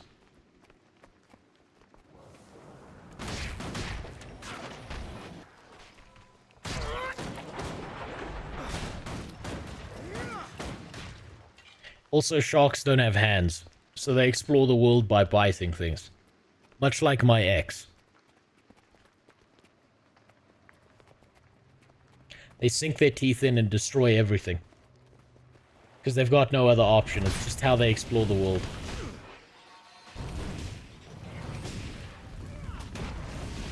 It's just, you know, the difference is... a shark has its teeth positioned in its mouth. And my ex had her teeth positioned in her vagina.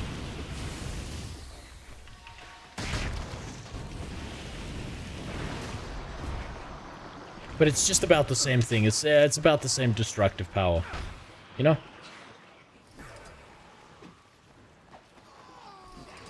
Damn, these guys ran all the way down there.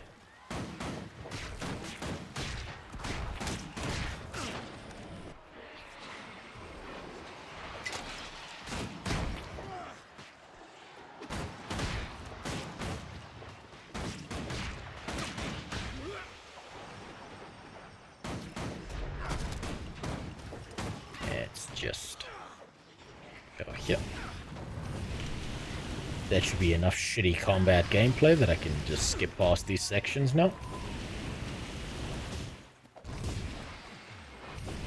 Maybe a few more.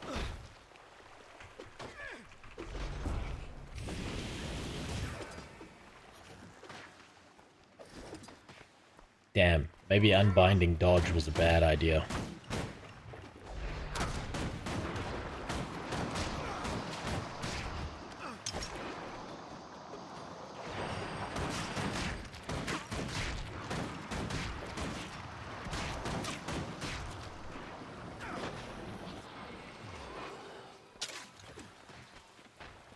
A lot of Guild Wars 2 that's been held together by rubber bands and glue. I mean, well, we saw that earlier, right? Where I died in the water, and because I died on the surface of the water, within a plane, I automatically teleported myself to a different part of the map because I clipped through the map by accident. And so, the tissue paper and wishes solution that they came up with was if a player ever clips through the map, teleport them like 5 kilometers above the map, drop them from that height onto a piece of land. And I'm sure there's a sticky note somewhere in the Guild Wars 2 office. There's a fucking yellow ass sticky note that was never marked as resolved, and it's just sitting there. It's just fucking sitting there.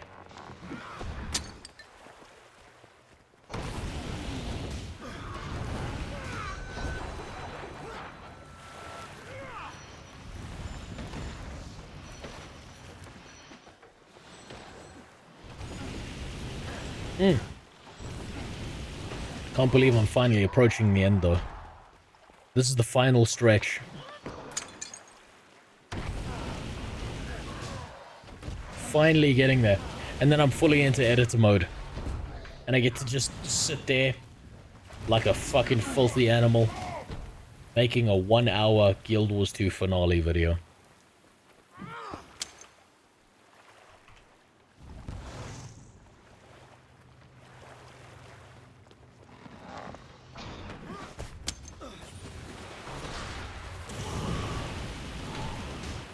I was wondering why I never do this mission on replays, and watching you go through it made me remember. Yeah, it's long, it's clunky, there's a lot of walking. It doesn't feel significant. Like, I know that we're technically speaking theoretically destroying Zitan's army from the inside by killing his, what's essentially his soldier farm. But it doesn't feel significant. That's its big issue.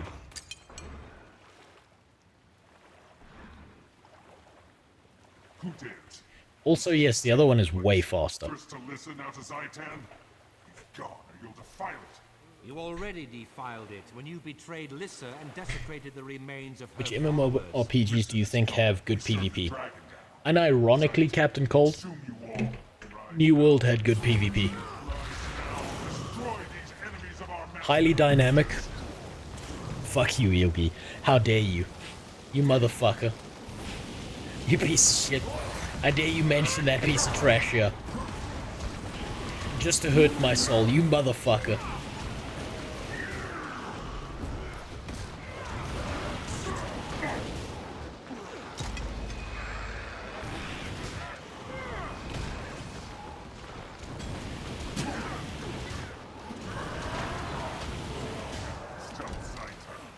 You bastard. Let's see. Good PvP. New World, which is funny to say, because they fucked up everything else. Everything it touches. At least now this place is safe. Well done, everyone. We've crippled the dragon's spies, food, and troop supply. It's more vulnerable than ever. How Damn. We advance. I have a plan for a large-scale operation to push If I had to back choose a enemy tab forces targeting and MMO, establish base camps I'm right probably here in still Ore. picking WoW over Guild Now Wars that 2. operation can begin. All I need is time to regroup and organize our forces. I don't know. MMOs tend to fuck up PvP. They tend to not do a very good job with it.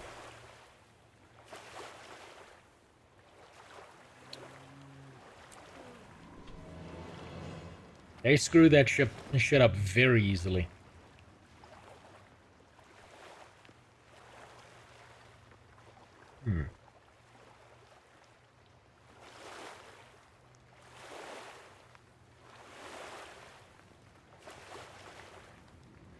I want to play Core Punk again. Well, you're in luck, Ilgi. Guess what today is? Today is the early access day of Core Punk.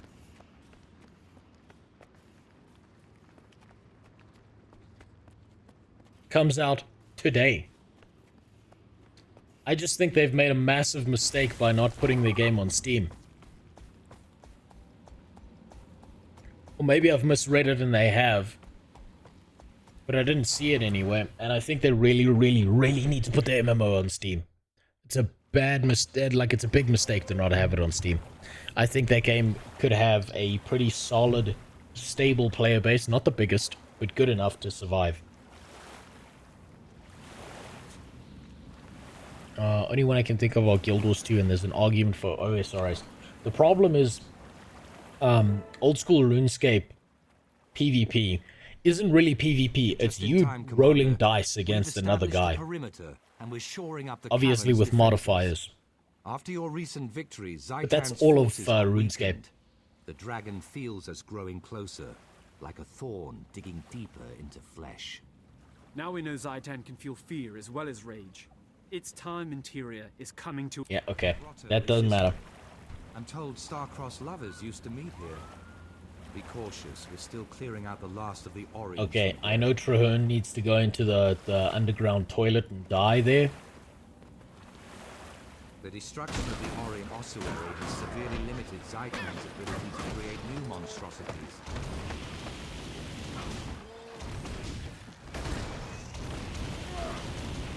I need to get the launcher through normal means this time so I don't download malware again. Yeah, that's probably a good idea. That's probably a really good idea.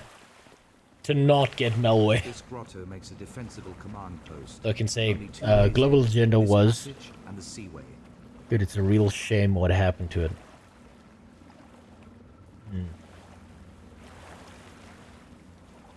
I don't know. I think, you see, it's hard for me to judge Guild Wars 2 because I haven't done enough PvP at a significant enough level to consider myself like knowledgeable enough to judge it against other MMORPGs and their PvP. I think so far the one that's done top-down PvP the best has probably been Albion Online, weirdly enough. I see. Commander, a word. I need your input. Marshal Traherne, a risen legion is approaching. I saw the sigil of the Orion royal house. I think they're coming from the tomb of Prince Alhazred. In life, Alhazred was said to be a cruel, vicious man. You know, sometimes God giveth and God taketh away. For arms.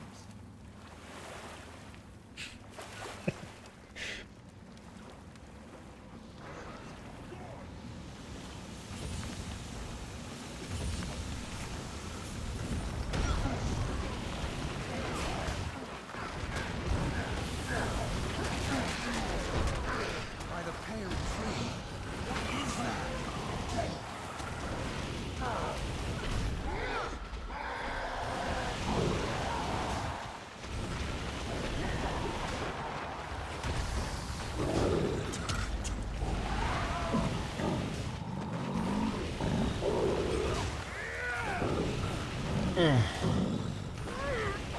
Actually, yeah, Albion has decent PvP.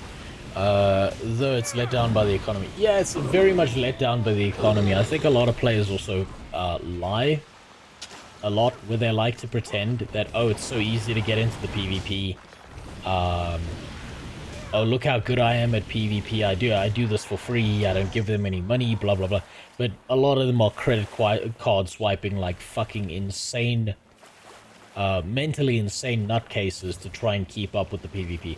Because, you know, the whole full loot PvP system they got going, it can be fucking brutal. But I think, honestly, I think the slower kind of pace of core punk, it might end up with really, really good PvP. Just because you have time to react, you have time to think about what you're doing, but without the system feeling as molasses-like as it looks. It looks slower than it feels, which is a very strange thing to say.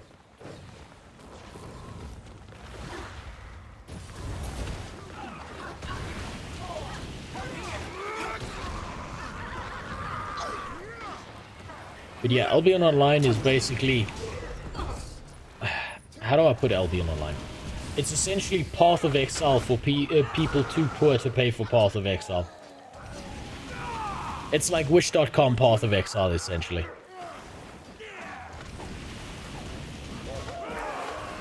It's like, you know how, like, certain people can't handle spice? They're just incapable of it? Yeah, that's just about how it works.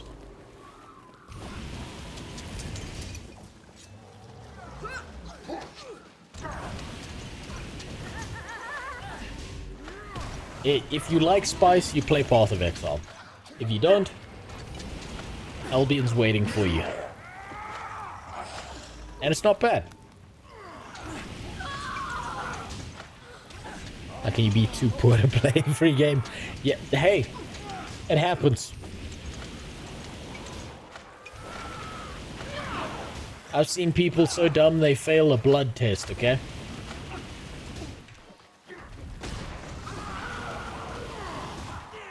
I've seen people so poor they can't afford to pay attention.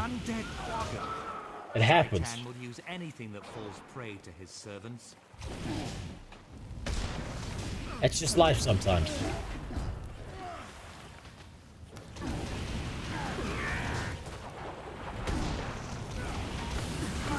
Come on.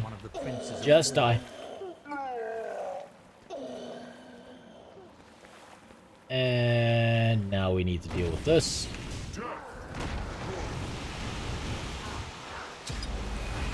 Shit, I unbound dodge. I've seen people so poor they can't afford a lighter skin tone.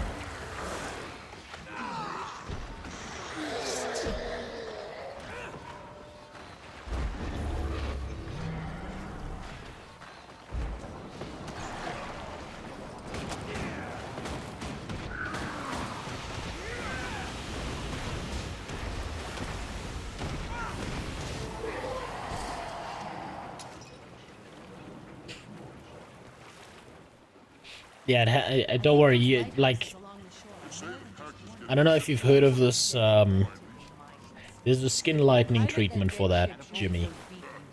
If you fix your credit score, it like starts to like lighten automatically.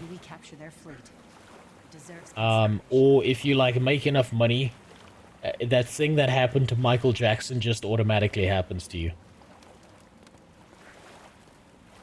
Who's Truman? There he is. Oh, shit.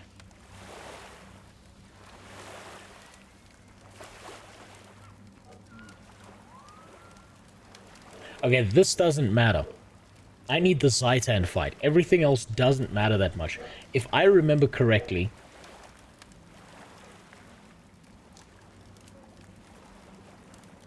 I chose take the tank straight to the heart of war. But it doesn't really matter at this point. I just need the Zitan fight now. That's all that really matters.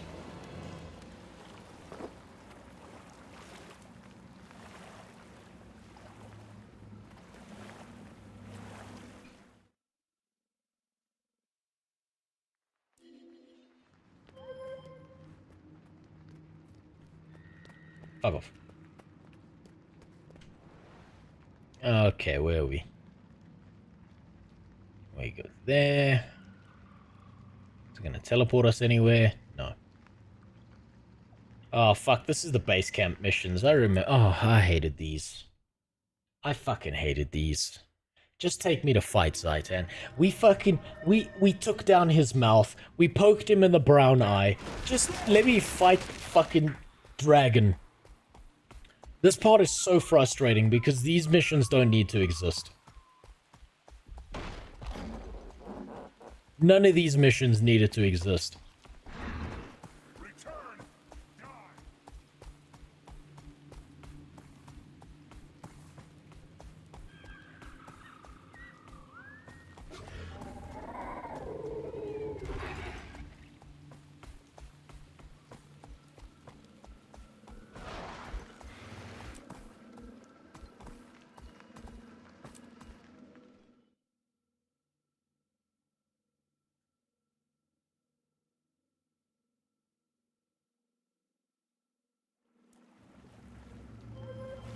Looking for Tegwin, follow the path along the outside of the wall. God, I remember this mission. I fucked it up so many times the first time around. This is a scary place for a dog. She wouldn't stay home even if I tied her to the gates of Divinity's Reach, would you, girl? Oh, wait, no, fuck. I just did the exact same thing that I've done multiple times.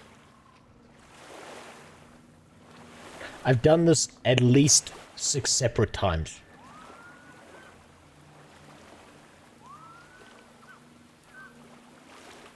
On 6 separate characters. And I realized my mistake too fucking late. I swear to God.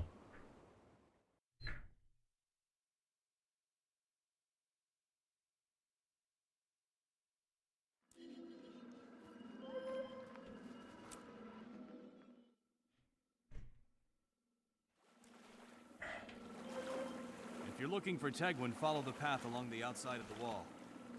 You see that? He fucking tells you. Why'd you bring Allie? Do you see that? It's a scary place for a dog. Follow the outside path of the wall. You stupid fuck. It's even voice acted. And I didn't listen.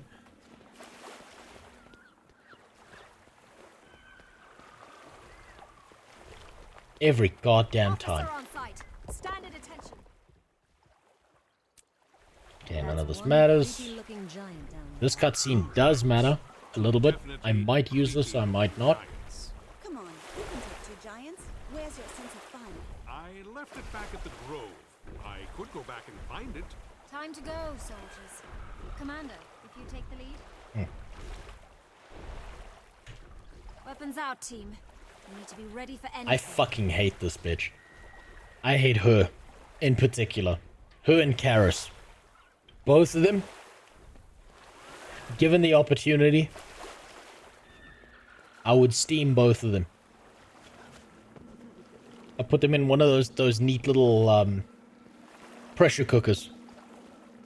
Make myself a decent vegetable stew.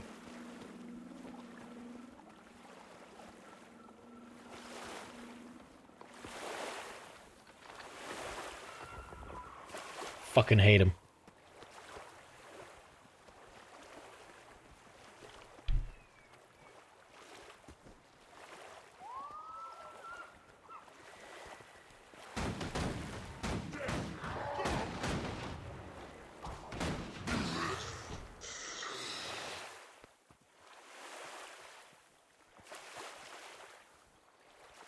Now, there was a way where I could jump down and they would just all, like, teleport after you. And I can't remember if this was the way to do it. Whether they're now all gonna sprint around in a circle and fuck me over. No, they're gonna sprint around in a circle and fuck me over. Of course they are. Why did I think... Why did I think anything different was gonna happen? Oh wait, they came down. Very nice. I got lucky.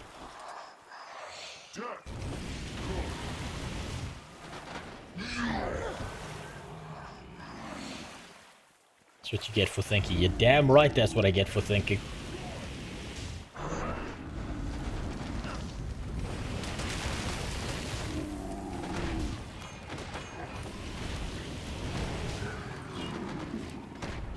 This week at Omega Mart, gestating mammal liquid, only $4.75. Gestating mammal liquid toast paint, only $5.99. Gestating what up, mammal Benji? liquid How you with doing? added bacteria, now 2 for $10. Plus save on aged gestating mammal liquid in block form, only $6 a pound. That's good news. What the fuck? For my brittle bones. That's Omega Mart. Oh, Omega I don't get the Mart. reference. You have no idea what's in store for you. But this Omega Mart, Oh! this Omega Mart sounds like it's got some real good savings. God damn.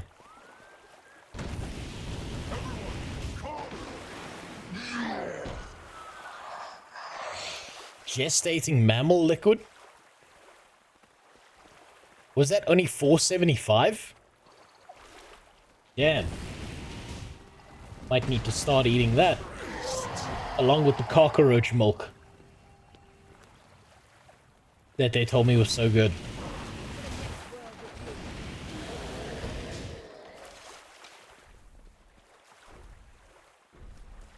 It's an art exhibit in Las Vegas. That's like a weird alien grocery. Mammal liquid. Damn, they do have good prices if that's what the milk costs. Shit. Were they living in 1998? God damn.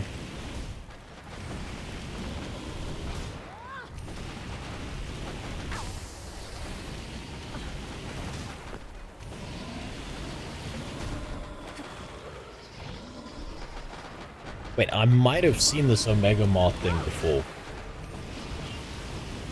You're bringing up a locked away memory. I may have seen it.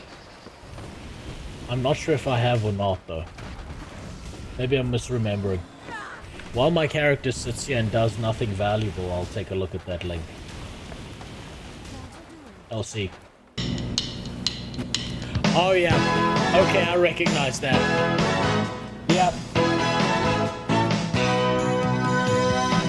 Yeah, okay, I've seen this. I've seen this. It's fucking brilliant. Damn. I forgot that was real.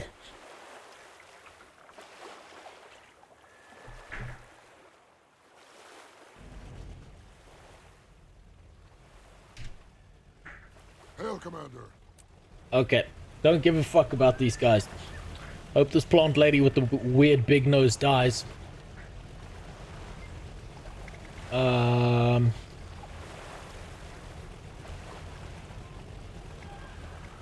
I don't remember what I chose. Doesn't really matter. I don't need this. I need the Zitan fight, please. Clear the southern path.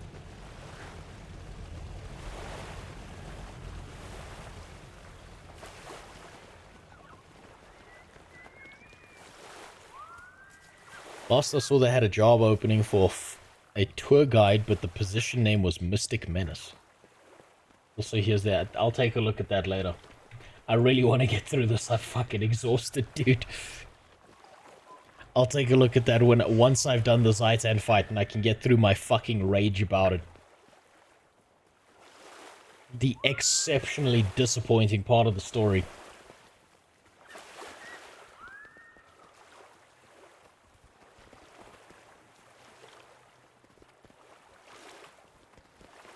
I really want to push past the Zitan fight one last time, so I can get rid of my suicidal thoughts. A well-defended camp like this would be safe. Oh, this is all. Nothing is safe. What troubles me is that this was supposed to be our backup. We can't head back to the docks until we clear this camp. And it's going to be twice as hard. Our backup just joined Zitan's army.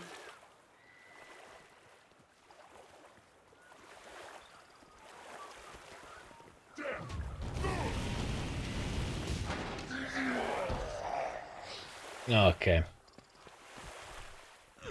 I wonder if I can just kind of, you know, get everyone here to do all the work for me. And I just stand in the back being an asshole.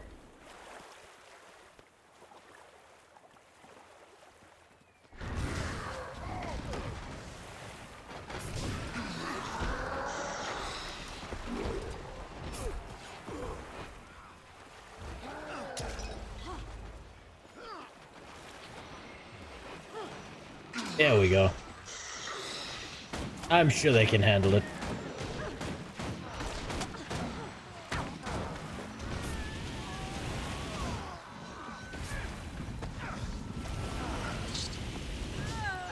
Yeah, fuck. I don't think they can handle it.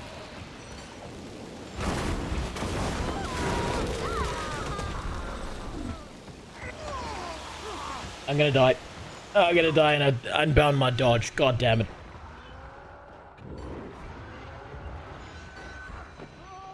Oh no, I died.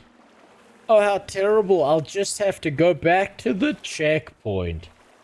And just run back and do the same thing. Damn. I'm feeling so punished right now. Fuck. I still can't get over that there's no punishment for death. It's such a fucking weird thing.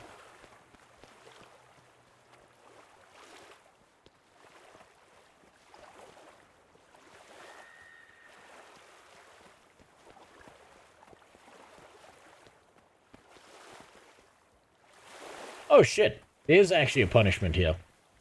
All of these motherfuckers are dead in the corner. And now I have to deal with this alone. Very nice. Accidental punishment for death.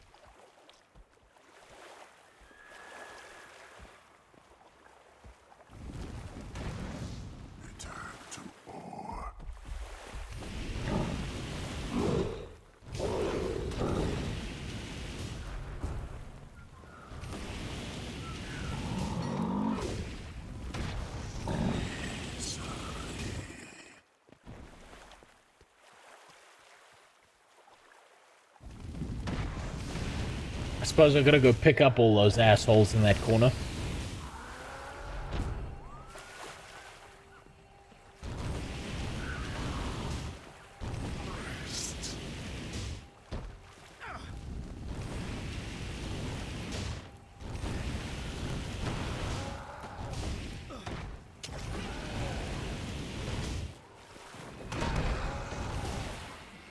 Don't they auto-revive after a set time? I think they do. Actually, I'm pretty sure they do. But still, I suppose that the punishment is a wasting of your time. Fuck. These things stop fucking respawning, please. That would be cool. Fuck me. And I'm dead again. Come on, come on, come on, come on.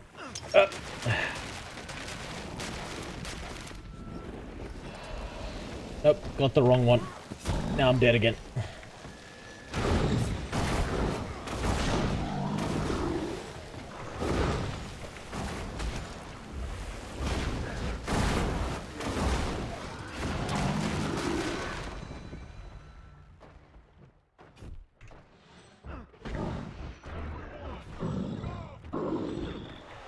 Ah, that's annoying.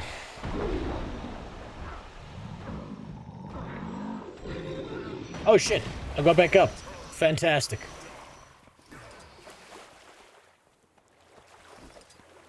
Go hide somewhere where I can actually block some of the shit.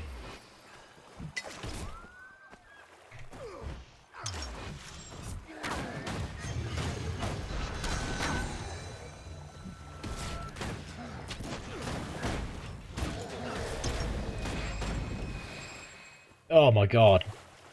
Fuck that. Come on, get the fuck up. Pick all your friends up too. I don't want to fight this bullshit alone.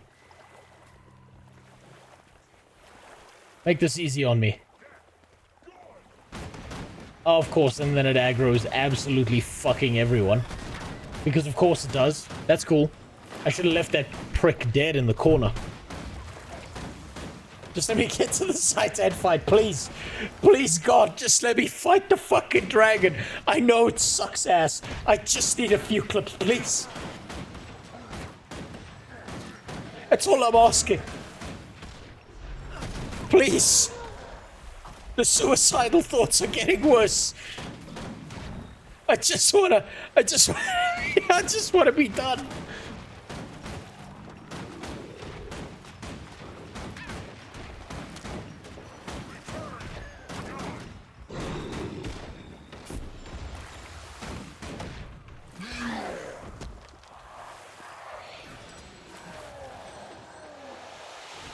I just want to be done with this shit, please.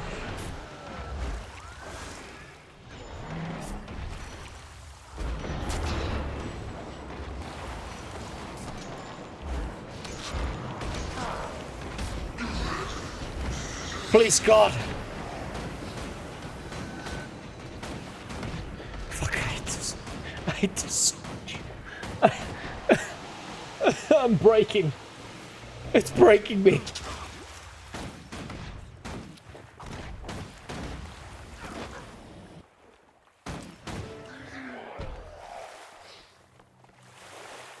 All these stupid fucks are here. And the second I res one of them, it's gonna aggro every single one of these stupid fuckers over here. God damn it.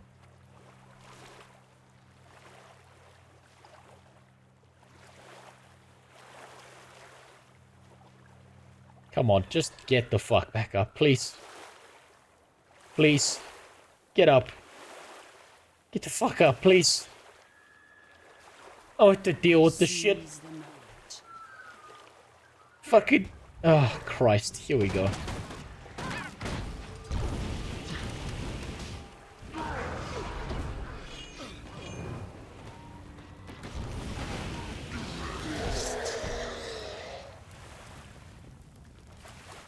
Fuck me. You're a frightened child. I might need clips from here. I don't think I do. But I might. I'm looking at, like, my bullet point list that's over here. Like, so... If you look over here, I have a bullet point list that's attached to... Where is it? That's attached to this document. And I've got the bullet point list on the right here. That over there. That's telling me every now and then what I need to get. I've got the mansion clips I need.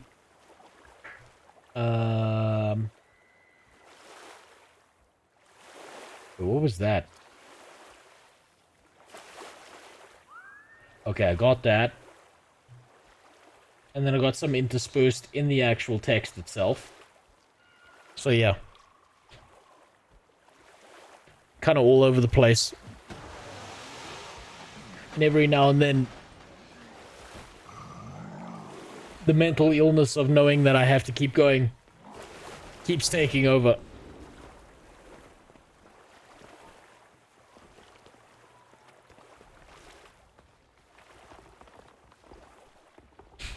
Now we need the clips to be corrupted, so they fucking better not.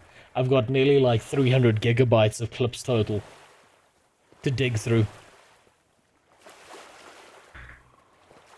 Between today and whenever I finish this video, I'm doing nothing but editing. I'm not going to stream. I'm not going to do anything else. Because I just have to, I fucking have to. I have to get this fucking video out. I can't do this anymore. I can't take this shit anymore. Guild Wars 2 wins. It broke me. It fucking broke me.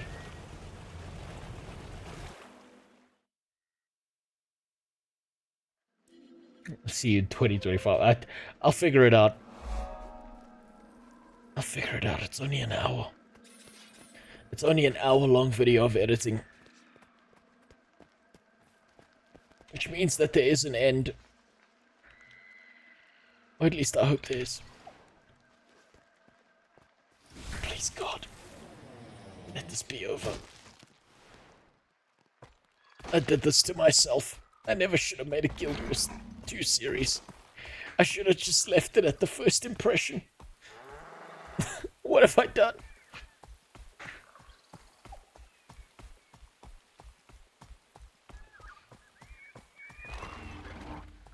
Don't forget about the Zitan rant video. That's easy. I could do that off the cuff.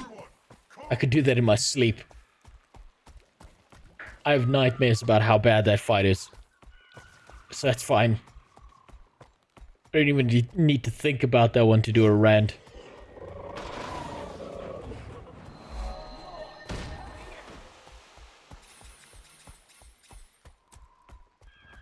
What game will you be reviewing after this video is done? I have no idea yet. I've got a few ideas. I might do another addition to the bangability tier list. I might go look at Star Citizen. I might do Core Punk.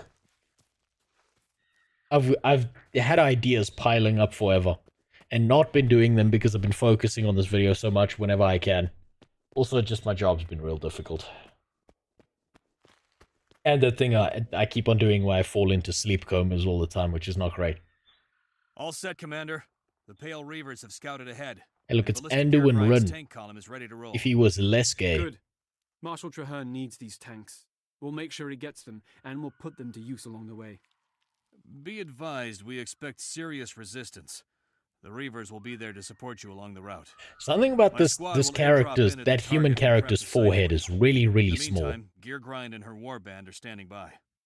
Excellent. He's missing a frontal lobe. An operation this complicated needs people who can both plan and execute. Did you know it's Nashblade's birthday? I didn't actually. See you at the temple. Good luck. After reading 25,000 mails about his birthday, I really didn't realize it was his birthday. Like, holy shit, man.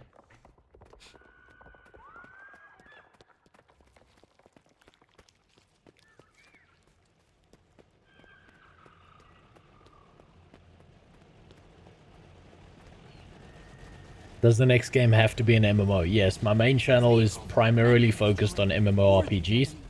Every now and then I'll do an infrequent game review, but an infrequent game review takes like almost longer than an MMO. Because I'm not going to drop the quality, but it's also got less of a reward because the algorithm on YouTube understands that I do MMORPG content on the main channel. And so the second I do anything else, no one's gonna watch it. Case in point, how many of you have seen my my Populous video? Or the Banner Saga, well, no, the Banner Saga video is dog shit. So that's not a fair comparison. WoW expansion review win. Never. You can't do a review on a WoW game. It's like an unwritten rule that you can't review the expansion. I'll get the tank repaired. Just clear those mines. Welcome to the sunny side of Ore, Commander. The Pale Reavers are at your service. We apologize for failing to warn you about the mines. Allow us to make it up to you. Let us cover you while you make repairs. You vote for Path of Exile. I want to see your unhinged ass. It'll have to be Path of Exile too. There may be other surprises. Otherwise, I'll be accused of copying someone else. There's very many Path of Exile reviews where people get real fucking unhinged. A review of all the shit WoW stole from Guild Wars 2. No, because I don't want them to stop stealing things. They should steal as much as they fucking can. Maybe eventually they'll have a good game.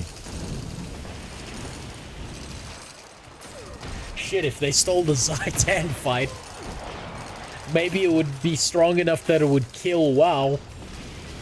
And then instead we can have World of Warcraft 2 instead. And we can just have a full reset. Wouldn't that be fucking amazing?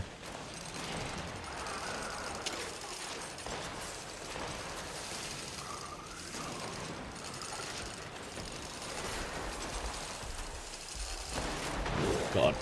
I'm bound dodge like an idiot.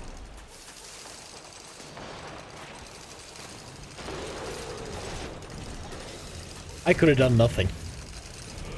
I could have just sat here and done nothing. I don't know why I did it. I don't know why I moved.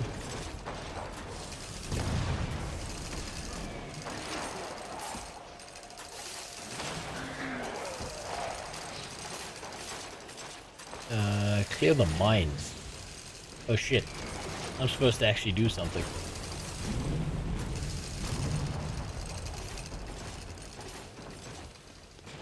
Fuck. I forgot about clearing the mines. I'm losing my mind slowly. I can't even fucking read.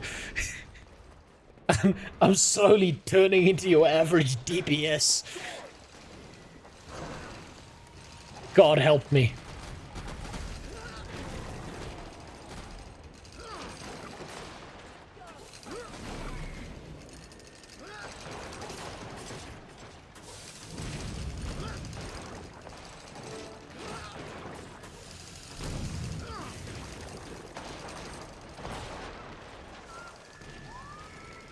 Did you see that WoW was finally adding player housing? Yes, I did see that. It's a great idea. If only, you know, it wasn't something that existed in games since way before WildStar even existed. Maybe it would be unique and innovative. But hey, who knows? Maybe sooner or later WoW can actually add in some good gameplay. Maybe they can add in a coherent story somewhere between all those expansions with their fucking vertical progression. Maybe they can give you a reason to care outside of Kalia Menethal's fat fucking undead titties. But I doubt it.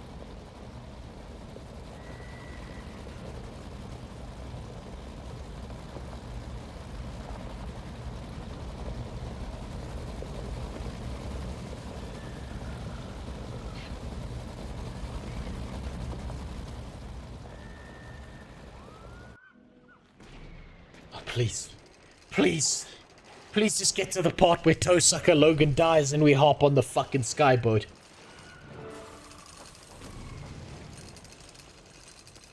I know we're getting close. Have you seen all the risen giants around here? They're coming from the nearby temple. We need to level it, but we lack the firepower. I have just what you need. Ghostfire shells. Highly experimental, highly combustible. Illyria Windrunner, the thick thighs and ass. You know what? You know what's really impressive? I will give WoW this. They put more clothes on Alex Strauss and made her hotter somehow.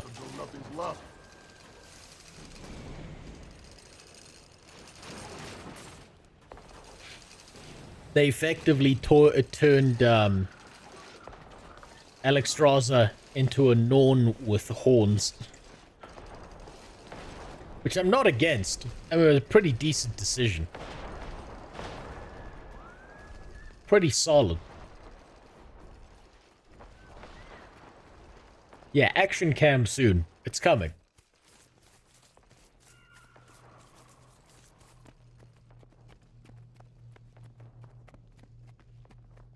Make a 10-year storyline around 6 super powerful dragons. Well, they've already they've already done the super powerful dragon thing. And you know what? Some of the things they did with their dragons were just as fucking stupid as the Zitan fight. Like the Earth Warden dragon being defeated by a rock. It was great. Dragonflight expansion was real special. It convinced me to never come back to WoW. It's just that good.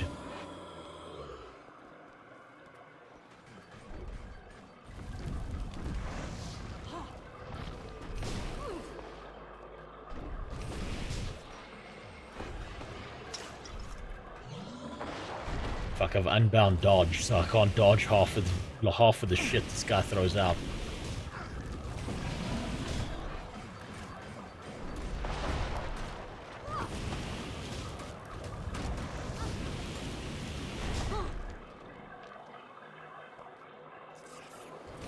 Come on, click like a retard. There we go.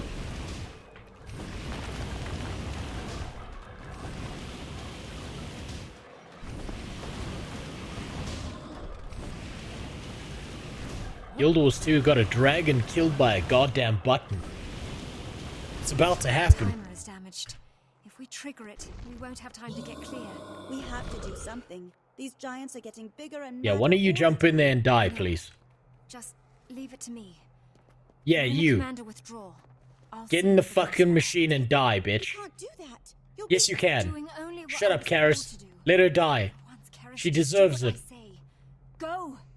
She's a shit person. She's been a shit, unmemorable character. She deserves this. She fucked up with the mirror as well and made life infinitely more difficult. Let her die. It's like putting down a dog you didn't want. There's nothing wrong with it. You just didn't want it, so it needs to die now.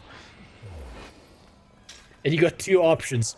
Drive down the highway at 120 miles per hour and huck that fucker out. Or take it to the vet. But whichever way, get Tegwin out of my goddamn life.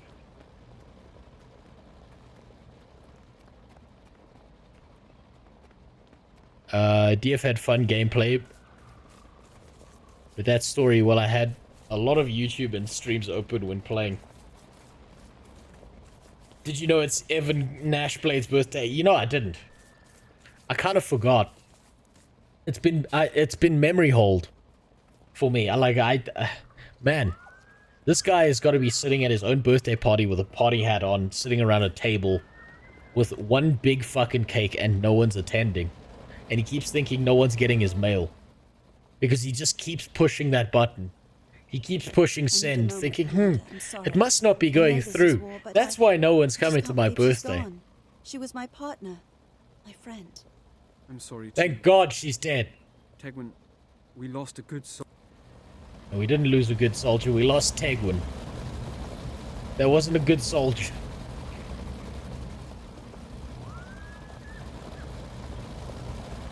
This has slowly gone from sad to like this. He knows it's coming through and no one's reading it, and like somewhere in this line of messages, it's become passive aggressive. He now keeps on sending it because he's pissed off.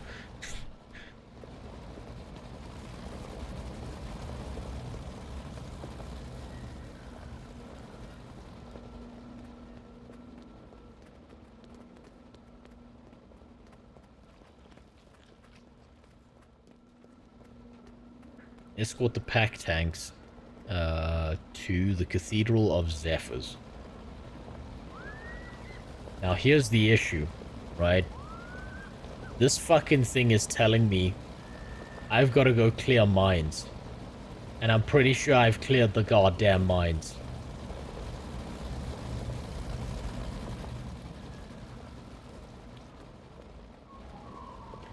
So please don't tell me this is a bug and now I need to do this all over again.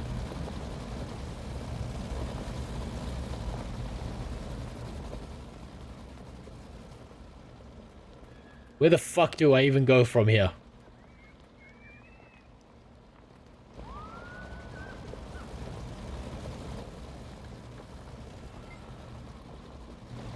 Blah blah blah. She told me everything, now she's gone. Yeah, okay, good, great. Be sad. I don't care.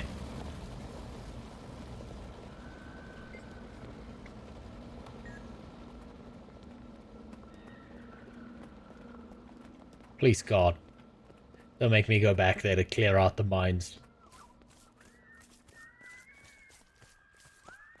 Please tell me I just walk up here and it's over.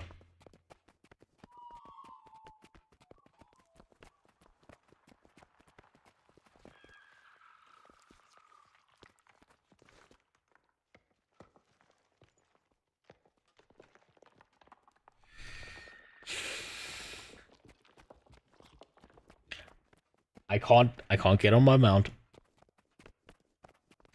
And now I'm gonna have to take the shoelace fucking express all the way back there to molest a dead body.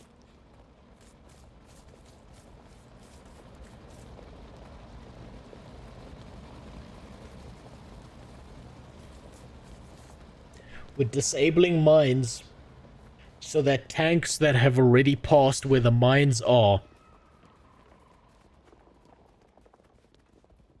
can pass the mines. Something tells me that when the game dev who programmed this fucking quest snorted a line of bath salts off of his best buddy's asshole, he didn't consider the possibility that allowing me to continue the quest beyond clearing the mines before all the mines were cleared was not a good idea.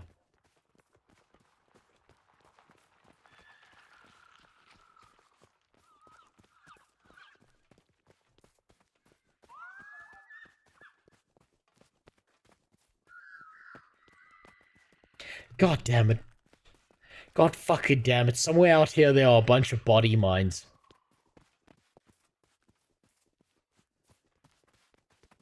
Okay, so we went past here.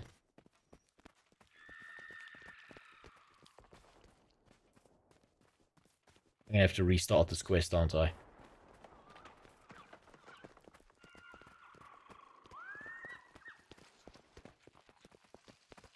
Oh wait, the tanks that are ahead of us have now quantum tunneled their fucking way behind us. Back to square one.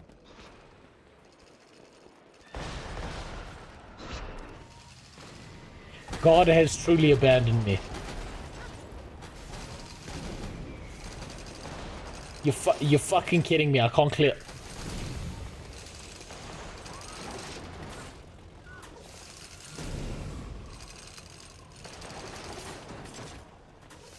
And you can't. I have a question.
Oh, sorry. You're a frightened child.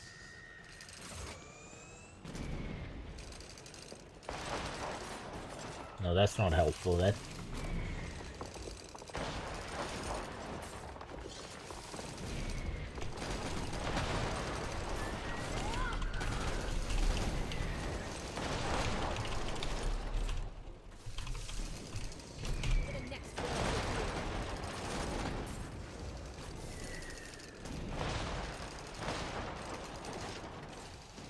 No, that's in-game.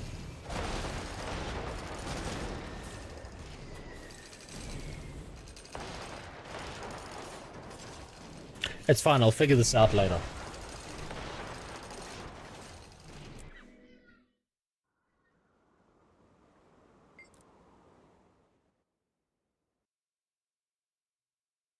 It's fine, I was already on all the lists. I need to do this fucking quest again. Why did they do that? Why did they program that piece of shit quest like that? Did they leave this to the fucking intern? Was this like the janitor was left alone and he thought he was having like a beautiful mind moment by programming this for the team, thinking he was helping? Like, what the fuck happened? That's such a basic bitch mistake. Still in the game. How is it still in the game?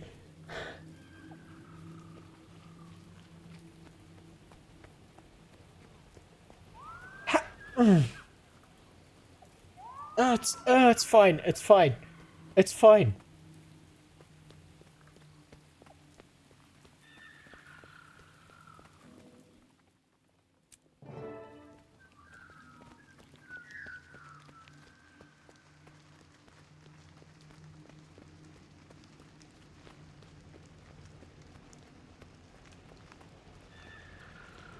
Fuck.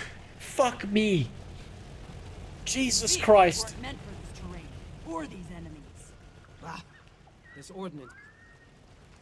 Let's not keep the commander waiting. Get this column in gear. Mangonel's our whiskey expert. After this fuck. The first round's over. How did... Right now, I want to see teams in motion. Form up and move out. This feels like abuse. This feels like physical abuse that they put in the game on purpose. But it's his fucking birthday. I don't give a fuck about his birthday. I want them to fix their fucking 14-year-old bug in their base game quest. Please! That right there. That's a perfect analogy for how well programmed this fucking quest is.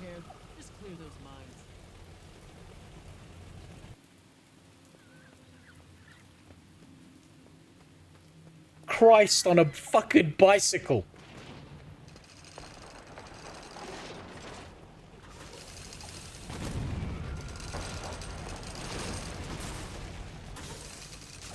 Welcome to the sunny side of all. Okay, every single one.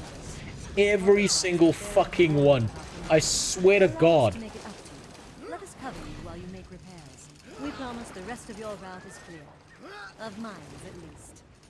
There may be other surprises.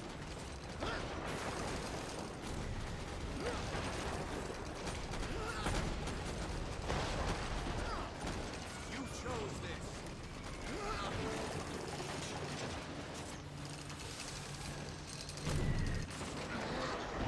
Christ. I don't even know how I fucked it up the first time.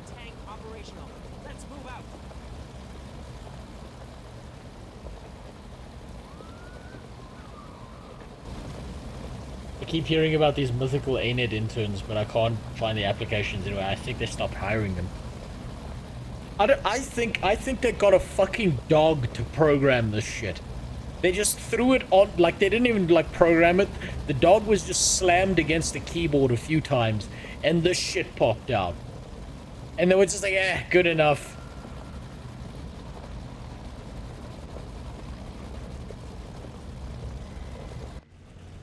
Last chance to inspect your equipment.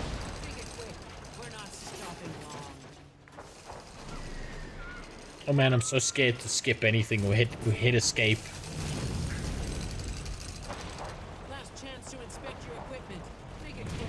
We're not stopping long. Wait. That's the same cutscene. Am I gonna get it a third time?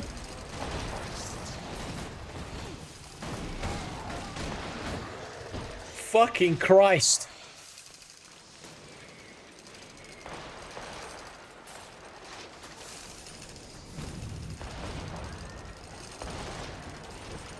It's all because you didn't respond to Evan. It's his birthday, you know.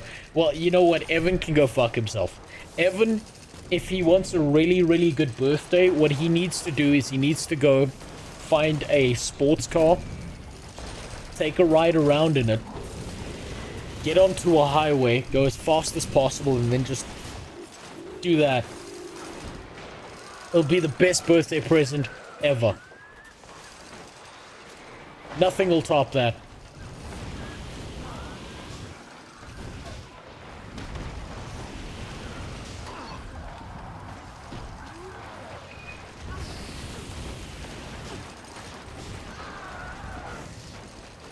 God damn it. God damn it, so this is what happens when your parents don't love you as a child. You program dog shit quests like this that bug out so fucking easily.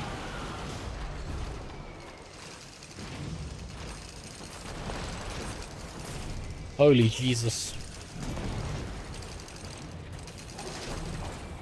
The only fucking equipment I want to expect or inspect is the inside barrel of a fucking gun.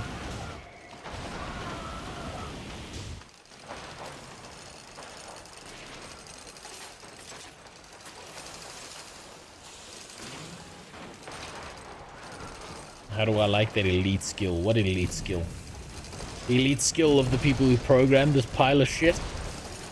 Man, it's super impressive.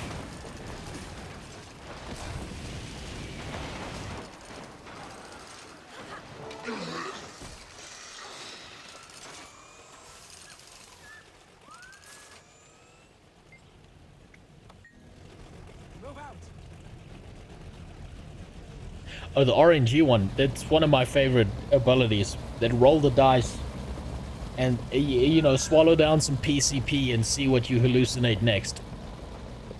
It's one of the most fun abilities I've seen. At least for core engineer, I love this shit.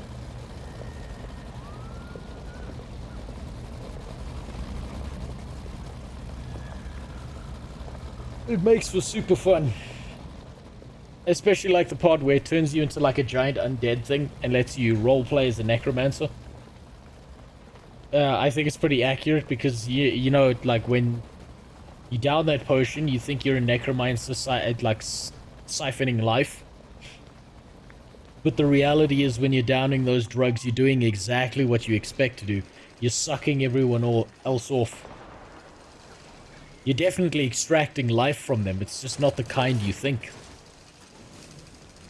But it does sustain you. Have you seen all the risen giants around here? Christ. Fucking don't need the Coco Melon lines from YouTube. Please just go die.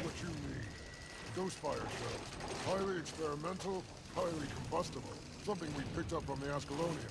Someone simply needs to mark the target and signal me. Please let me press a fucking button and watch an undead dragon die.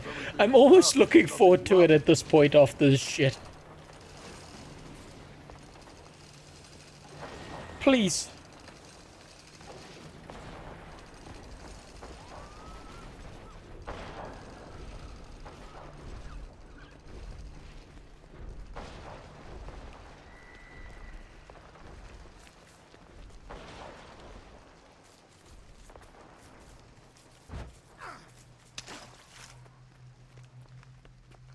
That was the wrong button.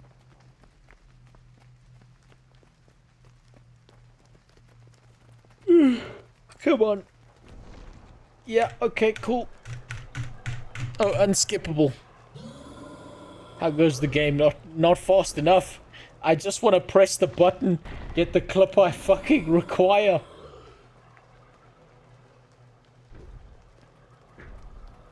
But instead I'm fighting fucking one-eyed son of Cletus here.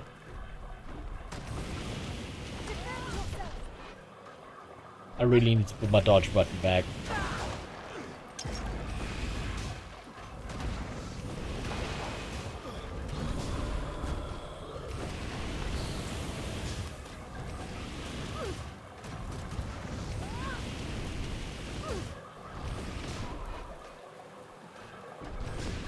I need fucking a line of cocaine, the bananas. That's what I fucking need.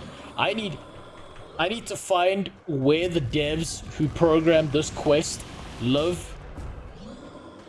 And I need to go kill their family dog in front of them.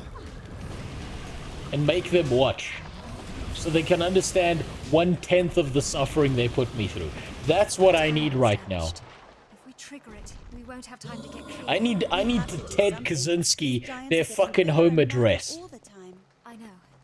Just For leaving a fucking 13-year-old bug in the main story questline because I walked a little bit too far ahead. doing only what I was called to do. For once, Karis, just do what I say. Go! I have seen grown men shove glass jars up their assholes and watched them shatter, and they were less painful than this fucking quest. It didn't need to exist. We could have gone straight from the mouth of Zitan to fucking fighting the dragon. But no, they put all this bullshit in the middle. For nothing. Why?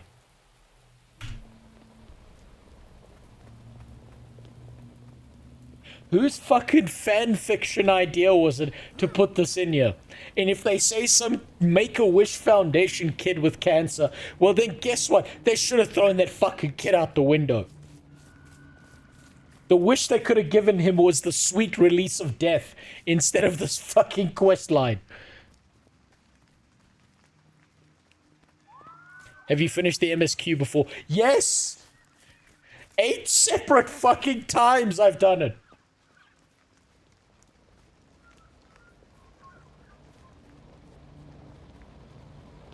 I'm doing it again just specifically because I'm making a Guild Wars 2 video. The final Guild Wars 2 video of the base core game for my main channel. And I just need a few fucking clips. That's all I need, That's all I need. But instead I have to fucking protect the testicle fucking tanks here.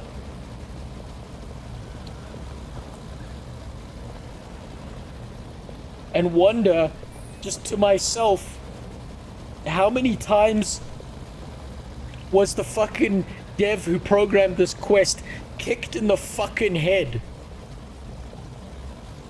And who was dumb enough to hire him after that happened?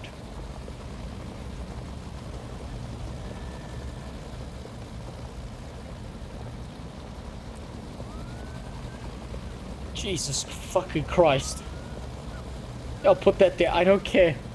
I don't care. This character's getting deleted.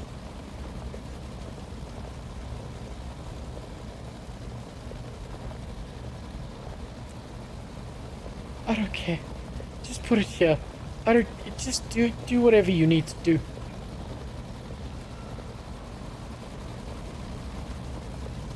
That was me PvPing. Ignore that hammer. Get me the fuck out of here.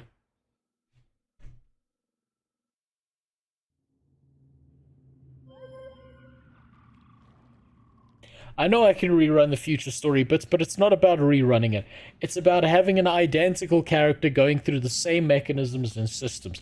I don't want to rerun the whole fucking story. I've needed to match levels to what I was doing so that in the bottom left corner behind me, when I'm making these clips and putting it into the video I was making previously, that there's some degree of continuity between what I was doing previously and what I'm doing now. Why am I doing a dynamic world event? I need to get the fuck out of here.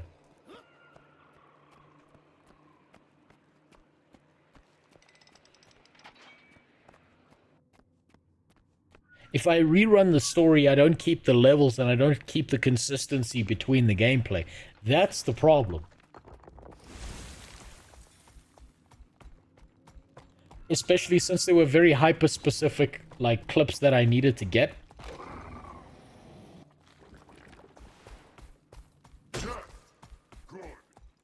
Now I can finally get to the point where I can get the final set of clips, killing the fucking sky lizard who lives in a goddamn old age home, because I get to press 3 buttons and watch him evaporate because the sky boat was enough to fucking kill an undead fucking god of death. Despite him having a super cool design, he dies like my grandfather in bed at night.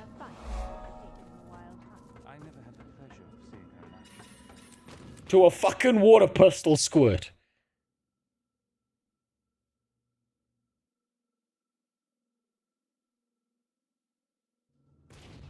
Oh, fuck. Can't you just rerun the final fight on your main character? I probably could, but there may be something I'm missing. I've got like a bullet point list of all the fucking shit I need, and these component midline stories, I may need a clip every now and then, which is why I sit here doing this, and then every now and then this happens, and I sit here, and then I press this button. Because every now and then I realize that one of my bullet point lists that I put down, I didn't remember it. And so running through the entire story allows me to go through it again, create extra clips, maintain continuity, maintain what my dog shit character looks like. Pleasure to see you. Between you and Deborah, it's like being home in Divinity's Reach. Listen to these assholes talk to each other.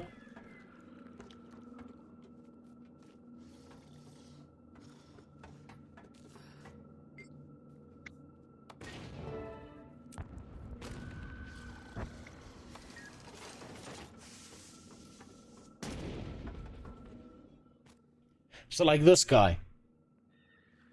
I may potentially need a clip of less homosexual Anduin Rin, but I don't know if I do or not. There's a heavily defended Risen post southeast of here. If we take that position, the Pact will control this whole area. You can't rerun core story. Seriously? So even if I did go back with my main character, I couldn't rerun core story. Both, sir. I think they're trying to take us out before the tanks arrive. So thanks for the follow. Coordinate the defense. Campionary. Probably said your name wrong. But ignore me, I'm having a fucking stroke right now.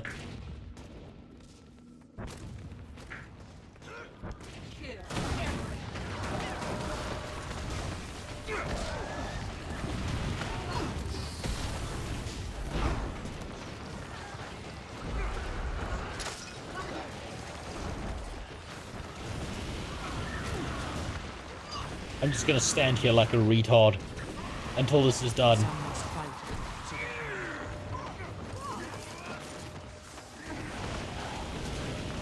I don't care, let the fucking NPCs do the work for once.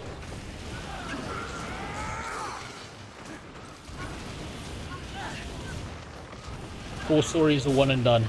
Okay, well thank God. Because if I could have rerun the final fight and skipped some of this, I might have actually done it. I was fucking considering it. Do you know why the core story is a one and done? I can see it from the dev's perspective. It's because they don't want you to fucking remember it exists. They want to bury their shame. They know they have to push you through it at least once on a character.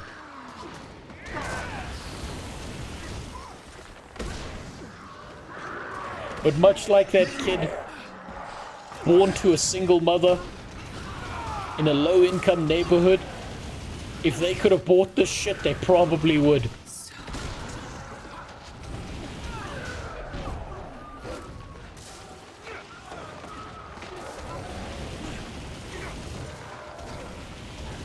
Come on, for fuck's sakes, just die and let me kill. Let me press the button that kills the dragon.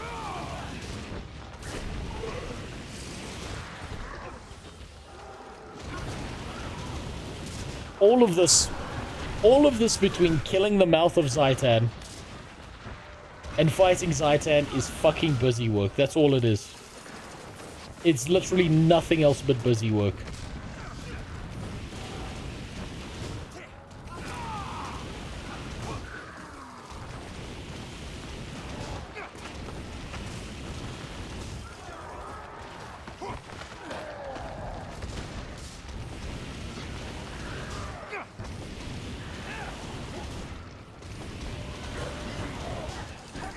They had the perfect build-up, perfect finisher.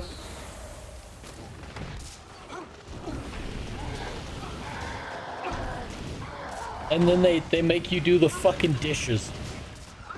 You have to do all the side quest chore shit that adds no significant value to the story or the characters. It's just, we needed to put in more story elements, probably because they had a bullet point list that they were fucking following. Like I said earlier, instead of thinking critically and being like, does this add anything to the player experience? They thought, damn, bro, I'm so fucking cool because I made the player sit there and fight the same fucking mob for 25 minutes in my unique quest line.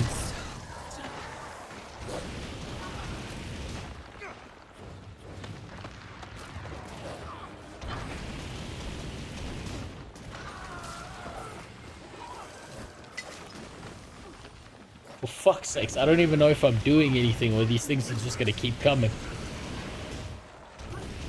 Fuck this, I'm gonna go wait in here. Fuck these guys. Fucking defend your own fucking fort. Fuck all of you. You can go over there and fight shit. And when you're all dead, then I'll worry about you. Until then, you can go fuck yourselves. I need some fucking water. All of you.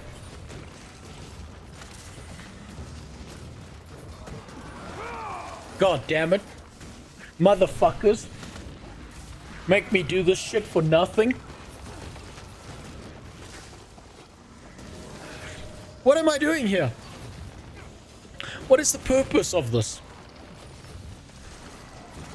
What significant component of the story am I learning from fighting a bunch of fucking emaciated Africans in the desert? What does this add?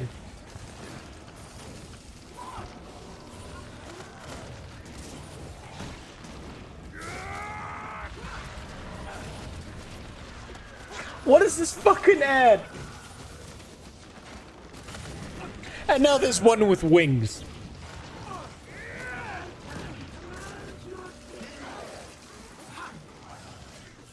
God fucking damn it. Now, you know what? Actually, fuck him. I'm staying here.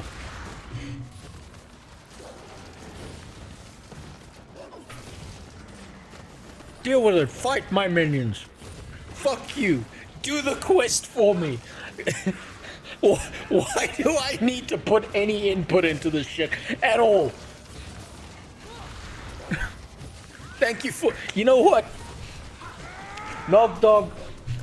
I don't even appreciate those, but actually I do appreciate those bits. Thank you, but you've made my tax burden worse today. I want you to know that, because now I have to figure out bits, and I don't know how to figure out bits for tax purposes. I'm fucked. God damn it.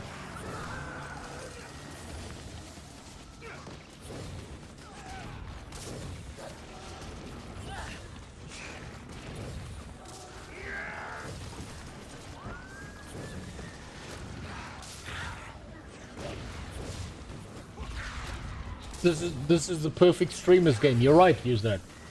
This is the perfect game for streamers. Cause you sit here doing fucking nothing and the quest auto completes for you. Fuck me. Give me a goddamn auto clicker on a mobile phone and it's probably more effort. But hey, at least the fucking quest hasn't bugged yet.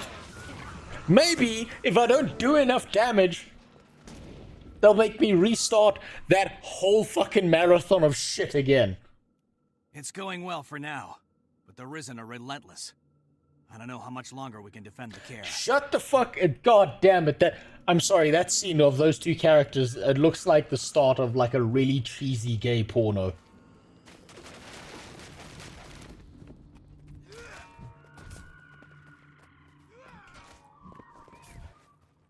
Can't do it. Get me the fuck out of here.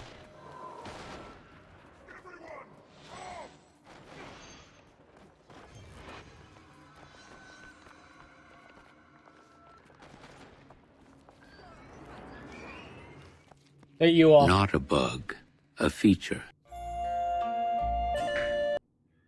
It's not a bug, it's a fucking roach infestation. Commander, the soldiers want you to have the honor of being in the lead tank. They look up to you. It'd do them good to see you in the thick of it. Thank you, Gear Grind. Tactician Burn, have our soldiers defend the tanks while we deliver firepower right down the Risen's rotten throats. Will do, Commander. Here, keep this area secure.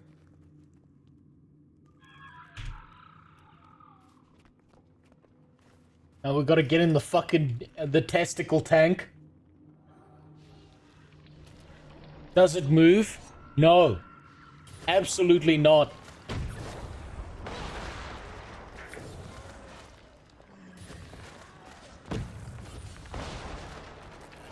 Does it do anything of significant value? No, I have to play fucking guessing games to see if I'm gonna hit some shit or not.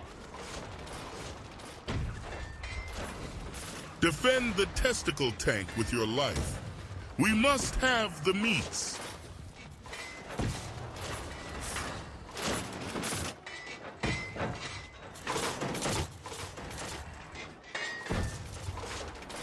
You know, I think about how these quests were programmed, and all I can think to myself is, damn, Jesus must have really loved us if he saw all these sins occurring and he still died on that cross for us.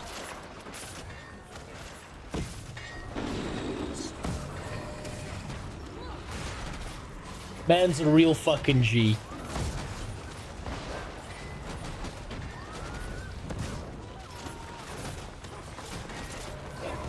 I don't know which ranch you're talking about here.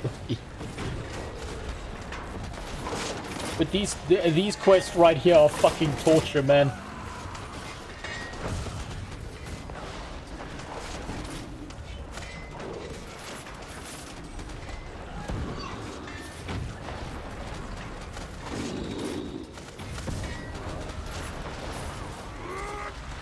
I don't even know if I'm fucking hitting anything.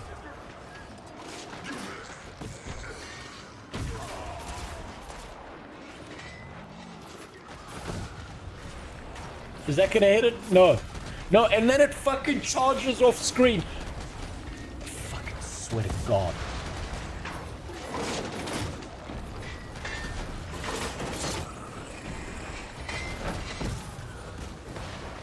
And now there's just a fucking game dev sitting there. It's just a big fat guy. Look at him.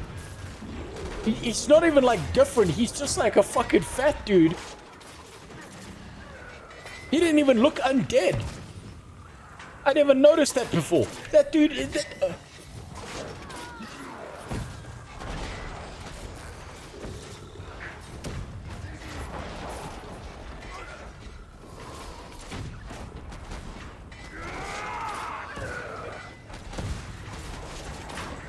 Christ, I can't hit anything. I couldn't hit them.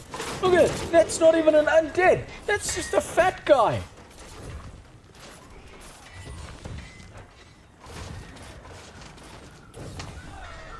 That's just like a dev on his fucking holiday break. What the fuck?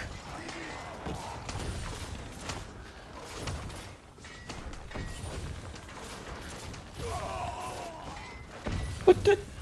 Like what?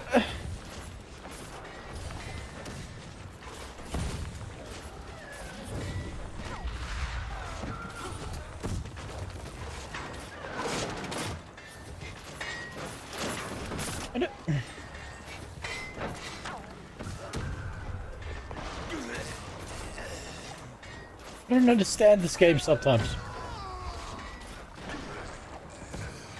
Why do certain things exist? Why does God punish us in the most unfair ways? By allowing some of these people to put things like this in a good game. So how many more playthroughs do you need? No, just this. Just this. I need this, and then I'm just gonna be editing like a fucking maniac.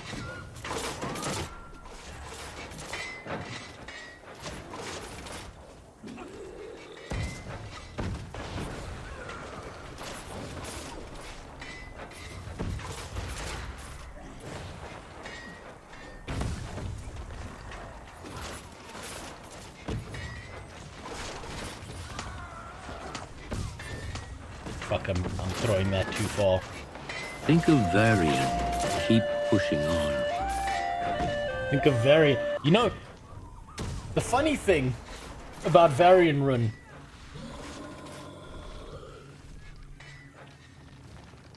is that in Legion, he decided he would rather kill himself than continue being Anduin's father.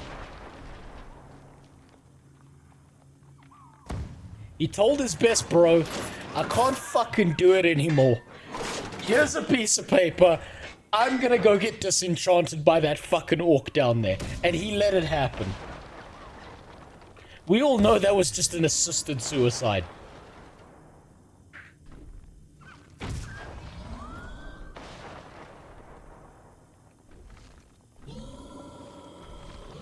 And I can't be mad at him.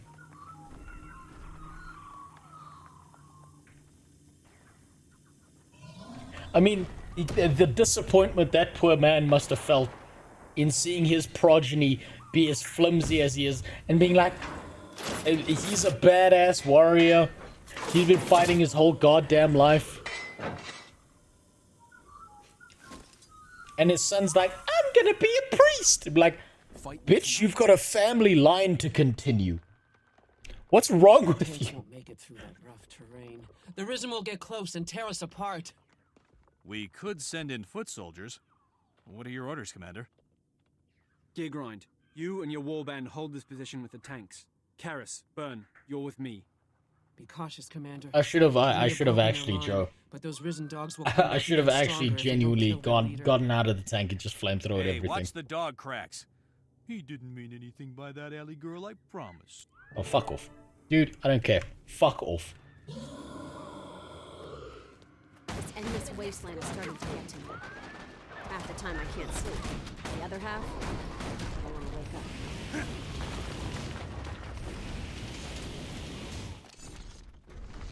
I succeeded, Mr. France, yes, but at what cost? How much of my sanity can I maintain? Her tangleberry pie is a little taste of At least we're all together. There's comfort in that. How many times can these devs fuck me and I still love this game?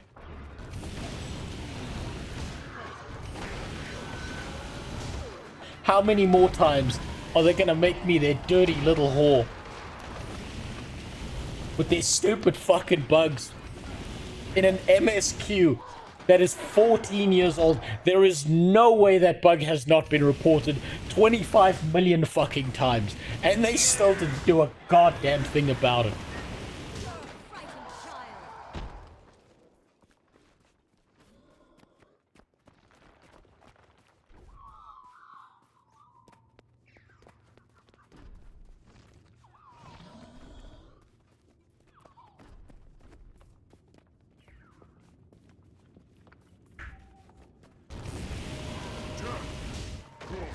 The war within. You know where he did that iconic pose with the sword pointed at Thrall, and he just looked like such a bitch. I can't get over that. At least when it came to like the war within, I'm still waiting for the cinematic. I'm still waiting for the cinematic where Anduin has his knee on fucking Rathian's neck, and Rathian is like, I'm sorry, I tried to pay with a forged WoW token. I can't breathe, please. That's the scene I want out of WoW at this point, because I have zero faith in that game anymore.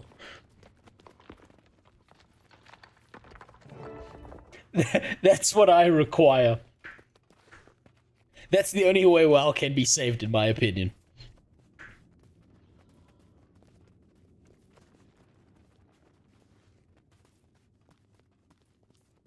Oh, there he is.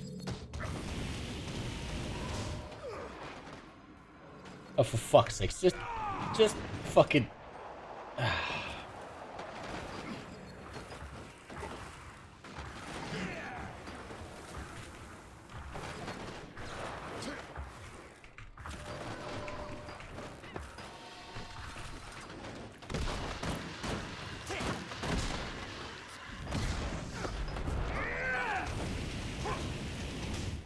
What's the point of this guy? What does he have a name? No one knows. No one fucking knows. Because he's not been a nemesis this whole game. He's just a fucking guy.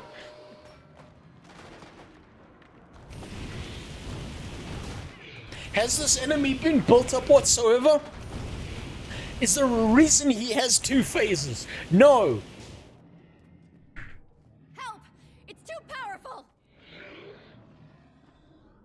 That's all he's here to do, is beat women. I won't let you have her.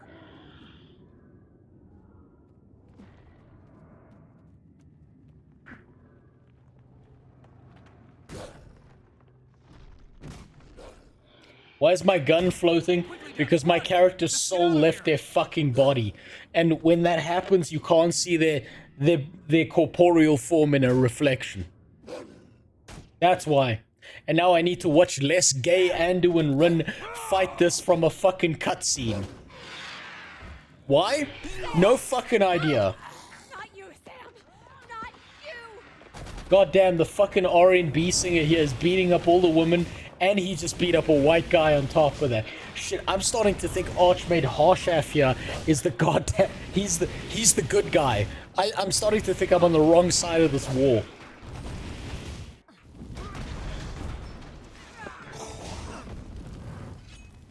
He could end our suffering. Now I need to care about these two fucking characters who've had zero build-up. Who the fuck are you? Sam, I can't believe he's gone. What? He was so brave. He deserves a burial. I understand your shoulder pauldrons are fucking ribbed for your pleasure, but who the fuck are you? Sam was like family to me, so I'll take care of his family too. Come on, Allie. You're still a pack dog for now, but when this is all over, you can run in the fields all day and sleep by my fire at night. Fun fact, Crusader Deborah is your character's canonical sister, and she randomly switches phenotype. Oh, that's fantastic. So essentially, her gender's on a spectrum. The spectrum is... whatever the fuck you chose, she does the opposite. She's like fucking Gary in one of the Pokemon games.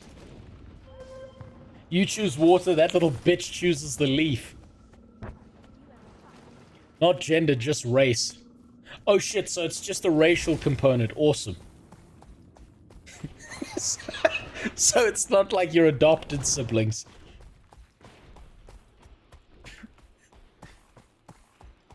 So it's not like if you choose like a guy that's as black as the void, she's just this lily white complexion. There's some consistency in the theming there. But I'm a Sylvari. I'm playing the fucking broccoli man. So you know what Sam means to me? You know what Deborah means to me? They mean jack shit. They mean fucking nothing. They've had zero build-up, zero inclusion in the story. They mean nothing. They contain no value to anyone who plays a fucking Sylvari character. Nothing. Zero. And I bet if you, and playing a human character, none of the Sylvari mean anything to you.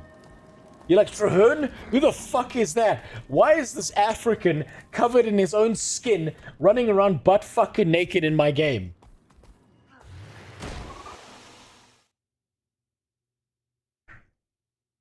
Because there's no interlinkage. There's no, okay. I'm gonna let it go. I gotta let it go. Yeah, now I gotta go listen to fucking butt fucking naked guy, who this guy's the fucking protagonist, and we play second fiddle to him the entire game, even though he's more boring than fucking wet cardboard. Greetings, Commander. This is Havrun Gretchen. I'm having a breakdown. I'm sorry, excuse me. I'm fucking turning into pyrocynical here. You're an inspiration. I mean, not pyrocynical. What's that other one? Fucking pyromancer. When he dedicated 20 years of his life to WoW, and the game fell apart because Sylvanas became what's his face, Zoval's bitch. I hope today will bring another victory for Tyria. Marshal Traherne, what's our goal? I have created a ritual that might cleanse a dragon's corruption. If it succeeds, this mission could be a turning point in the war. My research suggests that the royal tombs were deeply sacred. They may still hold the connection I need to restore I like the end of Heart of Thorns. Well, when I get there, I'll be able to either agree or disagree with you. Currently, I'm trying my best to not throw myself out the fucking second floor window of the office I'm in right now.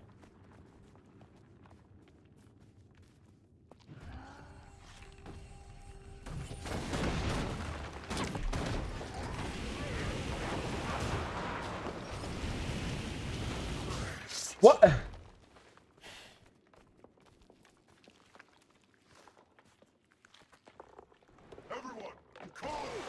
I can't tell you how many methods of fucking suicide I'm contemplating right now. Just because of that fucking bug that set me off. How the fuck is that there 14 years later? 13 years later in this game? What crack addict couldn't spend 3 fucking seconds changing the programming of that one specific quest? Or is it fucking spaghetti code where if they fix that one bug, the whole game just collapses in on itself like it's some fucking singularity in space?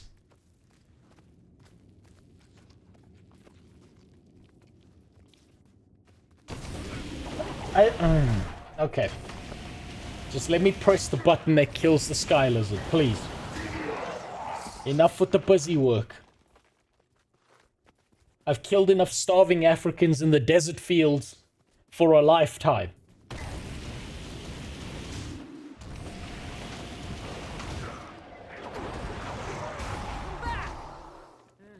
Just let me watch Toe Sucker Logan stay behind and die, and then we run off.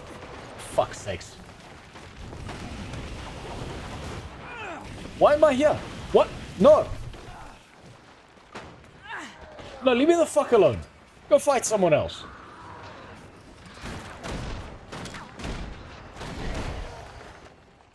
Fucking now I have to fight them because I have aggro.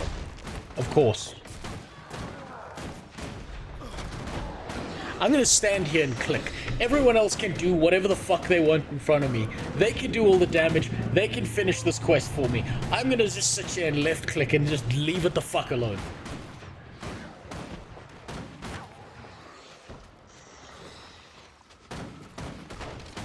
You know what's making it worse? Is I know I'm building up to the most disappointing fucking quest imaginable. They won't just step aside. Get ready for a fight.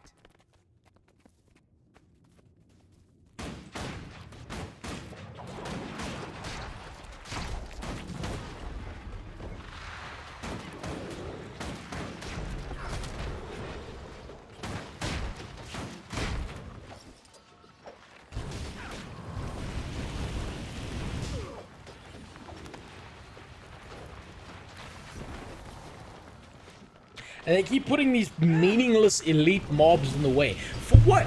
For I've killed this fucking guy 7,000 fucking times.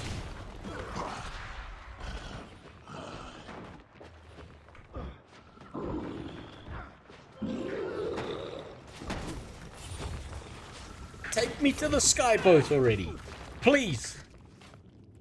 Well done. No, not well done. Fuck you. Let's go. This is Get the fuck out of here. No, fuck that guy. You guys can fight these. I'm going to the end of the quest. Oh fuck, I've got to escort Trahun. I forgot. This is the quest where he goes into the big fucking toilet and pretends to be a superhero and no one gives a shit because he's a bad character.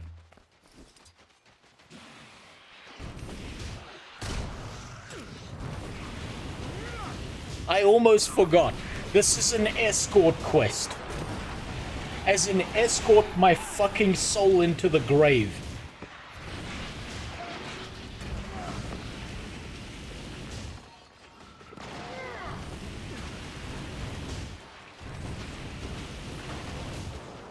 What's the most dramatic thing I can say right now? That will make the Guild Wars 2 devs understand my suffering.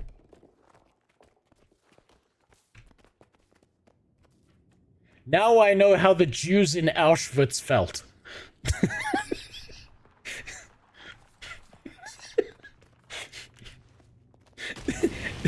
There you go. That's the most dramatic thing I can think to say.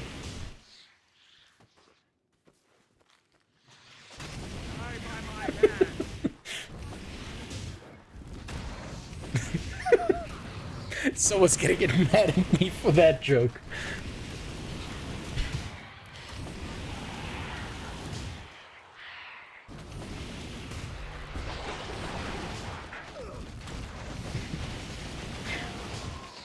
It's fine. It's fine. The Holocaust survivors have now died of old age. I think. I'm not sure, actually. I don't know how many of them are still alive. but I'm pretty sure they're not watching Twitch.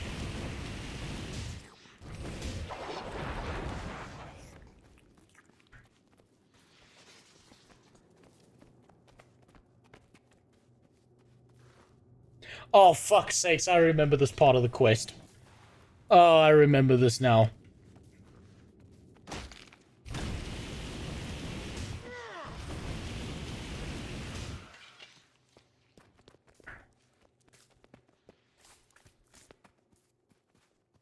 Yeah, here it comes. Here it comes.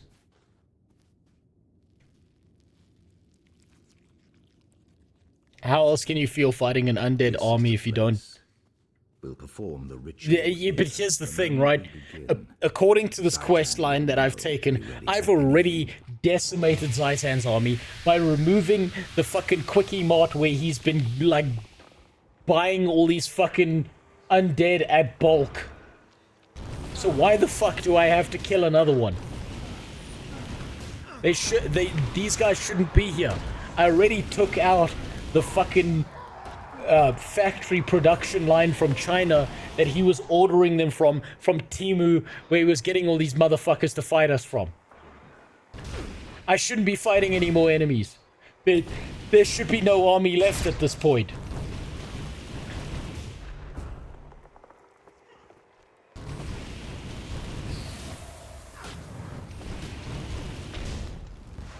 But no, we want to make this memorable. You, as the character, need to understand the value of what you're doing here. That's why we're going to make you spend another 7 years finishing this MS fucking Q.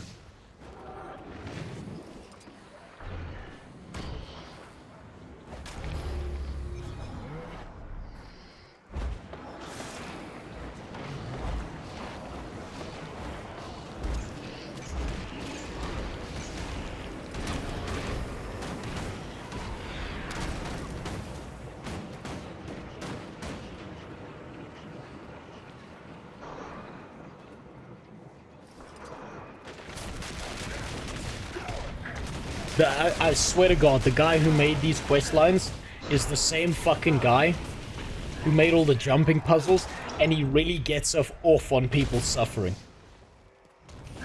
He sits in an office jacking off, knowing that people have to go through this fucking rigmarole if they want to complete the MSQ for the base game. Maybe he's retired, maybe he's fired, who knows, but he got it in the fucking game, and that's all that matters to him.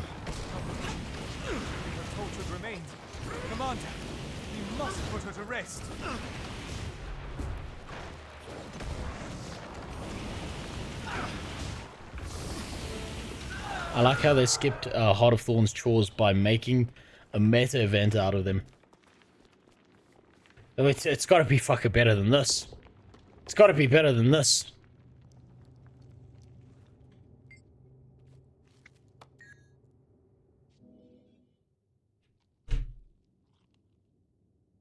No. We were so close.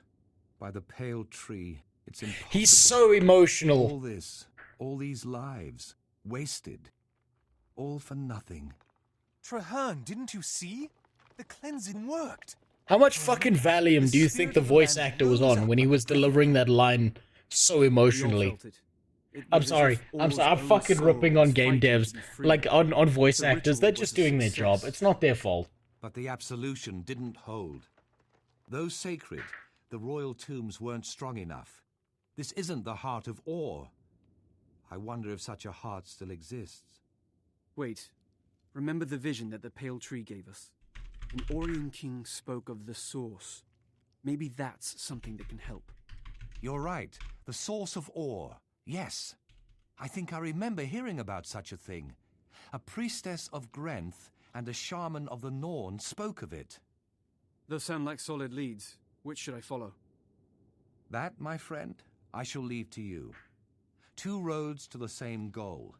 The cleansing of Or, and eventually Zitan's own demise.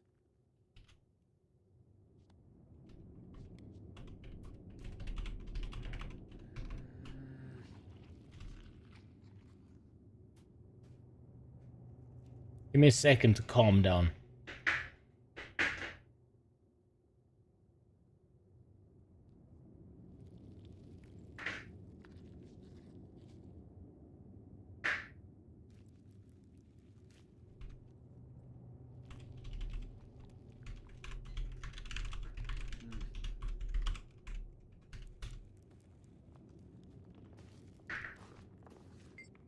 There we go. Okay. Okay, back on track.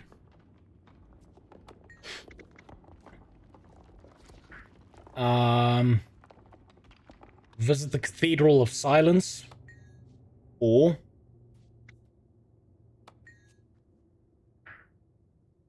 Romka's Ghost.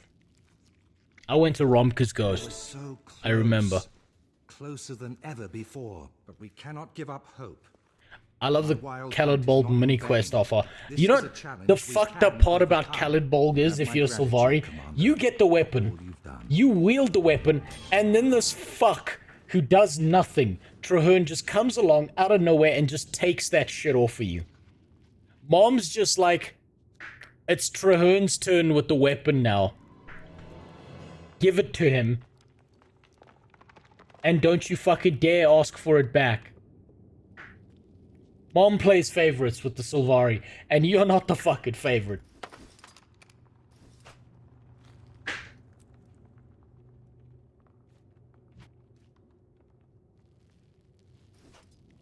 Fucking Christ on a bicycle.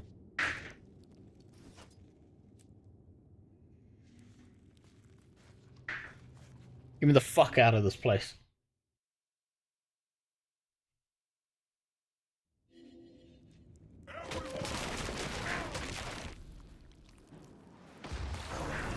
Now get the fuck away from me. I'm not fighting you. Leave me alone. Get the fuck out of here. I don't care where I have to go. No, fuck off.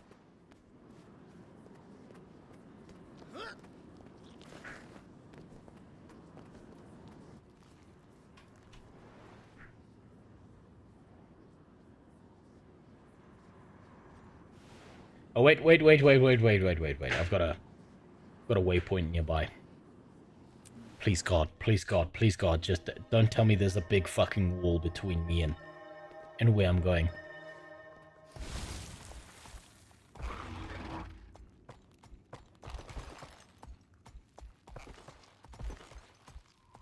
What's my thoughts on Kaith? Who? Literally who?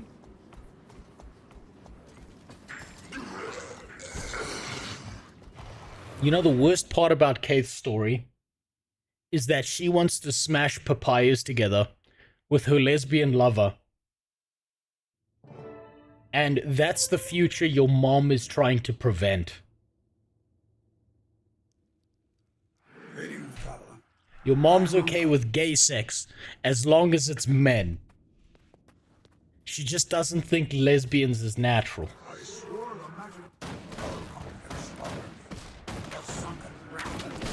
Who's also her sister. Of course, they're all so closely related. How do you think the devs got around to this fucking questline? They drew inspiration from their real life. That's why they couldn't fucking program the bugs out of that thing, out of that one questline 13 years later.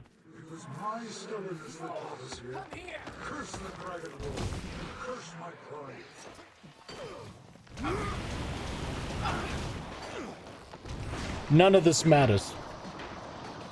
Why are we talking to some random fucking ghost? No idea. Doesn't matter. Busy quest. Go find a fucking MacGuffin. How much value does this add to the story?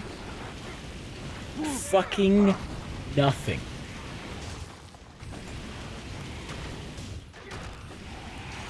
This quest didn't need to exist.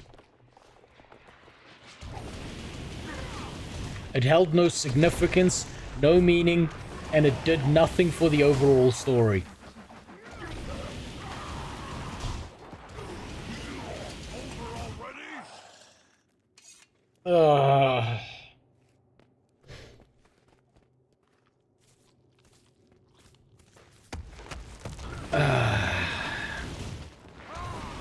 You're right, it's the pirate.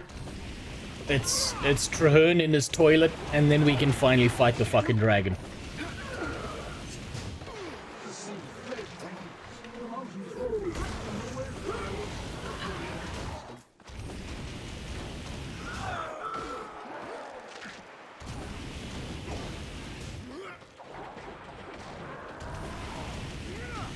And it's so anticlimactic.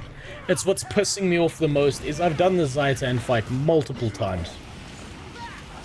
And it's so fucking anticlimactic that you build up to this big fucking dragon. You go through all of this shit. Oh man.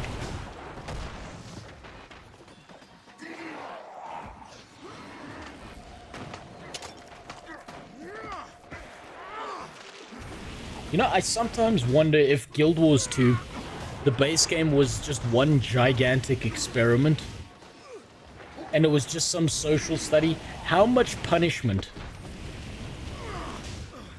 How much shit can we get an average MMO player to eat before they decide enough is enough?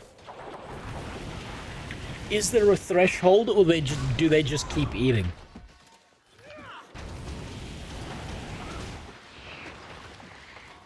Thank you for the sub, Invictus.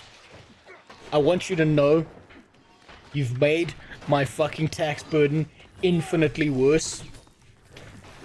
So I'm gonna make you stare at my balls the way your uncle did at the barbecue the one time when your dad left the room. Okay?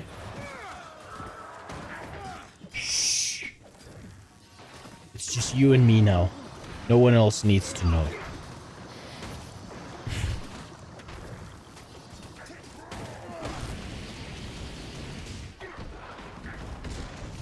Zitan lives rent-free in my fucking head every day.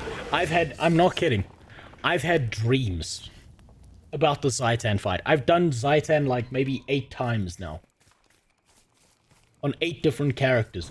Just because I needed to like double check everything I was saying in all the videos I was making. And fuck me. I'm not kidding when I say I've had dreams. I've woken up from dreams where I've been paralyzed. And instead of there being a fucking, like, I know people get like sleep paralysis demons. I don't have that shit. I'm just sitting there, locked in place, registering that I'm in the Zitan fight in my fucking dreams, doing the exact same thing I'm doing in the fight, which is fucking nothing.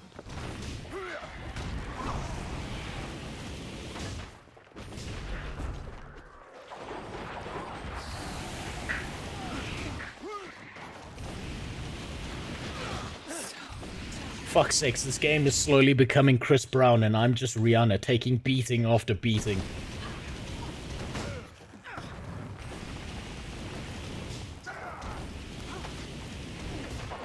Yes, Jimmy, like I said, the stream ends when I fucking finish this shit. Not before, not any other time. I finish this shit, then it's over. You know what? Fuck this. Everyone else can fight shit. I'm leaving.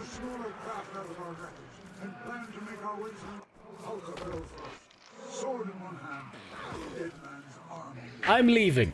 Fuck all of you. I'm getting the fuck out of here. Fuck off. Leave me alone. Turn into a bird.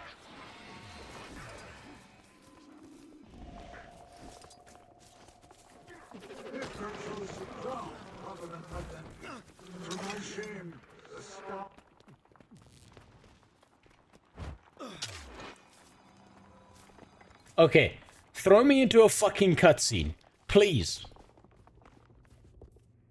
Oh no, that's right, I have to wait until the fucking ghost twat gets here.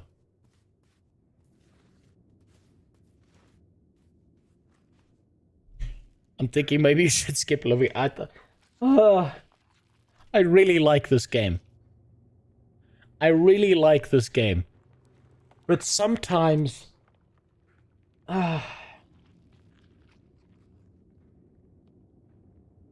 It's like having a retarded child. You love them.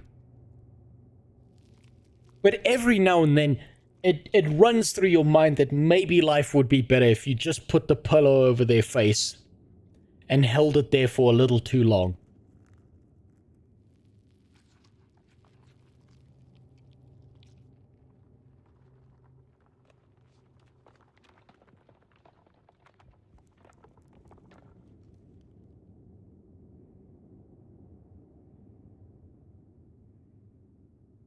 They're still out there. They're still fighting shit, aren't they? Yeah, I need to fight the fucking elite. They're all dead. Yeah, look, there's all the dead fucking ghost bodies. Yeah, thought so.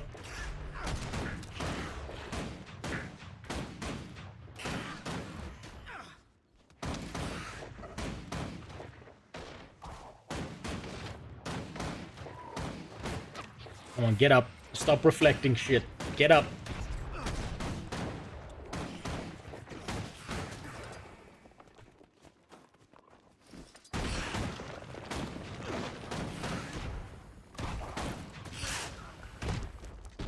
Just die. Oh, fuck.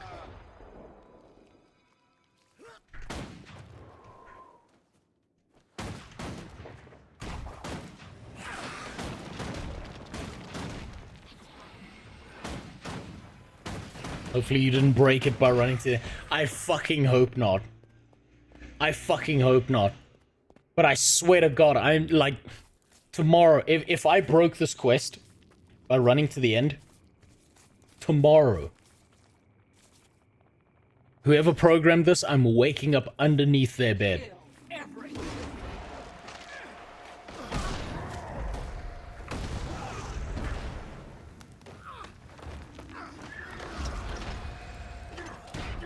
And I'm gonna die. Of course I'm gonna die. Cool. Yeah, of course it was gonna happen. Yeah. Maybe if I'm lucky I can suicide vest before I... Nope. Nope. Cool Punk's $30. Look, $30, it's not bad. I'll PayPal you the $30. The red circles are bad, by the way. I'm aware, but I did something so that I could replicate my fucking gameplay. Guess what I did? I unbound the fucking dodge button from V. I'm gonna put it back. I don't care. This doesn't matter.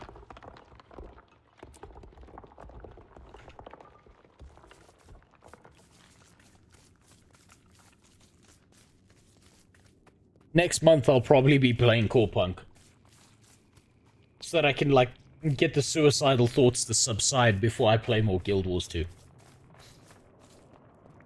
Oh, of course, no, of course. No, they all had to respawn. Yeah. No, I...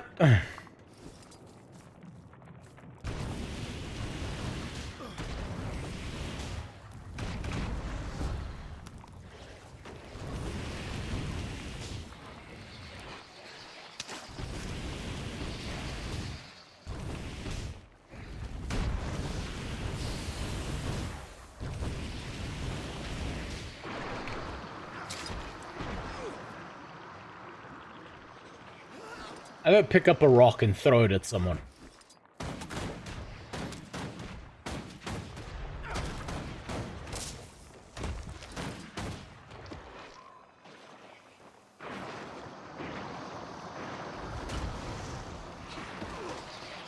Oh, and now I'm gonna die again. Unless I panic button. Because all of the fucking CC that everything has here, because I'm supposed to do this part with the ghosts. But all of those stupid bitches died.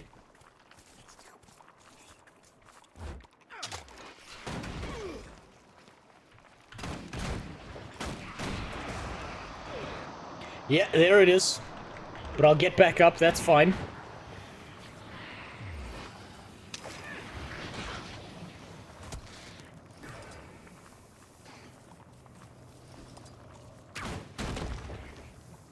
Your No, it's fine. Just CC me non-stop. That's cool.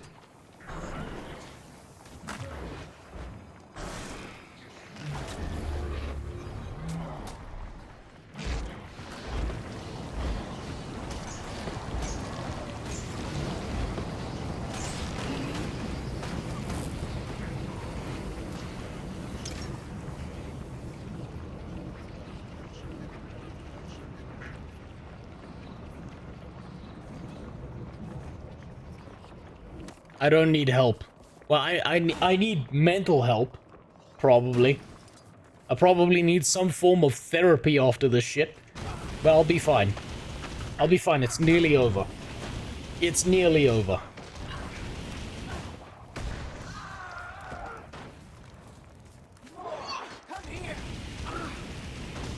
It's like what a rapist says to his victims. Don't be sad it's over.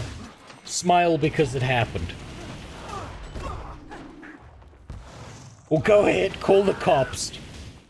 They can't unrape you after what I've done.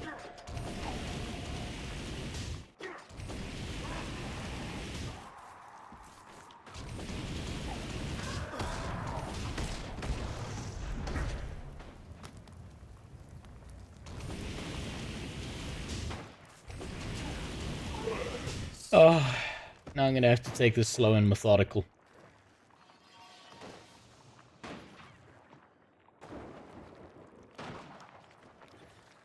Apparently many people are disappointed in Stalker 2. You might have to play it on stream too. That makes me sad because I really liked Stalker. I'm probably also gonna play Path of Exile, maybe not on stream because I don't know if it's entertaining enough to play on stream. But I know I'm gonna enjoy the shit out of playing Path of Exile.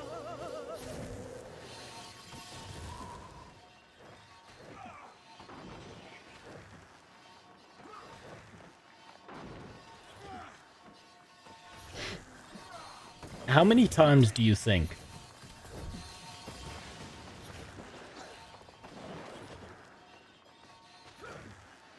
How many times do you think each and every single ArenaNet dev got the life beaten out of them by their father before they ended up programming these quests? Like, what do you think, like, the hit ratio is? Is it, like, every day? Twice a week?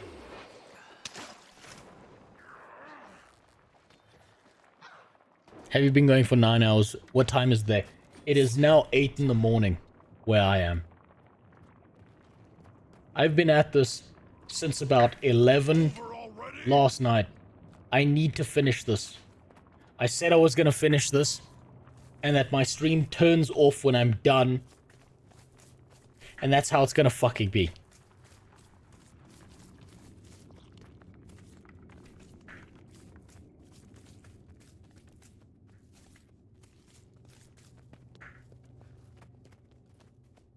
I'm not giving up. I can't come back to this.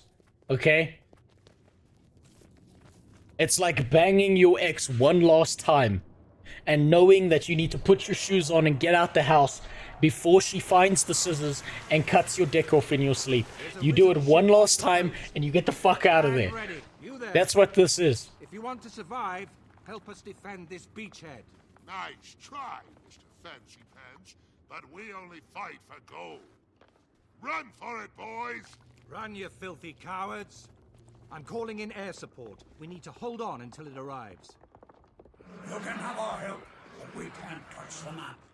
God damn it, hold on. We're not leaving until our path to the source of ore is clear. Die by my hand. We're no strangers to love. You know the rules and so do I. A full commitment's what I'm thinking of. You wouldn't get this from any other guy. I just want to tell you how I'm feeling. Gotta make you understand. Never gonna give you up. Never gonna let you down. Never gonna run around and desert you. Never gonna make you cry. Never gonna say goodbye.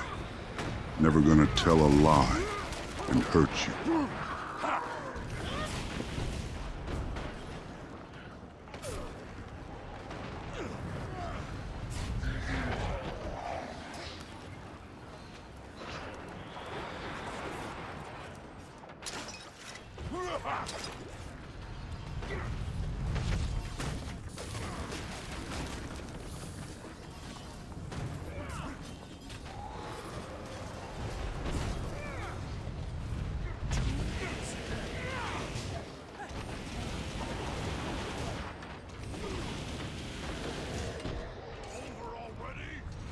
ELG, Why are you still here?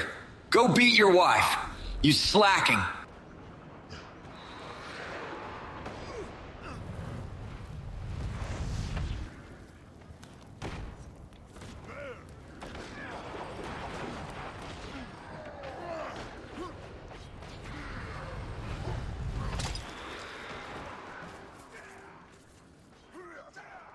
I'm gonna die again, aren't I?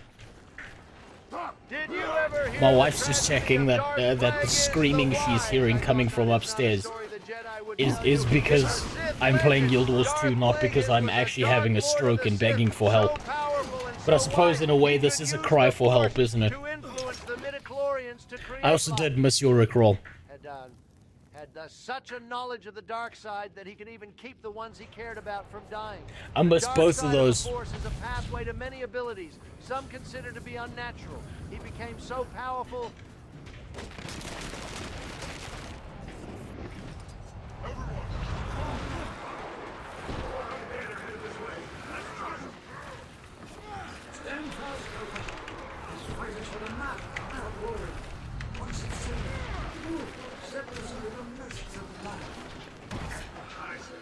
Oh my god.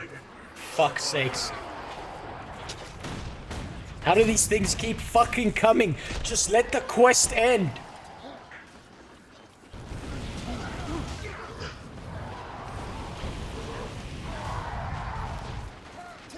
Well done.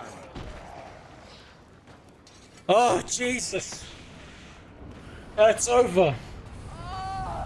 Finally, Ilgi can go and beat his wife in peace.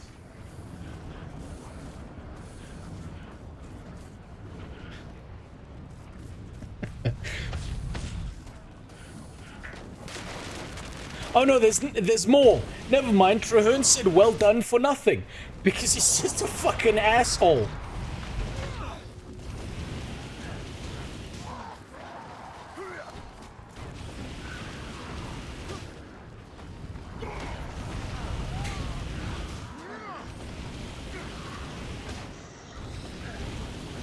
God has truly left me in this moment.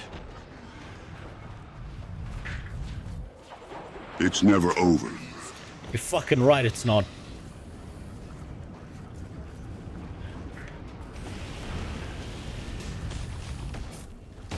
In this crucial moment, it appears that the ArenaNet devs have confused length for effectiveness. This may be a side effect of being born with a penis under 2 inches.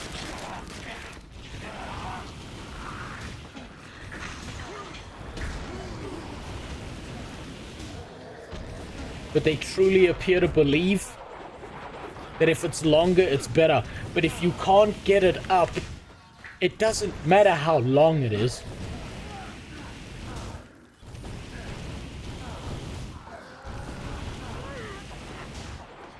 Yes, Relance, I fucking said I'm gonna keep going until I've done the fucking Zitan fight and got the goddamn clips I need.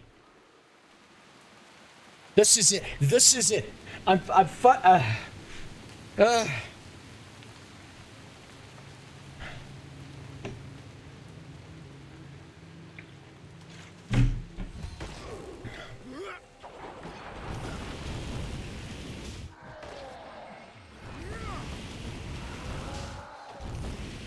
Please let this domestic abuse be over.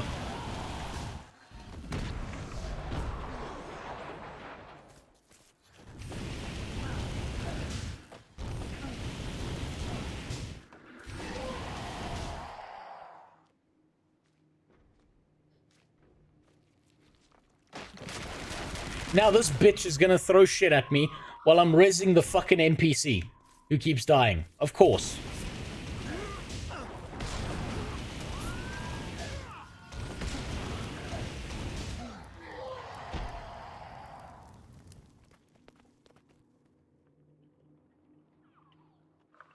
Clear any remaining risen from the beach. Why?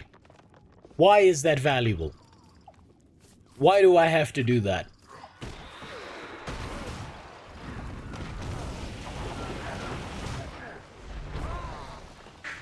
What value does this add to my gameplay experience? Killing the same mob 23,000 fucking times. Please, reclaim the map and set us free. Where's the map? Go for a fucking swim. Because I'm not running up there and fighting more bullshit.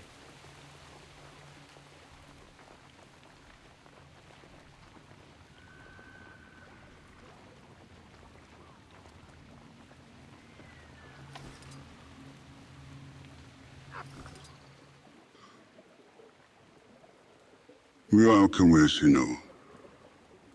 Esta. What the fuck?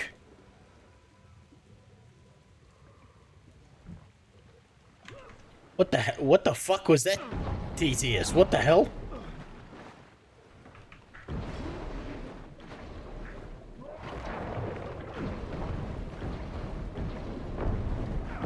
You broke my TTS, you fucker.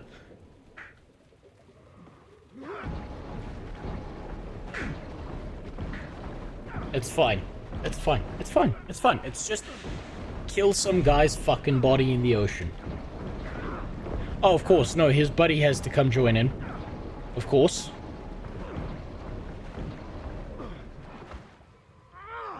No, it's only natural. Some guy jamming his spear up our ass. Perfectly natural. Well done.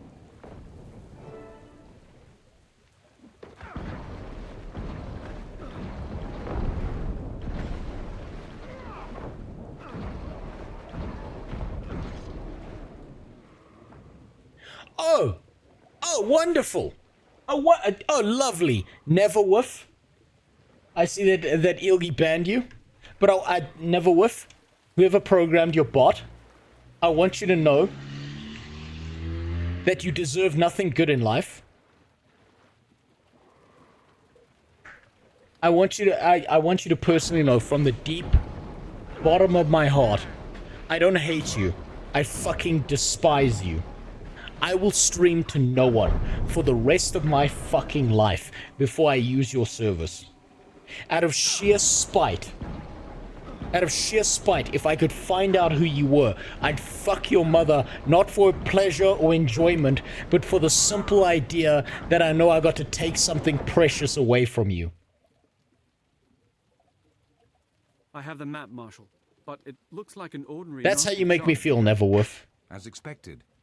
My research indicates the true map will remain dormant until the traveler opens it and speaks their destination. Out of sheer spite, I'd get an erection just so I could jam it up your mom's ass. And everything between it and the traveler. And I'd make you watch.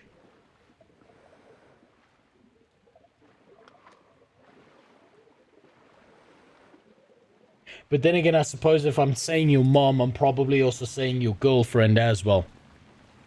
Since I'm pretty sure you don't have a family tree, you have a family fucking circle. If you're retarded enough to think you can sell bots to me on Twitch. Jesus Christ.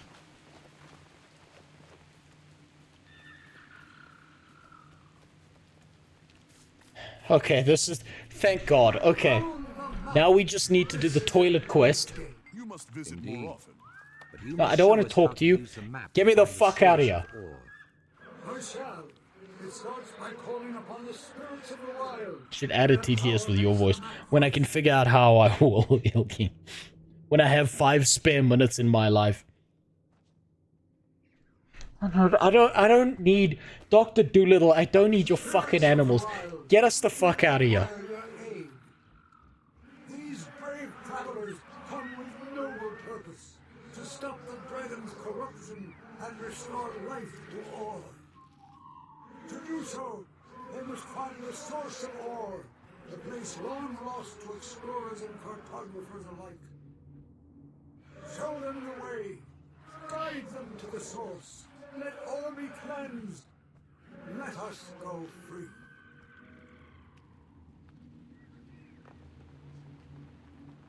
Hello, Rose. We are the voices inside your head. You should jump. Don't tempt me, Ilgi. I'll fucking do it.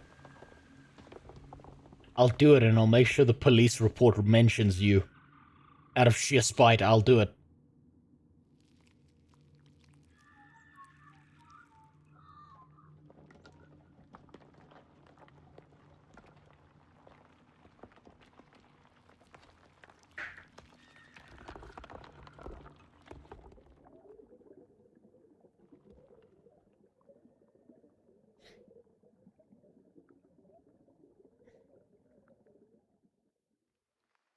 Wow, that was so enthralling.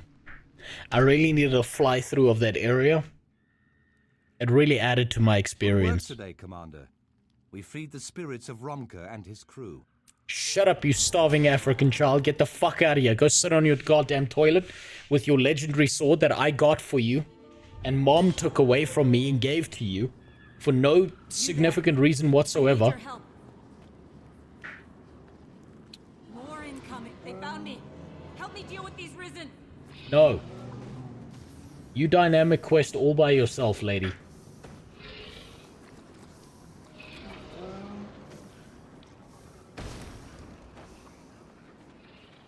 I get the fuck out of here.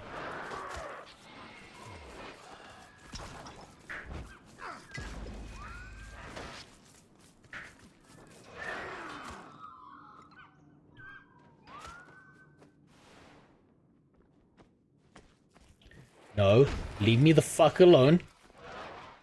No, no. No, no, no. Leave me alone.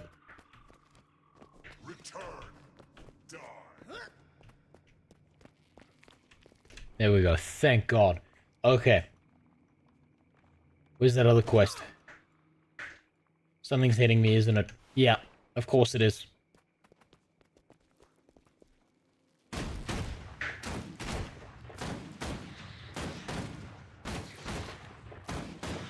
Just 2 left. 2 left. That's it. That's all I need to do.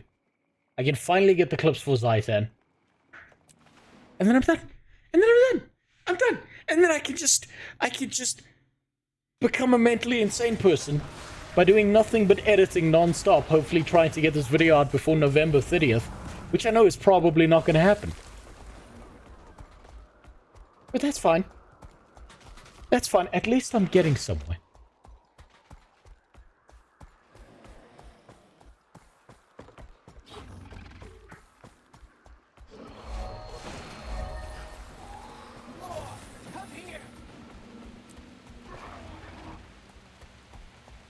It's like the cannibal therapist said. It's not about the journey. It's about the friends you ate along the way.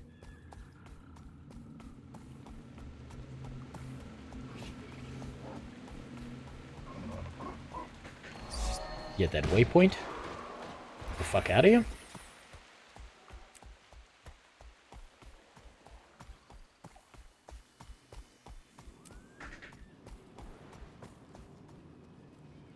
Now, how in the fresh Kentucky fried fuck do I get there?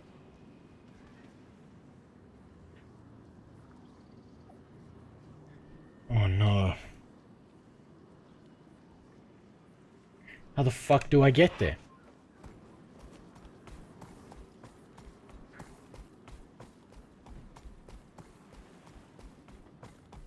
I've forgotten how to get there in my rage.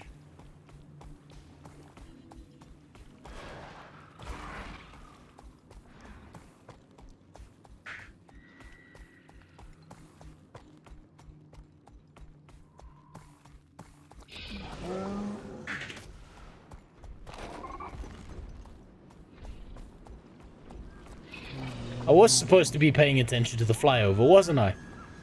That's why I was there. But I didn't do that. Because I was too fucking angry.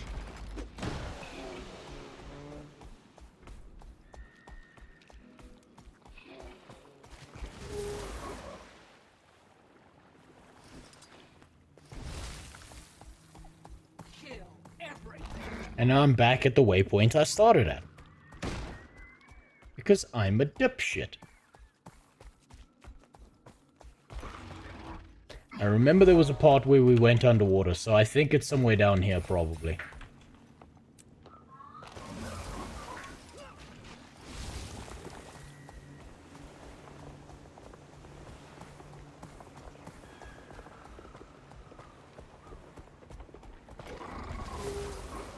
Go up the steps to the statue of Melandru, then jump off the back.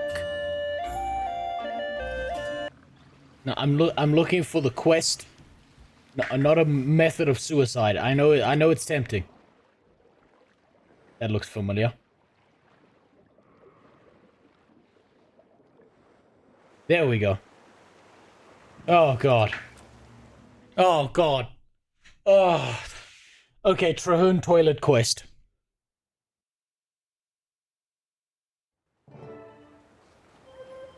Soldiers of the Pact, you are not merely our best hope. You are our only hope. Your duty Oh, is to finally, defend something this decent to entrance look at. against the servants of the dragon, Zitan. Ugh. The torch of renewal A is breather, in your finally. hands. Together, we'll ignite a fire to burn away the corruption and set ore free. Actually, I do need some of this. I do need some of this.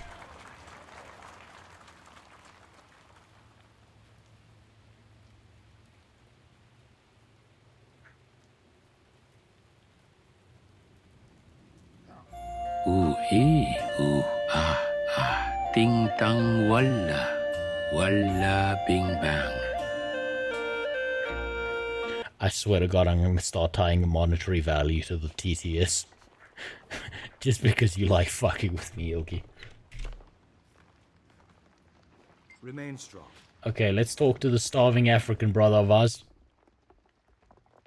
Looks like he belongs in one of those just for 5 cents a day you can feed. Get ready, Pact soldiers, and stand together. Lead the way, Commander. Come on, you useless fucks.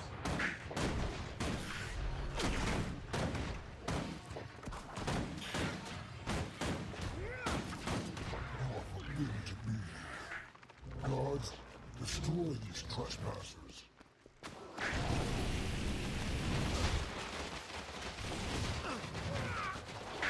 Christ.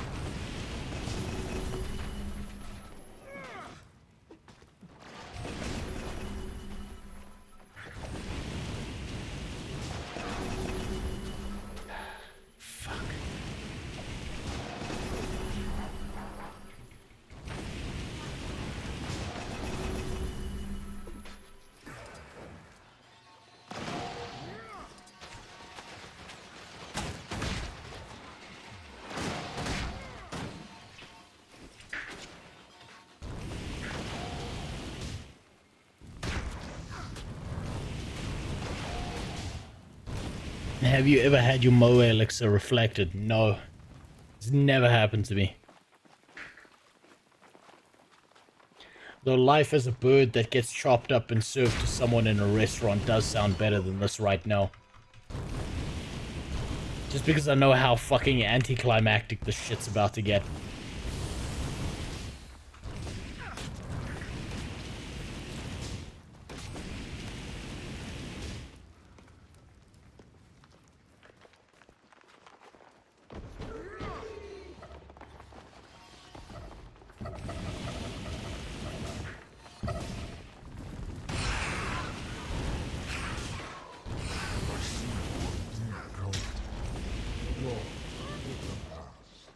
Why do we need to fight these? No one knows. Okay, here's the big toilet. Here we go. There's Zitan's second brown eye.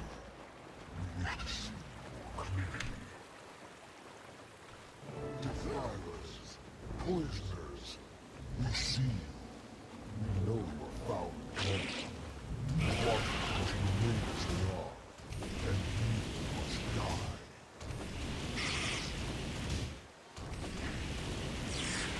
At least he holds still this one, so this is gonna make this nice and easy. If I can just sit still with a flamethrower, everything becomes ultra easy. Lost someone. Someone named Vorgel. as long as the video comes out before the 10th of December. I'm gonna try and get it out as quickly as fucking possible. I don't know how long it's gonna take me. I'm still cutting down the video from 5 hours in length to like, to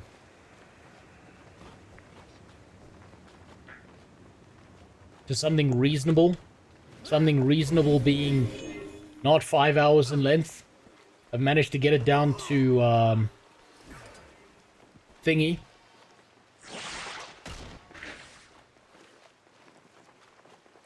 To 1.5 hours currently. I want to get it under 1 hour. If I can get it under 1 hour, then I'm good. There's just a lot of shit I've had to cut to make that happen.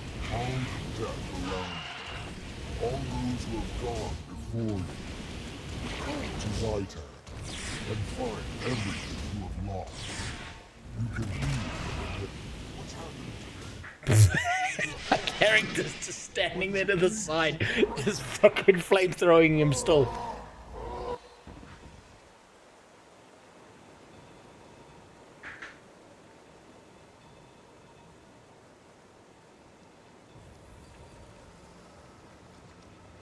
Oh, it's the Kang of Ore.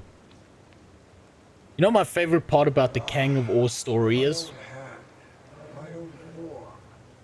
He tells you we was Kangs once, but then we were slaves. That's literally his story. That's the entire story of King Reza. The Kang of Ore. We was Kangs and shit. And then we were slaves. And then we died. My name is Reza, and I was the last king of Ore. When the dragon rose, it plundered the royal tomb at Azave Kabar, and used the bodies of my family to create its most heinous servitor. See? The Eyes of Zitan. The other eyes? Those were the kings and queens of Ore. Yes, we were chained to the dragon, corrupted into monsters that bore Zitan's vision, and carried out its will. One by one, you have freed us. I, the most powerful of all, was placed here to guard the source of Ore's magic. I don't know, you didn't seem too powerful to me. I am deeply grateful. For this service, I grant you an ancient honor. You shall carry the title Champion of Ore from this day forward. Remember us as we once were. Thank you, King Reza. I am honored, and I will remember you and your people. No, I won't. The second this conversation's over, I'm forgetting who this guy is. Restore what has been stolen. Okay, cool, that's enough for that. Here at the end, I'm glad that it's just you and me. We will cleanse I'm not. all together.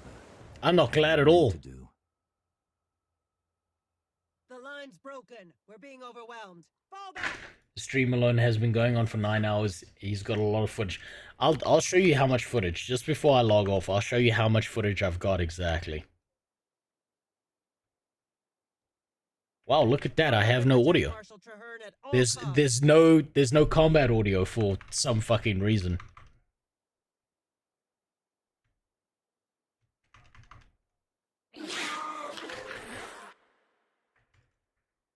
What the fuck?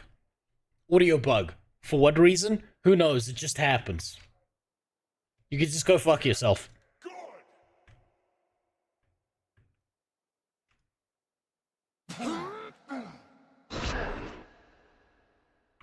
Cool. Awesome.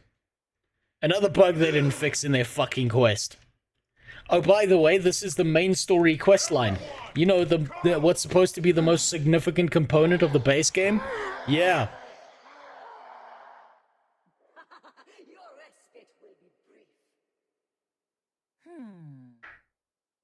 It's music and dialogue only here. You know what the best part about that is? I turned off the music.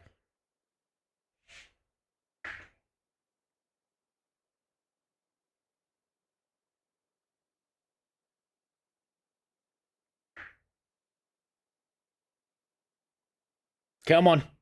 Come on, die for me, Traherne. Make sure I never fucking /S to spit in this fucker. Never want to see him again. It's done. I can feel the waters beginning to radiate, with the energy of Khaled Bolg flowing everywhere the water touches. Just die, buddy. Trahan, are you well? You look like you can barely stand. It's Ebola. The ritual has taken a great deal out of me. Got COVID-20. Let's make sure of that. Medic! We need a medic over here. No need. Our work Music's here is actually done. pretty good. The music's fantastic, but think about this from an editing We must regroup perspective. at Fort Trinity, and then we will have the opportunity to plan your I next am step taking forward. components of this I look game, forward to it. pulling it into a video. Marshal, I need consistent congratulations on the music from successful one end to conclusion the of other, your so I wild extract the music separately and then add it back in so that there's not this weird addition between all the clips that I'm doing. Is complete. It's time. I redefine Music for the myself section is aware and is fantastic. unique challenge. But I Let's get the fuck out of here.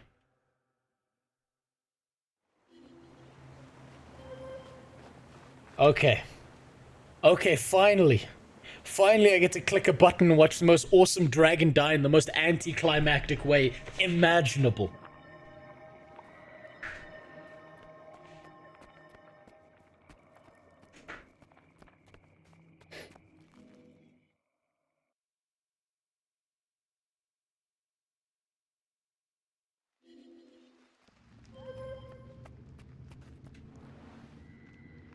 Wait, where the fuck?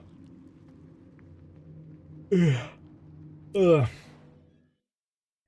By the way, it's Evan Nashblade's birthday. Oh, I didn't realize. That bitch has a very long birthday if it's lasting more than one day.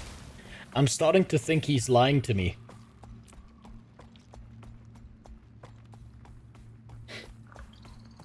I don't think it's actually his birthday, I just think he's a lonely bitch.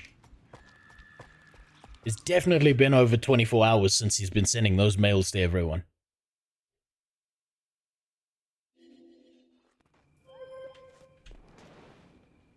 Why did I go through that portal? Why did I do that? I've got to go back to shitty fort number 3 that we don't care about.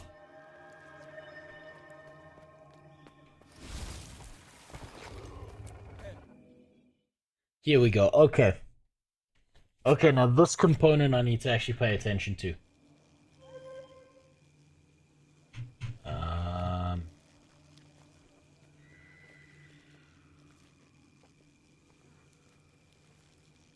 Where is this?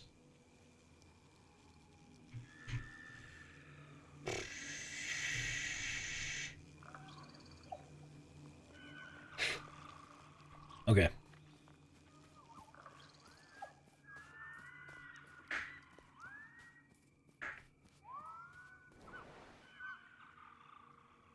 Yeah, okay. This is the part where I have to actually pay attention.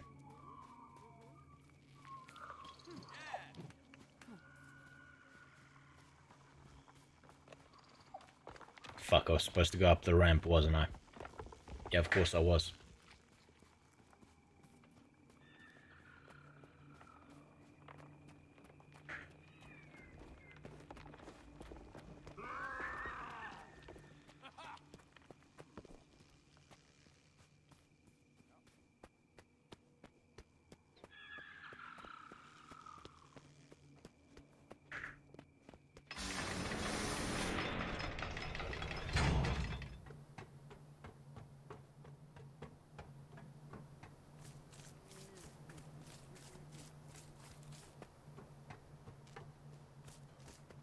Please tell me this is the right way.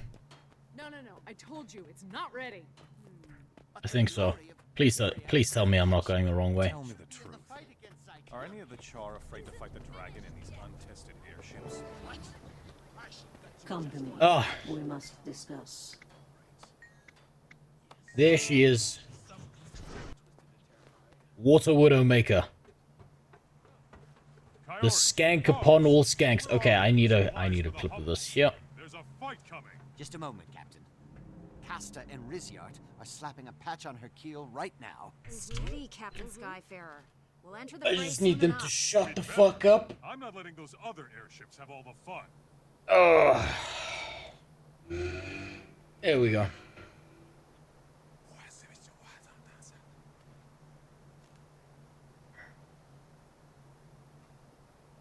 I just need this clip because I'm going to be speaking over this for quite a while.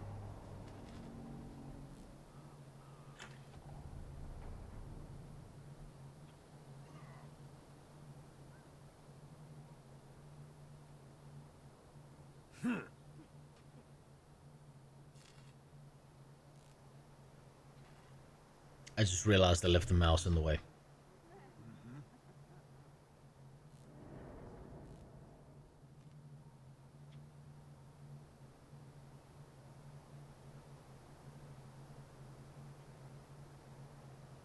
Hey, what's up, Hellmasker? Thanks for the raid, man. You've come at the pinnacle, the anticlimax of the core gameplay of the story.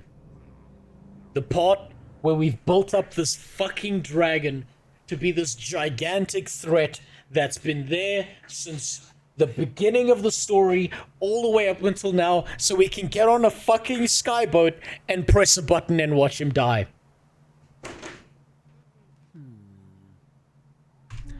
You ever need an excuse to have suicidal thoughts?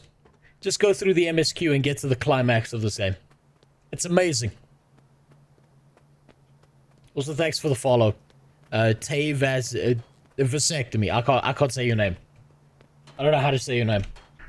Forgive me. It's been nearly a 10-hour stream of getting to this point. I've lost my ability to think.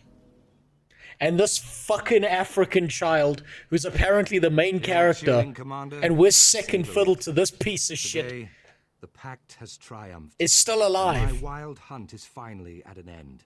Praise the pale tree. I fear you still have great... You know, of all the characters to not die, to kill Zitan, he's still alive. Not long ago, I would have thought it impossible. Forgel? Dead. Cleansing ore seemed impossible, but we did it. Tybalt? Dead. Allies like ours. Ridding the world of Zitan will be tough. That one big titty Norn woman whose name I will never remember? Dead. But this fuck? You to the very end. My wild hunt, and he's fucking naked the whole game. The coalition we've built will fight on. I hereby pledge the entire pact and all its resources to your task. By the Mother Tree and all who have made the ultimate sacrifice. Zitan, yeah, okay, shut the fuck up, dude. I don't care. I couldn't care less.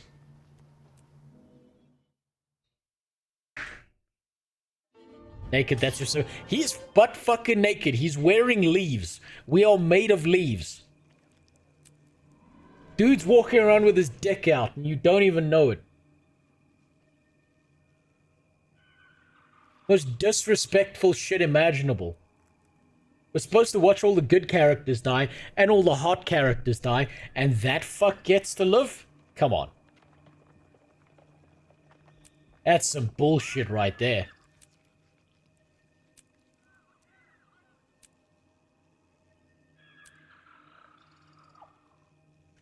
Yeah, that should be enough space to finish the game, this game before I delete this fucking character and never think about them ever again.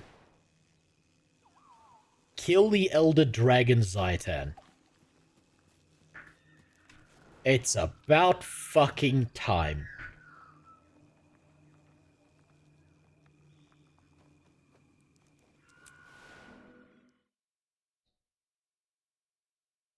God, fuck me. I never should have done, like, I know I like double checking my research, and that's why I've done this, like, 8 separate times, but I never should have done that, because I wouldn't be having a mental breakdown right now if I didn't.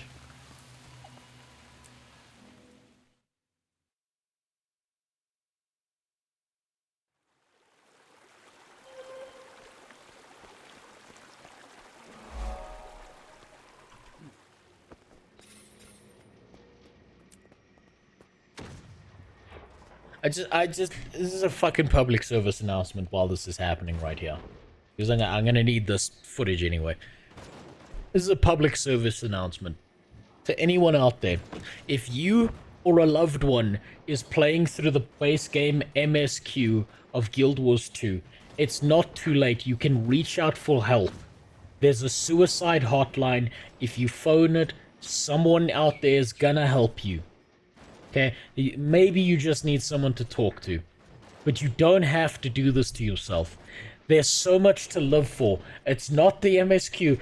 That's not anything to live for. But there's something out there that you can have in life that is better than this.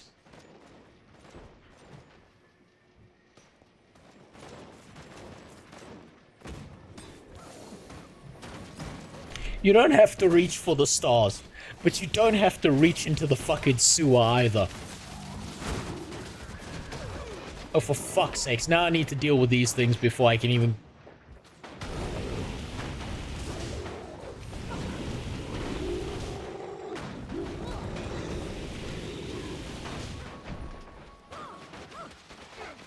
Oh. Now it's Mrs. Uninteresting again.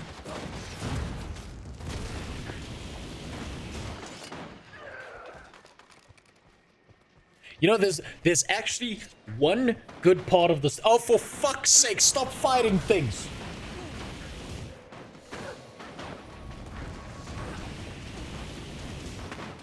There's one good part about this quest. There's one pretty solid part about this quest, and it's that toe sucker Logan dies here.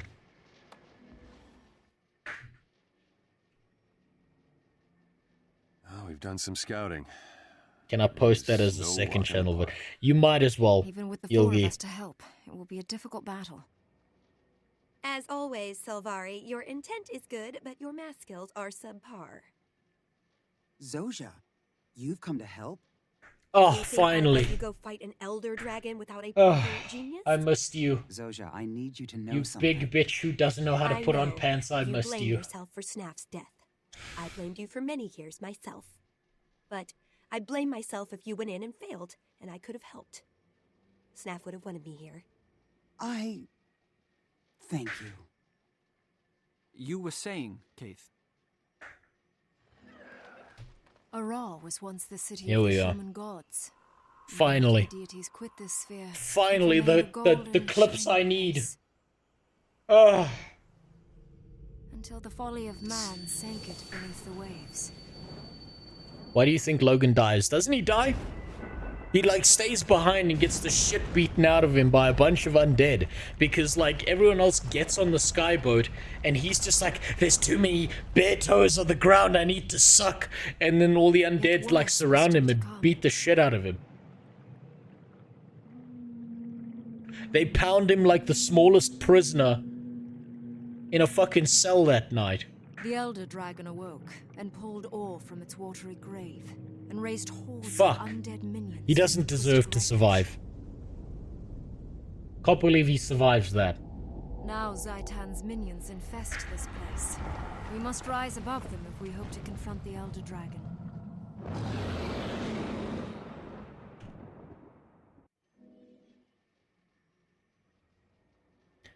Yeah, I really love how there's this urgency and battle occurring around us, and we've got time for fucking Shakespeare in the park here. Up and into combat. If Tyria is to have any hope, we must finish what we started. We must destroy Zitan. Oh, damn it, she And with disappeared. your help, Fuck. we will. One more thing.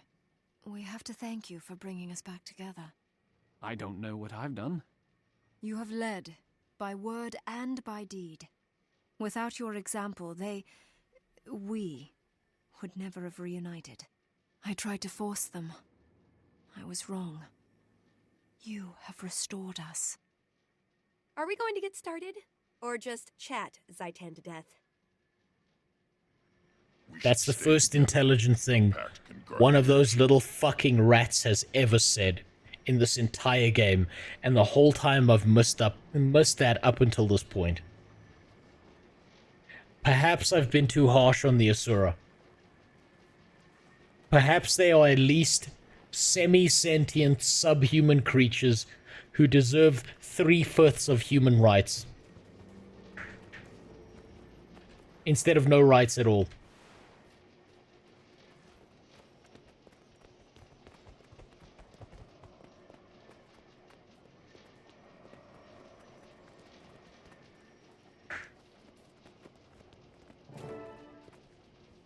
Oh, look!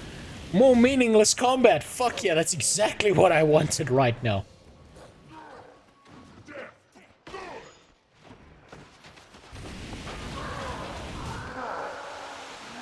I just also realized my plant man is fucking cosplaying as Carmen San Diego.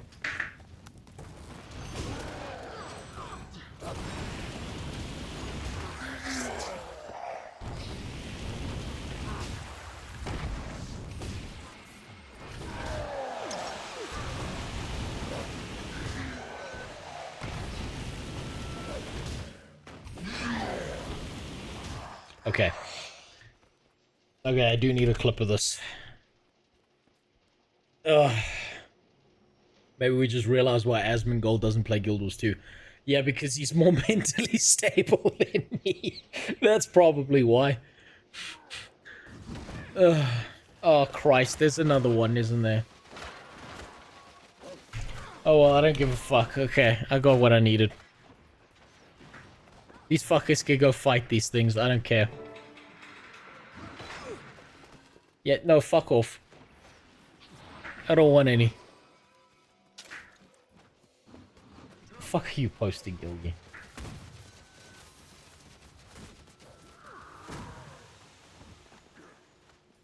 Oh, look, another reskin of Mazdak. You know, I feel like it's a little bit racist to keep saying... What the f... I feel like it's a little bit racist to keep saying that all necromancers look the same. But, I mean, come on. Let's be honest here. Could you really tell the difference between him and the 4 other fucking guys that look exactly like him? No, I didn't think so. It's not my fault that they all look the same. They just do, okay?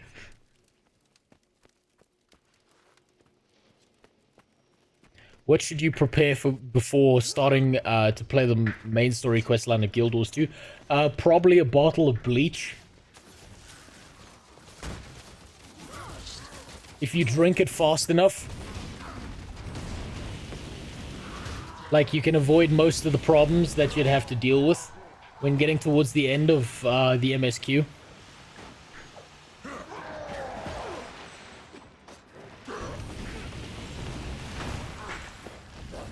But barring that, I would say at least 1 bottle of vodka and a lifetime experience of trauma from MMOs treating you like shit, so you can get used to the idea of it happening again. I got a paper cut from just looking at them.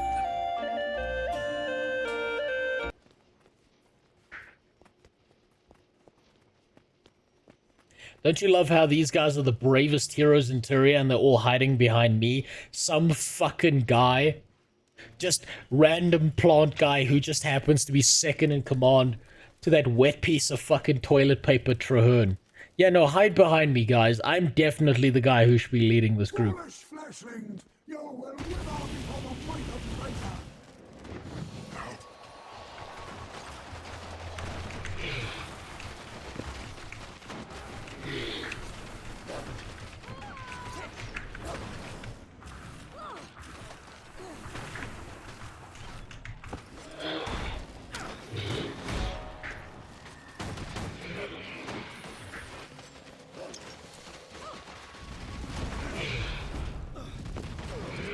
Yeah, fuck.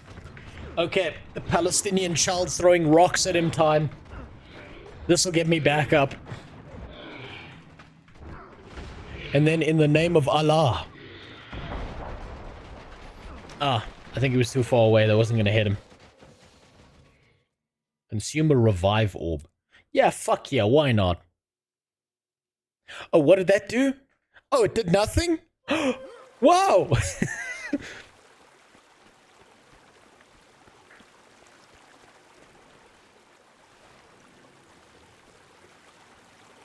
Are you fucking serious? You'll pull me all the way back here?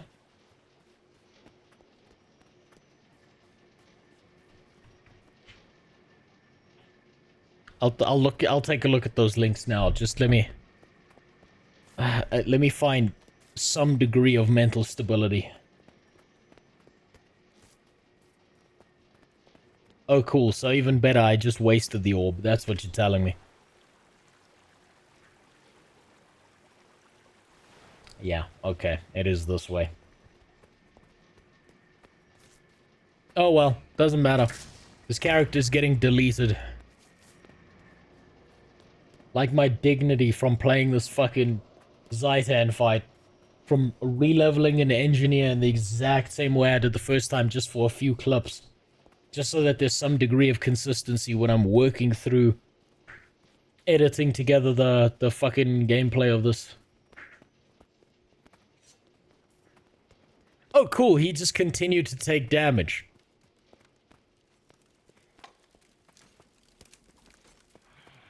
Oh, holy shit. I can't believe it. Kaith was good for something for once. Oh, no, that's cool. I suppose I'll just lie down and die. Why not? I can't believe Kaith did something useful. I wouldn't expect that from her.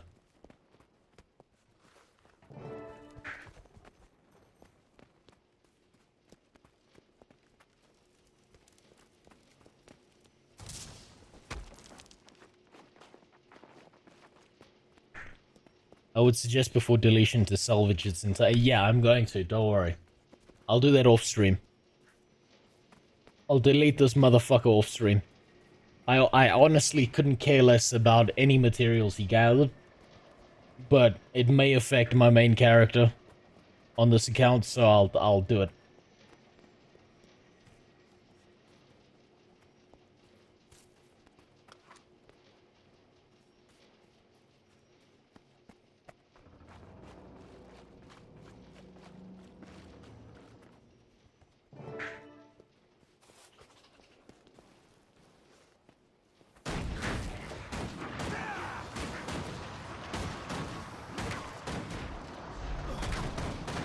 Okay.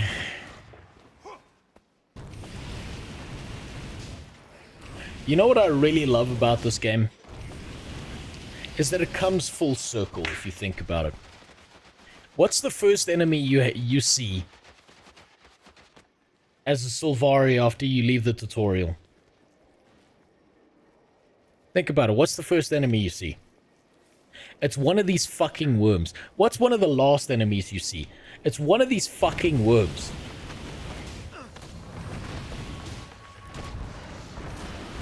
Because, you know, level 1 grub and level 80 grub and fighting grubs from level 1 to level 80 really makes for an engaging experience.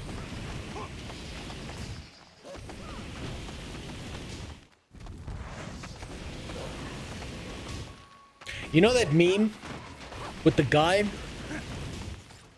with like a stick in his hand and he's fighting a level 1 crab? And then it's like he's level 16 and the crab's purple and the stick is now a sword, but it's essentially the same thing.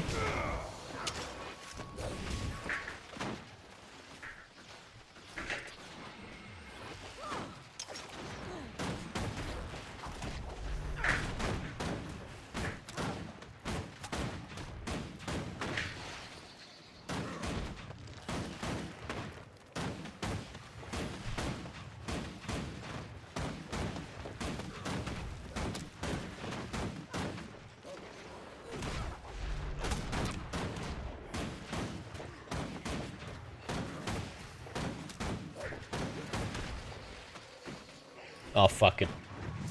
Why not? Why not? Fuck it, right? It's not like I'm gonna get to use this ultimate form when fighting Zitan. We might as well use it when fighting the fucking rock dildo in the ground.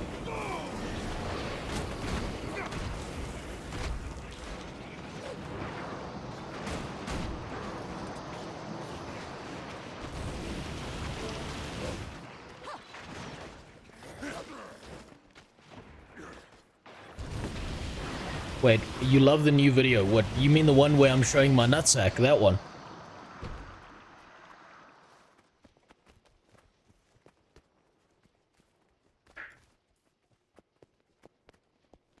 Core Quest is a tutorial. It fucking is. Oh, look! The fat guy from before, except this one's got tattoos. This guy doesn't even look undead. He just looks dehydrated. Oh, but I do think it was a pretty brave choice of the devs to put themselves directly into their game. I do think that was a very bold choice of them. I have to appreciate that.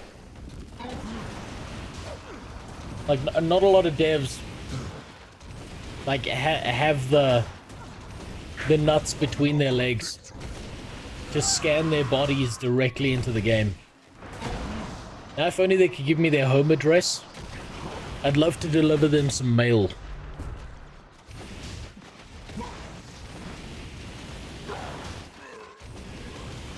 I'd love to know where they live, just so I can be under their bed at night.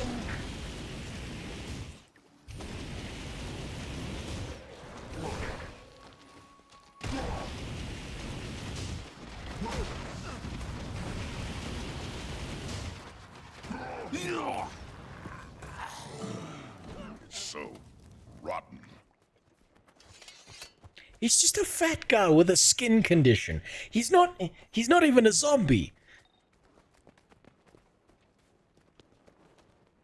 Christ.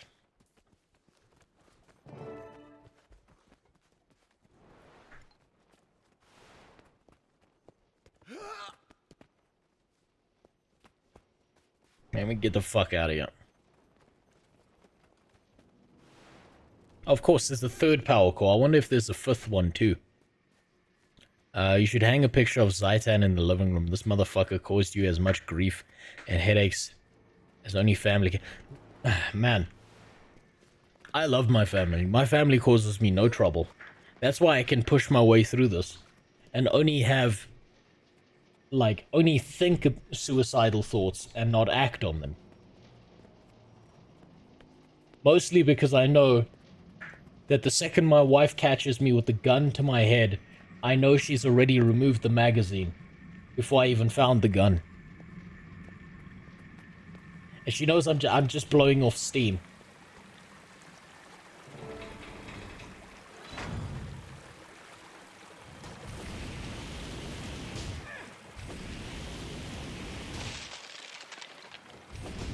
Oh, for fuck's sakes. I wasn't watching my health. No, don't fight. No, don't fight the thing. No, don't worry. I'll do the fighting. What you guys should do is just stand in the back and fucking watch.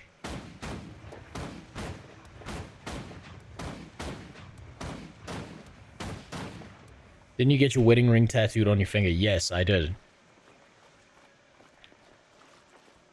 It makes it real easy for me to not have to wear a wedding ring when it's always just permanently there.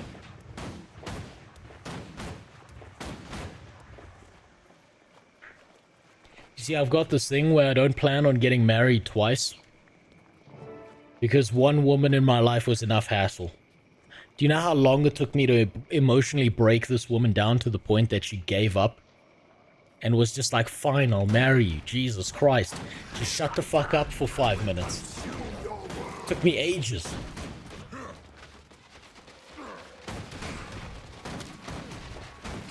I do have a wedding ring. But the thing is, like, I do a lot of work with my hands. And so I get caught in a bunch of shit and get scuffed. And I don't want that happening.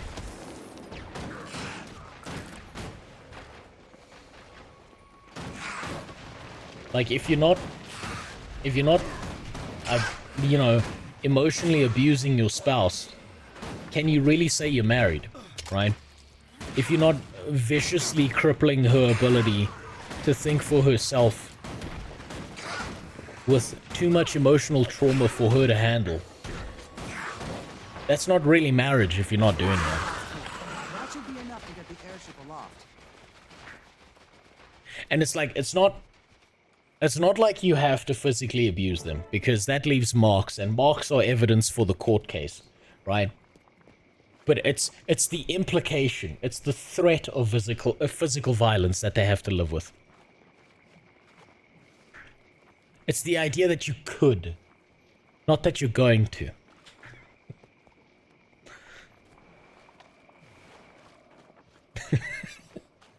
Someone's gonna come in here and take me fucking seriously.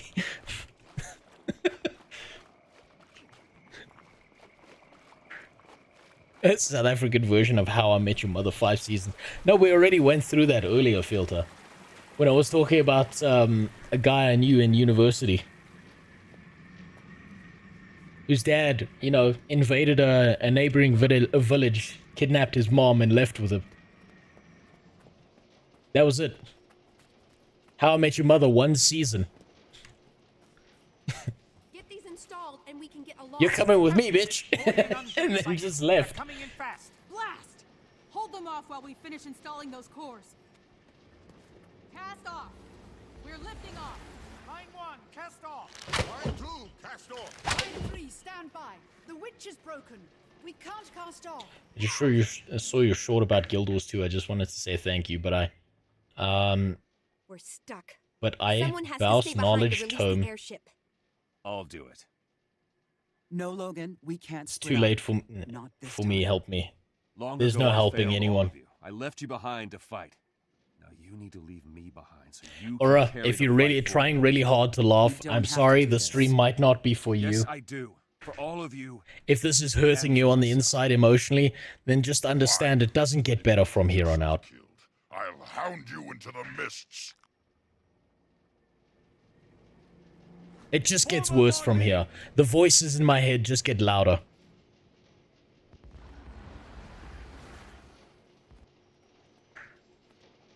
Here we go. This is what I mean. The toe sucker stays behind. How the fuck does he live through this? He gets fucking railed like the smallest prisoner in a new cell block. Like, what the fuck? How does he survive that? He had to stay behind, for all our sakes.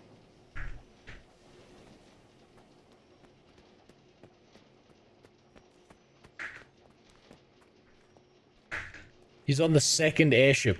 Jesus Christ, there doesn't need to be 2 skyboats. One was bad enough. Look at this shit. I know what's coming. Fuck, okay. Hold on, I need this right now. We've lost him again. Can we survive this?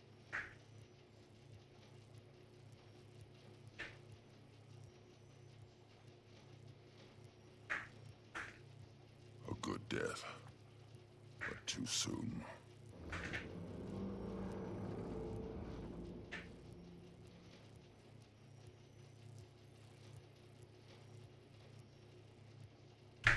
Okay, that'll be good. Now, let's see. What else do I need? But we've sighted gigantic minions of Zitan Blah, overhead. blah, Battle blah, blah, stations. blah. Prepare for combat. Little story, blah, blah, blah. I'm taking the ship ultimately, in. blah, Get blah. ready.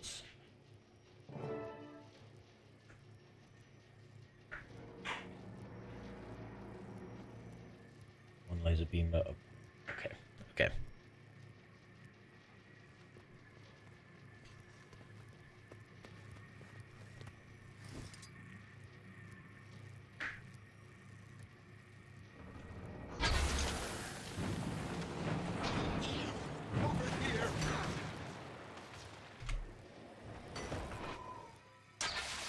Oh wait, shit. I'm getting gangbanged. What am I doing? Get out the fucking... No.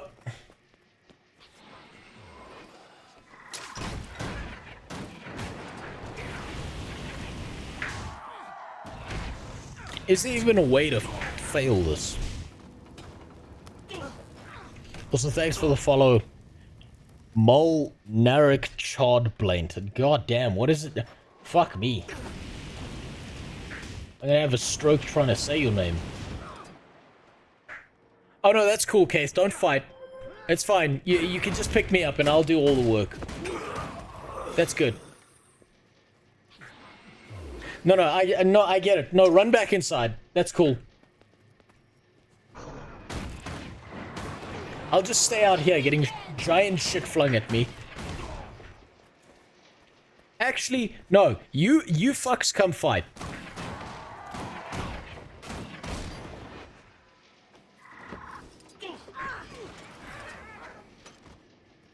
I'm tired of getting CC'd.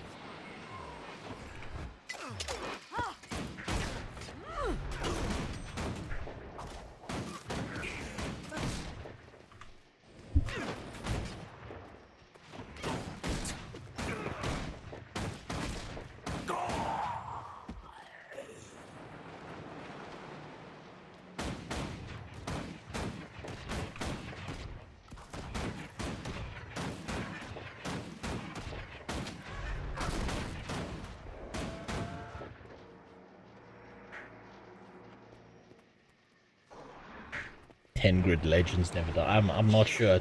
I don't get that reference right now. I'm having a stroke. Okay, I'm having a stroke because this is like the 8th time I've done the fucking Zitan fight, and it's so disappointing. The disappointment never leaves. It never goes away. It doesn't get better.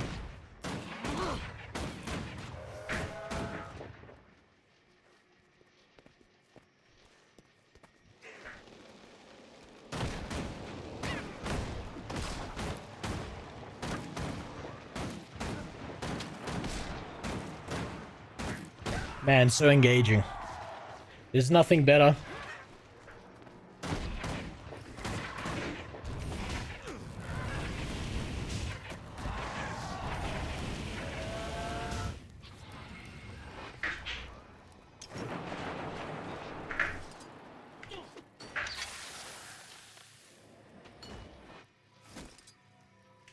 And there's this fucker.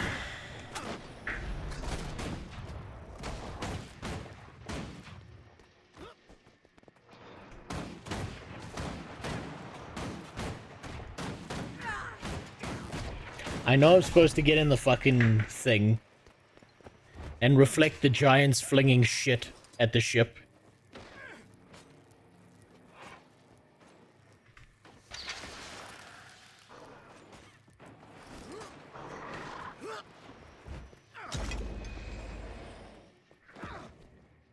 But my god. Those fucking birds hit you hard. Jesus Christ. That's better. Oh, fuck. Fuck that up. Come on, fling your shit. Is the bird gonna kick me out? Yeah, the bird's gonna fuck me up. Yep. Okay, cool.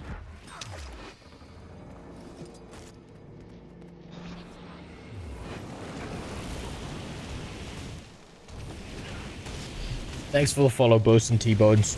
At least you got a pronounceable name. You're a glutton for punishment. I'm a fucking masochist at this point. I might as well put a ball gag in my mouth. And a fucking metal spike up my ass.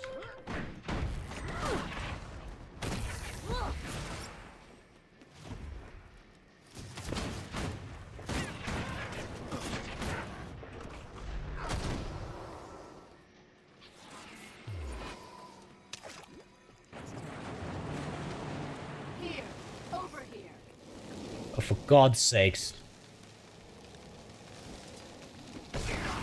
This is gonna take a while. Thanks for the follow, Draconic. This is gonna take a fucking while.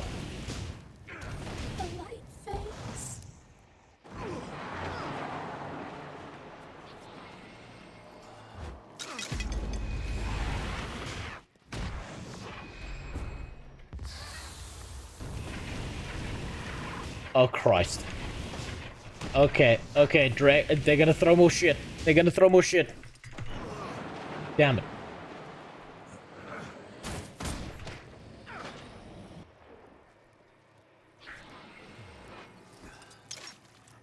Come on, fling your shit. Fling your shit.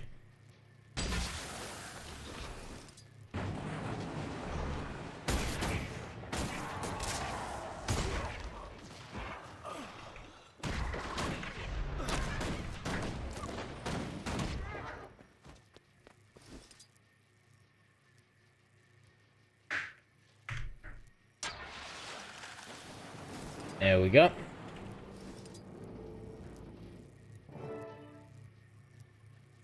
Finally.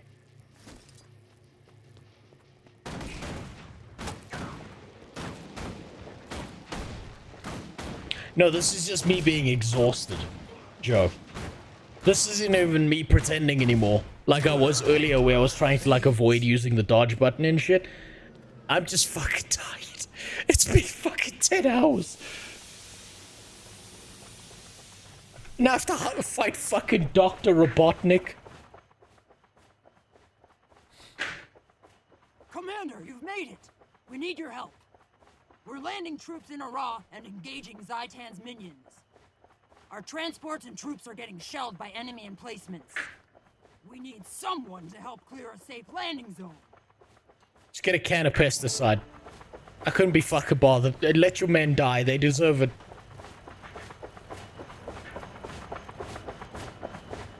Now we go on the fucking Sonic mission to get the fucking Chaos Emeralds. Why? Because I thought this was gonna, originally, the first time I did this, I thought this was the setup to the giant fucking arena that was coming later, where we ground Zitan and get to fight him face to face. But no. No, absolutely fucking not. Why would I ever think a design that cool would ever lead to an awesome fucking ground battle? What am I, high? What am I, fucking retarded? I fucking think so.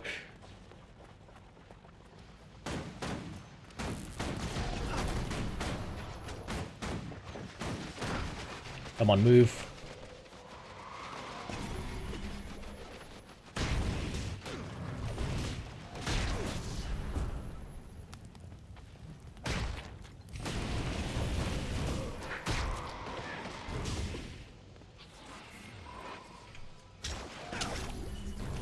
Okay, none of this matters. I don't need clips from this.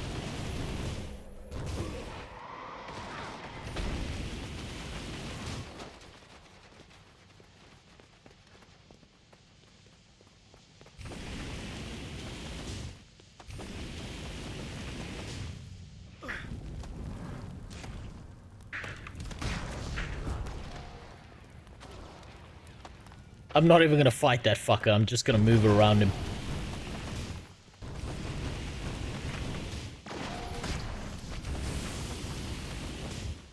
Wait, does he CC me like the other one?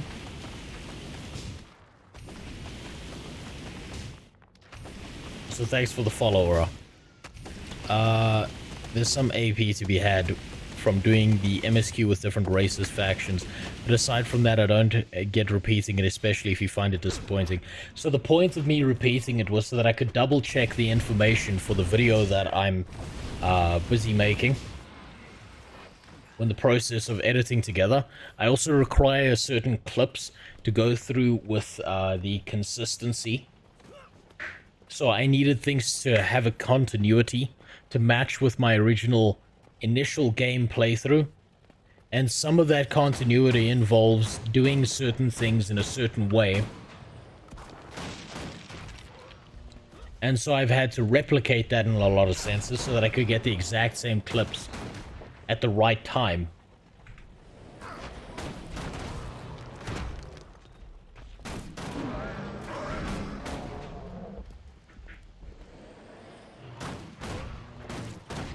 So I'll show you what I mean, right?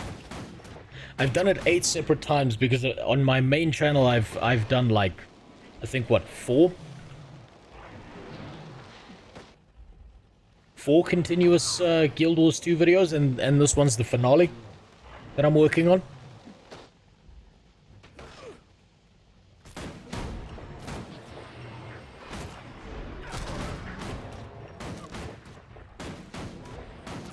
Dude, fuck off.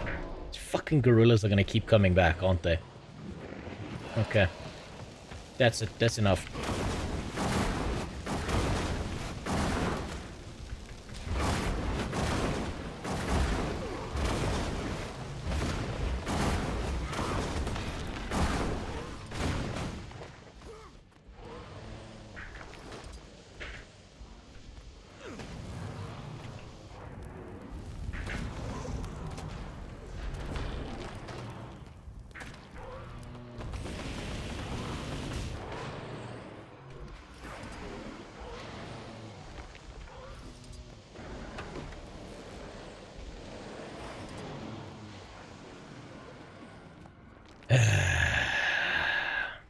Damn, I love CC. I love being CC'd in solo quest. It's so good.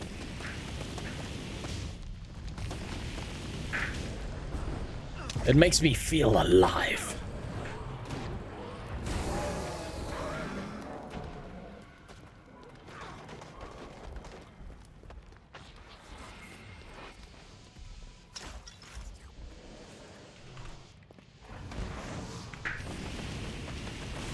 Okay, there we go. There's one last one. I'm just gonna try and dash my way past this, even though I know I shouldn't.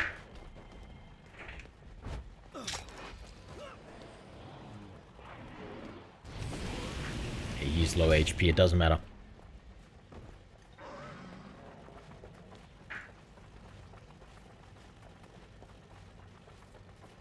Thank you, Mole.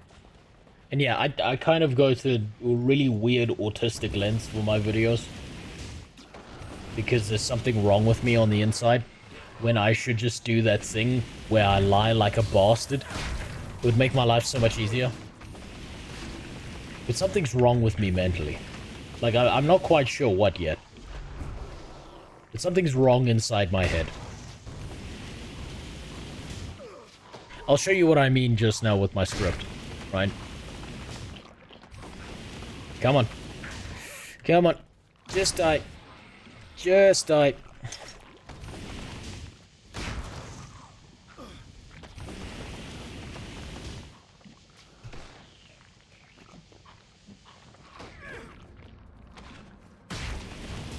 I don't know if it's called integrity. I don't know if the mentally ill can be like considered anyone with any degree of integrity. I just think it's autism or some degree of obsession that I shouldn't fucking have. There he is. There's the grapefruit technique. Insects. You've chosen a terrible time to be heroes. Stagger before the power of the dragon.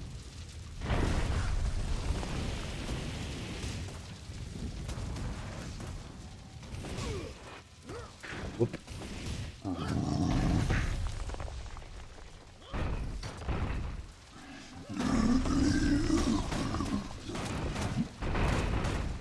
This is the whole... Fuck, what am I supposed to do here? Throws orbs of flame, vulnerable to orbs of flame during the vortex. Oh, that's right. So when he vortexes like that, I've got to pick these things up and then throw them at him. Assuming I don't get fucking CC'd or staggered, that would be cool. That'd be real cool. I'd love that. Yeah, that was great. High five. That was my favorite part.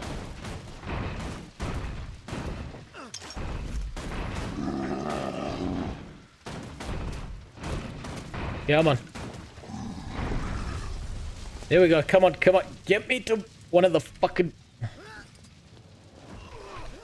And I was too slow.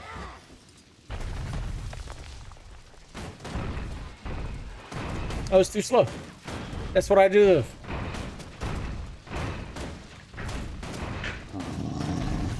I need to stay around that orb.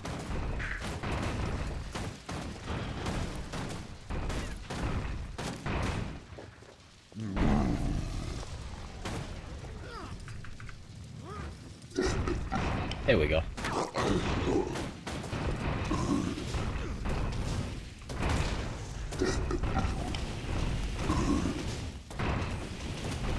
There we go, that's better. Yeah, so I can get about 20% damage off. I believe that's standard, where it gets him to 20% and then he goes back. And I nearly die, that's cool too.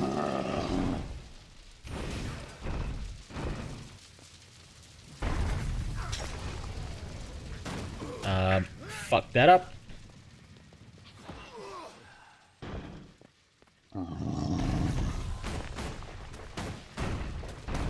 Let's try that again.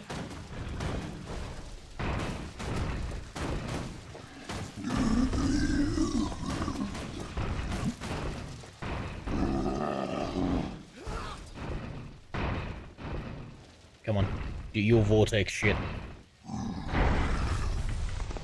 There we go. That's better.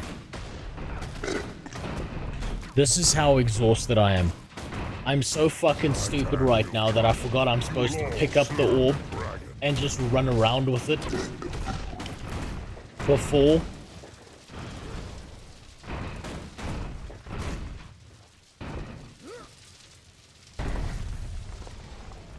I know this. I know this fight. I've done this a million times. Why the fuck was I not doing what I know is the correct move?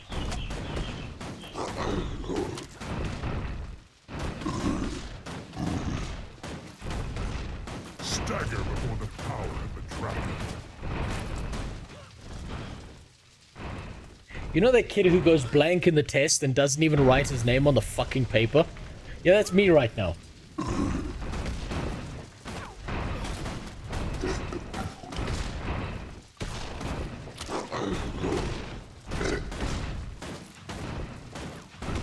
Everything is prey for the dragon.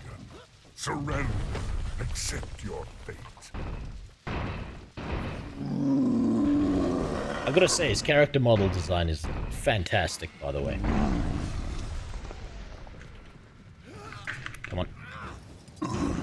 There we go.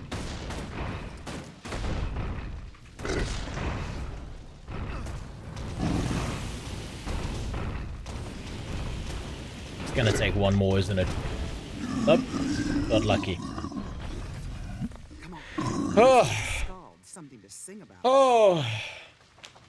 Yeah, can we press a button now? Oh no, we got more Sonic fucking helicopters here.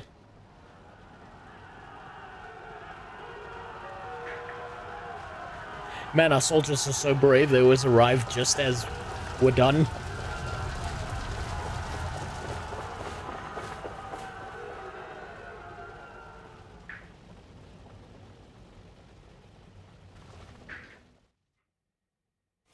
So disappointing because what a fucking cool design Zitan has.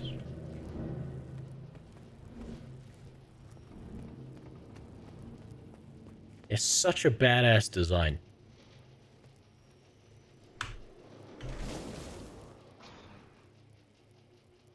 I don't know who is more cooked. You who has been playing this for 10 hours straight, or me who has been watching you do it.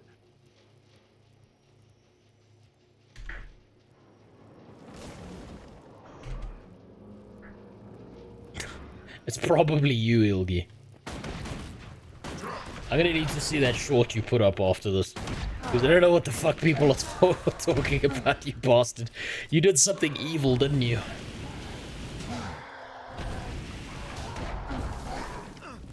Oh, thank you, Keith. Thank you. I really needed you to finish off that enemy. Why don't you go back inside and make me a sandwich, huh? Be useful for once.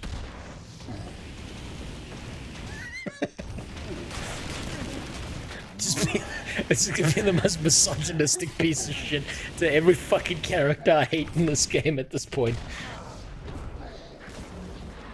Oh, thank you, Kate. Yeah, welcome back. Did you bring me that fucking sandwich I asked for? Huh? No? I gotta tell you, Kate, that's exactly how you end up with 2 bruised eyes, huh? You know this. We've been through this before.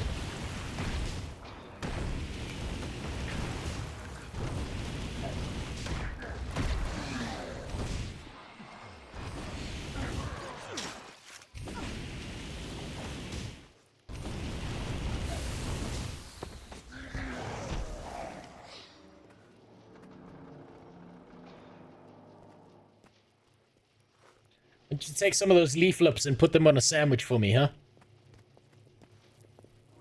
And I'm not talking about the ones on your face. Dragon champions everywhere. Oh, fuck yeah, cutscene.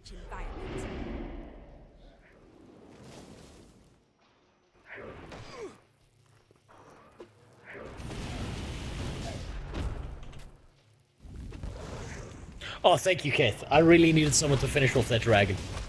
I mean, that undead piece of shit there. Yeah. Yeah, it's real good.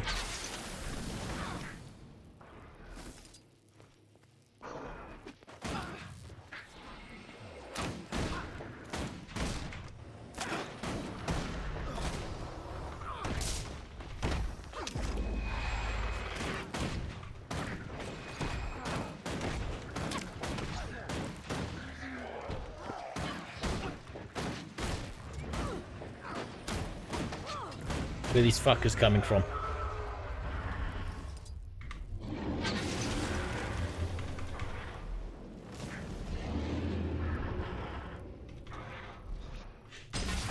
There we go. Isn't it weird that the Slavic alcohol dragon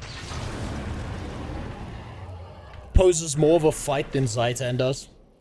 Was that just me? Like, he's more of a danger?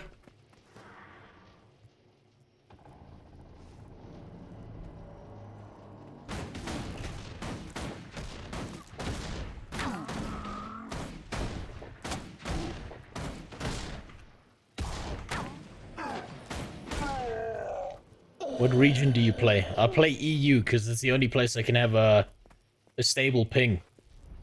You see, Africa is not well regarded in the US, and as such, our internet connection to them is absolutely fucking terrible.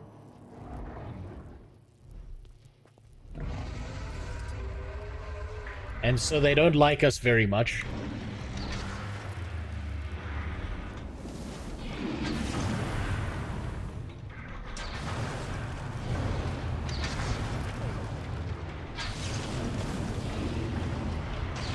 Gonna fall over, I can see it.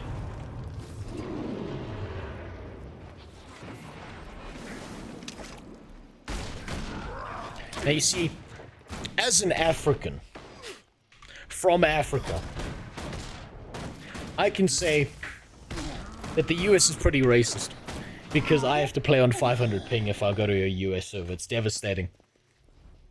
I feel like this level of discrimination towards my people has been going on for hundreds of years. And where are my goddamn reparations, huh?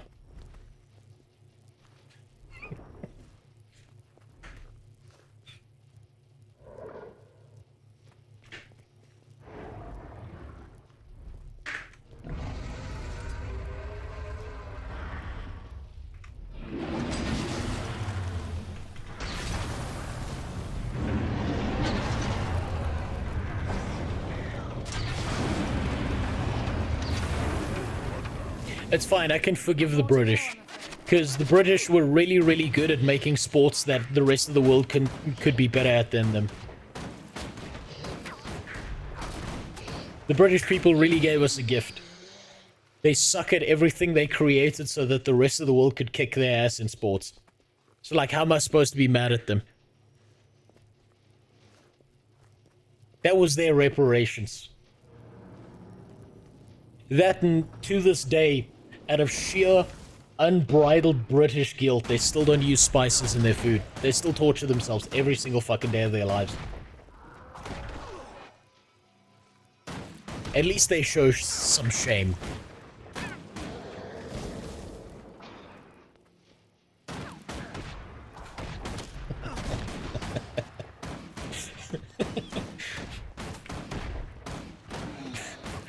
I'll fire in all fucking directions. Okay, now where's that fucking dragon? All hands to your Where's Zitan?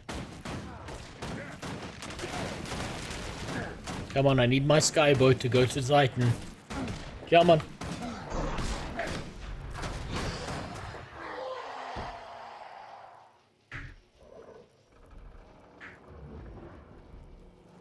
Yeah, okay. Here comes number 2.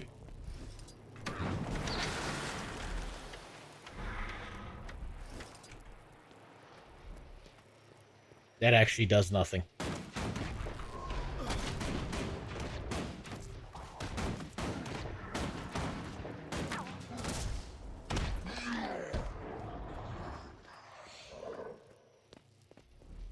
Come on. Prepare for another attack.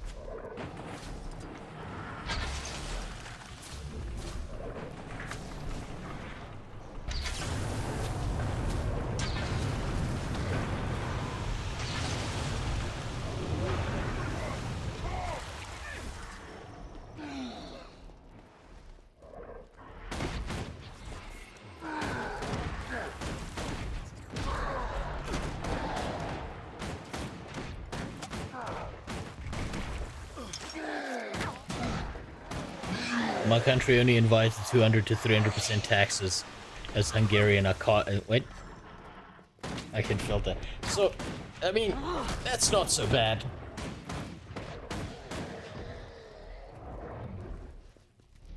$200 to 300% taxes? Okay. That's cool.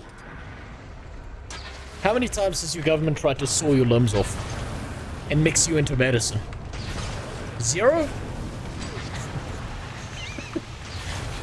Okay, 2 to 300% tax is pretty fucking bad. To be honest with you.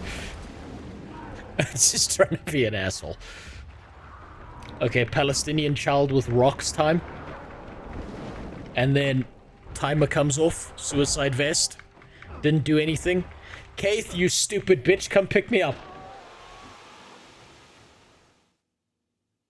God damn it. Fucking, what are you good for? You don't fight. You don't attack anything, Keith. You let me die on my own fucking ship here. Bitch, what the fuck?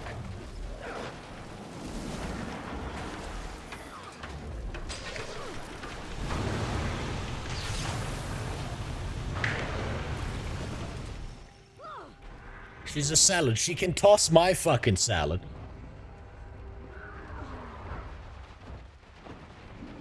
Get the fuck over here. Stop being worthless and do something. Jesus. You do 0 damage and you're supposed to be a legendary hero. Fuck, I would take the toe sucker over you if I could.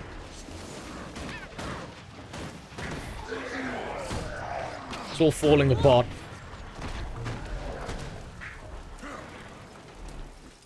I can see it. I can see it now.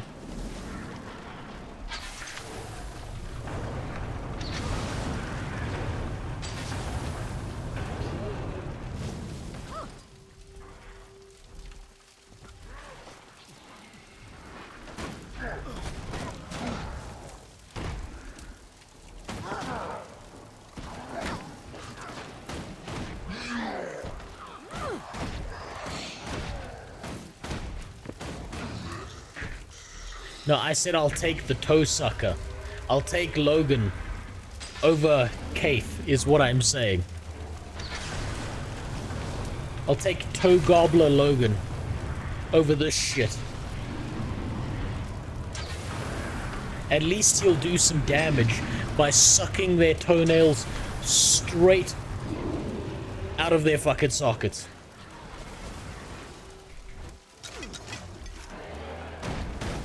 Keith is about as fucking useful as tits on a bull. She just sits there and watches while I die. Over and over again. Like some spiteful old woman who's been married to a dude she just hopes dies in front of her so that she can feel some solace. But I refuse to give her that solace. She doesn't deserve it. I will outlive that bitch. If it's the last thing I do.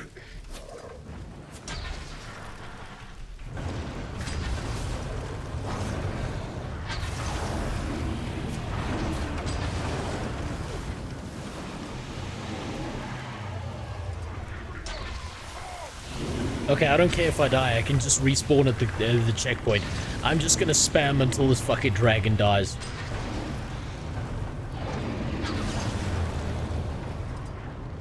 Who cares? I know Kate's not coming to pick me up. She's fucking worthless. Look at her, she's not even fighting. Holy shit, it's gotten so bad we're relying on the Asura in the background. God, now that's a new low. Fuck. Shit's got so bad. The goddamn Asura is fighting.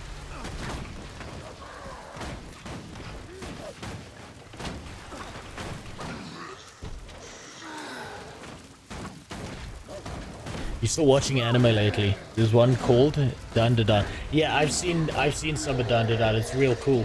I saw the first episode when old grandmother spirit asked to suck on the dick of a little kid, and I'm like, yo, I didn't know we were at P. Diddy's house.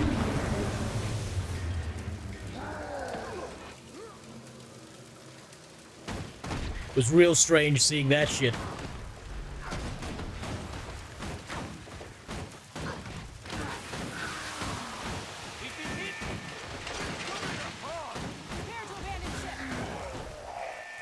Oh no! The shitty skyboat is falling out the sky.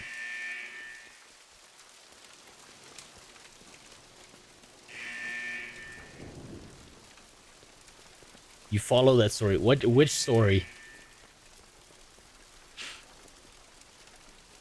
I follow whatever stories I find incredibly entertaining. Oh, P.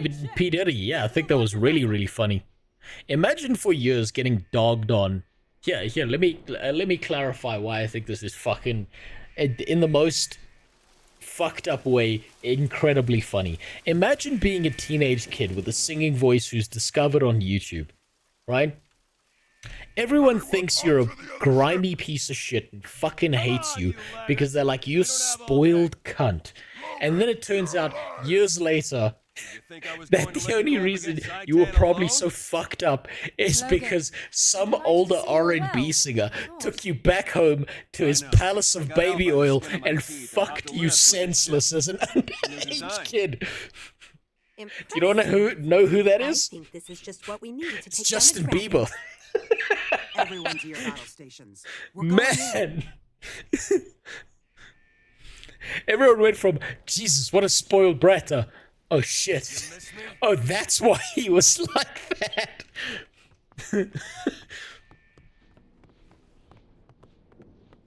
There's nothing more fucking objectively funny than that shit. You gotta take, like, extract the humanity from it, look at it from a distance, and think how fucking blind the human race is to what's happening right in front of them. There's some level of fucking dark humor that's going on there. And you can't be mad. All you can do is laugh. That's all you can do. That's all you got. Hold out as Glory of Tyria tracks Zitan. Oh yeah, that's right. Now we're on the big skyboat. And now so everyone's standing outside. And now there's gonna be a bunch of shit that jumps on here. And I can see if I'm gonna do the thing. Hey! It's one of my dogs.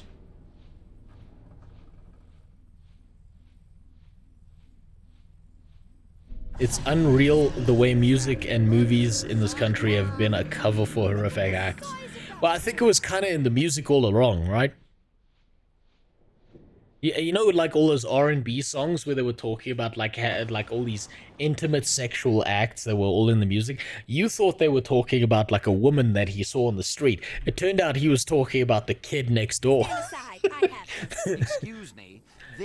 Listen to the lyrics of all those songs again, and now think of a little child instead of a woman, and you'll probably think of like a woman the whole time because you're a normal human being. Now you realize the world through his perspective. It's not a good time. It's not a good fucking time.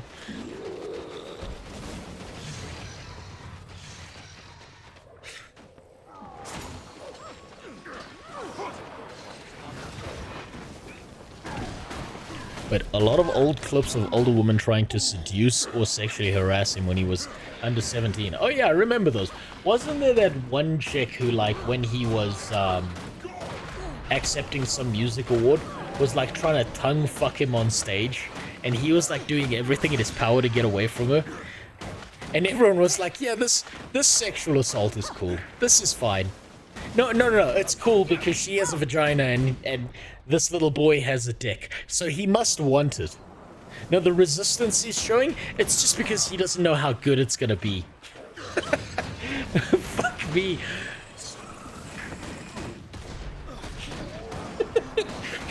Think about that in any other context, and all of a sudden it's horrific. But right there, no, it's cool. It's cool, he wants it, he just doesn't know he wants it.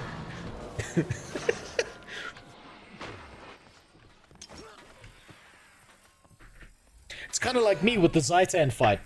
Zitan's P. Diddy. And I'm an underage child who should not be involved.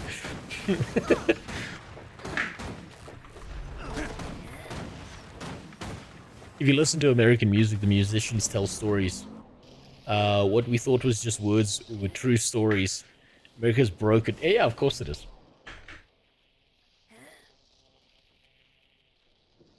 They got enough money, wealth, and power to get away with some fucking freak shit, and they're doing it as quickly as possible.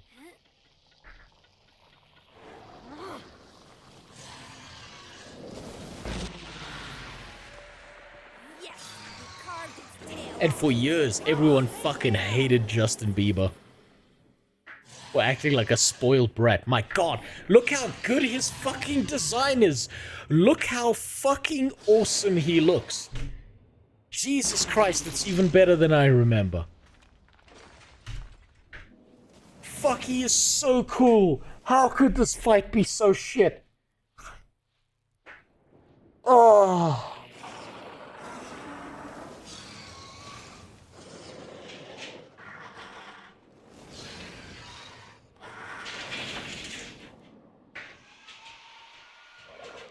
Look at this fucking shit.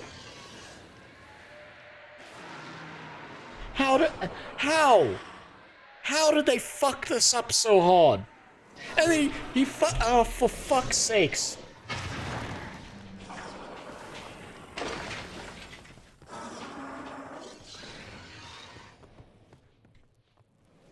Hold on, I need this. I don't care if I die for this. I need this.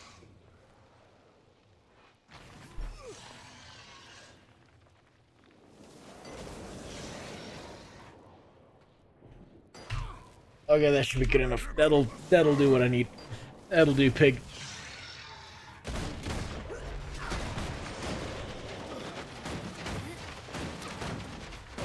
I can't believe I'm saying this.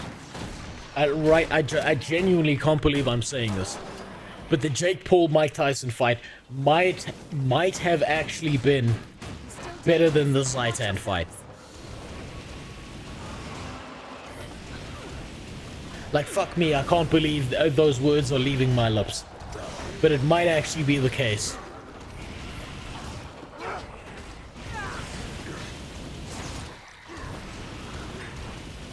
Damn, I'm really feeling the pressure in this fight.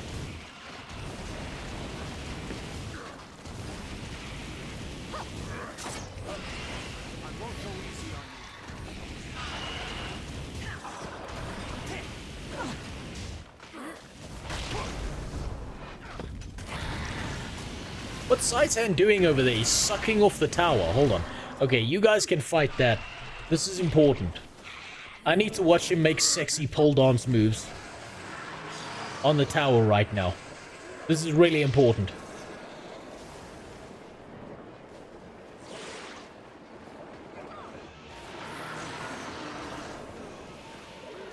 Do you think no, Cataclysm came out before Guild Wars 2. I sometimes wonder if they had the same idea. Here we go. Okay, Super Soaker time. There we go. Look at that beam of awesome.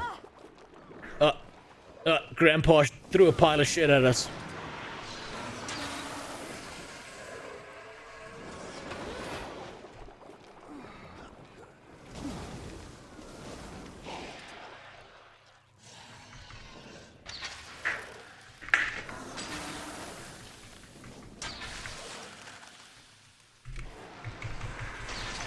Come on, let me get this clip.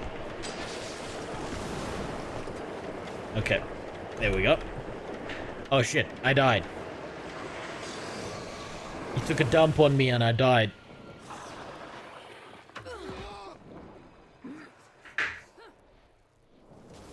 Oh fuck, now Nasura's jerking me off.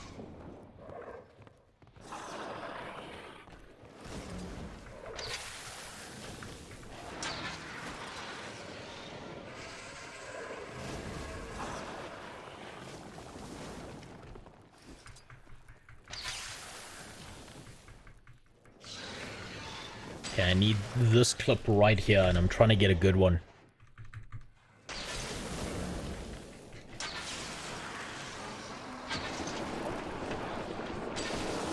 Okay, that's good.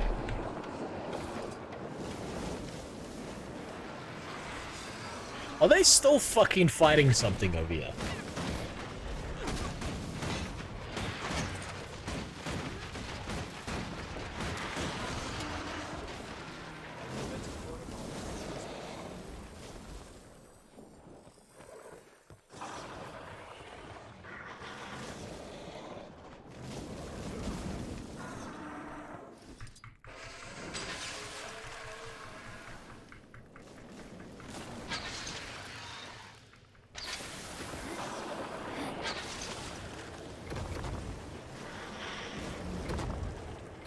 You know what's really awesome about this fight? Is that they cared so much about this fight that they didn't even give Zitan a health bar. You know what Zitan got? Instead of a fucking health bar, he got a goddamn completion bar in the top right corner. Imagine your parents didn't love you enough to even give you a health bar to make it through life. I almost feel bad for Zitan. I feel like I'm putting down like a puppy with AIDS.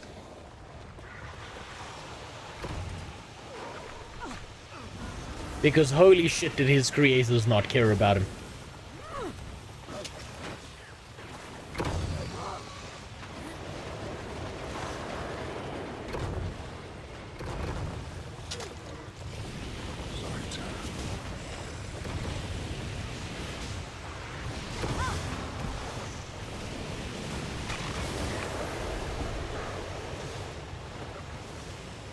And the only thing really fucking with you this entire fight is just the amount of shit around you. So I'm gonna probably fall over dead here.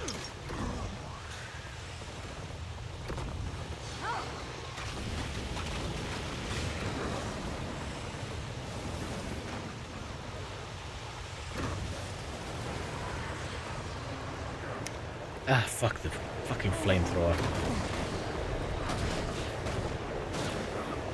Yeah, there we go. There we go. Come on. Case, jerk me off until I stand back up, please. Thank you. I'm gonna fall over again. Like an old man. You just pick me up. Back on the ground for me, thanks.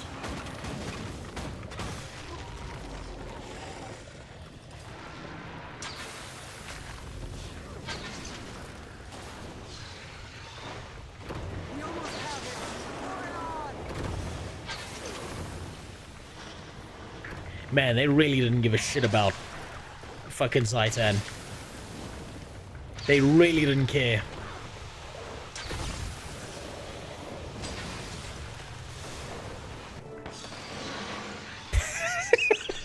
So fucking bad.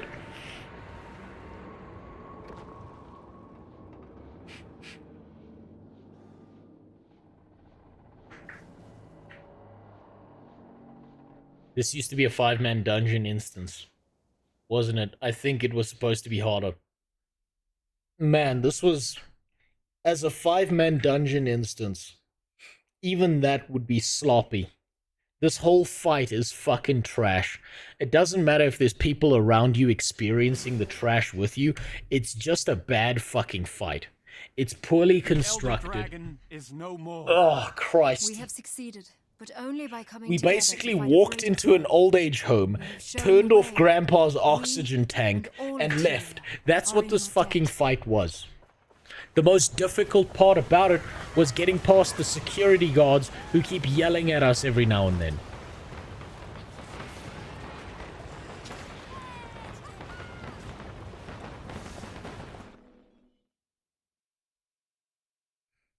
Damn. Damn, Zitan got done so fucking dirty. Imagine being the guy who made the Zitan model, thinking, fuck, I can't wait to hand this over to the animators. I can't wait until they do some really awesome shit with this and turn this into such a super awesome boss fight. And then they get back to you. And they're like, yeah, so we had your dragon rub itself up and down on a tower in the sky. And and get this, the hero, the people fighting Zitan, they shoot piss at him. How cool is that? Man, that's such a fucking horrendous ending to the Guild Wars 2 story.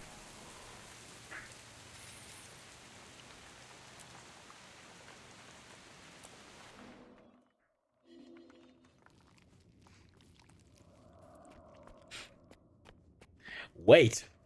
For what? We're not done. We gotta have the closing ceremony now.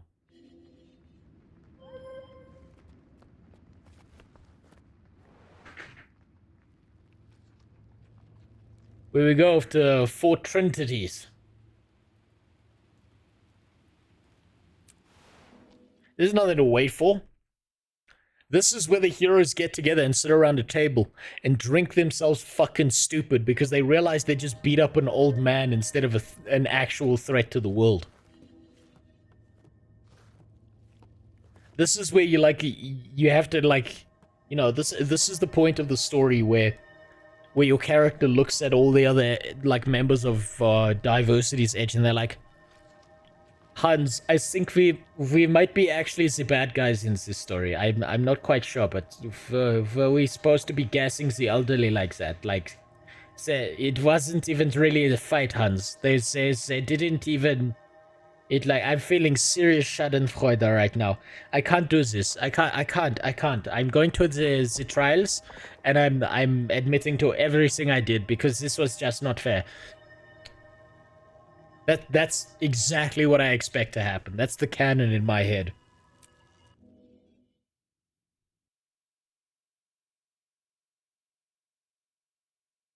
Yes, I did, Lloyd. I've seen it.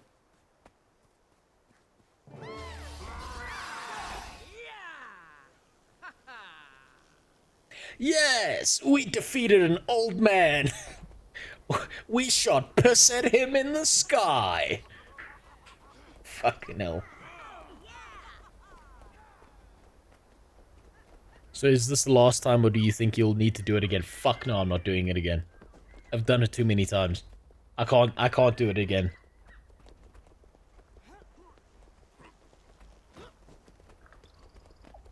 I don't have it in me, but I got the scenes I needed to finish off the video I'm editing together. Here we go. Victory at last.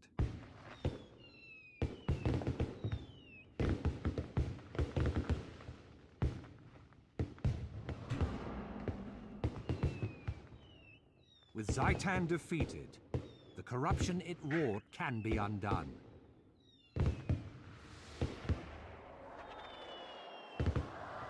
Most disgusting city on the planet. If we're lucky, we get to nuke that city in one of the expansions. The dragon's undead minions that fucking Rubik's Cube will now gradually be exterminated. One day soon, that plague will be but a memory.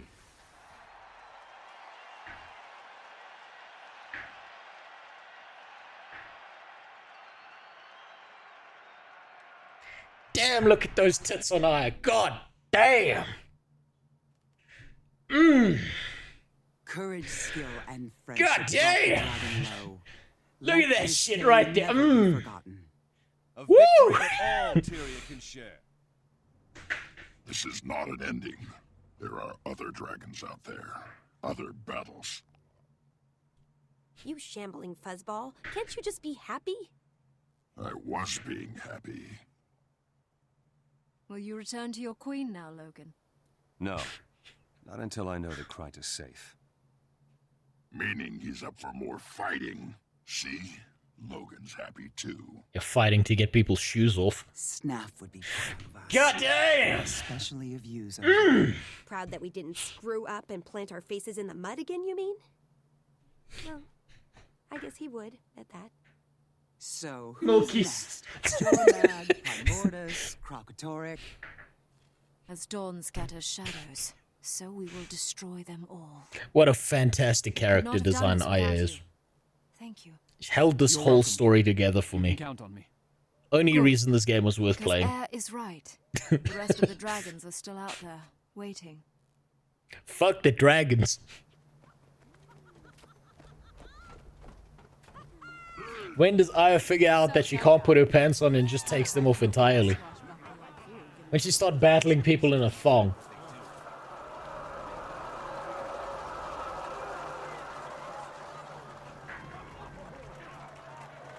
Damn, these guys run slow.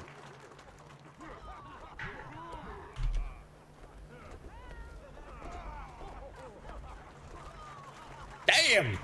God damn! That was worth it. Okay.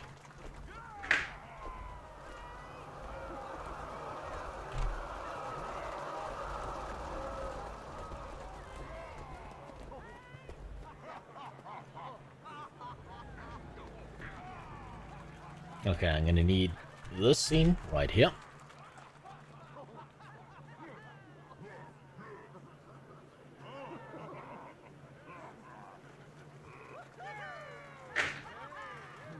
Who's faster, Zitan or you recruit? No one. This is an old age home.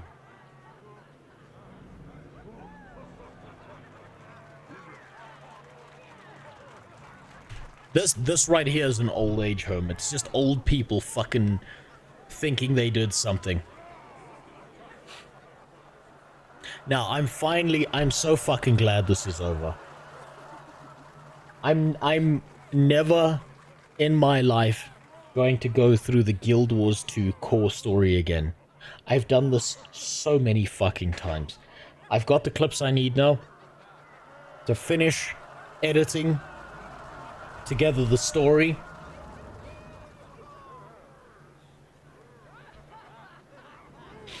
And more than anything, I'm glad I did this one last time. So I could share my suffering with others. As a warning. As like a, you know, like those old ads where someone like sticks their dick in the electrical socket. And then their pubes are on fire, and they're in hospital. And then it like hits you with the text, don't let this be you, right? This was a public service announcement, so no one ends up doing exactly what I did here. So that you don't have to suffer the way I did. This VOD exists so that you can look at it, and you can decide for yourself, damn, maybe taking hard drugs, maybe taking illegal methamphetamine in a back alley is a better life choice than going through the core gameplay and getting to the Zitan fight. Now let's finish this fucking story.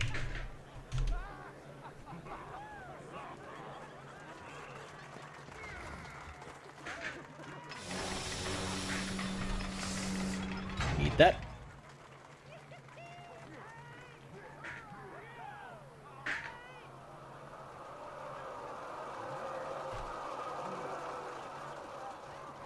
Okay.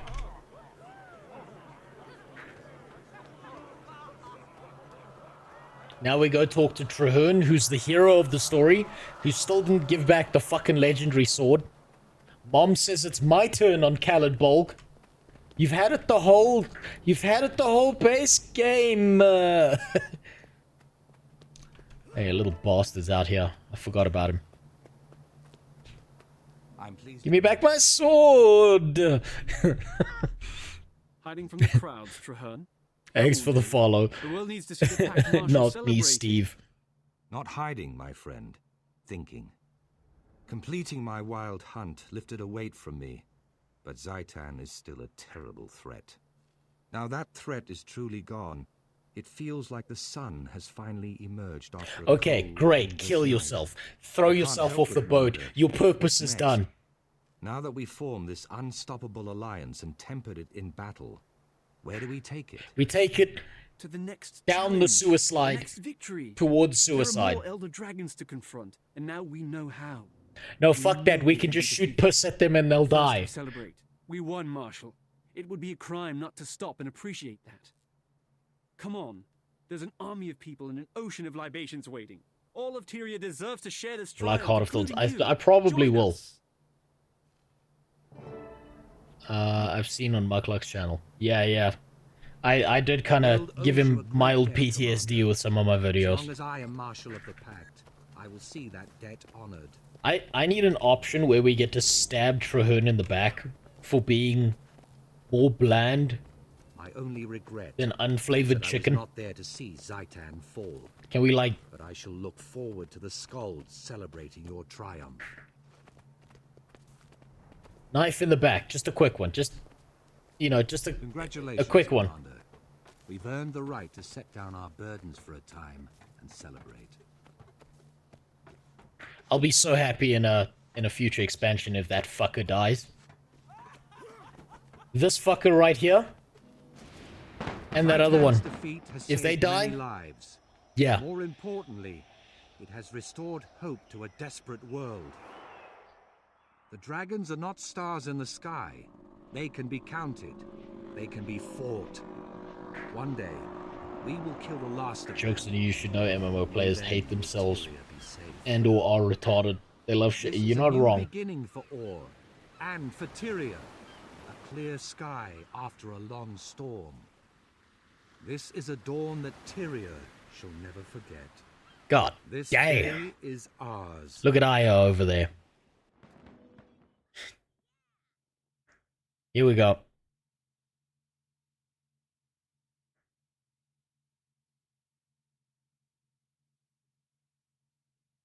I don't think it's nipple clamps. I think it's just some degree of internal self-hatred. Nipple clamps aren't like hardcore enough for them.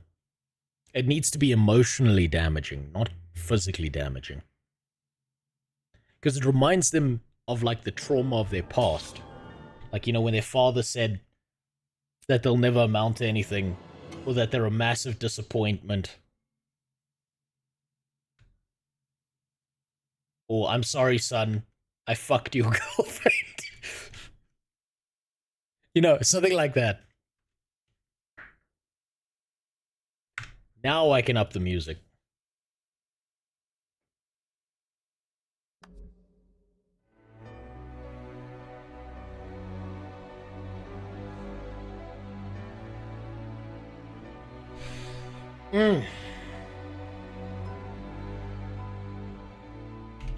It's over.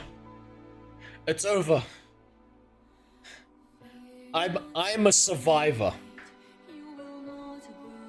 of this this fucking victimization that the Guild Wars 2 devs put me through. I survived. Now I need to go file a police report, and if I'm lucky, they can charge the Guild Wars 2 devs with fucking assault for what they've done with me. But at least it's over. Like the priest said to the sexiest kid in school when I was younger, when he leaned over in his ear and he whispered to him, "Don't be sad that it's over. Be glad that it happened." Because there's no greater moment than when the big 500-pound dude in prison pulls out, gets off of you, pulls up his pants and walks away, because you know it's done, it's over, it's finished. There's nothing more they can do to you after that moment. Your dignity left long ago. But at least the music's good. I'll give it that. Guild Wars 2 has always had decent fucking music.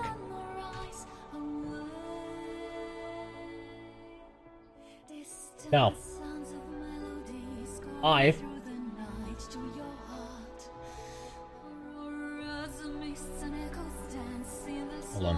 Hold on, I need to make sure the Asura is not in the picture.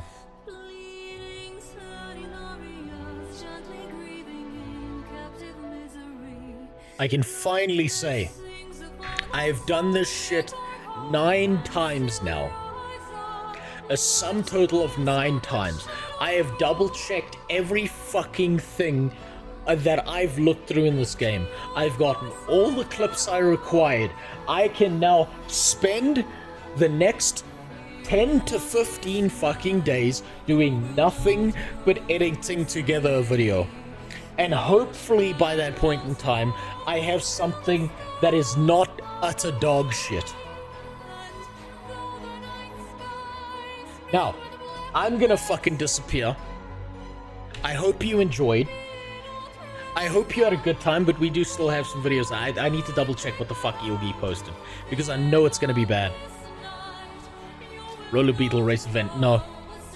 No, I'm saving that. I hope a dev watched this and changed the whole fight before you upload. I hope a dev watched this and decided out of pure shame to commit fucking seppuku before the great MMO gods of the world. Because Jesus fucking Christ, what's wrong with these people? How do you do that? How do you build up a fucking boss over 80 levels and that's the ending? God damn. It's still the dance number. Okay, when do they start dancing? When do these little sluts start dancing? I don't think they do. I think you're lying to me now. I know you're not lying, I've seen it before.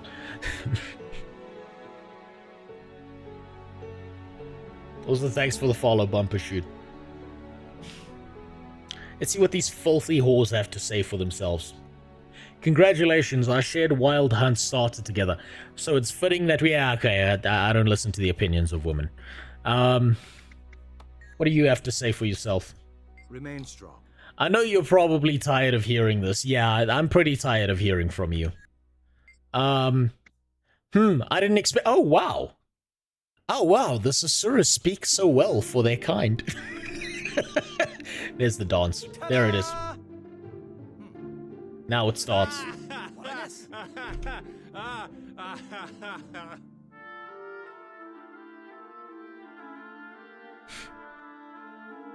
You didn't like the Zitan fight. If I had to choose between terminal cancer and the Zitan fight, it would be pretty rough for me to try and argue that I would prefer the Zitan fight.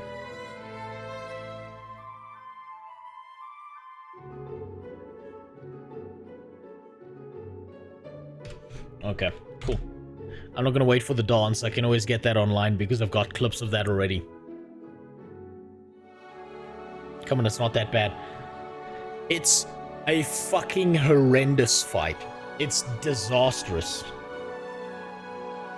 It's earth-shatteringly bad that you build up a boss that much over 80 fucking levels, and the way you defeat him is you shoot a piss cannon at him a few times, and then he falls over dead after he's done humping a tower. It's bad. It's real fucking bad. You know what? The only fucking thing I can think to compare it to, right, is this. Right now. I just exited without leaving the instance, so I think that didn't complete. But I don't give a fuck. I don't care. The only thing comparably bad that I can think that matches that level of shit is this.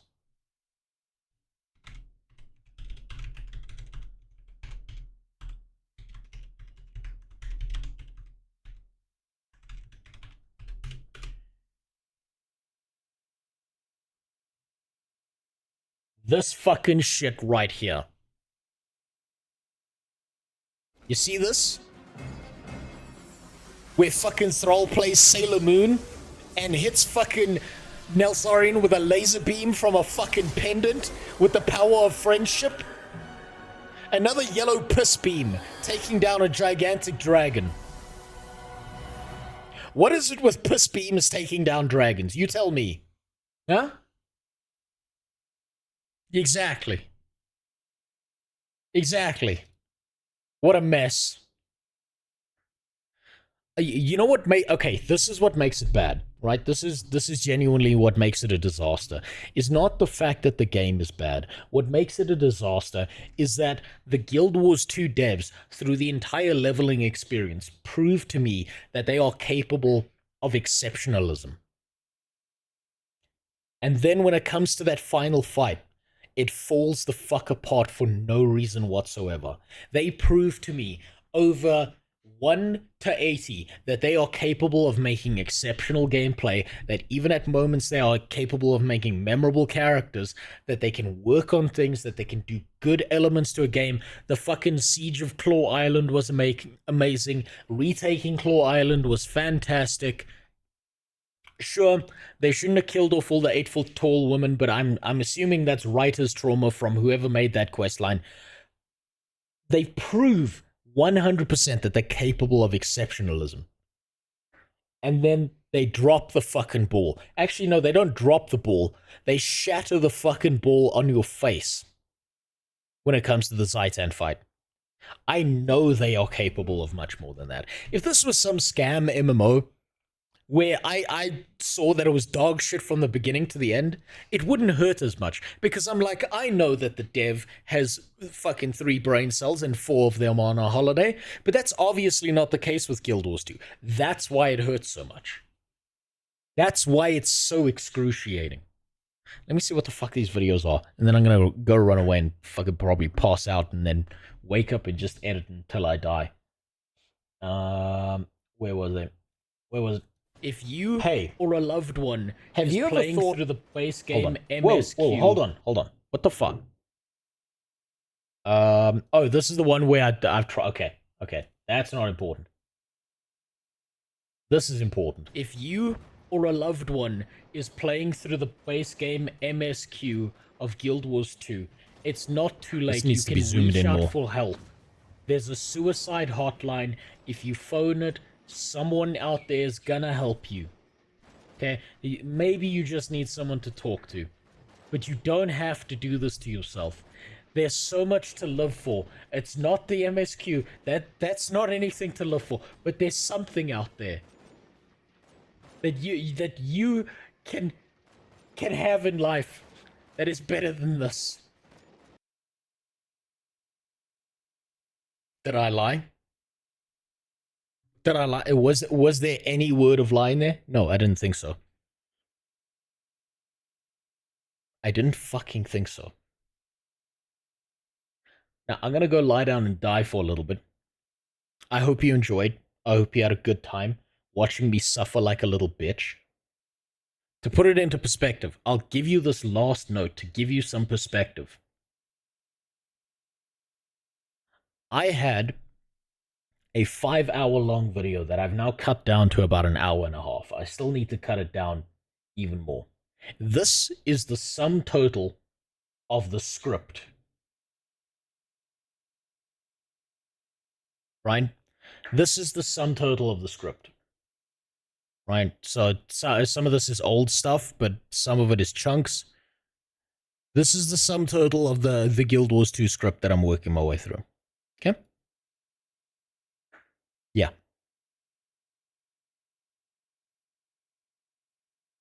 Just to give you some perspective. I'm serious when I say I bitched about the Zitan fight for 2 solid hours. And I need to cut that down so that my schizophrenic ramblings make sense. Heart of Thorns onwards, story is so much better, I promise. They really need to change the level. They do. They need to... I know how they need to change the leveling story. After playing it this much, I know exactly how they need to change the leveling story. It's really, really straightforward. They need to cut down on characters. They need to make story and plot significant characters more likable, more significant, and more valuable to lose. They need to take characters and not shove them down your throat, but rather give you an opportunity to see some backstory and some nuance develop around them. See some of the interactions between them and other characters versus like one fucking conversation where Ritlock says, Logan, fuck you, and then Logan's like, but I didn't do anything wrong, and that's all you hear. They need a lot more development and just less characters, and stop killing all the Norn women. Stop fucking killing the Norn woman. That's all I'm asking. Terrible. You know how many hot pairs of tits and ass we lost on that adventure? Too many. Well, hold on. God damn it. Heart of Thorns and onwards is so much better, blah, blah, blah. It gets better than this, so are we going to Heart of Thorns? At some point, I will eventually start playing the expansions. I will eventually start going through all the Guild Wars 2 expansions.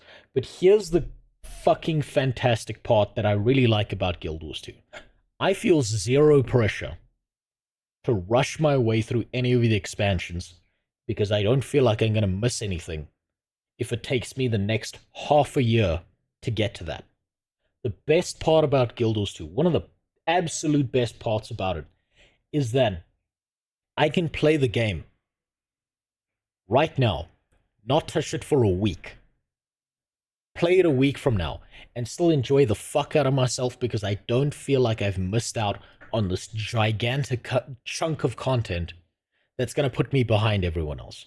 That's what I really like about the game. So I get to experience all the expansions at my own pace. And it's not like I have to rush through this shit before it's gone forever. I really like that about this game. More likable characters. Best I can do is a disabled child. I mean, I'll take the disabled child at this point, okay? I'll take the child. At least he's interesting. At least when I call him Optimus Prime and I tell him shit like fucking Autobots, let's roll out, and we're both in a fucking wheelchair. We're both having fun. God damn it. Now, I'm going to disappear. Goodbye. I hope you enjoyed. One last word of advice, right? If you ever, any of you, ever think about playing your way through the fucking Zitan fight, I want you to understand.